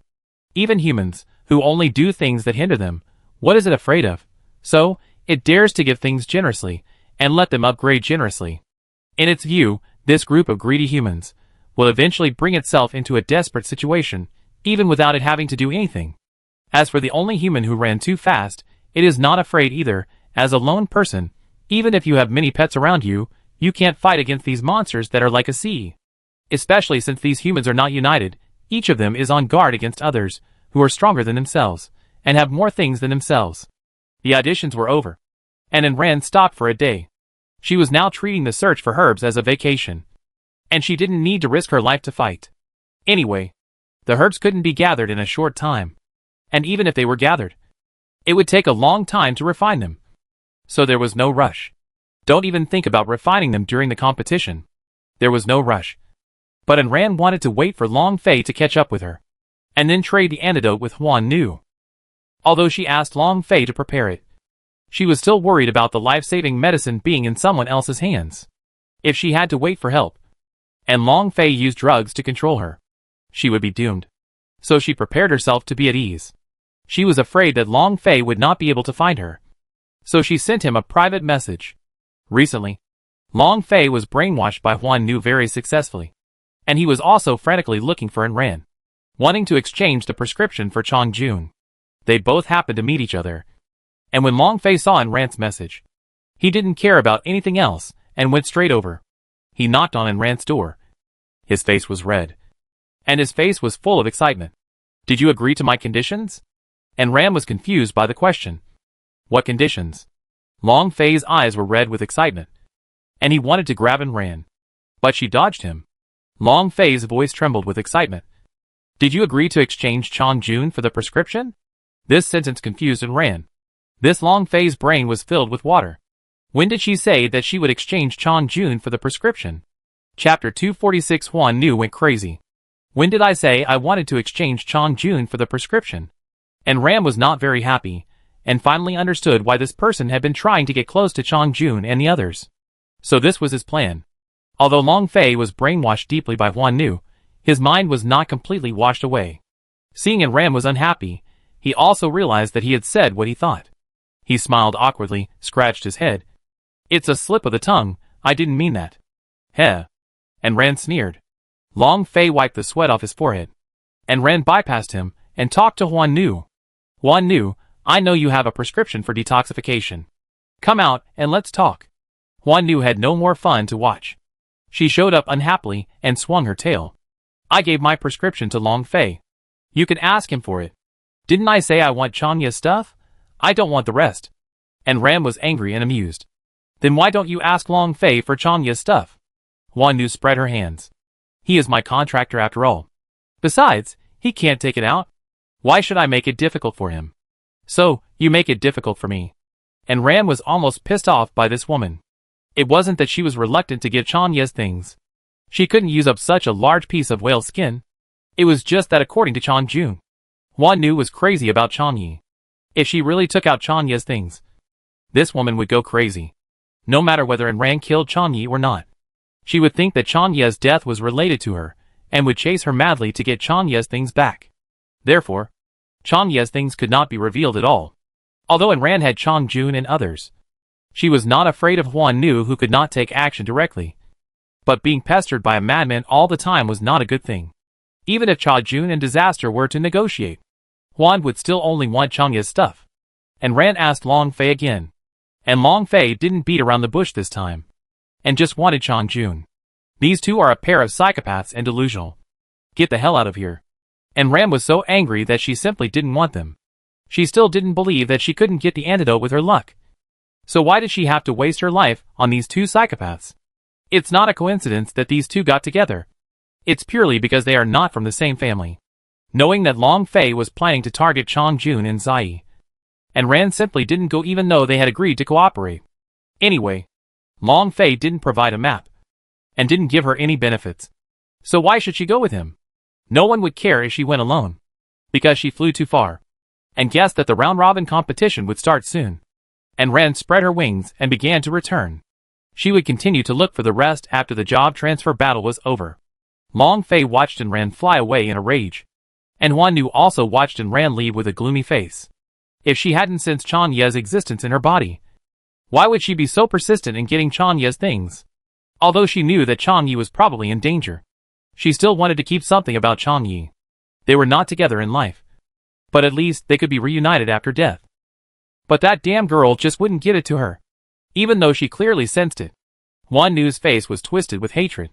Her emerald green pupils gradually turned golden, and her vertical pupils became the size of a needle tip. Turning her head, she met Long Fei's eyes, her tongue spitting out. And Huan Nu intensified her brainwashing of Long Fei, turning him into a puppet. Huan Nu did whatever she wanted, and never considered the consequences. She was powerful, but also crazy. But now she was suppressed by the system, and she could not release two powerful abilities. Otherwise she alone could wipe out all the players in the competition. The system was not afraid of her dealing with the players, but was afraid that she would go crazy and deal with herself without any regard. You have to know that the ability of the Phantom Girl caused the system to suffer a great loss. After all, the system has its own consciousness. With its own consciousness, it has thoughts and mental power. It is normal to be disturbed. Because she is too crazy, her strength is suppressed more severely than Chong Jun and others. Long Fei, who was controlled by brainwashing, smiled sinisterly, opened the panel, and sent a bunch of messages to a group of people. And Ran, since you don't know the current situation, then go to hell. After you die, your things will be mine, including all Chanya's things. Long Fei can't fly, and is not as fast as Ran. But he can send messages to others. Let those people ambush and ran and kill her. I believe that group of people dare not give him and Rance things. If they don't give them, they will just kill her. Once Juan Nu goes crazy, she doesn't care who Ran is. And she won't consider the past relationship. As long as she wants something, she must get it. She is not afraid of Chong Jun and others' revenge afterwards, because they will be dead by then. As for how this game will turn out, whether Chong Jun and others live or die, it won't change anything. So let's die together. And Ran was very fast. There were no obstacles on the road, so there was no time delay.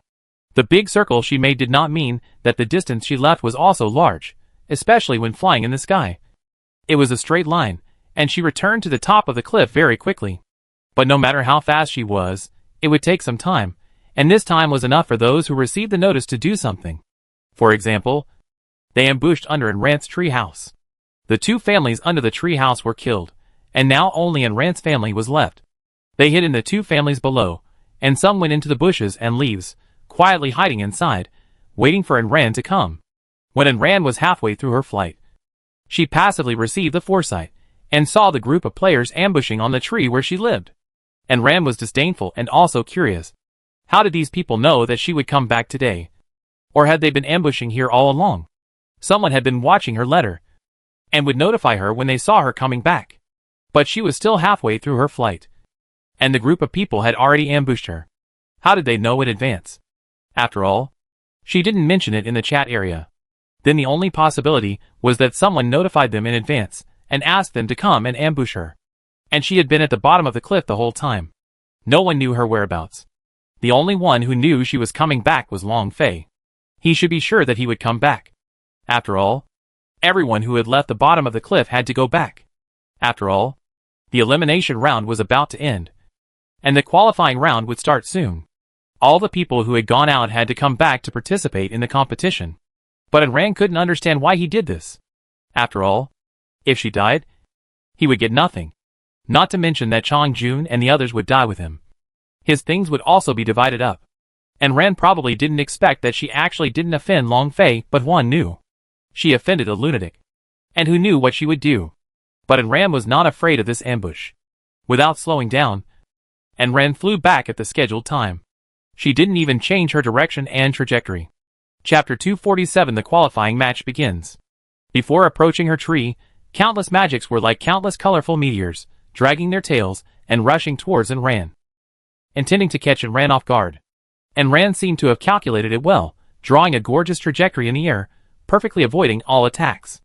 The attacks fell into the air, collided with each other, and cancelled each other out, causing a big explosion. Ran quickly took off, perfectly avoiding the explosion. Compared with the explosion she and the Ghost King had created before, this explosion was nothing compared to the big one, too childish. It couldn't even cause a space collapse. The explosion directly blew away countless trees planted by the system, and also carried away some people who were watching the excitement. The trees were blown into pieces by the explosion, and turned into broken wood chips and dust, which were scattered in the air, forming a large cloud of dust. Ran flapped his wings vigorously, and the strong airflow blew away the dust, revealing the group of people affected by the explosion. Ran dodged, but the group of unlucky people below were not so lucky. I guess they didn't expect that. Many people released different magics, the magics merged and repelled each other, and a big explosion would occur. TSK. TSK. TSK. Ran shook her head regretfully, but she was merciless. The light was like a cutter, radiating out from Ran's hand, and under Ran's control, it turned into a large net, passing through the people. The people who were passed through by the light net were directly cut into pieces of meat, and all taken away by the system.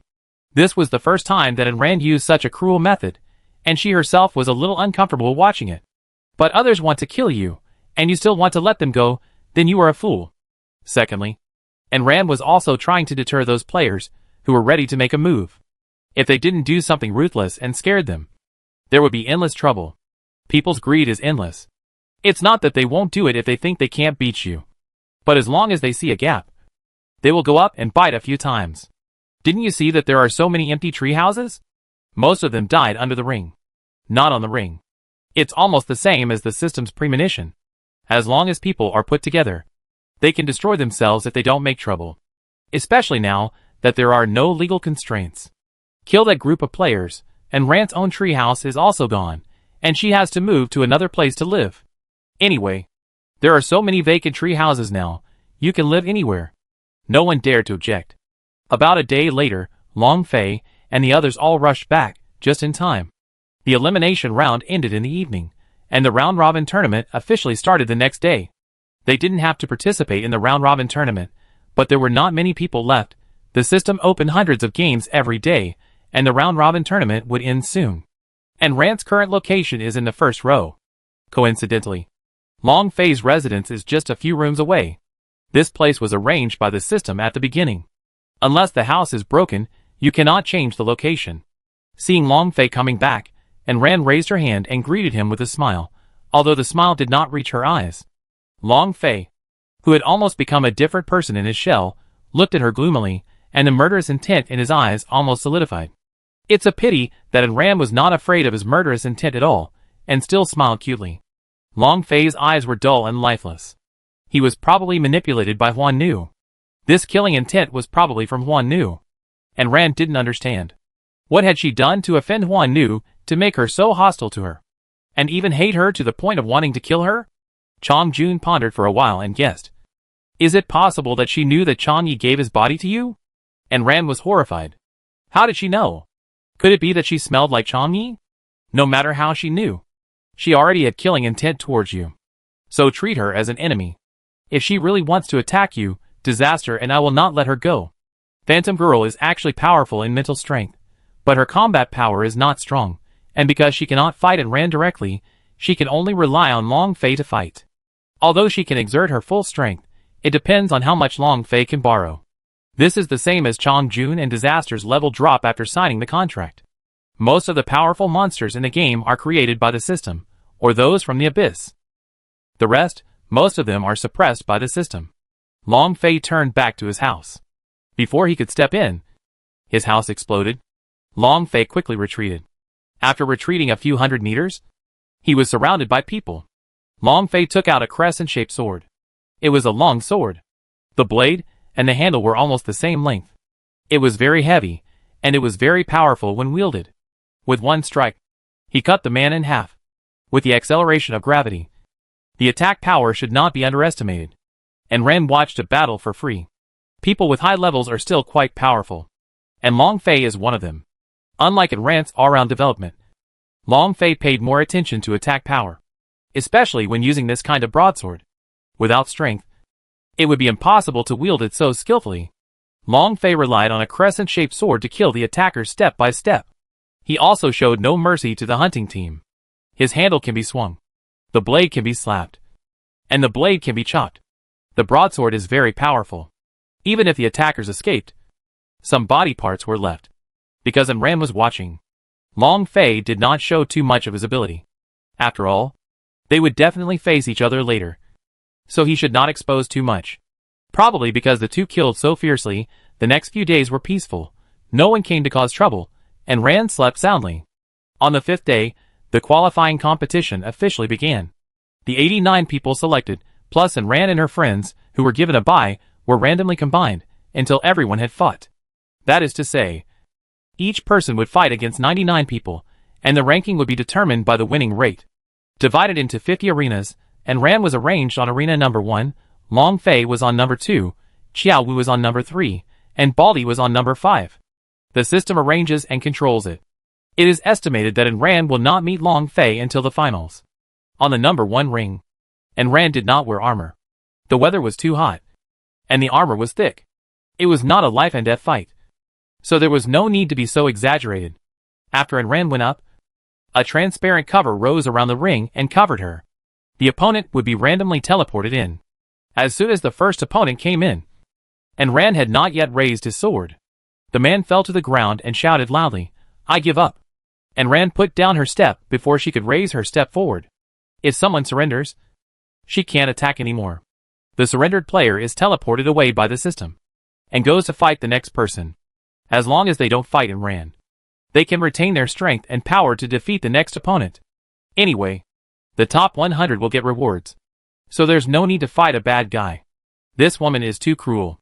He's afraid that he'll be missing some limbs. not to mention ranking. And his second half of life will be ruined. Chapter 248, Playing the Ranking Match. And Ran had no choice but to return to his original position and wait for the next person to come up. It would not end in a short time, but it was originally planned that each person would play against 5 people today. Since the first person voluntarily admitted defeat, the competition venue on Ran's side was like a chain of surrender. Every player who was teleported in would raise his hands to surrender as soon as Ran took action and shout, "I surrender." This made Ran helpless and depressed, and he always felt like he had become some kind of monster. Everyone was scared to death of himself. They didn't fight with me, nor did they participate in the robbery. The system even stipulated that killing was not allowed. What was there to be afraid of? And Ran probably didn't expect that the scene where she cut people into pieces with light was too impressive. It left everyone with the impression that Ran was a devil. Originally, each person was limited to fighting 5 people today, which was to give players of similar levels a buffer and rest time. If the levels are similar, the attack power of both sides is basically the same. Unless you are very lucky, the high value will end the battle quickly. After each battle, the system will considerately give half an hour of rest, so that the injured players can recover and take medicine. Although they may not be fully recovered, it is better than not coming at all. It is only disadvantageous to the players who have fought a battle. A player who has not fought against a player who has fought for half a day. Although the magic power and health will be restored, the fatigue in the body cannot be recovered in a short time. But the system will not allow this loophole to exist.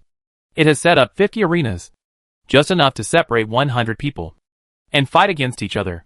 So such a funny scene appeared in the ring match. The other rings were fighting vigorously, back and forth. The ring match on Ran's side ended very quickly, and the first player admitted defeat directly. As a result, Ran had a bye in all 5 matches today, and he got off the ring out of boredom, and went to watch others fight. The ring area also had seats for watching the game, and in order to watch the fight up close, there were quite a few people watching. When Ran sat over, the people who were originally sitting there subconsciously moved away for a distance, and dispersed to both sides. Ran glanced around speechlessly. Forget it, whatever. There was a huge display screen on the ring side, divided into 50, except for Ran's side, which was already dark. The rest were still live. After all, there were too many rings, and the distance was not close, so it was not clear. Even Long Fei's side had people challenging him, and the two fought vividly. Ran was puzzled. Was she so cruel? Never mind cruelty or not, anyway. She was the fastest to finish the first day of fighting. Forget it, enjoy the leisure time. Ran was originally focused on the battle. But as she watched, her attention began to wander. She didn't know if it was because she was used to fighting high-level monsters, but she looked down on the battle on the field.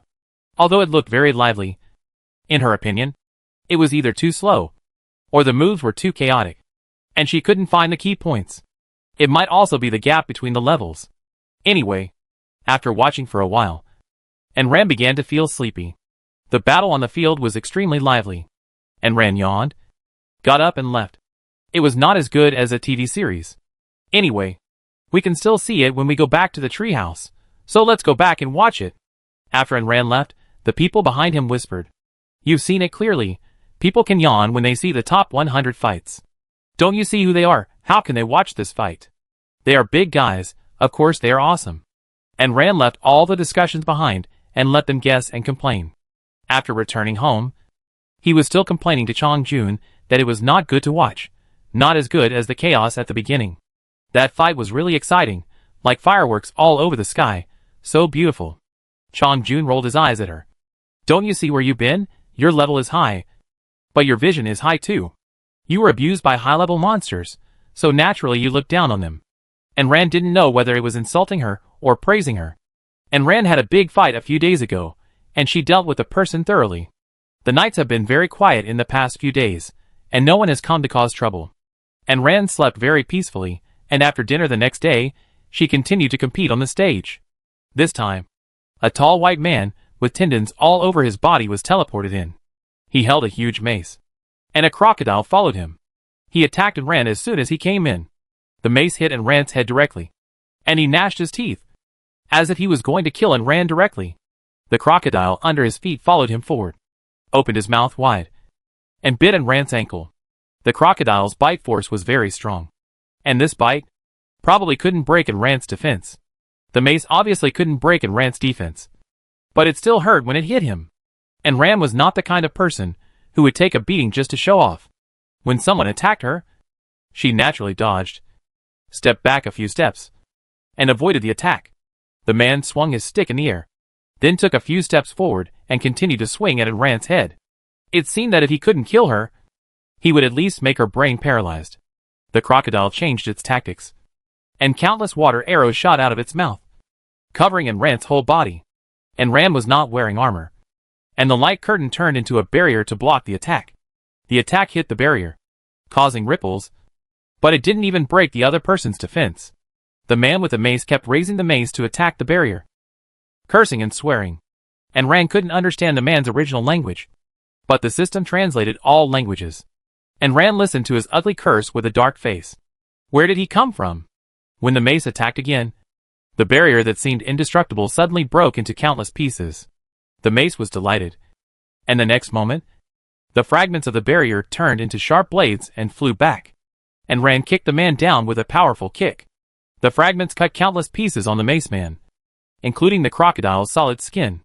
The mace man had no intact skin on his body, blood dripping, and he flew backwards with the crocodile, lying motionless on the ground, and it was unknown whether he was dead or alive.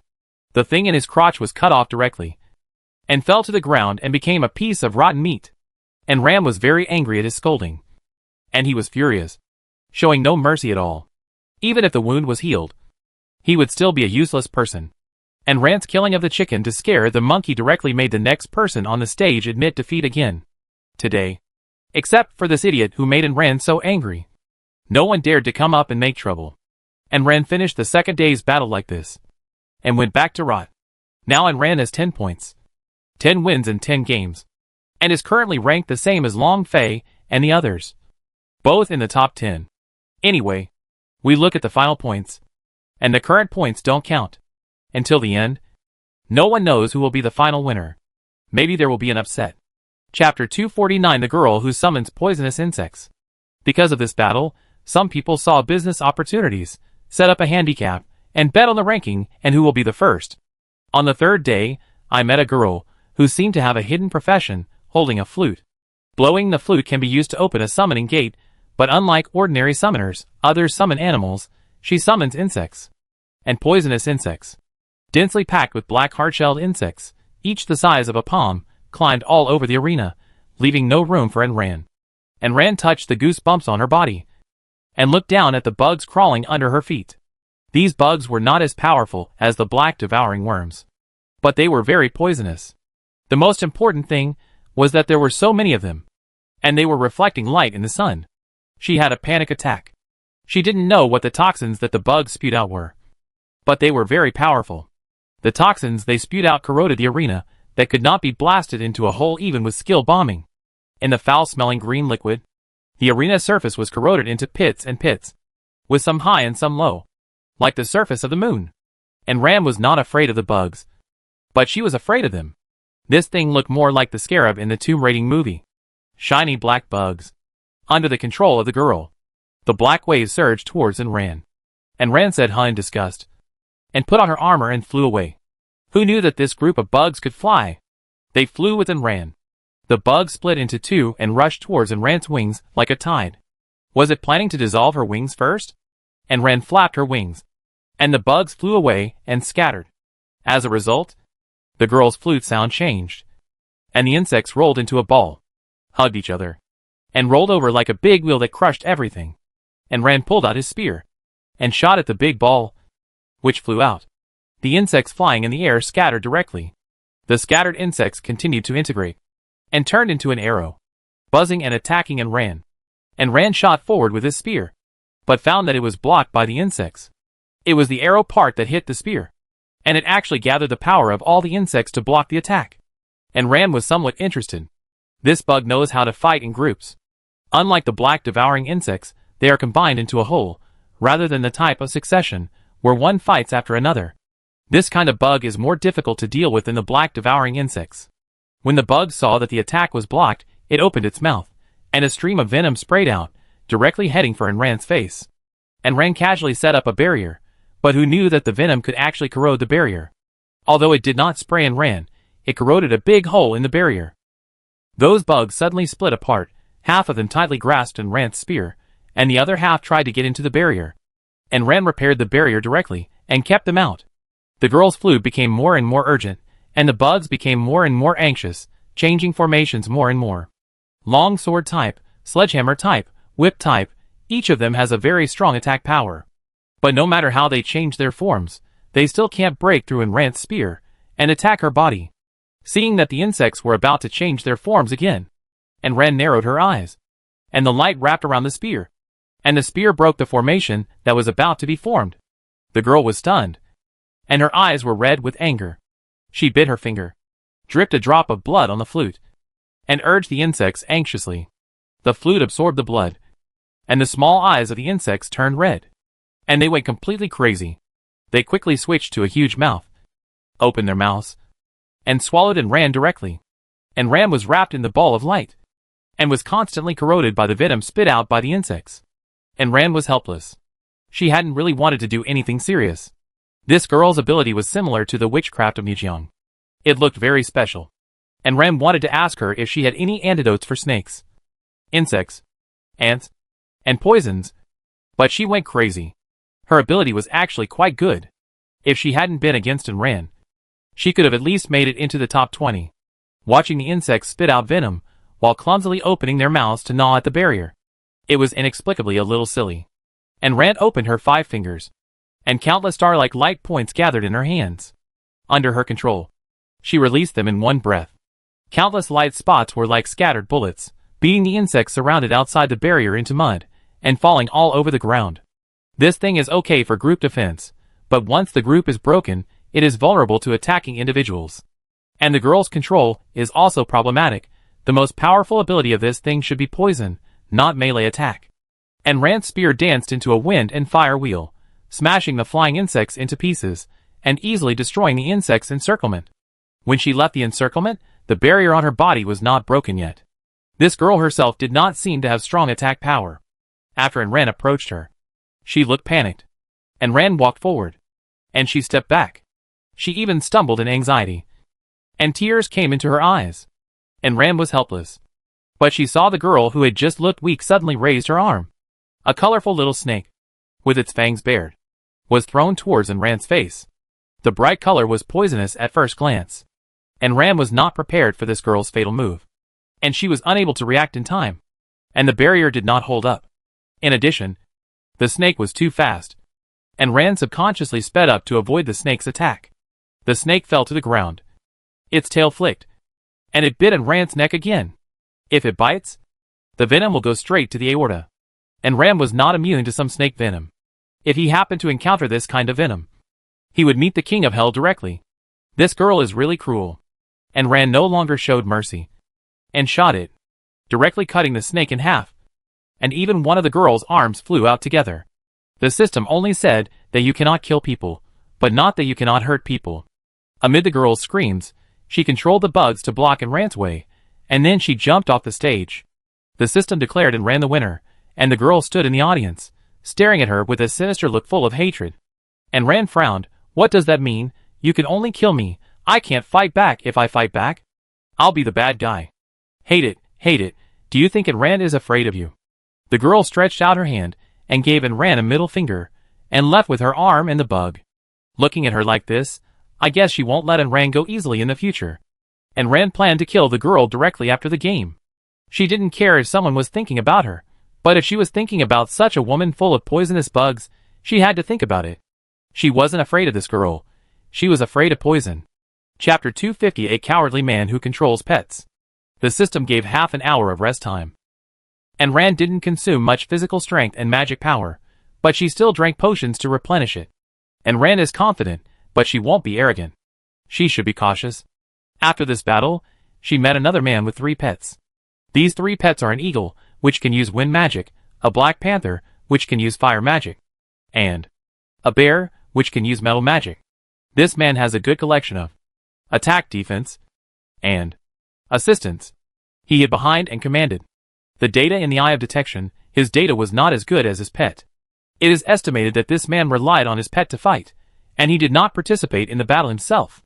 The big bear protected his master behind him. The man and the bear hid behind the metal wall, digging 2 holes in the wall, and put their eyes on it to look out.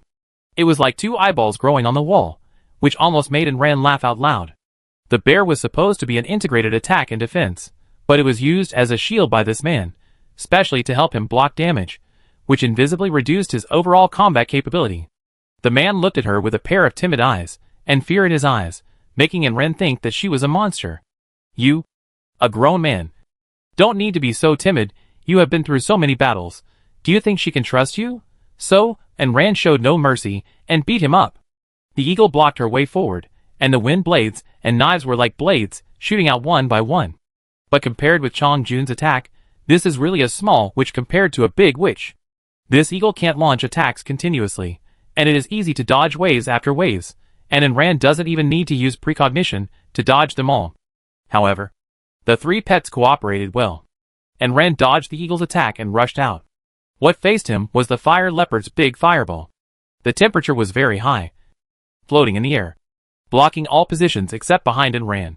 Under the control of the leopard, the fireball gradually closed up, as if it was about to merge into a big fireball. Enran curled his lips, swung his spear, and the tip of the spear directly hit the fireball, sending them flying one by one. Not only did he pull away the fireball that was about to merge, but he also rushed to the timid man behind the wall. But the little man panicked and quickly ordered Black Panther to stop the fireball. However, the fireball was pulled by Enran with such force that it was too fast and had long been out of Black Panther's control. It hit the metal wall without any deter. Under the high temperature of the fireball, the metal wall was burned so hot that the timid man behind the wall had his eyebrows burned off and almost had his eyes burned. The big bear standing in front of him had its fur on its belly burnt. The man screamed and kept backing away, covering his eyes. The big bear in front folded the metal wall, turned it into a huge iron plate, and slapped it towards Enran like slapping a fly. Enran stepped on the iron plate with both feet, and his body rose, and directly landed on the big bear's head. Enran kicked up, stomped fiercely on the big bear's face, making the bear scream wildly. He threw the iron plate in his hand, and stretched out his 2 claws to grab Enran, and there were sharp claws like blades on those claws. Enran flapped his wings, and flew away from its big head, and headed straight for the timid man hiding at the back. The timid man covered his head and squatted, trembling, and shouted with great skill, "I give up." Enran's attack stopped halfway, and the tip of the gun was already in front of his neck, so he had to withdraw his attack. If Enran hadn't used all his strength, he would have withdrawn so suddenly, and the dodge would have been too severe, which was not good. The timid man breathed a sigh of relief, but he didn't know whether he did it on purpose or really forgot. He didn't let the pets stop attacking. The big bear's metal rod, which was several meters thick, had already reached Enran's head, making a whirring sound. Lao Lu emerged from the shadows. Countless vines directly entangled the metal stick, easily stopping the bear's attack. The leopard and eagle behind him continued to attack. The strong wind rolled up the flames, forming a pillar of fire, rolling over. The cowardly man did not stop his pet. Pets and owners can communicate with each other in their minds. After Enran stopped attacking, the man only needed to command them to stop in his mind, but it was obvious that he did not stop them. Enran grinned, shot the man in the stomach, turned his head back and shot, directly cutting off the bear's head. The timid man was dumbfounded. He probably didn't expect Enran to be so heartless. He originally thought that Enran would take his status into consideration and would not bully the weak, but he didn't know that this big guy was not polite at all. But what he did was not decent in the first place. He admitted defeat. Enran also stopped attacking, but he still indulged his pet to attack.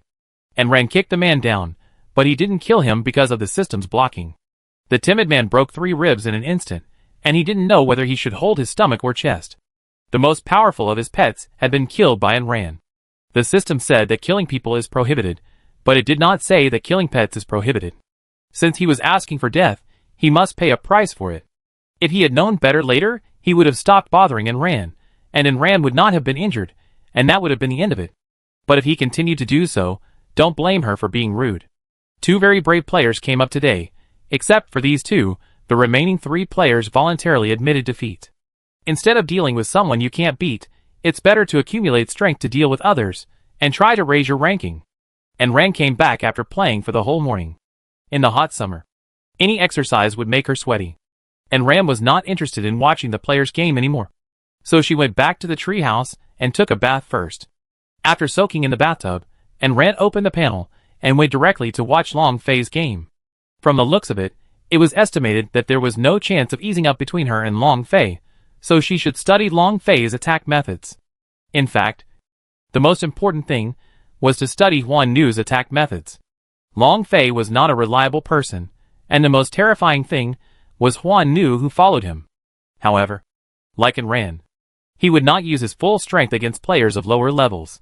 He did not even use magic, but only used the crescent blade in his hand to kill other players, and make them kneel down and beg for mercy. It seems that except for the top 10 players, his true strength will probably not be seen. However, and Ran did not give up and kept watching. 5 battles were not many anyway, and Long Fei would not spend much time. After taking a shower and changing clothes, and Ran continued to watch Long Fei's battle while eating fruit. This man has good attack power. Before, probably because of the illusion girl around him. Her exploration, I could not see Long Fei's information. Therefore, he did not know what his value was. But judging from his strength and speed in battle, he could roughly guess that it was definitely not low. Chapter 251, Clown. Long Fei was not slow to finish the battle. Before noon, Long Fei had killed all the players who were teleported up. The system said that no one should die. Long Fei did it, and the players who left his arena basically didn't bleed. After all, those who have fought once will not fight again, and he didn't need to hurt them so badly. The same was true for Ran. If those 2 guys hadn't killed themselves, Ran wouldn't have been so cruel. After watching Long Fei, Ran asked Xiao Shuai to cook. The competition will not be held at noon. There will be an hour and a half for everyone to eat and rest. This system is more considerate than some companies. Now with Xiao Shuai, Ran no longer needs to stand in front of the flames for several hours in the summer. Just let him cook food for Chong Jun and Disaster. Before Xiao Shuai finished cooking, she was noisy under the tree house. Ran, come out. Ran, come down. Ran, look at what you have done. Come out. Come out. There was a noisy voice outside. It seemed that a large group of people gathered below. Ran was overwhelmed. Opened the balcony window and stuck her head out. The tree house she was in was not high. On the 2nd floor, about 5 meters from the ground, and she could see the situation outside clearly. A group of people were carrying a person lying on a stretcher, shouting at Ran to come down. Ran leaned over and looked down. Wasn't this the cowardly man she had stabbed this morning? He was really looking for trouble. Ran looked at them with interest, to see what tricks they were going to play. And they were just short of holding a handful of popcorn. There was a short man with shifty eyes among the group. After the detective eyes looked at him, they found that he was only level 38. Nowadays, it is rare to see such a low level. When this man saw Ran sticking his head out to look, he just didn't come down. Looking like he was just watching the fun, he couldn't help but get angry. He gathered dozens of people, just to make a big fuss, because this was Ran's residence, and they were very powerful, and soon a bunch of people gathered here to watch the fun. When the short man saw that the audience was already in place, he began his performance. Look, everyone. This is really unfair. This Ran stabbed my brother on the stage today. My brother had already admitted defeat. But she didn't stop and stabbed him without hesitation. What is this called? This is called taking human life lightly, and not taking the rules seriously. She did it on purpose. She is a demon who treats human life as garbage. This person gave a passionate speech for a long time, but no one supported him. It's easy to imagine that this is a world where the strong prey on the weak, and the other party is Ran, the top boss in the game, who is so stupid as to offend the boss just to watch the fun, seeing that no one around him responded. The short man stood there awkwardly, and Ran, on the other hand, was enjoying the fun, holding a strawberry in her mouth, and clapped her hands. You're doing great. Keep going. The short man was even more embarrassed. But he was a scoundrel himself. Before he came to the game, he was also a swindler. Although it's not easy to cheat people in the game. After all, they don't want to. No matter what you do, they will just rip you off. He didn't come here rashly today to make trouble. He came with a bit of a wait-and-see mentality. Take the initiative to catch her, and then use everyone's mouth to silence her.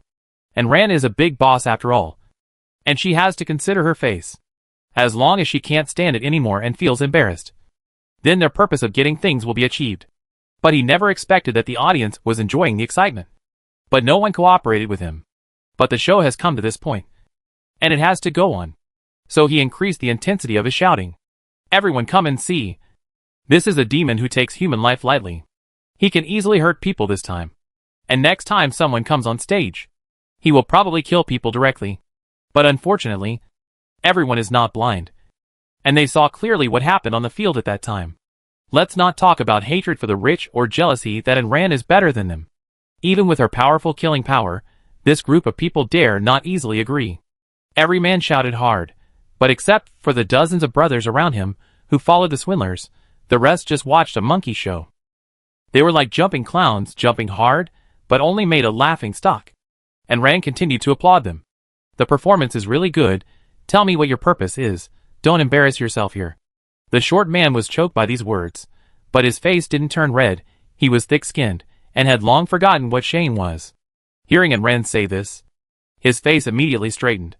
And Rand, what are you talking about? We are not here to ask for things. We just want you to give an explanation.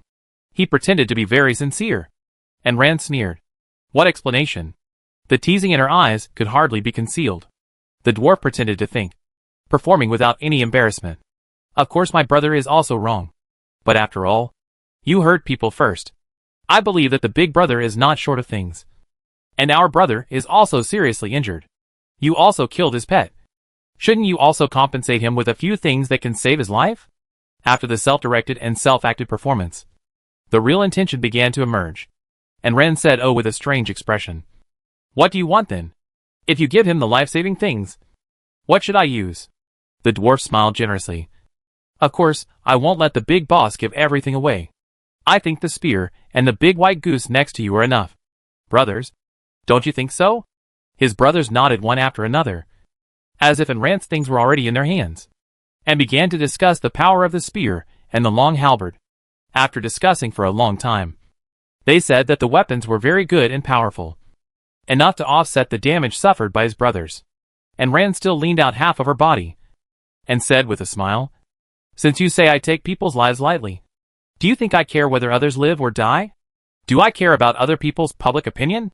The short man choked. He was used to blackmailing, and he knew it was not good when he heard Rand's tone. His heart was alarmed. He had already stepped back. It was not that he was very alert, but that he had experienced a lot and had been trained. He had never succeeded in cheating people in the game. After all, when have people here ever been reasonable? The bigger the fist, the more powerful the truth. Seeing that the atmosphere was not right, the dwarf wiped the cold sweat from his forehead. Seeing that he was about to run, and Ram was not in a hurry. You said I could kill your brothers. How dare I kill you clowns? Who gave you the courage to come and touch me? Do you think your life needs to be shortened? The dwarf crushed the card in his hand and started teleporting, but found that he was one step too late. I don't know when Lao Lu came down from the wall upstairs and entangled his legs and feet. He did not teleport away. Chapter 252 Trading Blood Vermilion Fruit Shadows in the Rain. The dwarf was startled, and subconsciously wanted to beg for mercy, but the vines that Lao Lu had rolled up pierced through his heart, and he went straight to see God. The rest of the people who followed him in making trouble scattered, and the man lying on the stretcher didn't pretend anymore, and got up flexibly and ran away. A large number of them were killed by Lao Lu, some died, some were injured, including the cowardly man. After he died, his pet wailed, and was also destroyed by the system. The rest didn't care about anything else. And all of a sudden they dispersed. The crowd that had been watching took the opportunity to follow, planning to take advantage of the situation. Everyone likes to beat the dog when it's down. And Rand saw the farce, clapped her hands, and retracted her head. She still had lunch to eat. These guys delayed her from having a good meal.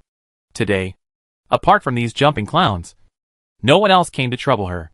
She was peaceful and quiet until the evening, watching the ring match, looking around in the trading area. And time passed. She didn't find any rare minerals or herbs in the trading area, which shows that unless she gets them herself, no one will easily sell them.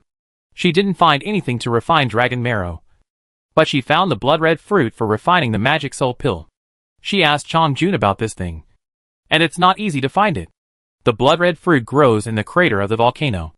This thing contains huge fire magic power, and the medicinal effect is overbearing. If you don't combine the medicinal power, you will easily get fire poisoning. This medicine is also included in the dragon marrow refining, and this kind cannot be found at the bottom of the cliff. Most of the herbs can be found, but some rare herbs are still missing. After the battle here, and Ram will go to collect the herbs first. Dragon marrow can improve physical fitness, and it is also a kind of protection before entering the snake domain. Then, there are the copies given by the system, the Fantasy Sea, and the snake domain. As long as the system does not make any more trouble. This is probably the itinerary. 2 blood red fruits were found in the trading area. This thing cannot improve attribute values, but the seller is not a fool. Judging from the scarcity, it is hard to find this item, and it sells for a high price. Now, players do not have such a strong demand for Dalian. Most of the things they want are powerful weapons, things that can improve attribute values, cards that increase luck, skill cards, rare weapon blueprints, or directly powerful weapons. But Anran does not have these. Generally, if she has them, she will use them, and will not trade them with others. As for weapons, she may try harder. The weapons of the players I killed recently are still in my hands, and they have not been fed to the pendant. I will look through them to see if there are any better ones. Trading requires negotiation. After half an afternoon of talking, Anran finally negotiated 2 red fruits. The price was that Anran used 4 weapons, and the attack power was around 400, which was already very good. If she was not used to the spear and the fish as her main attack weapons, the values of these weapons would actually be suitable for her. But she didn't regret it. Some things need to be taken down first, lest you can't find them when you look for them later. The color of the blood red fruit is blood red, and the thin skin seems to be flowing with blood. When you hold it in your hand, you can feel a burning sensation. The smell is very fishy, which is the smell of blood mixed with a sulfur smell. It is not pleasant. Fortunately, this thing is added to the medicine, and it does not need to be eaten directly. Put the blood red fruit away separately, and continue to search the trading area. I just didn't expect that after so long in the game. Some things are not available, and the system is very willful, and will not give them to you. What can you do? After closing the trading area, I entered the chat area, where everyone was discussing the tournament. But what they discussed most was who would be the first between Anran and Long Fei. Not only offline, but online, there was also a handicap, guessing who would win. Anran found it interesting, and even put on a mask, to join in the fun and place a bet for herself offline. You can transfer money through transactions online, but the other side just embezzled the materials, and there was nothing they could do. Anran's odds were 1:0.2, Long Fei's were 1:1, the odds were really. Should we say that this group of players have confidence in themselves? Anran bet 5,000 white crystals in one go. If she wins, she can only lose 1,000, but she is happy. Back at home, Anran dozed off in the greenhouse. Chong Jun took other family members to watch cartoons with Xiao Ba. Disaster was speechless, but seeing Xiao Ba's happy face, he had no choice but to continue to sacrifice his life to accompany the gentleman. So, the whole house was filled with the sound of Maka Baka on TV. Towards dusk, it started to rain, not too heavy at first, but gradually became heavier after a while. In the damp wind, it seemed that something was coming along with the rain. It rustled, like the sound of leaves rubbing against each other in the wind, or something scratching through the grass. But when he listened carefully, there was nothing. Chong Jun looked around outside warily, except for the woods that looked particularly hazy in the misty rain. The world was quiet. The afternoon battles were all over. There was no one on the ring, and no one was outside in the rain. Chong Jun always felt something was wrong, but he didn't feel any danger, so he went back to watch the animation with Xiao Ba. Rainwater smells fishy, so it also covers up the smell of animals in the air. Under the cover of rain, something quietly sneaked into the place where Anran lived. They climbed up the big tree, hid in the leaves, and got into the treehouse on the bottom floor. With the cover of the gradually darkening night, they hid. In the distance, several girls in uniform, holding silent bone flutes in their hands, smiled horribly in the heavy rain. Now is not the time. Anran, wait until tonight, and you will pay the price. And all of this, Anran had predicted in her dream. She woke up from her dream, yawned, stretched, and didn't take what she saw seriously. If you want your life, you must have the ability. Moreover, it is not certain whether you can break through the defense. Don't be too confident. Anran got up and washed up, and did what she had to do. not taking those people outside seriously at all. Those girls thought Ran was unaware, and thought she was trapped and couldn't escape. And Ran stood on the balcony with the braised pork with preserved vegetables made by Xiao Shui, looking around casually. She also looked around with a telescope, which scared the girls into thinking that Ran had discovered them. And they huddled in the rain without daring to move.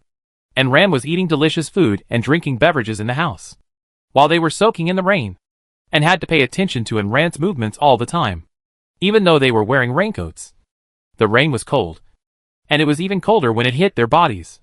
Soon, their lips turned pale, and they were shivering. Chapter 253 5 Poisons. After dinner, Ran had no other reaction, but did not take off her clothes and went to sleep. In the second half of the night, when everyone was in deep sleep, the lurking things finally came out. The ground was covered with poisonous snakes with various patterns. Toads, geckos, centipedes, scorpions, wow! All 5 poisons, everything. They surged under the treehouse like a tide, and the poisonous snakes that had been lurking for a long time, along the tree trunks, slipped into the house where Ran lived silently. These poisonous creatures, levels are around 20, 30, obviously they are produced by the system. Yes, it is hard to find an ordinary animal in this game. Their most powerful ability is not attack but poison. If they were not too low in level, they would not listen to the control of these girls. The ones with higher levels would have killed them directly, and it would not be their turn to control them. Now their only hope is to poison Ran to death with this army of poisonous creatures, but they don't expect them to bite her to death. A group of poisonous creatures surrounded the tree house. The next moment, they opened their mouths and sprayed poison at the house where Ran lived. Ran had already woken up when they took action. At this time, she directly covered the outside with a light barrier, which easily blocked the poison. The poison was not corrosive. After being sprayed on the barrier, it flowed down along the barrier and flowed on the ground, emitting a foul smell. But it was washed away by the heavy rain. The girls, who were controlled, were shocked. It was obvious that they did not expect Ran to know in advance, and even set up a barrier before launching the attack. Ran poked her head out from the barrier, and waved to the girls in the distance. It was just that it was hard to see in the dark. And it was even darker when it rained. So she couldn't see anything. Ran didn't need them to see anything. But one of the girls also had a night vision telescope. And she saw Ran's annoying smile, and gnashed her teeth in hatred. Beside them, the girl whose arm was cut off by Ran during the day was standing there. It was obvious that she was here to take revenge. The girl's arm had not been reattached yet, and she sat in a rain shelter, her face as pale as her sister's outside. The system has not yet developed drugs for regenerating severed limbs. Now that there are no doctors, there is no way to reattach a broken arm. If it is broken, it is really broken.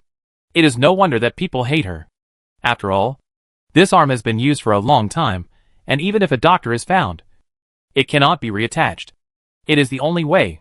This time she came to participate in the competition. Her good sisters came along to cheer her up, but who knew that she would encounter such a situation? Originally, they thought that with their abilities, they would be able to make it into the top 10, but who knew that they would meet Ran just on the 3rd day? They didn't care whether they were going to poison Ran or not. In their opinion, even if Ran was poisoned later, they would be able to detoxify her. Ran was too cruel.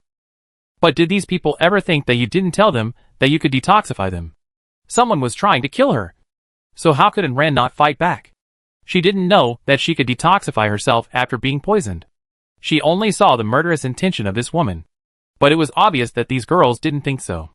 They blamed all the mistakes on Ran, and took revenge on her with a clear conscience.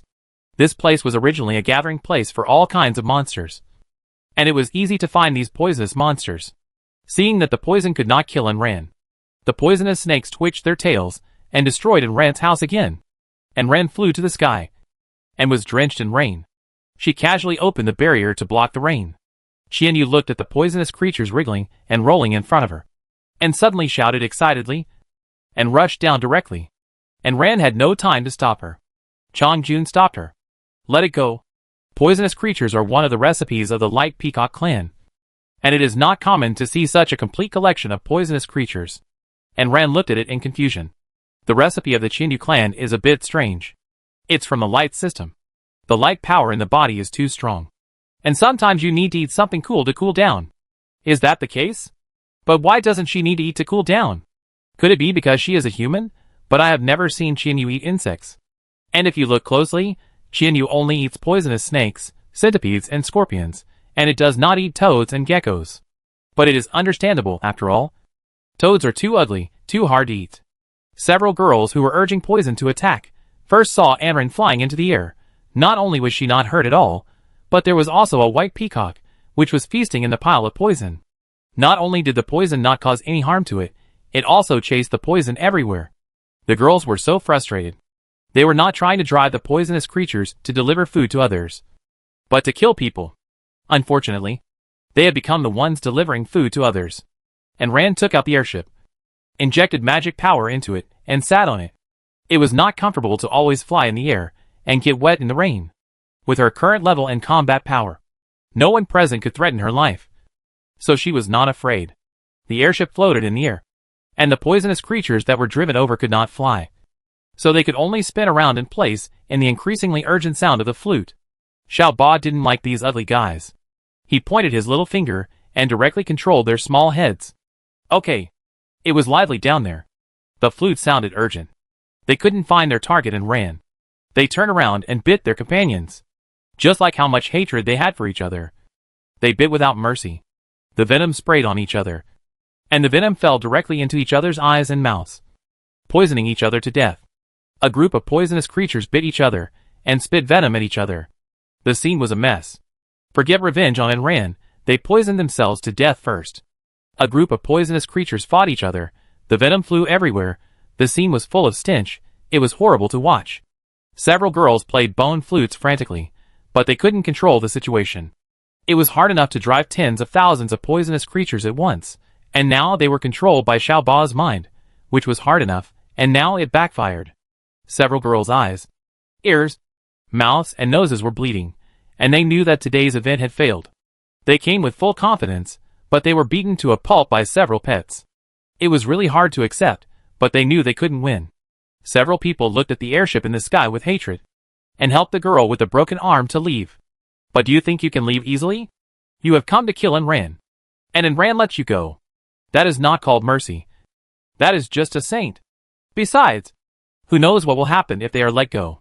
Xiao Ba snapped his fingers, and a group of poisonous creatures suddenly stopped biting each other. They looked at the girls, who left in a hurry, and rushed towards them. Chapter 254: The Revenge of the One-Armed Girl. Amid the screams, it was hard to tell how many people died and how many escaped. The system was too fast, and as soon as the person died, it was moved to the abyss. The rest also disappeared under the cover of the night. And ran chased for a while, but lost the other party's position in the heavy rain. The heavy rain, there would be no footprints on the ground, and it was pitch black, and the strong light was useless. And Ran carefully searched for a while, but did not find anything, even using the ability of foresight, but could not find it. The person who escaped seemed to have evaporated into thin air, and disappeared completely. In addition, the rain was getting heavier, from heavy rain to heavy rain. It was not easy to find someone in this weather, so Anran had to give up. She turned around and went back the same way. Anran had a bitter face and looked helpless. Could you please not come? No one wants to kill people. She was numb to seeing dead people now. Could you please not provoke her again? Did she deserve to be a target just because she stood high? Damn system, if it hadn't thrown everyone into this game, human nature wouldn't have been twisted like this. The rain washed away the blood. Except for Anran himself, not many people knew about this battle that was not really a battle.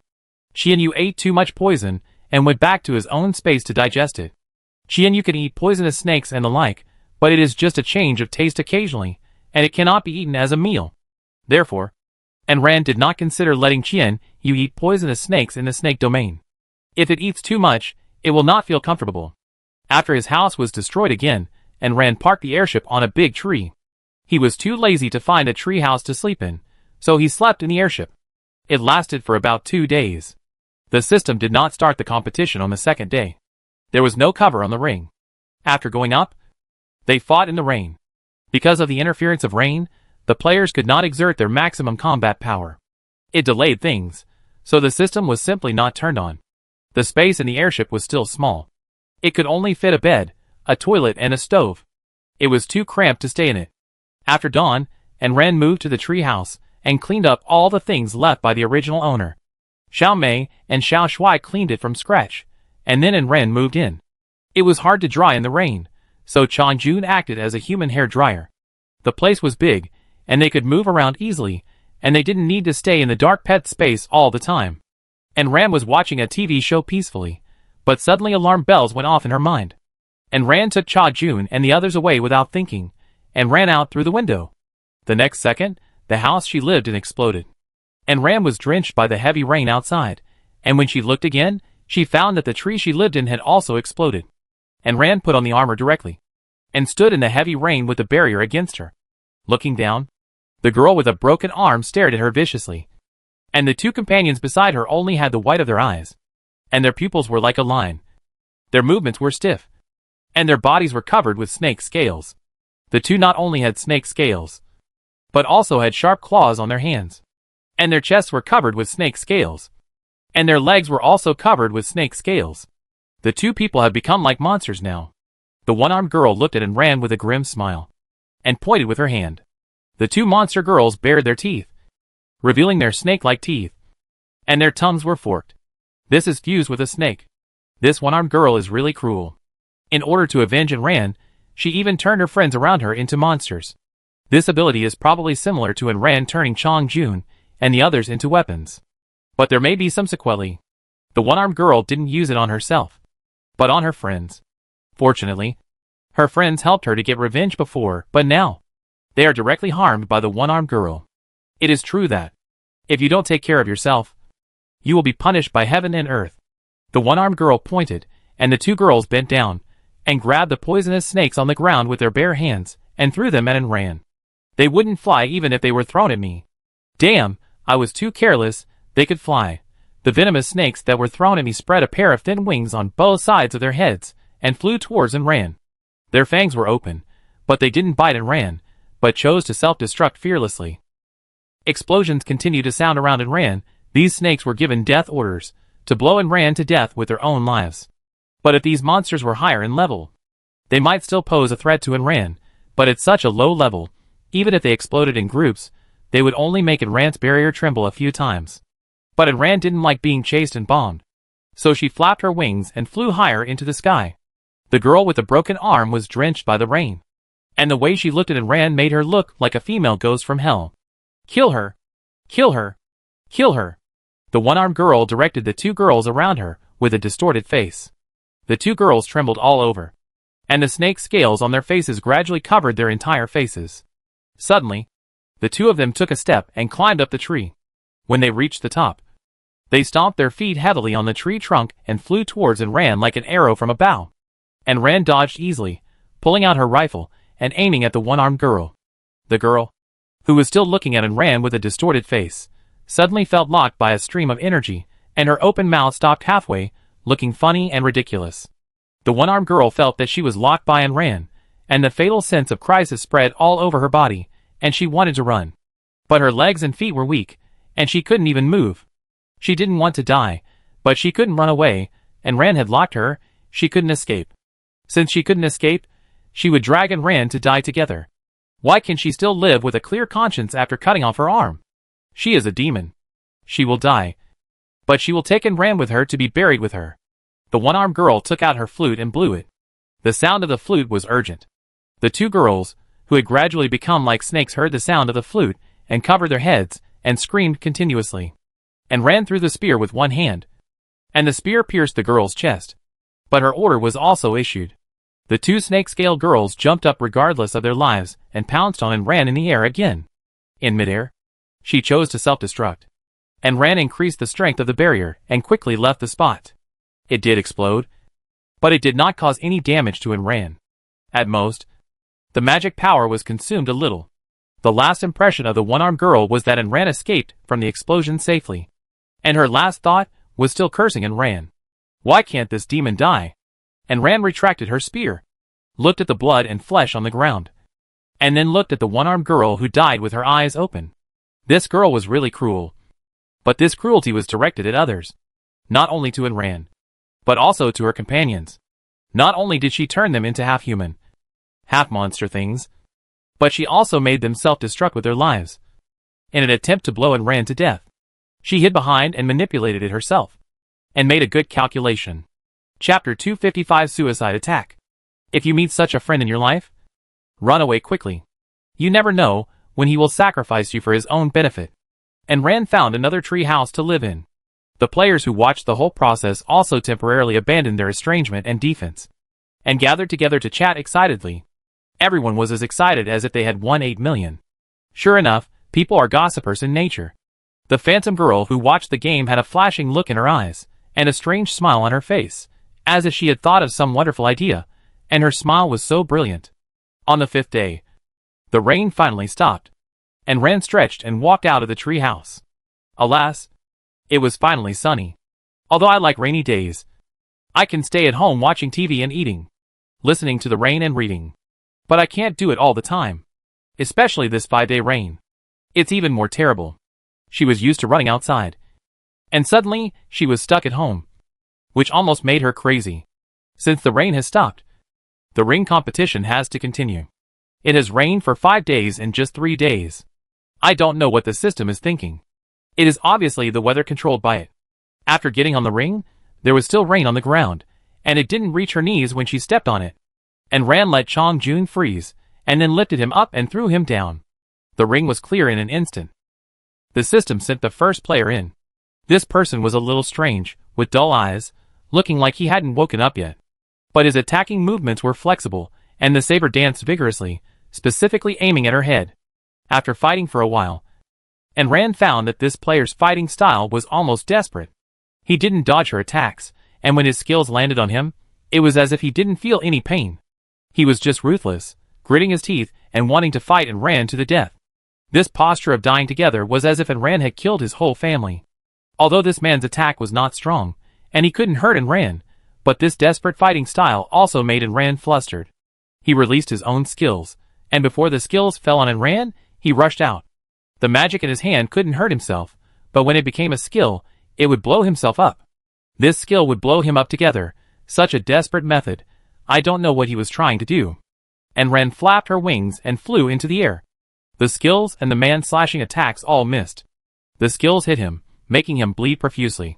The man stood there, covered in wounds, looking up at Rand flying in the air, with a madness that was determined to succeed. And Rand frowned. Is this man a little abnormal? It's just a qualifying match. Is there any need to be so crazy? He's really risking his life.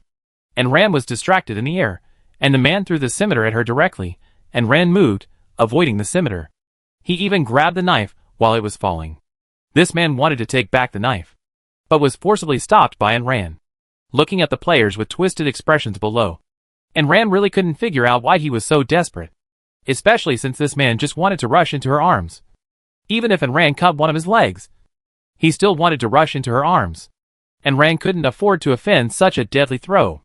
After this man injured one leg, he still wanted to continue attacking with the broken leg. If it weren't for the fact that he couldn't kill people, and Rand would have killed him directly. Just when Rand was about to kick him off the stage, the man suddenly raised his head and opened his arms to hug her. And Rand was startled and subconsciously took off again. The next moment, the man blew himself up. The violent explosion attracted everyone's attention, and all the players' eyes were focused on him. And Rand was a little confused while flying in the air. She was so hated now. In order to kill her, he would even sacrifice his own life? I didn't do anything that would anger the heavens and the people, right? I asked Chong Jun to help flush the body pieces down. The system didn't like to pick up such a broken body, but someone swept it together, and it still likes to pick up things. After cleaning the table, it landed safely, and frowned in thought. Was this the inspiration from the girl who attacked him a few days ago? If you can't beat her, just self-destruct. But she made others self-destruct, not herself, before the self-destruction. She got a card, which was a skill, and she used it with her clone. And now it seems that this self-destruction is not a skill. As long as someone is willing to commit suicide, the ability of self-destruction can be triggered. Then can I do it myself? But Rand didn't plan to use her life to experiment with this skill. She didn't want to die yet. As for self-destruction, the system obviously wouldn't stop it. If a player committed suicide, it would just be happy. How could it stop it? When I encountered a monster self-destruction before, I didn't expect that players could use it. But this skill obviously can only be used once. And Rand got off the stage and sat down on the side of the stands. The rest time was over, and the system couldn't wait to throw another player up. I don't know if it was a coincidence. This man also had a dull face, his eyes were lifeless, and he stared straight at Enran, making Enran shudder. This man was holding a pair of boxing gloves, with sharp spikes on them, and his whole body was black, a black man. He twisted his neck, took a step forward, and threw a punch, with both hands, and hit Enran on both cheeks. Enran kicked him directly, originally wanting to kick him away, but who knew that this black man changed his tactics halfway, pressed his hand down, and hugged Enran's legs. Enran swung his spear directly at him, and pulled the man away with one shot. The spear hit him in the face, and knocked out half of his teeth, and his cheekbones were sunken. He had a concussion, and his eyes went black, and he felt dizzy. Enran felt that this man was not right, and he did not hold back at all.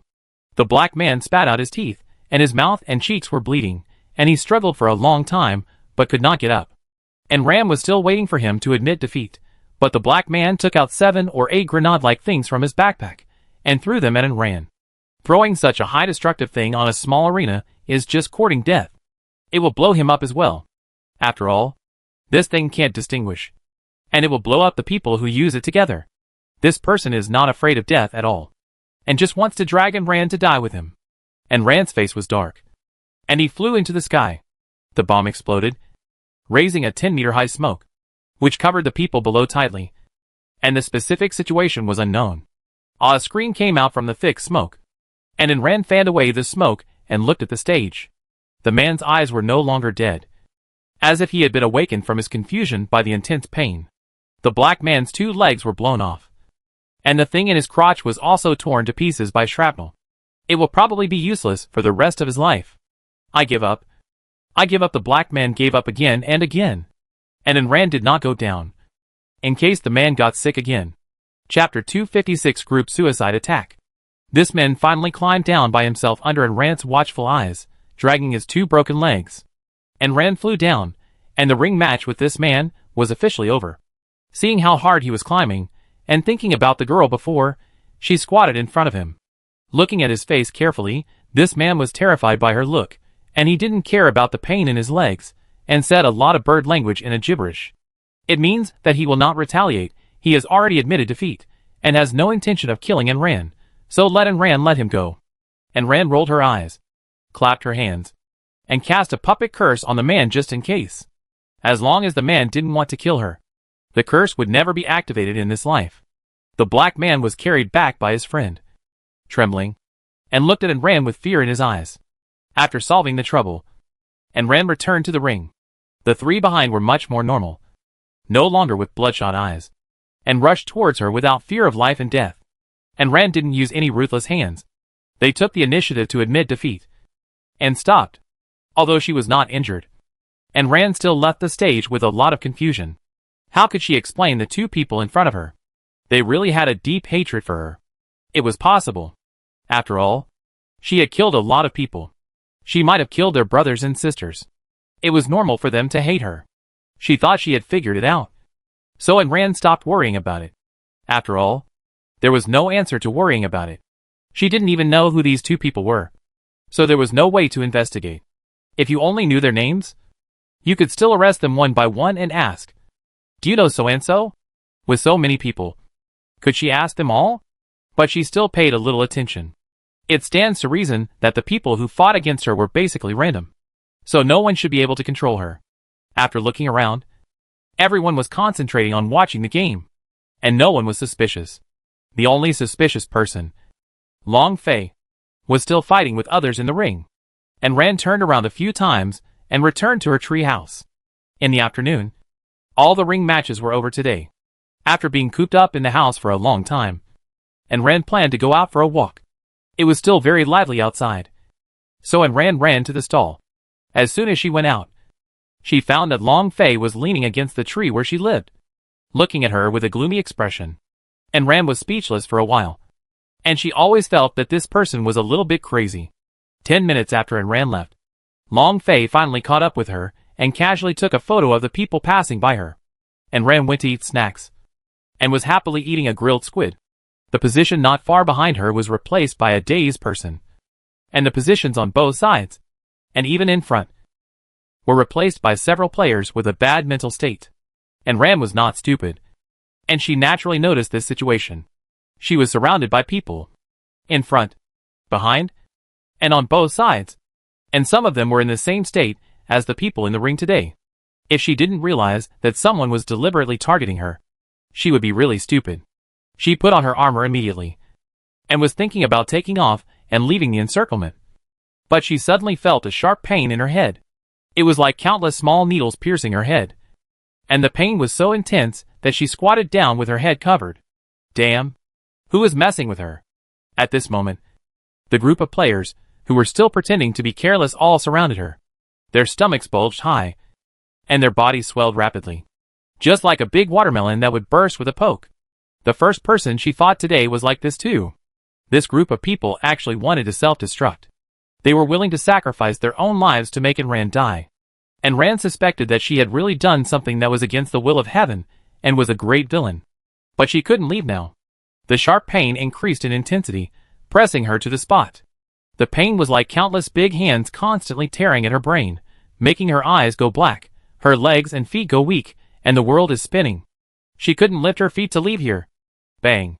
More than a dozen players at level 40 exploded together, and the power generated was no less than in Rand's previous battle with the Ghost King, especially since she was at the center of the explosion.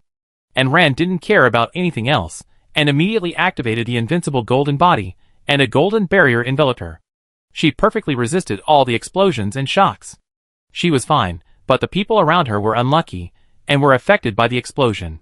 The defenseless players, who were close to her, were directly blown to pieces. There was not even a piece of intact flesh on her body. The farther away, the better off they might be, as their arms and legs were only blown off. But at least they were still alive. Some reacted quickly and luckily escaped, but were also hit by the shock wave, and were thrown far forward, leaving a long mark on the ground. Countless tiny wounds covered their bodies, even on their faces, and they looked extremely miserable. A deep and large pit was blown out at the center of the explosion, and Rand was at the bottom of the pit. There were human remains and broken arms scattered around, flesh and blood flying everywhere, blood soaking the ground, and broken internal organs and exposed bones, surrounding Rand in a circle. And Rand was like standing in a picture scroll of hell. The people who escaped death climbed up in confusion, not knowing why they were dragged in, and were inexplicably affected. In this way, nearly hundreds of people were directly killed. After all, the explosion range was too wide. Although there was no space tear, it was almost the same effect. And Rand retracted her invincible golden body. Her face was as dark as the bottom of a pot.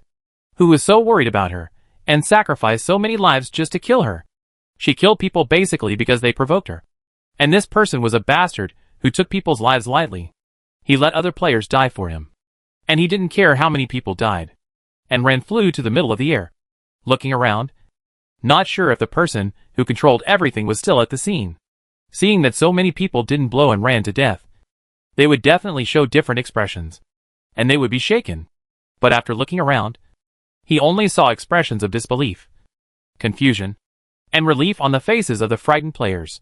No one looked angry or unbelievable. Even Long Fei looked doubtful and looked around.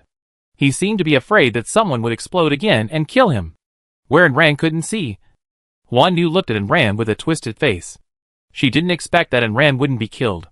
She didn't expect that Rand had the invincible golden body. With this thing, she could hardly do anything to her. How could this woman have so many trump cards? She only thought that Chong Jun and disaster were her biggest trump cards. But she didn't expect that she had other things. And Rand looked around and didn't find anything wrong. But she didn't want to stay here anymore. The blood rushed to the sky and rushed straight into the nose, which was so suffocating that it could make people fall. And Rand flapped her wings and flew away from the original place. The tree house was too close to here, so she couldn't stay there. Chapter 257, Locate the Murderer. And Rand landed, and the people around him gave way for a long distance, to prevent being affected again. They also wanted to prevent Rand from taking out her anger on them, if she couldn't find the murderer. Seeing Rand come out unscathed, a group of people swallowed their saliva subconsciously. This person is so scary. Is there no one who can kill her? The meat was so broken into pieces, even the system didn't want to collect it, only took away some of the edible parts, and left the broken pieces of meat on the spot.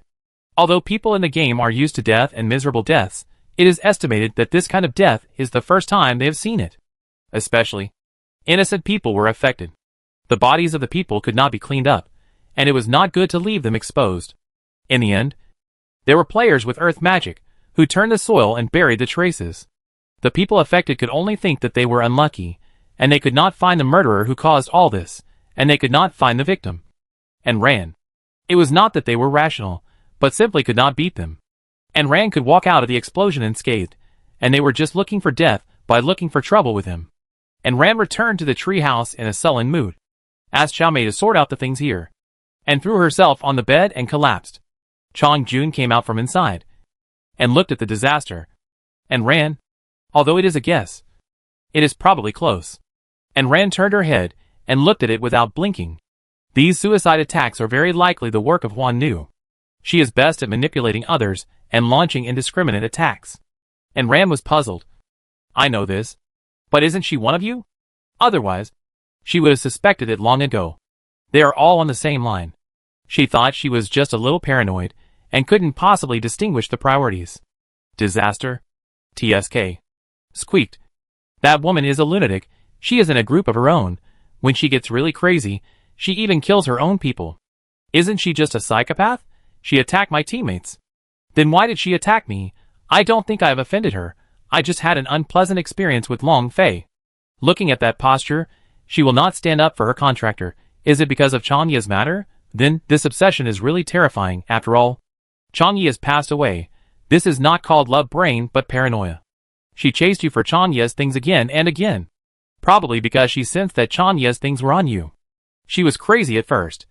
And now that Chang Yi is dead, there is no one to suppress her. So she must be even crazier. And Ran lay limply on the bed. Why are all the 10 fantasy beasts so strange? Especially this fantasy girl, who is like a mad dog, biting whoever she catches. Forget it. Instead of passively waiting to be beaten, she should take the initiative to attack and ask that crazy woman what she wants to do. And Ran didn't act pretentiously. Knowing that the fantasy girl is powerful, she directly let Chong Jun turn into armor. And the most powerful thing about the fantasy girl is her mental power. She couldn't defend herself too much, especially since she hadn't found another thing that could increase her mental defense. She couldn't get her mental defense to 100. She could only defend her body, so that when she attacked her, she could still resist. The attack of the phantom girl was low, but it was only relatively speaking, since she could be the second of the 10 phantom beasts. It was impossible that she was just strong in mental power. And Ran went to the tree house where Long Fei lived. But it was empty, and everything was moved away. Even though a large number of people died, there were still many people here, and she couldn't open their doors one by one. He asked Lao Lu to transform into countless shadows, and sneak into the houses where people lived. However, after looking through all the tree houses, he did not find Long Fei's shadow. I am afraid that this phantom girl saw that the matter was exposed and left directly. After all, this place is so big, it is easy to find a place to live. And Ram returned to the tree house. You said that since you two knew it. Why didn't you say it earlier? Now she ran away. Chong Jun flapped his wings. Sorry. And ran. We just remembered the connection between this series of events. After all, there were indeed many people who wanted to kill you in the past. Even if it is not mental control, there are still strange things such as puppet curses. After all, it is a system product, and there are too many uncertain factors. And Ram was choked by Chong Jun. If someone wants to kill her, it's not her own problem. But what he said is true. She has too many enemies. It's really hard to determine who wants to deal with her. Since Long Fei ran away, she has to be careful to prevent her from killing her at any time. She has to take care of the night watch again. Looking at Long Fei was manipulated by Huan Nu to leave after the explosion, and didn't stay there for long. Even if Chong Jun said so at that time, and Ran probably couldn't keep her, when her mental power is so strong. Is it vegetarian? Even though she cannot attack directly because of the system's checks and balances, Long Fei has received 1/3 of her power. Now Long Fei is just a puppet controlled by Huan Nu. Because he has received too many abilities from Huan Nu. He is about to merge with Huan Nu. His body is covered with snake scales, and his legs are beginning to merge. In the past, he didn't want to receive so many abilities. Huan Nu is not a pet. If he wants to use his power, he has to pay a price. Usually, he only needs to prepare things that Huan Nu likes. But this time he received too much power. and his own power was affected by the Phantom Girl, and he began to turn into a snake. This is the price to pay for using power. After the Phantom Girl is possessed, Long Fei will completely lose his consciousness and become an empty shell that carries the power of the Phantom Girl, and he can use half of the power of the Phantom Girl. Usually no one will use their own body to use power. Long Fei was just controlled by the Phantom Girl. Long Fei is now in the mountains behind, taking out the house from his backpack and crawling in. The Phantom Girl still has some use for his body, and will not kill him in a short time. Since Long Fei has lost his consciousness, he will not continue to participate in the competition, not to mention the job change. The Phantom Girl does not need these things. After attacking Ren just now, the Phantom Girl will not attack her at this time, but will quietly hide. Nothing happened overnight, and Ren also knew that no one would be so stupid as to attack others when they were most prepared. When fighting the next day, without the Phantom Girl's control, no player would be so fearless as to die with her. And Ren fought against the top 10 players today, and only consumed half of her magic power, and was almost uninjured, and won today's battle. Tomorrow is the last day, and she will fight against the top 5 players in the ranking list. But the system suddenly changed its mind, changing the 5 battles a day to 1 a day. Is this to prevent someone from running out of physical strength? It's really dedicated. And Ren pouted and left the ring. When she went back to replay today's ring match, she found that Long Fei did not appear on the field. In this way, and Ren almost locked the illusion girl as the culprit. She turned off the video in annoyance, and didn't know where she ran to. The forest and mountains behind were huge, and the area under the cliff was also not small. This illusion girl really knows how to run. Chapter 258 Spreading rumors and spitting insults at each other. There was no other way. Since we couldn't take the initiative, we had to wait and see. At worst, we could just block the enemy with soldiers, and cover the water with earth. And Ren still didn't give up and picked up speed. He ran around here until dark. It turned out that if Wan Nu wanted to run, it was really hard to find her. Even if she found her, she didn't see her until dark. And Ran had to go back first, being remembered by a powerful enemy, and Ran didn't even have an appetite for dinner. She didn't eat much for dinner, and just put it down. This is the first time in such a long time since I came to the game. And Ran fought with the bald man today. This man was carrying a mace, and was teleported to the ring by the system. He smashed the mace on the ground, bared his teeth, and looked ferocious. And Ran, where is my boss? Did you hide him? And Ran rolled her eyes. She is a loyal dog, but is she free? She hid Long Fei. What's the point of hiding him? She still needs to provide him with food and clothes. Isn't it a waste of food? The bald man over there was still talking. I know my boss is good looking, but I tell you, you can't force him. And Ran opened her eyes, and felt that this bald man was not innocent, but simply had a problem with his brain. Stupid. Long Fei is good looking. How did he come to this conclusion? He is not as good looking as her big white goose in human form. He is forcing others to do something. She thinks she is not so blind. The bald man is still nagging, and Ran doesn't want to listen anymore. She speeds up, quickly flashes to the side of the bald man, and kicks him. The bald man is not really that simple. He deliberately provoked Ran to make the first move. And Ran kicked over, and the bald man's hand flashed, and a shield appeared. The shield is covered with countless blooming queen flowers, and the flower discs are full of sharp teeth on both sides, slightly wriggling on the shield, and it is impossible to see if you are not close.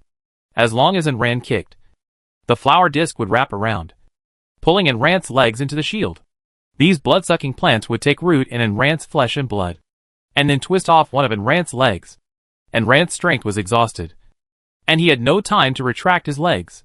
And Ran also saw the flower discs wriggling on the shield, as if they were alive. And Ran spread his wings behind him, and stopped his forward charge abruptly, flipped in the air, and retreated, the shield in the bald man's hand. The flower disc saw Ran was about to run, and actually ran out after Ran's legs. There were actually vines attached to the back of these flower discs.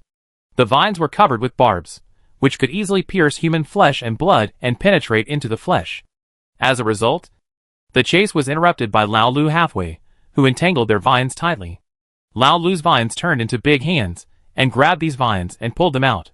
I thought there was no limit to the length of these vines, but after pulling for dozens of meters, the flower disc was pulled out of the shield. The force was too strong, and the bald man didn't let go, and it was pulled apart by the hard pulling. The flower disc left the shield and quickly withered into a pile of ashes. The bald man was dumbfounded. The shield that had killed countless people in the past was torn apart by Enran. Enran gave him a provocative middle finger. This bald man had intelligence. But not much. He didn't think that a broken shield could take her down. The bald man put the shield away and continued to talk while holding the mace. You must have hidden Brother Long, don't deny it. Brother Long is liked by many people. You just covet his face. Or his body. I know Brother Long has a good figure. I tell you. And Ram was almost annoyed by this idiot. His face was full of impatience, and his eyes were about to fly up to the sky. It made Enran so annoyed, the barrage of comments watching the live broadcast was full of. Ha ha ha, all of them were just watching the fun and not minding the big deal. This is the first time that Enran is so speechless. This bald guy is a talent, he can make Enran speechless. The impatience on Enran's face is about to burst out of the screen. Is this bald guy really stupid or just pretending to be stupid? Is he deliberately irritating Enran? Is there any way to irritate Enran? What's the benefit? Can you die faster? So you are really stupid. None of you believe what the bald guy said, Enran has Long Fei hidden in a beautiful house. The guy in front is a little bit sick. Does Enran need it? She is so strong, and men will come to her one after another with just a beckoning of her finger. Does it need it? Who knows, maybe Enran likes Long Fei. There are a lot of people complaining on the barrage. Luckily Enran doesn't have time to watch, otherwise he would have to complain. She is not a garbage collector, really. Enran was so annoyed by his nagging that she was in 2 headaches. I warn you, give Brother Long back to me quickly, or I will be rude to you. Enran was so angry that she laughed. Where did this idiot come from? How did he get to the 5th place in the ranking? He did not attack, but kept nagging at a safe distance, trying to use mental attacks to make Enran collapse. Enran folded her hands, and simply had a verbal battle with him. You are the only one who has a mouth. Right? You care so much about your boss, you must be having an affair with him, otherwise why are you so anxious? Let me guess, according to your level, it was Long Fei who slept with you. Otherwise, how would you know that he is a good figure? You must have seen him, and you have seen him quite a few times. Your anus is broken, but you are still thinking about him, and you have developed feelings for him. TSK, TSK, TSK, such a touching brotherhood. The bald man was stunned. Probably he didn't expect Enran to be so mean, and to make such a rumor. He said those words deliberately to disturb Enran, and usually girls would try their best to explain themselves when such rumors were spread. As long as Enran was in a hurry to explain, then he could take the opportunity to attack. But Enran didn't care what he said, and responded to the rumor with a rumor, even more cruel than him. Which straight man would tolerate others saying that he was oppressed? The bald man pointed at Enran. His fingers were shaking. You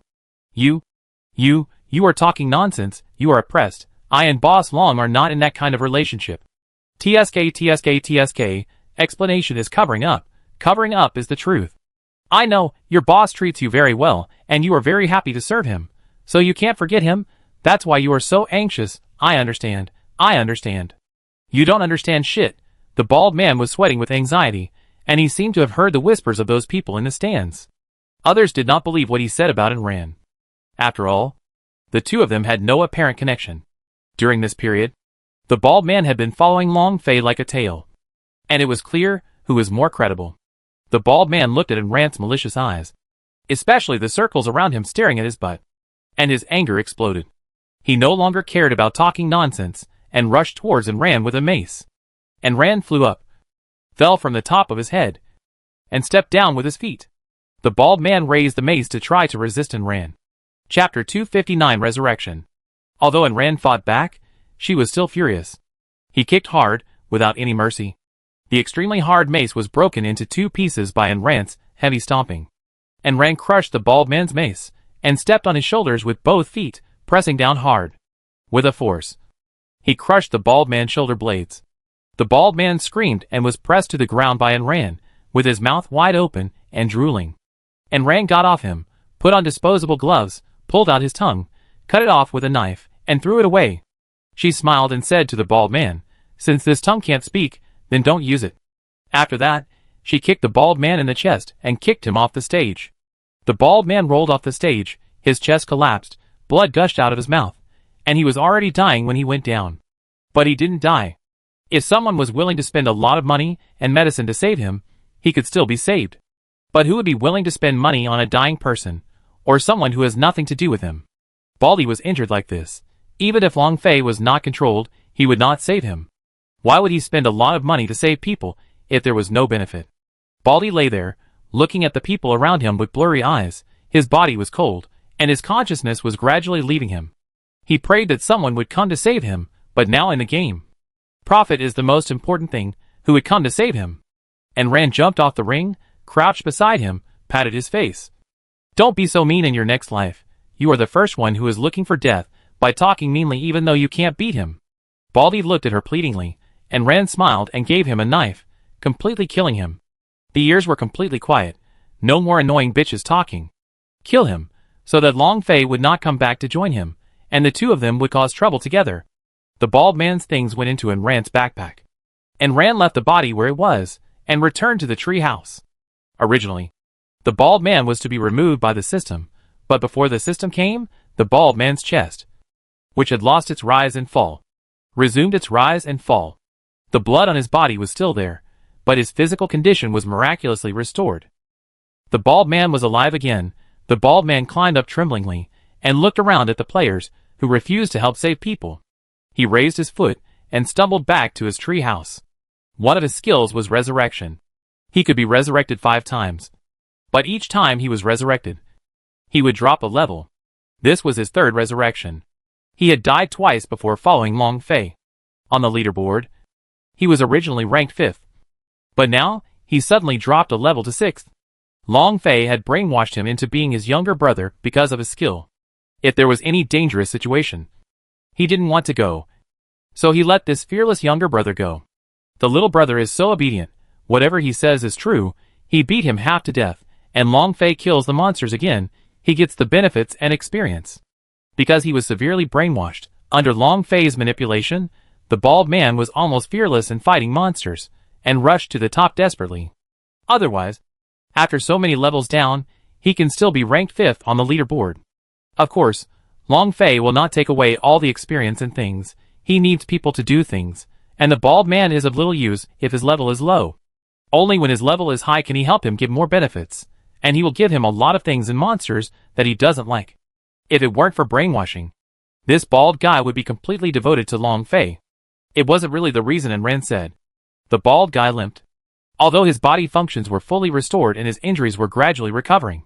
It was painful, especially since his ribs were stuck in his heart, and were slowly being pulled out of his heart. It was simply torture. He gasped and stumbled towards the tree house. But in this state, with no one to protect him, he was the best target. Halfway through the walk, he was beheaded by a man. But no supplies were found on his body. The person who killed him searched him unwillingly, but found nothing.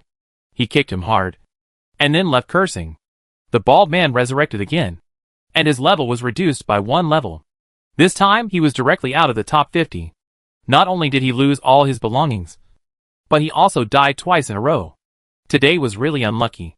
He still had 1 more chance to revive. If he died again, he would really die.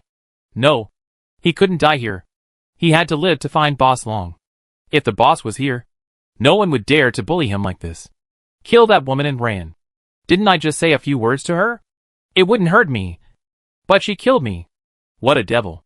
But did he ever think that Ran was so strong that she could ignore his nonsense?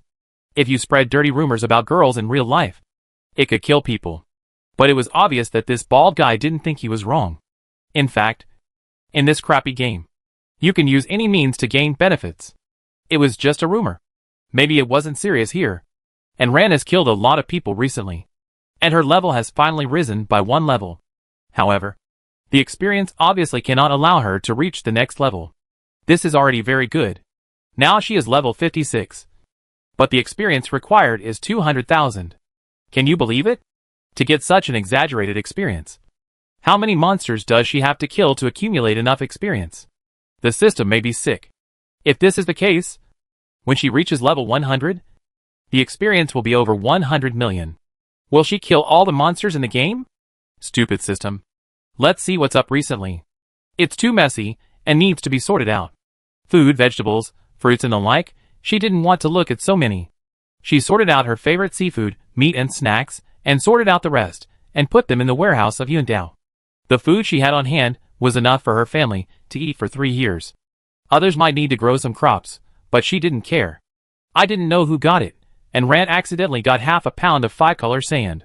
Magic Star Grass *5, Silverstone *5, Ice Heart Grass *20, Pure Heart Grass *2, Resurrection Flower *50, Magic Soul Grass *51, Mermaid Tear *1, Green Heart Leaf *500, Lark Grass *39. Ice Heart Grass is also a kind of herb, and needs to be mixed with other herbs.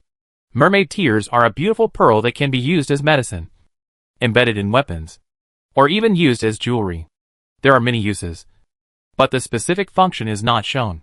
And Ran had a feeling that the mermaid tears came from the fantasy sea. She put the mermaid tears away. There were many things, but there were many herbs, especially rare herbs, which were not in large quantities.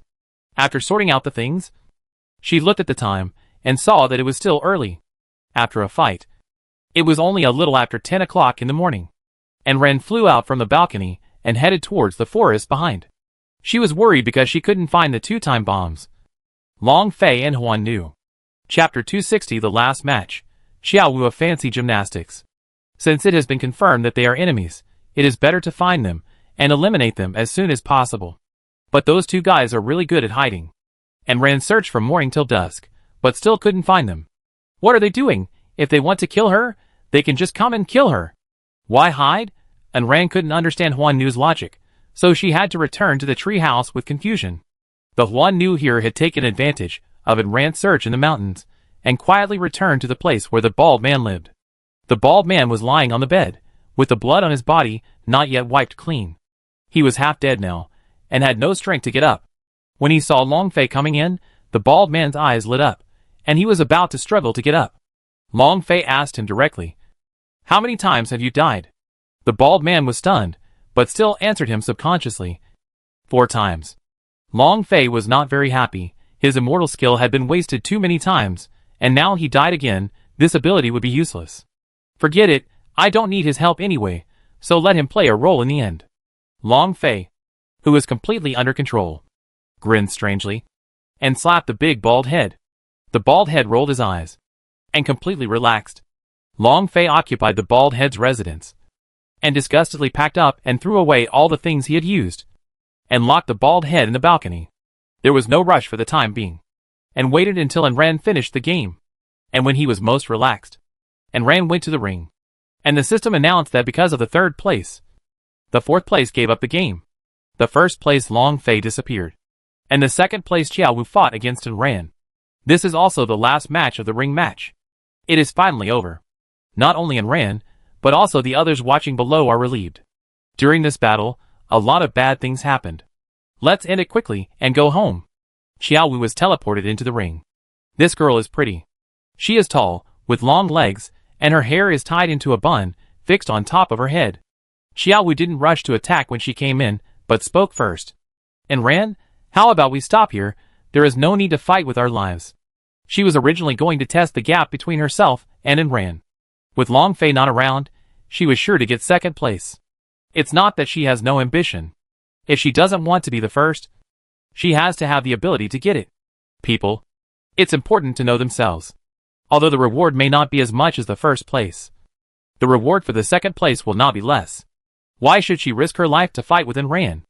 Although Ran was quite surprised, she didn't refuse and nodded. Xiao Wu said, "Then I'll start." They were very friendly, and they even said hello in advance. It was just like a friendly exchange.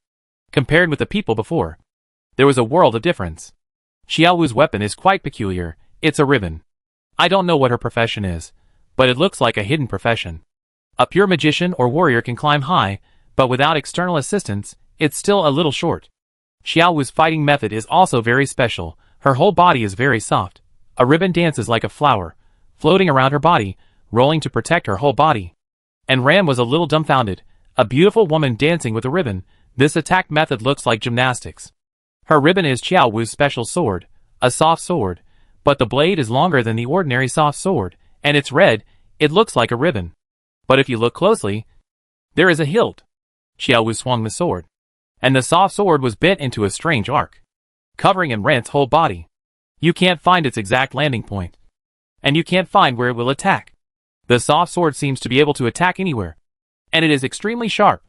combined with Xiao Wu's fancy gymnastics movements. It is impossible to defend against it. The ribbon snaked over, trying to wrap around Rand's ankle like a venomous snake, and Rand subconsciously blocked it, but failed to block it.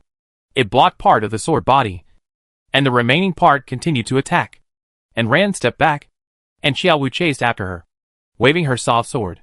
Her soft sword could change into any shape, and was used very flexibly in Xiao Wu's hands. Sometimes it was an AZ shape. Sometimes it turned into a poisonous snake. Sometimes it danced into a circle. And sometimes it was in a spiral shape, trying to wrap Rand up. And Rand stretched out her gun to pick it up. But it was entangled by the soft sword, and it almost had a tug-of-war. If Rand was not so much stronger, she might not be able to beat Xiao Wu. Xiao Wu raised her hand, jumped into the air, head down, and the ribbon waved over her head for a circle. And the ribbon meandered towards Rand, like a circle of ropes, and Rand was trapped in it. This sword was too soft, and Rand also knew that using a spear to pick it up was a completely wrong choice. Xiao Wu's ribbon was too difficult to defend against. She could always attack you from all kinds of tricky angles, unexpectedly, making it hard to figure out. If you were to fight in close combat, you couldn't defend against Xiao Wu's attack at all, and Rand simply changed his method. If it wasn't suitable for close combat, then attack from a distance. He gathered a ball of light in his hand, and when Xiao Wu attacked, he threw it out casually. The ball of light turned into countless blades of light. Like a rainstorm hitting pear blossoms, they were densely shot out, forming a wave of rain made of blades of light in the ring. Xiao Wu danced the ribbon into a piece, shattering all the light blades attacking from the front, knocking them away, dancing impenetrably, protecting herself perfectly. The light blades, ding ding dang dang, were knocked away and dissipated in the air. But then, Rand's next wave of attacks came again. She turned the light into a chain like hers, and swung it over. And Rand didn't have any skills, she just relied on her great strength, and her wrist, and this was magic, which was much easier to control than Xiao Wu's ribbon. The chain as thick as a wrist went straight to Xiao Wu's face. Xiao Wu turned gracefully, and avoided the chain. But the next moment, the chain split into 7 or 8 pieces, and turned into a large net in the air, covering Xiao Wu. Xiao Wu waved the ribbon into a circle, and accurately cut the chain. The cut light magic floated in the air. Xiao Wu strode forward, waving the ribbon in his hand. Only a short section of the chain in Rand's hand remained, and the rest was cut off. Countless light dust floated in the air on the ring, dotted with stars, looking like countless stars. Very beautiful. Xiao Wu strode forward on the ground full of stars, and Rand stepped back, and the last bit of chain in her hand turned into light spots and floated in the air. The light spots surrounded Xiao Wu, and surrounded her from front to back and left to right. When Xiao Wu realized something was wrong, Rand just hooked her finger at her. The light spots that turned into dust in the sky suddenly accelerated under Rand's control, and turned into countless bullets, shooting at Xiao Wu from all directions. Xiao Wu was not going to fight and ran to the death, and squatted on the ground when she saw this. I give up. And Rand braked urgently, and the light spots were like exploding fireworks, and a light rain fell on the ring. Chapter 261 Long Fei, who has completely transformed into a woman, is a crazy woman. The two girls were just competing with each other. After admitting defeat, Xiao Wu still reached out to touch the light in the air, without any unwillingness. And Rand's light rain was like a firework specially set off for Xiao Wu, and this long game. It was brilliant and grand. Xiao Wu waved and left the stage. And Rand had just stepped down from the stage when a figure rushed over shouting, "Boss and Rand, please take a photo, please sign." Although it was a rough male voice, it seemed difficult for Rand to refuse. Just looking at the posture, this man wants to give a warm hug, and Rand doesn't want to be hugged by a man, so she just put up a barrier outside. You can also ask for autographs and take photos, but no physical contact. The man has a mushroom head, and a sturdy and strong body, which looks very incongruous. The man rushed in front of her, and actually hugged the barrier, trapping Rand tightly in his arms through the barrier. And Rand's face turned black. You said he was not here to take advantage of her, and Rand didn't believe it. And Rand raised her foot, and was about to kick the man away. But she found that the man's belly and cheeks were bulging, having experienced this kind of thing too many times recently. And Rand could tell at a glance that the man was going to self-destruct. The distance was so close, and he was holding her too tightly, and Rand had no time to get away. Her feet were empty. And when the man exploded, and Rand fell directly into Lao Lu's shadow. Lao Lu's shadow was basically another space except that there was no air. This was not a large-scale explosion. And she did not need an invincible golden body to avoid it. It's just that you can't hear any sound inside. And you can't see the outside world. And Ran held the oxygen bottle in her mouth and waited patiently for a while. Lao Lu stretched out his eyes to look. And made sure that the explosion outside had stopped. And then Ran climbed out. It happened again and again. So annoying. And Ran raised her foot. And stepped on a round thing. Looking down, it was the bloody face of the bald man. And Ran raised an eyebrow. And finally died. This thing is really lucky. And Ran, you are really lucky. You can't be killed even by this explosion. Long Fei had been hiding for so many days. And finally couldn't help showing up. It's just that the tone of his voice is weird, neither male nor female, with a very clipped voice. It's like a man who doesn't fit in a female voice, but wants to learn to speak in a female voice. And Ran looked over and was shocked. Now Long Fei is basically no longer a human being. His body is covered with green snake scales, his legs are merged together, similar to a fish tail and a snake tail. He is not wearing pants or clothes, his skin is covered with snake scales. Even the pupils of his eyes have become two needle-shaped pupils. Sitting sideways on a leopard, his posture is enchanting, and it's neither fish nor fowl. Cha Jun in disaster came out of the space, staring at Huan with caution. This was Huan's version of Long Fei. Not Long Fei himself. With too much power. Long Fei had been completely eroded by Huan. And became a person neither human nor snake. And Ran, hand over Chanya's things. I know Chanya's things must be with you. And Ran sighed helplessly. Huan was now crazy, and would not listen to Ran's explanation. The only way now was to start a war. And Ran put on his armor. Cha Jun transformed into a weapon. And pointed directly at Huan.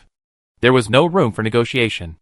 Long Fei Xian Huan Nu bared her fangs, and screamed loudly. A roar came from the back mountain. The huge vibration shook the ground. The players looked around, looking for the source of the sound. Some smart players, seeing that something was wrong, had quietly left the scene and hid far away. When the masters fight, they, the small shrimps, will suffer. It is better not to join in the fun. And Ran flew into the air. From the woods in the back mountain, a large number of monsters of all kinds poured out. And there were hundreds of them. Along the way, it was like a large bulldozer, rushing forward with overwhelming force. Just like a large beast tide, and Ran took a quick look and found that there was no one below level 45. Phantom Girl was really crazy this time. The system would not stop it, it wished more people would die, and besides, Phantom Girl did not violate any rules, it had no way to deal with her. Let alone deal with her, it was just short of watching the fun with a tube of popcorn. Now the number one player in the game is fighting against the former big boss. How exciting, much more exciting than that boring ring match. In fact, it is not necessary to confront Huan today. And Ran looked at such a crazy beast tide, and she was a little scared. But Huan would never let her leave. Since she would appear today, it meant that she would not let Ran go again. Naturally, she would not let Ran escape. Before Ran had this tendency just now, Huan's eyes emitted a golden light. The invisible mental power impacted Ran's brain. Although the things on Ran's body resisted part of it, Huan was a big loss to the system after all, and Ran could not resist it. And Ran screamed and fell down, holding her head. She was not afraid of skills and magic attacks, but she was afraid of spiritual attacks. It was invisible and formless, unable to be caught, untouchable. And invisible, defense was useless. And there was nothing to resist. And Ran rolled on the ground holding her head, and the veins on her face burst in pain, and the screams were stuck in her throat, and she couldn't even scream. The attack of the Phantom Girl was not only aimed at Ran, but also affected the surrounding players. Several players, who had no experience in fighting against spiritual attacks, had their heads exploded silently. Red and white fell to the ground. After a long time, the headless body fell down. The surrounding players were watching the excitement from a distance, and were still laughing at Ran's miserable condition. But the next moment, Huan Nu told them with facts why Ran was so miserable. The players seemed to have pressed the still button, and the action stopped for a moment. It was not known who made the vomiting sound, which activated them again and made them react again. A group of players ran out in a mess, no longer caring to watch the excitement, because no excitement was as important as their own lives. Anyway, the competition was over. The players drove all kinds of vehicles to leave here, running like ghosts were chasing them. Phantom Girl didn't even look at these humans. After clearing the field, she could finally deal with Enran with all her strength. Looking at Enran rolling in dust, Long Fei pulled a twisted smile on his face. Why don't you just hand over Chanya's things obediently? Why do you have to be so stubborn and suffer yourself? Long Fei stretched out his clawed hand and opened it. Say it again, hand over Chanya's things, and I can make them retreat. The things in the forest just rushed out of the forest and surrounded Enran. Enran looked at the crazy-looking Huan Nu, and stretched out her hand to give her the middle finger. Damn it, this woman is now a mad dog, biting whoever she catches, with no reason or logic at all. In addition, Huan Nu was so tough, and repeatedly forced her to kill her, which aroused her rebellious psychology. Chapter 262 Beast-Tide Powerful Mental Shock. The more you want, the less I will give. If Huan had shown enough sincerity to exchange with Amren, Amren could not use it all, maybe she would really give it. But firstly, it was something Changya gave to Amren, and secondly, Amren thought that an antidote could not be exchanged for Changya's things, so she did not give it. Who knew that he would provoke Huan? The mad dog. But even if he knew, Amren would probably not give it anyway. Huan and Longfei have been together for too long, and she should have known what the middle finger meant. This provocative action made Huan Nu so angry that she grabbed her mount to death. She screamed to the sky and commanded the beasts to rush forward. She needed to control the beasts to attack, and she couldn't always be distracted to deal with Enran. Moreover, she was suppressed now, and her strength was only around level 60 at most. The system was happy not to give Enran a reward, and even hoped that Enran would die in the beast-tide attack. So it simply didn't announce that Enran's level had increased. Enran didn't bother to ask the system for a reward.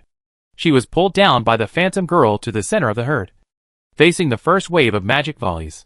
Chong Jun, Disaster, Qian Yu and others beside her all came out and surrounded her for defense. The invincible golden body has a time limit, and Ran did not dare to use it up at the beginning, so she could only take this wave of magic volleys.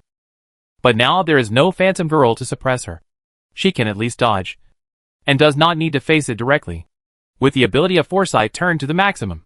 And Ran's mind was spinning at a high speed, and she gave orders to all pets directly in her mind. Chong Jun retreated 3 steps, Ice, Disaster flew up after 1 second, Qian Yu fired a beam from behind, Old Six attacked from the upper right after 3 seconds, Willow absorbed all the magic on the left. And Ram was commanding in her mind. The command arrived almost instantly, it was just a thought. What Huan Nu saw was that a large number of magic attacks came.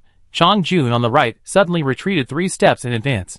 Before the fire attack could merge and produce a big explosion, Chong Jun froze him in one breath.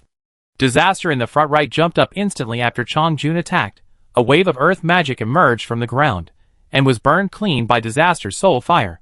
Qian Yu in the back spread his wings, cutting the attacking wooden spikes, wooden spears, wooden sticks, into pieces in one go, and dropping them to the ground.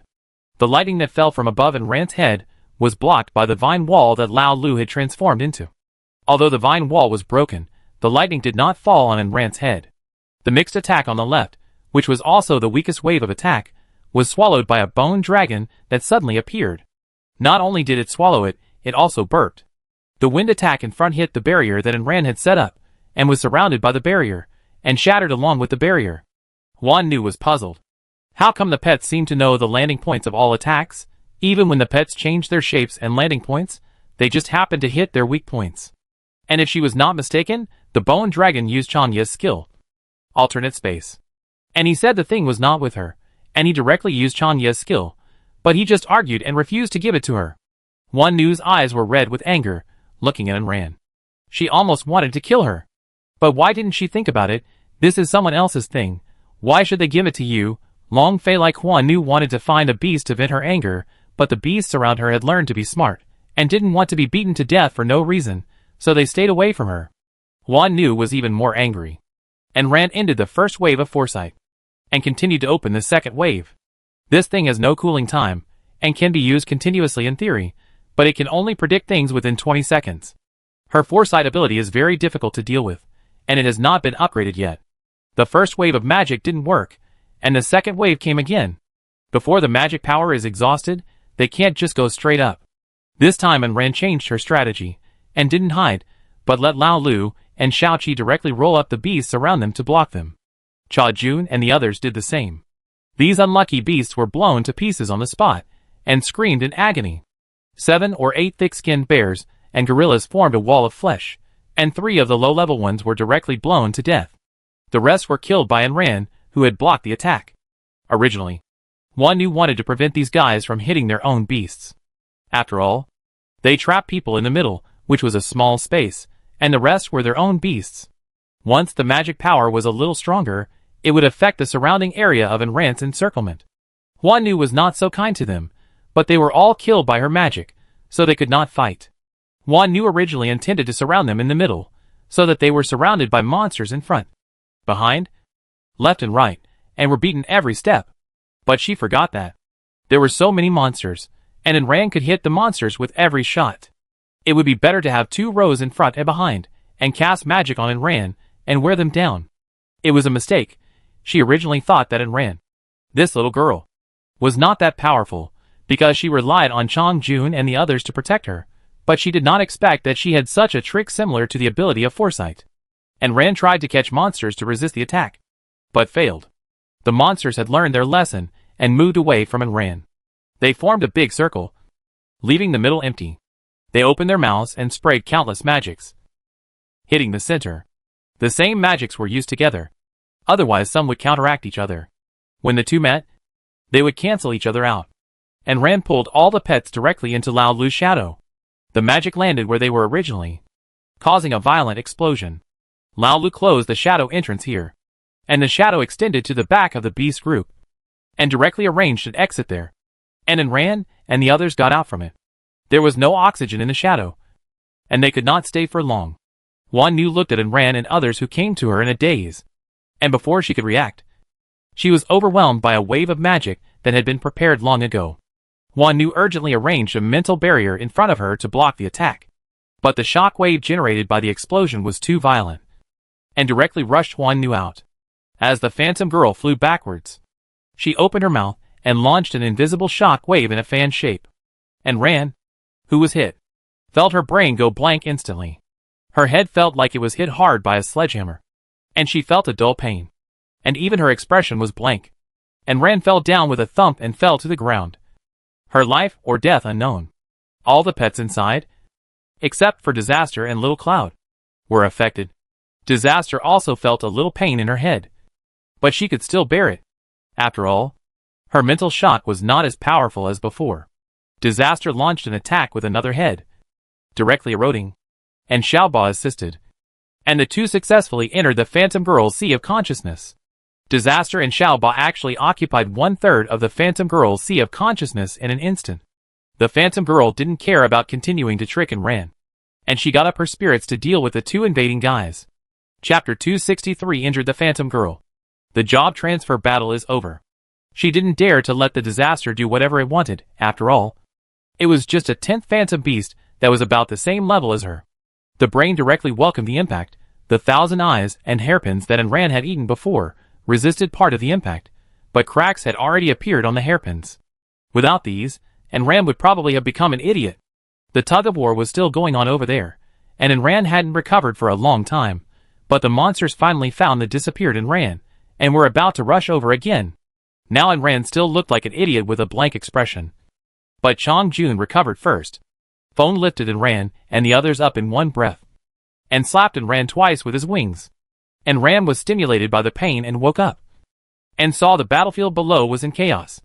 A group of monsters, like headless flies, were accumulating energy below, preparing to launch another ground-to-air attack. And Huan Nu was in a stalemate with Disaster and Xiaoba. Enran ignored the herd of beasts on the ground, and teleported to Huan Nu, taking advantage of Huan's distraction. Cha Jun used his weapon to cut off her arm with one shot. Huan screamed, and Anren's second wave of attack went straight to her chest without mercy, trying to kill her directly. Huan was shocked, but this was not her own body after all. When the spear pierced her chest, she hurriedly tried to break free from Long Fei's body. Anren killed Long Fei, who was possessed by Huan. Although he would not kill her directly, she would also be seriously injured. Huan shouted anxiously, "Stop it. I won't kill you." But she had killed him several times, and now she was going to suffer. And she said she would not kill him again. It's a fight to the death. How could Enran stop? Besides, would you believe a madman? and Ran shot Long Fei and Huan Nu, who had not yet completely escaped, and stabbed them all through the heart. Huan Nu looked at Ran's calm, but suppressed madness, which was full of murderous intent and a fighting spirit. She shuddered subconsciously. This woman was as crazy as she was, although she was in a state of possession, and Ran's 2 blows still caused her severe damage. Long Fei died on the spot. Huan Nu vomited blood, and her body was covered in blood. Her only strength was her mental strength, although her body attack was not bad. Her defense was just the value of the suppressed level. It was no surprise that she was injured by Ran. She had never expected Ran to teleport, and she ignored the crazy magic coming from behind her, and was determined to kill her first. When someone is forced into a desperate situation, that person will become crazier than anyone else. After the Phantom Girl broke away, the attack from behind also came. There was no time to hide in the shadow, and Ran directly used the invincible golden body. The golden light shield lit up, and Huan Nu remembered that this woman had the life-saving skill of the invincible golden body, so she was not trying to kill her first. But she had a trump card in confidence. Huan Nu hated her even more, and her silver teeth were almost broken. But she was not suitable to continue fighting with Ran now. With a flick of the snake's tail, she fled outside, and then directly gave a death order to the besieged beasts. "Kill these people for me." She thrust out her mental power, even at the risk of giving herself a headache, and issued an order, which directly stimulated the beasts to go crazy. Huan Nu tried to hold back her head from exploding, bleeding from all 7 orifices, and looked ferocious and terrifying, which made her snake face even more gloomy. The scarlet eyes of the beasts stared directly at Ran, and Ran teleported several times in succession, and was always surrounded the next moment. Chong Jun and the others had returned to the pet space long ago, so Ran simply stopped staying and teleported several times to the Cloud Island where she was docked. She didn't need to face hundreds of crazy monsters at once. Huan Nu had already run away, so why should she stay? After driving the Cloud Island away for a distance, the beasts chased after her, but Ran was already far away, and they couldn't reach her. But thinking of the order of the Phantom Girl, they still jumped to the Cloud Island desperately. But they couldn't reach the Cloud Island, and they all fell into the abyss. The big octopus didn't like to eat these beasts, and they all fell to death. And Ran stood at a distance, and gathered magic power with several other pets, and blasted the monster group. The magic fusion caused a violent explosion, and the huge explosion not only killed nearly 100 beasts, but also blew up a large part of the island. The things dropped by the dead beasts were all in Ran's backpack, since she had to go back to the bottom of the cliff to get medicinal herbs. And Ran did not leave too far. She waited until the instructions in the beast's brains gradually disappeared, and then drove the Cloud Island around. She took this opportunity to take a rest, and asked the system for her reward. After flying for a while, she saw many aircraft in the air. It was obvious that the system had not yet announced the winner and the prize, and the players were unwilling to leave. The system originally thought that Ran would die at the hands of Huan Nu, but it did not expect that Ran would make Huan Nu suffer a great loss, and was not killed by the monsters. And Ran's head still hurt, but it didn't stop her from asking the system for a reward. "System, I won the job transfer battle this time, right? You should keep your promise." The system was very reluctant, but it was the promise it made, so it had to give it. Global announcement: congratulations to player Ran for winning the first place in the job transfer battle arena. You are hereby awarded with a 10-level upgrade, and Ran can choose a second career. In addition, you will be awarded 1 5-color sand, 2 magic soul pills, and 5 rare herbs. Global announcement: congratulations to player Ran for winning the first place in the job transfer battle arena. Global announcement: congratulations to player Ran for winning the first place in the job transfer battle arena. It was announced 3 times in a row, and then the second place Xiao Wu was announced. She was rewarded with a 5-level promotion, but she couldn't choose her own career. She was rewarded with a magic soul pill. The third place was rewarded with 3 levels, and the top 100 were rewarded with 1 level. Now it was only Ran who had to choose her career. After she chose, the battle for career change was completely over, and Ran didn't say anything. She had already discussed the second career with others. Now she just asked for it. Others waited to see what career Ran would choose, but they didn't leave, and Ran had no choice. But it was not easy to chase her away. After all, this road was not hers. "I guess even if I tell the system in secret, it won't agree. I choose animal trainer as my second profession. The system's mind skipped a beat. What a good choice. Are you planning to turn all your pets into weapons and launch a massive attack? But since it has agreed, it can't go back. Besides, it's not afraid of Ran climbing high. Many geniuses in the past fell at the last step. And Ran is just a little luckier than others and has more pets. What's the difference? As soon as the system thought, and Ran added a second profession to his panel. Animal Trainer. Chapter 264, 10 levels up in a row. The Flame Army Ant. After changing jobs, the system ran away directly. Don't stay, it gets angry when you see Ran. Now there are people everywhere, and Ran didn't look at the panel, but took out her hidden job scroll. She sold it on the spot. I have changed jobs now. This hidden job scroll is no longer useful. Who wants it? The highest bidder wins. The crowd was in turmoil. All looked over eagerly. Those who participated in the battle changed jobs, but many who were just watching the fun hadn't changed jobs yet. Even if you have the scroll, but you haven't changed your job, you will still be thrown into the ring by the system, but after changing your job, you don't have to participate in the ring. According to the nature of the system, it is impossible for it to have only one match. Didn't you see that so many people died in this ring?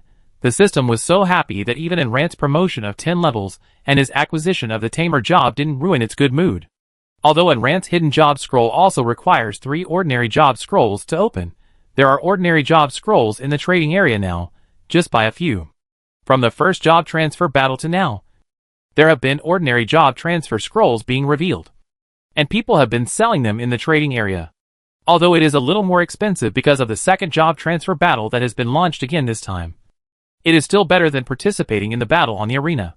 After buying a hidden job scroll, you can directly buy the scroll to open it. Then go to do the task. And get a hidden job. How great. As for what job is opened in it, it depends on luck. Especially since this scroll was taken out by Ran. It is more credible. After the live auction, this scroll was finally exchanged for Resurrection Flower *5, Devil Soul Grass *50, Green Heart Leaf *50, Devil Star Grass *200, Ice Heart *1. Although it still didn't have enough medicine to refine Dragon Marrow, the Devil Soul Pill was almost there. And Ran took the herbs, drove the Cloud Island away from the main force, and now he had time to look at his own panel. Player and Ran. Level 668458/37000 HP 4150. Come on, the indestructible cockroach, you are the most tenacious. Strength 1504 plus 300, you can compete with Tyrannosaurus. Speed 1431 plus 850, running towards the sun, you are the Quafu. Defense 1438 plus 850, you are as thick-skinned as a city wall. Turning a corner. Magic value 4040 can be used for subsequent skill releases. Talent skill S plus level foresight ability 4th level evolution, can actively foresee 20 seconds magic resistance, can be immune to all 10% magic damage, can be immune to 20% fire magic. Luck value 9 territory bonus plus 3, personal luck value cap 10. Profession Weapon Soul Master. Light Magician, independent of profession. Secondary profession Animal Trainer. Professional skills transform pets into tools, use light magic. Current pets Chongjun, Qianyu, Xiaoba, Xiuqi, Laolu, Disaster, Wilson's Fire. There are 20 free attribute points to be allocated. Speed and defense each increase by 10, speed 1441, defense 1448. And Ran held his hands, and turned around excitedly on the spot. Adding so much in one go, it was so cool. She seemed to be able to see the scene of her running all the way to the top in the future. Ouch! And Ran squatted down with her head covered. She was in so much pain that tears came out. Excessive joy brings sorrow. The sequelae of the battle with the Phantom Girl came out. No, she had to think of a way to defend against the mental attack of the Phantom Girl. She was now completely at odds with the Phantom Girl, and she had to be prepared. The Phantom Girl was suppressed, and made them almost unable to resist. And Ran couldn't imagine how terrifying the Phantom Girl would be after it was unsealed. After all, according to Chongjun, those below level 90 were all ants. And the truly powerful monsters were those above level 90. And Ran was worried. But she couldn't find a solution for the time being. Especially now that her head was still dizzy, and the world was spinning. She decided to take a rest first. When she woke up, she would think about other things after she had a good rest. And Ran didn't have time to eat, and slept until the afternoon of the next day. She felt lazy all over. She got up and stretched, and asked Xiao Shui and Xiao Mei to make dinner. While cooking, and Ran took a nice bath in the tub, and then had dinner. And Ran didn't need to diet, and didn't need to lose weight, so she and Chong Jun ate as much as they wanted. The big table of food was finished in less than half an hour, touching her stomach with satisfaction. And Ran drove the Cloud Island, made a big circle, and drove towards the cliff. Some players didn't leave either. After all, it wasn't easy to come here. There were abundant supplies, and there were also many monsters. And Ran got a lot of herbs at the bottom of the cliff. And this time, he went straight to the next destination. There is an active volcano at the bottom of the cliff. There are blood-red fruits there, but they are not easy to pick. Because there is a group of fire-marching ants living on the volcano, the number reaches hundreds of thousands, and they eat everything, including humans. It consists of an ant king and an ant army, and they can use fire magic. Because they live in a volcano, the fire magic is very powerful. The fire ants are all red, each one is as big as a fist, and they are also a kind of medicinal material. After drying, they can be ground into powder and used as medicine. Because the fire ants are so greedy, they have eaten all the surrounding vegetation, so there is not a single plant in the area near the volcano. There was only reddish-brown soil and gravel scattered all over the ground. In addition to eating vegetation, fire ants also eat magma, and even built caves on the hillside of the volcano. Fire ants are obviously resistant to high temperatures. And Ran stopped near the crater, and they couldn't stand the temperature, but they could still move as usual. The fire ants spread out on the ground, a bright red patch. In addition to the large group, there were also a few fire ants with thin wings on their backs, which obviously could fly. And Ran drove Yun down to the crater, and set up a telescope to look down. The fire ants opened countless holes in the crater wall, going in and out, looking busy. Each ant that came in and out carried some food, even bones. The blood-red fruit she was looking for grew near the magma, and was a treasure guarded by the fire ants. After a careful search, she found that the blood-red fruit grew near the ant holes. There were a few small trees, which looked like fiery red crystals. The leaves were dark red spindle-shaped, and the veins had a crystal-clear texture. But there are no fruits on the blood-red fruit tree yet, only empty little trees. Chongjun, the blood-red fruit tree hasn't grown yet, there's nothing there now. Chongjun also looked over. According to the current weather, the blood-red fruit will take about half a month to mature, which is enough time for you to clear out the fire ants here and grab the treasure. But be careful, if you are bitten by these fire ants, you will get fire poison. Chapter 265 Experimental Tamer Skills. And Ran observed with a telescope. The lowest level of this group of fire ants is about level 25, and there are no lower levels. There are even more than level 50, level 55, level 58, and I don't know if there are any level 60. Those with wings are all above level 55, and their height is about 1 meter, and their shells are dark red. I'm afraid the queen ant has reached level 60. There are too many of them, and Ran can't jump in to fight, and if she jumps in, she will probably be overwhelmed by the large group. There were too many of them. She would probably be exhausted before she could clear the ants on the periphery. Not to mention dealing with higher-level ants. Therefore, she could not jump in to clear them. She could just use her skills on the Cloud Island to kill the ants. The number of low-level ants on the periphery was dozens of times greater than that of high-level ants. They crawled on the ground in a black mass, like a reddish-brown tide. They were too low-level, and they could not even enter the ant nest. They were responsible for patrolling and hunting outside. And Ran took out 2 coins from her backpack, put away the one that summoned the Hellhound, and kept the one that summoned the Queen of the Abyss Fire Ants. There are many of them, so let's fight with numbers. Although the army of the Fire Ant Queen cannot deal with high-level ants, it can clean up the soldiers. After cleaning up the soldiers, she can focus on dealing with the remaining ants. The colony of the Abyss Fire Ants is also tens of thousands. But facing these hundreds of thousands, it is like a grain of sand thrown into the lake, and no ripples can be seen. The number is still too small. So Ran plans to continue to increase her own manpower. Send the ghosts in the shadow world of Lao Lu, and the puppets of the Ghost King. If they can solve it, Ran will be happy without taking action. The level of the ghosts is too low to have a physical body, but they can suck your soul. This group of defenseless ants.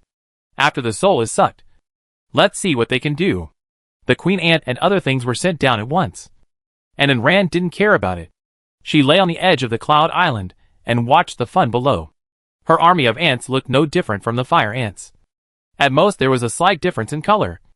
And there were not many of them. Once they mixed in, it was impossible to tell which team was which.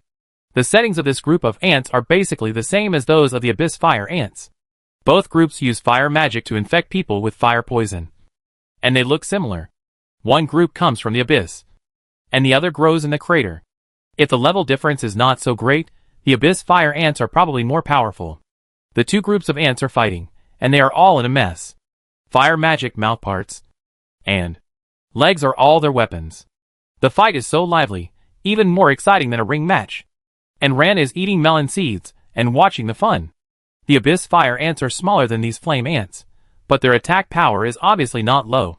And Ran didn't attack the ones with too high level, but cleared the low-level worker ants, trying to reduce the number as much as possible. The ants rolled into a ball, fighting in a savage and violent manner. They all used the same fire magic, and because of the volcano, their power was about the same. The fire magic was not useful, so they just fought each other. The bodies of the Abyss Fire ants would dissipate directly after death, leaving nothing behind. The army ants would become in Rand's supplies after death. A group of ghosts were flying back and forth in the air, although they were not opponents against players and those with higher levels. Taking the souls of these low-level ants was just a joke. The Ghost King was even more powerful. The wall he created was like a giant fly swatter. With one swatter, he killed a bunch of them. Xiaoqi also joined in the fun. Countless parasites parasitized the ants and quickly took away their lives. These group attack ants were simply a powerful weapon for clearing small soldiers. In one day, nearly 30,000 of the hundreds of thousands of ants were cleared. However, the death of the Abyss Fire ants was a bit too much. After all, they were not as good in level and number. This kind of summoned creature only has one chance to be summoned. When it got dark, and Rand did not call them back, but let them exert their last remaining energy and die on the battlefield. In the second half of the night, accompanied by the Queen Ant's miserable scream, the entire Abyss Fire ant colony was wiped out, but it also helped Rand to eliminate more than 10,000 marching ants. Fearing that the ants would fly up to deal with her, and Rand drove away from Yundao when it got dark, and went to sleep far away from the crater. She was still worried, and asked Lao Lu to help keep watch. But the strange thing is that, even though they made such a big noise, no ants came to cause trouble at night. Instead, groups of ants became even busier, carrying food in a hurry to the ant nest. Unable to guess what the ants were doing, and Rand planned to ask Lao Lu to investigate tomorrow. The most suitable person to investigate here was Lao Lu, with an infinitely long shadow, with eyeballs on it, and he could still go unnoticed. The next day, and Rand drove the Cloud Island to the top of the volcano. Lao Lu's shadow stretched all the way, secretly following the worker ants into the ant nest. In the wide cave, at the innermost part, the queen ant was holding her huge belly, and countless food was piled up next to her huge body. The queen ant ate very quickly. Half of the food, which was like a small mountain, was consumed in less than a quarter of an hour. The queen ant's huge belly expanded and contracted, as if countless things were surging inside. Lao Lu set back the picture he saw. Chang Jun folded his wings, and suddenly realized, it seems that the queen ant is giving birth. No wonder the ants don't care about us. And Ram was puzzled. Doesn't the queen ant give birth all the time? Why are you so nervous? Shouldn't you be used to it? Chang Jun shook his wings. The flame marching ants are different from ordinary ants. They are a kind of fantasy beast. The queen ant only gives birth to 3 nests a year, and each nest has about 30,000 eggs. Only 3 litters are born every year. Of course they are nervous. Okay. But the ants ignored them, and they couldn't go down to pick the blood-red fruit, because it was not ripe yet. And it was not easy to bring this thing back to plant. It had to grow in the crater. And she couldn't build a volcano on Yun Island. Even if there was a soul fire of disaster with a similar temperature, it couldn't be raised. After all, the right time, the right place, and the environment are all indispensable. But Enram would not let the ants go just like that. In order to get the medicine smoothly later, the ant colony should be destroyed. With so many ants, Enram wanted to test his ability as a tamer. Tamer, combine magic power and mental power to form a magic circle. The magic circle will surround the pet you want to contract. After the pet cannot resist, the magic circle will leave a mark on the pet. The pet communicates with the tamer in this way, and the taming is completed. Doesn't this mean that if you want to contract the other party, you just need to beat you until you can't resist? and Ran asked Lao Lu to help catch a level 45 ant with wings. After starting the taming contract, a magic circle appeared under his feet. Chapter 266 Supplies given by Long Fei. The magic circle moved to the ant's body, and the magic circle shrank rapidly, and was about to be printed on the ant. Of course, the ant refused to be contracted, and was beaten by and ran, so it could only be contracted obediently. It's just that this thing is not very smart, probably because its brain capacity is too small, and it can only understand and ran simple commands. And Ran commanded it to bite a group of low-level ants to death, and it did it obediently. Looking at the obedient ants, and Ran bit his finger and gave some random advice. You said I should teleport in and sign a contract with the queen ant. Then I can wander around the army of ants. Chong Jun rolled his eyes at her. Yes, but the flame army ants eat magma to level up. You took the queen ant and the army away. So what are you going to feed them with? They are not monsters with fixed levels. And Ran was also worried. She couldn't move the volcano away with her. To be honest, she really wanted this group of ants. The attack power was not low, and it was a sustainable combat power. The queen ant could reproduce continuously. As long as the queen ant didn't die, she would have a steady supply of troops. But if this group of ants leave here, their upgrade will slow down.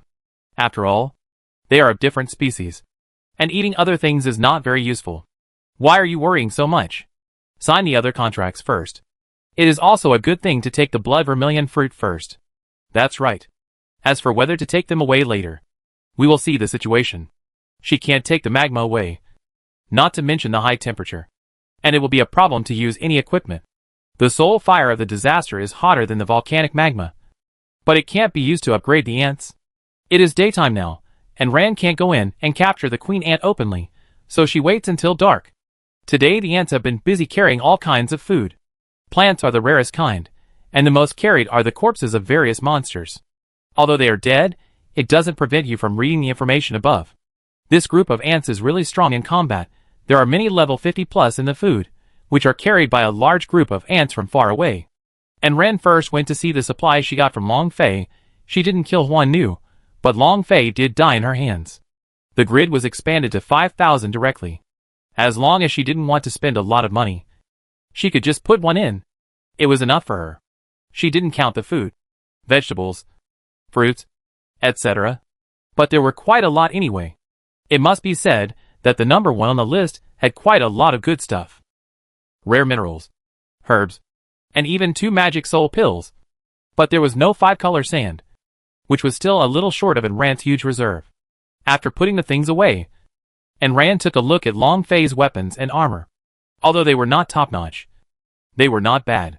Before she could fight Long Fei properly, Long Fei died at the hands of her and Huan Nu. If Huan Nu hadn't used his body, he might not have died so quickly. Long Fei's crescent-shaped sword was pretty good, better than her current silver-level weapon. It was gold-level. Gold-level crescent-shaped sword, attack 800, speed 780, defense 760, durability 2200. Skill: there is a 50% chance of triggering the skill Crescent Moon Slash, a crescent-shaped slash with an icy aura, slowing down the speed while causing damage to the enemy.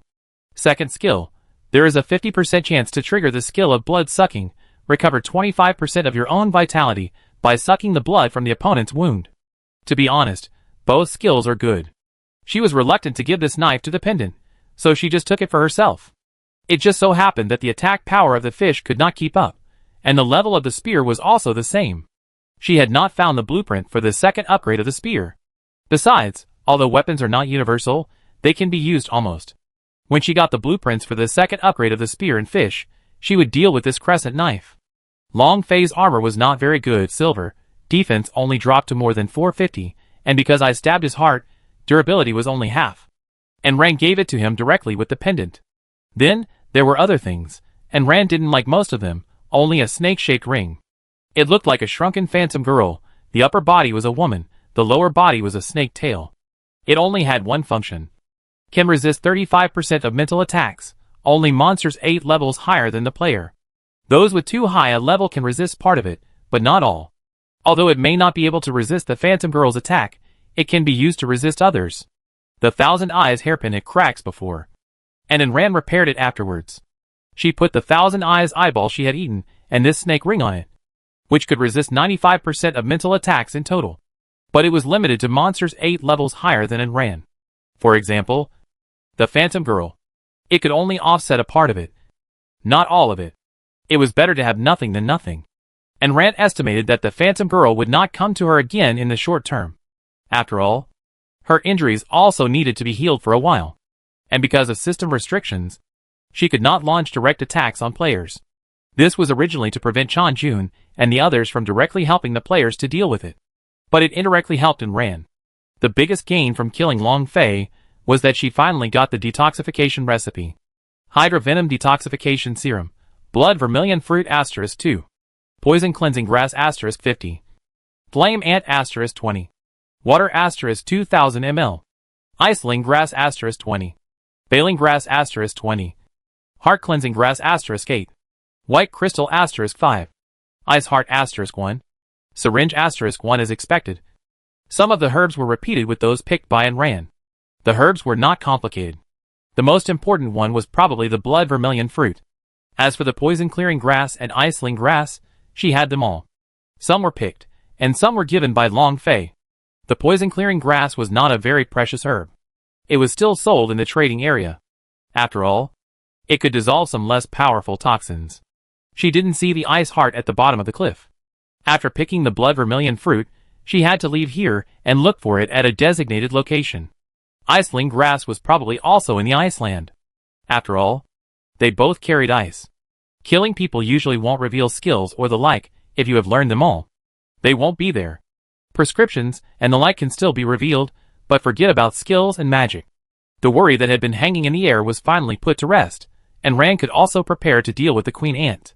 And Ran hid in the shadows, lying on the edge of the cloud, watching the ants below transporting supplies one by one, treating this as a pastime.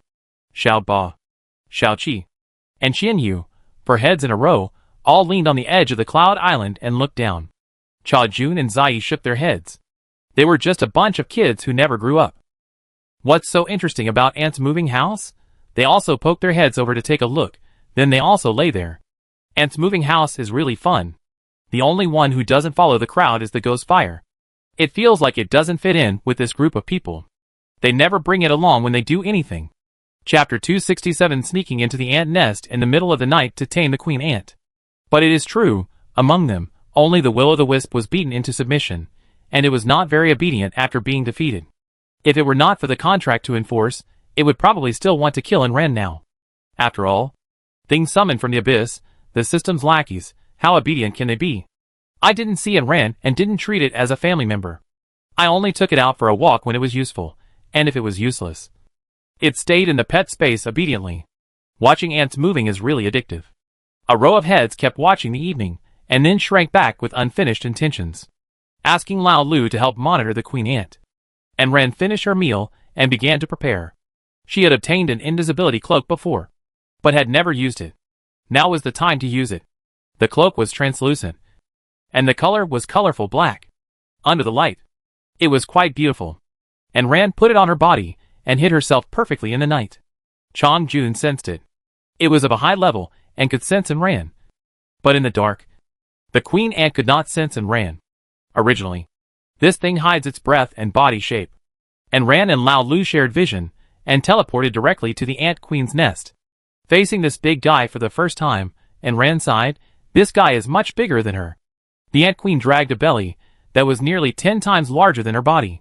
Compared with the upper body, it was simply deformed. The huge transparent belly was filled with countless transparent eggs, so densely packed that the ant queen's belly was deformed. Flame Marching Ant Queen, Level 60, Attack 500, Defense 450, Speed 200, HP 4500. Female ants who have been giving birth and being pregnant for almost their entire lives do not have strong combat power, but are the core of the entire flame ant clan. Skills: giving birth to cubs, commanding the ant colony. And Ran raised her hand. Since she could command the ant colony, whether she had combat power was not a consideration for her. A huge magic circle appeared under the queen ant, gradually shrinking, and finally imprinted in the queen ant's body. And Ran's contract with the queen ant was extremely smooth, and it ended with almost no resistance. Even the queen ant and the ants in the ant nest did not notice and Ran. After signing the contract, the pet will have its own pet space. But the queen ant is now about to give birth, so it is not suitable to move, and Rand did not want to let it enter the pet space. Moreover, in the short term, she will not leave the volcano, so let the queen ant give birth here safely. Anyway, the marching ants can't pose any threat to her now. She will not be attacked even if she walks in the ant group. Without the threat of ants, Rand slept for a while, and finally got off the Cloud Island, and walked around here. There are no green plants nearby, but there are many strange plants growing on the volcano. The leaves and trunks are all fiery red, and they are poisonous. They are obviously inedible plants. And Rand did not watch the ants move today, but walked around the crater, looking at a tree with red crystal-like fruits on it. It is more like fish eggs on the tree, in bunches, which looks pretty. There are no leaves. So Rand picked up a branch and poked the small fruit. The small fruit crackled and burst with juice, which fell to the ground, corroding a piece of land. Wow! Rand exclaimed, and continued to poke the next tree. She was so bored that she was almost bubbling. Rand waited for the blood vermilion fruit to bloom and bear fruit, but she couldn't run too far, and it was estimated that when the blood vermilion fruit was ripe, there would be monsters coming to grab it. Humans couldn't take the blood vermilion fruit directly, because the medicinal effect was too overbearing, but this thing increased magic power, and there was no guarantee that there would be no monsters coming to grab it. Although eating it might cause physical damage, but resisting it would increase magic power. Fortune is sought in danger. This principle, whether it is human or monster, all know. This thing was originally a treasure guarded by the army ants. And Rand learned from the queen ant that there would be monsters coming to steal it every time, and that their ant colony would lose a lot of ants every time. A blood-red fruit only produces 4 or 5 fruits. There are only 5 fruit trees on the crater, and not all of them may bear fruit. The ants themselves may not have enough to eat. Although the ants will take some back, not every ant that eats the blood-red fruit can survive. Some will be killed by the explosion after eating. And Rand suddenly realized that everyone is thinking about the treasure, and it is not easy to get it. Sure enough, when the blood-red fruit was about to ripen, other monsters began to appear around the crater. They hid around and looked over here. And Rand was bored and had watched enough TV series, so she followed the ant army to clean up the surrounding area. She fought strong monsters, and the ants killed low-level monsters. Unexpectedly, they cooperated well. But as time approached, the level of the monsters coming over became higher and higher, and the ants began to suffer casualties. These were all her soldiers, and Rand was reluctant to let them die. She wanted to keep them to deal with snakes. With number against number, clearing small soldiers is definitely useful. There are no natural enemies among monsters. As long as you are at a higher level and stronger than your natural enemies, you can kill them and destroy them. Moreover, these are army ants, which are terrifying ants on Earth. And Rand killed some low-level ants before, and now the number has decreased. It just so happens that the queen ant is giving birth again this time, so the number can be made up. However, if Rand wants to take the ants to fight, the queen ant cannot do it. It can only stay in the ant nest to give birth, and cannot command them. There are other ants commanding the battle. They are the male ants with huge size and transparent wings on their backs. These male ants are not like those in the outside world, who will die after mating, because they are also powerful and strong.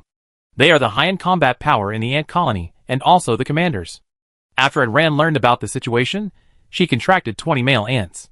She did not plan to take the queen ant away, and she would leave them here to produce troops for her. When the time comes, she will take some ants and male ants away, and the rest will stay to protect the queen ant. Fortunately, the blood-red fruit matures only once a year. If it is not mature, there will not be so many monsters risking their lives to come to the crater. This period of time is enough for the queen ant to replenish the missing troops. This time, with Rand's help to clean up the monsters, the ants suffered even less losses. In the past, nearly tens of thousands of ants died every time the blood-red fruit matured. It took the queen ant 2 years to replenish the troops. But now with Rand and others, less than 10,000 ants have died so far. And Rand was also happy to find something to do. Every day, he had a lot of fun fighting with the ants for prey. In addition to fighting monsters, he also trained the ants' combat formations, such as front and back encirclement, cross formation, triangle formation, and trapeze formation. And Rand originally thought it was fun, but he didn't expect the ants to have such a good memory and remember it. Then when the monsters came to attack, they used it. And Rand was dumbfounded as he watched the ants switch formations. Chapter 268 The Former Enemy. The Violent Demon Bear. The ants fought a monster that they could not deal with in the past in batches. That team lost, and then another team came up, and they were able to restrain it from escaping, and finally they killed the monster. I pinch myself, it hurts, it's so magical. Did she teach something incredible? Later, I saw 2 teams of ants forming an infinite figure 8, cutting and splitting a giant centipede. I pinched my face, to make sure it was not an illusion. Never mind, let the ants go, it's better to be so smart than to be eaten by others. The day before the blood vermilion fruit ripened, the small fruit opened on the branches. Unlike the bloody smell after ripening, it was very fragrant. The fragrance spread for hundreds of miles, making the surrounding monsters even more irritable. They all lurked nearby and hid in the forest, ready to make a move. No wonder the surrounding monsters came so punctually. It was not because they calculated the time just right, but because the blood vermilion fruit seduced them. The monsters that came before were all low-level monsters, and Ran and the ant army could basically deal with them without much effort. But as the fruit matured, some powerful monsters also came over. For example, the big black bear that chased and ran and made him flee in a panic last time. It came all the way from the deep cliff like a bulldozer. Violent demon bear, level 65. Attack 1700. Defense 1900. Speed 1500. HP 4000. It mainly relies on strong physical ability to attack, and its skills include Shock Wave, Heavy Punch, Berserk, etc. And Ren finally didn't care about this big bear that chased and ran and made him flee in a panic. There is no need to activate the Rage Stone. You can beat it with your own attributes and weapons. Thanks to the system for giving her a level 10 at one time, which made her attribute value soar. Otherwise, it would be another tough battle. But I also know why this bear made me so embarrassed. After a long time, I am already level 65. In the past, this bear could kill me with one claw. But now, Ran is not afraid. Storm's current attack is still 455. To be honest, it is not enough at the moment. Fortunately, Ran's own attributes can make up for it. In addition, the accessories she wears can increase the value. It is enough for now. However, it is urgent to improve the weapon value and upgrade the weapon. Of course, the armor also needs to be upgraded. The big bear saw that he was right in front of him, and Ran was still distracted. He angrily slapped Ran's head. It was a big palm like a palm leaf fan, and Ran seemed to be distracted. But he was actually paying attention to the big bear's movements. Seeing it slap him, he touched its big palm with his toes and flew lightly into the air, level with the bear's head. This big bear was 8 meters tall, covered with thick fur, and its defense was almost as good as that of a level 68 Ghost King. I wonder if its thick fur can withstand the attack of the Ghost King city wall. When the big bear saw and ran flying to its mouth, its eyes rolled, and it immediately opened its mouth, and a wave of light spurted out of its mouth. It was as fast as lightning, and it was in front of Ran in almost an instant. Before the light wave arrived, Ran teleported away from the front of the bear's head. He teleported to the back of its head, and stabbed it with a gun. This gun was powerful, and it could not kill the big bear, but it would at least make a bloody hole in its head. The big bear could become a bully under the cliff, so it was naturally not easy to mess with him. He had heard the sound of wind behind his head long ago, and had no time to turn around, and sat down directly, and instantly became half a head shorter, and Ran's spear brushed its hair. It brought up a piece of hair, and the big bear was bald. The big bear had thick skin and flesh, and he didn't realize that he was bald. Seeing that Ran couldn't stop the car, he slapped him again. This bear didn't seem to know magic or anything, and he just relied on his thick skin and flesh, and rushed forward with brute force. This slap was powerful and heavy, with a strong wind, covering most of Ran's body. Ran teleported away again, but not too far away, just a few meters away, killed a sudden attack, and directly pierced the palm of the big bear. The big bear howled in pain, but tightened his palm, holding the spear tightly in his hand. Ran pulled, but failed to pull it out, simply gave up the storm, let Chong Jun transform the weapon, and pierced another palm. The big bear was completely dumbfounded. Why did this human have so many weapons? But it was not distracted. Seeing Ran thrusting his gun at it again, it sprayed out another wave of light. The light wave was faster and fan-shaped, covering a wider area. It was unknown what this light wave was, but it could feel a strong energy fluctuation from it. If it was hit head-on, it would probably be crushed into slag. Ran was about to teleport away again, But she found herself locked by the light wave, and could not move. And Ran directly activated the invincible golden body. The light wave hit the invincible golden body heavily. But it could not break the defense. But it made Ran roll in the air for an unknown number of times before it stopped. At this time, Ran had already flown 1,000 meters away from the big bear. She knew that this big bear was not simple, but she didn't expect it to play tricks. The first wave of light didn't have this locking ability, so it was to let her relax her guard. If she didn't have the invincible golden body, she would really be finished this time. Ran flapped her wings and flew back. With the speed of the cloak, her body was like a meteor, rushing in a straight line, aiming at the bear's head. The big bear was not a vegetarian either, and her palms had healed at some point. With both palms thrust into the ground, he lifted up the stone-filled ground like a board and put it in front of him, and Ran past through the huge earth wall. Not injured, but covered in dust. And Ran's face was dark. And the light balls formed by light magic wrapped in the soul fire of disaster smashed over. There were so many of them. It was like a hailstorm. The big bear was covered with fur. And the soul fire of disaster would burn as soon as it touched anything. Not to mention the bear fur that looked easy to burn. The big bear didn't bother to fight back, and got up and ran all over the mountains, avoiding the light balls chasing after him. If it was just a ball of light, it wouldn't hide. But it was covered with a layer of soul fire, so it was afraid of it. The big bear stomped the ground, and the mountains rang.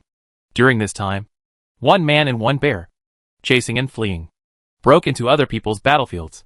For example, the group of ants who were also cleaning up the invaders.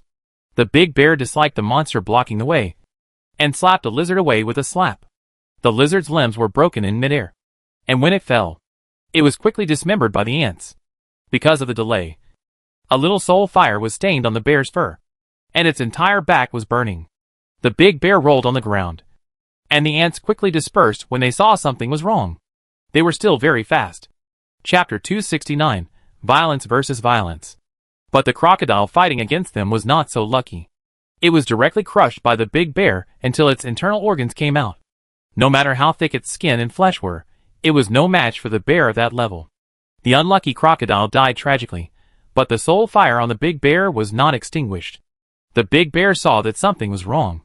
This soul fire had the tendency to burn the soul, so it decisively peeled off the hair and a layer of skin on its back. This decisiveness made Ran give a thumbs up. It was amazing.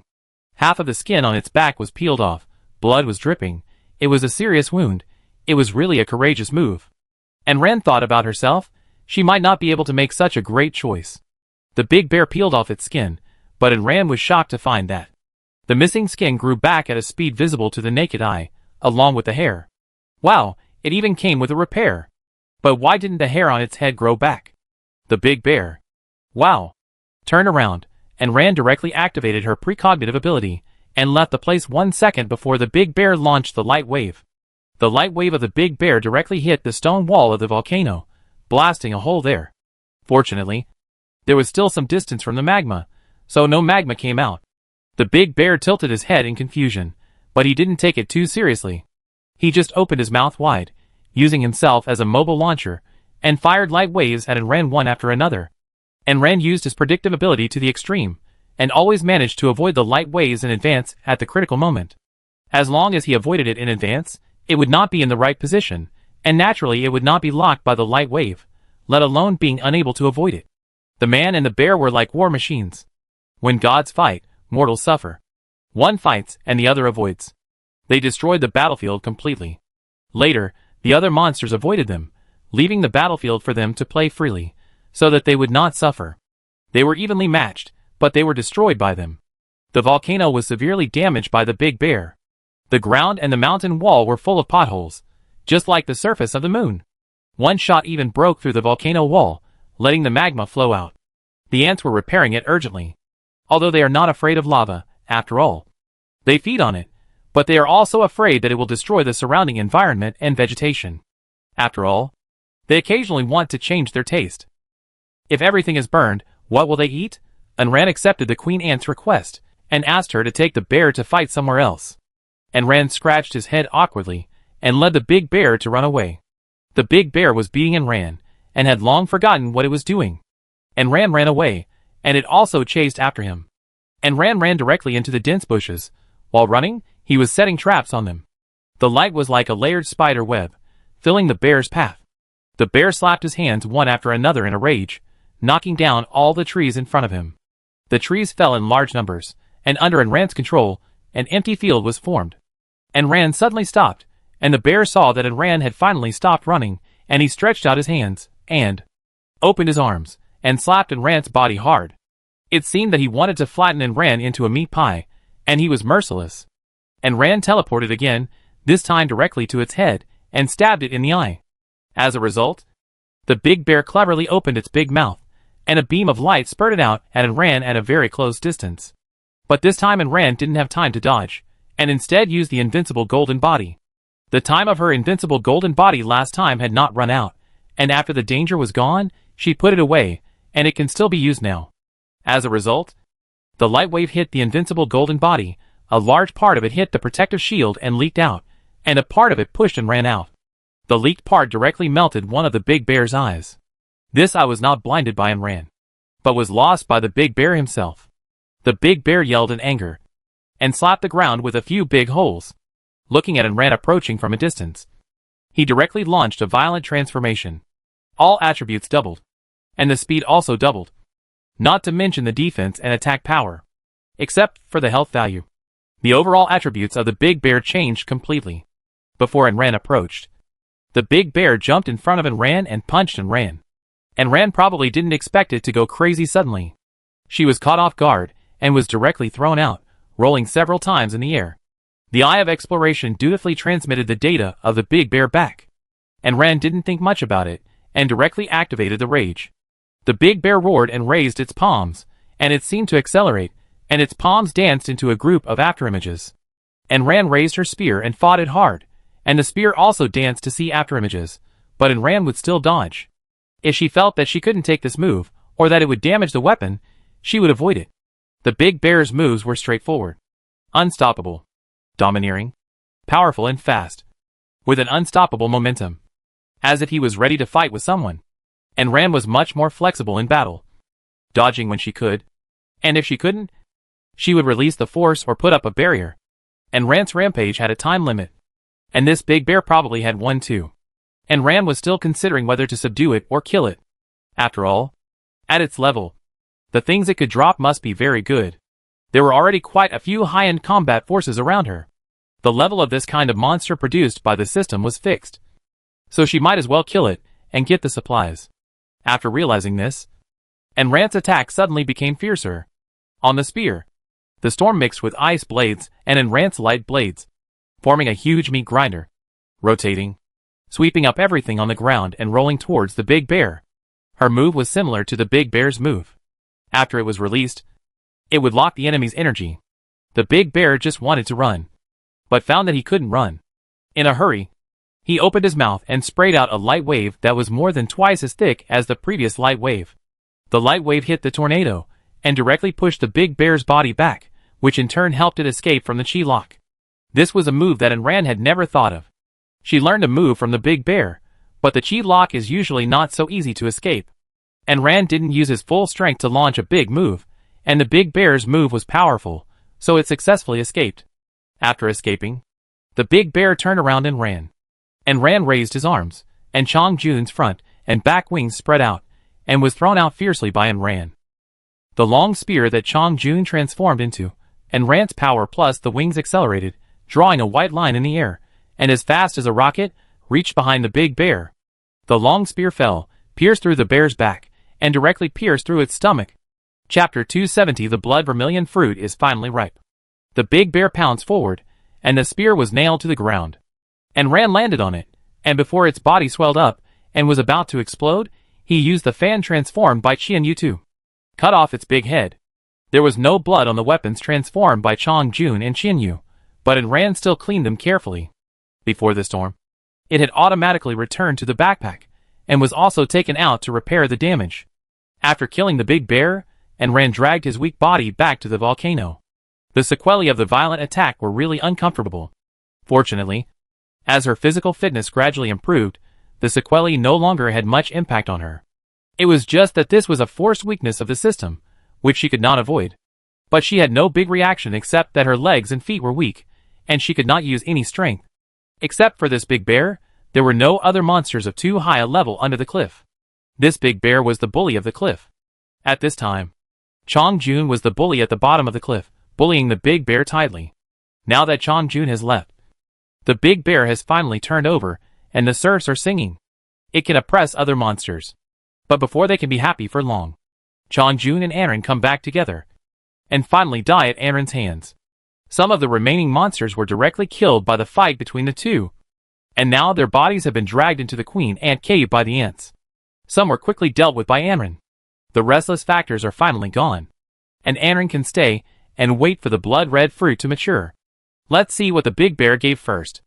A level 65 monster should give good things. Upgrade Blueprint *1, Secondary Forging Scroll *2, 5-color Sand *0.5 Gene, Bear Skin *1, Bear Bones *1 pair, Bear Paws *4, Bear Meat *4 tons, Whip *1, Lance *1, Rare Ore *50, Shark Yarn *0.5 m, Illusion Sea Water *200 ml, Yunming Stone *1. The upgrade blueprint is exactly the upgrade blueprint of when you upgrade from silver level to gold level. The big bear does give good things. 5-color Sand *2 Gene, Flowing Cloud Stone *50, Wind Crystal *50, Moonstone *20, Mithril *30, Illusion Sea Water *100 ml, Star Fragment *5, Sinking Gold *100, Thousand Layer Gold *3, Exion Gold *15. She has most of the ores. She exchanged the crystals with other crystals from the trading area. What is more than before is the 5-color Sand and the Illusion Sea Water. And Rand did not upgrade first, but took the Illusion Sea Water and looked at it carefully. Illusion Sea Water. The unique sea water of the Illusion Sea, between the virtual and the real, visible to the naked eye, but cannot be touched by hand. It can be used as medicine, added to weapons, armor, etc. And a small amount can play a huge role. And Rand stretched out her finger and poked the water in the bottle. It was solid, although the water was slightly blue. It was not as blue as the sea water, but Rand could really poke it. And Rand thought about it, called Lao Lu and Xiao Ba, and let them try. As she guessed, they couldn't touch it. Sure enough, it was the sea water that only Rand could touch. The most likely possibility is that Rand holds the Order of the Phantom Sea. Put the things away, click to upgrade. She has a lot of weapons in her hand, but it is still inconvenient without melee weapons. After all, some places are not suitable for swinging weapons that are too long. It takes 24 hours to upgrade Winyu. There are two things that Big Bear gave her that she cares about: Shark Yarn and Yunming Stone. Shark Yarn, fins and scales from the deep-sea mermaids of the Fantasy Sea, a top rare item, can be added to clothes. Protective gear, has the function of not getting wet when in contact with water, and avoiding water. General shark yarn refers to yarn products woven by mermaids. But this shark yarn is obviously not. No wonder they only gave me so little. It turned out to be the fins and scales of the mermaids. It would be strange if it wasn't rare. Yunming Stone, a top-grade mineral from the bottom of the Fantasy Sea. It is rare in the world. It can be used as medicine. Added to armor or weapons, it can increase the grade of weapons, increase the success rate of weapons, and increase the chance of triggering weapon skills. The things in the Fantasy Sea are really good. No wonder the system is so persistent in wanting to control the Fantasy Sea. Put the things away. And Ram went to see the ants and the blood-red fruit. It is not ripe yet. Anyway, Yuan Dao was on the volcano, so Enran didn't need to move. He asked Lao Lu to take good care of the volcano. And Enran went to sleep peacefully. Halfway through her sleep, she was woken up by Lao Lu, saying that something was attacking her. Enran quickly got up and landed on the volcano wall. Some monsters who relied on their own strength to fight were cleared away. So what was left? The answer was a group of rats. A group of rats with fiery red fur. They dug a hole from the volcano wall into the volcano. And under the cover of night, they quietly got in and planned to dig a hole next to the ant nest and live there.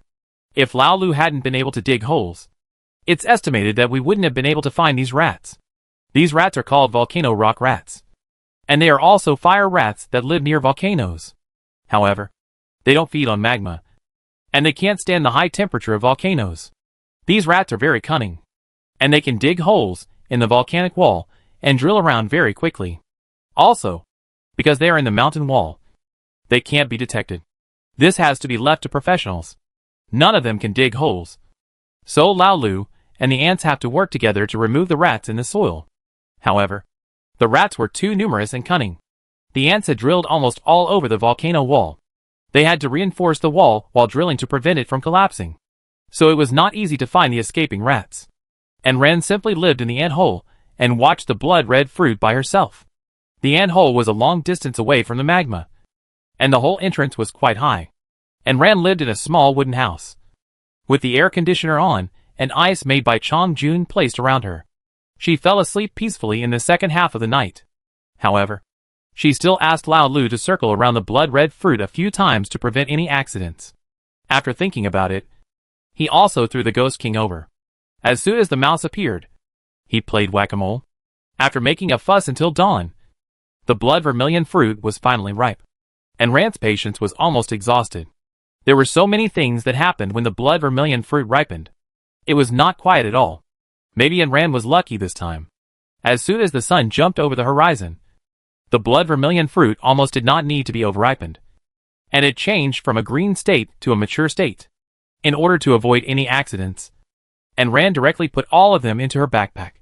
After asking the queen ant, and Ran left 3 blood vermilion fruits for the ant colony, and watched them eat them. She would not enter the snake domain for the time being, so she left the ants here and took them away when she was about to set off. This time, she harvested 22 blood vermilion fruits. The next stop is the ice field, to collect the ice heart.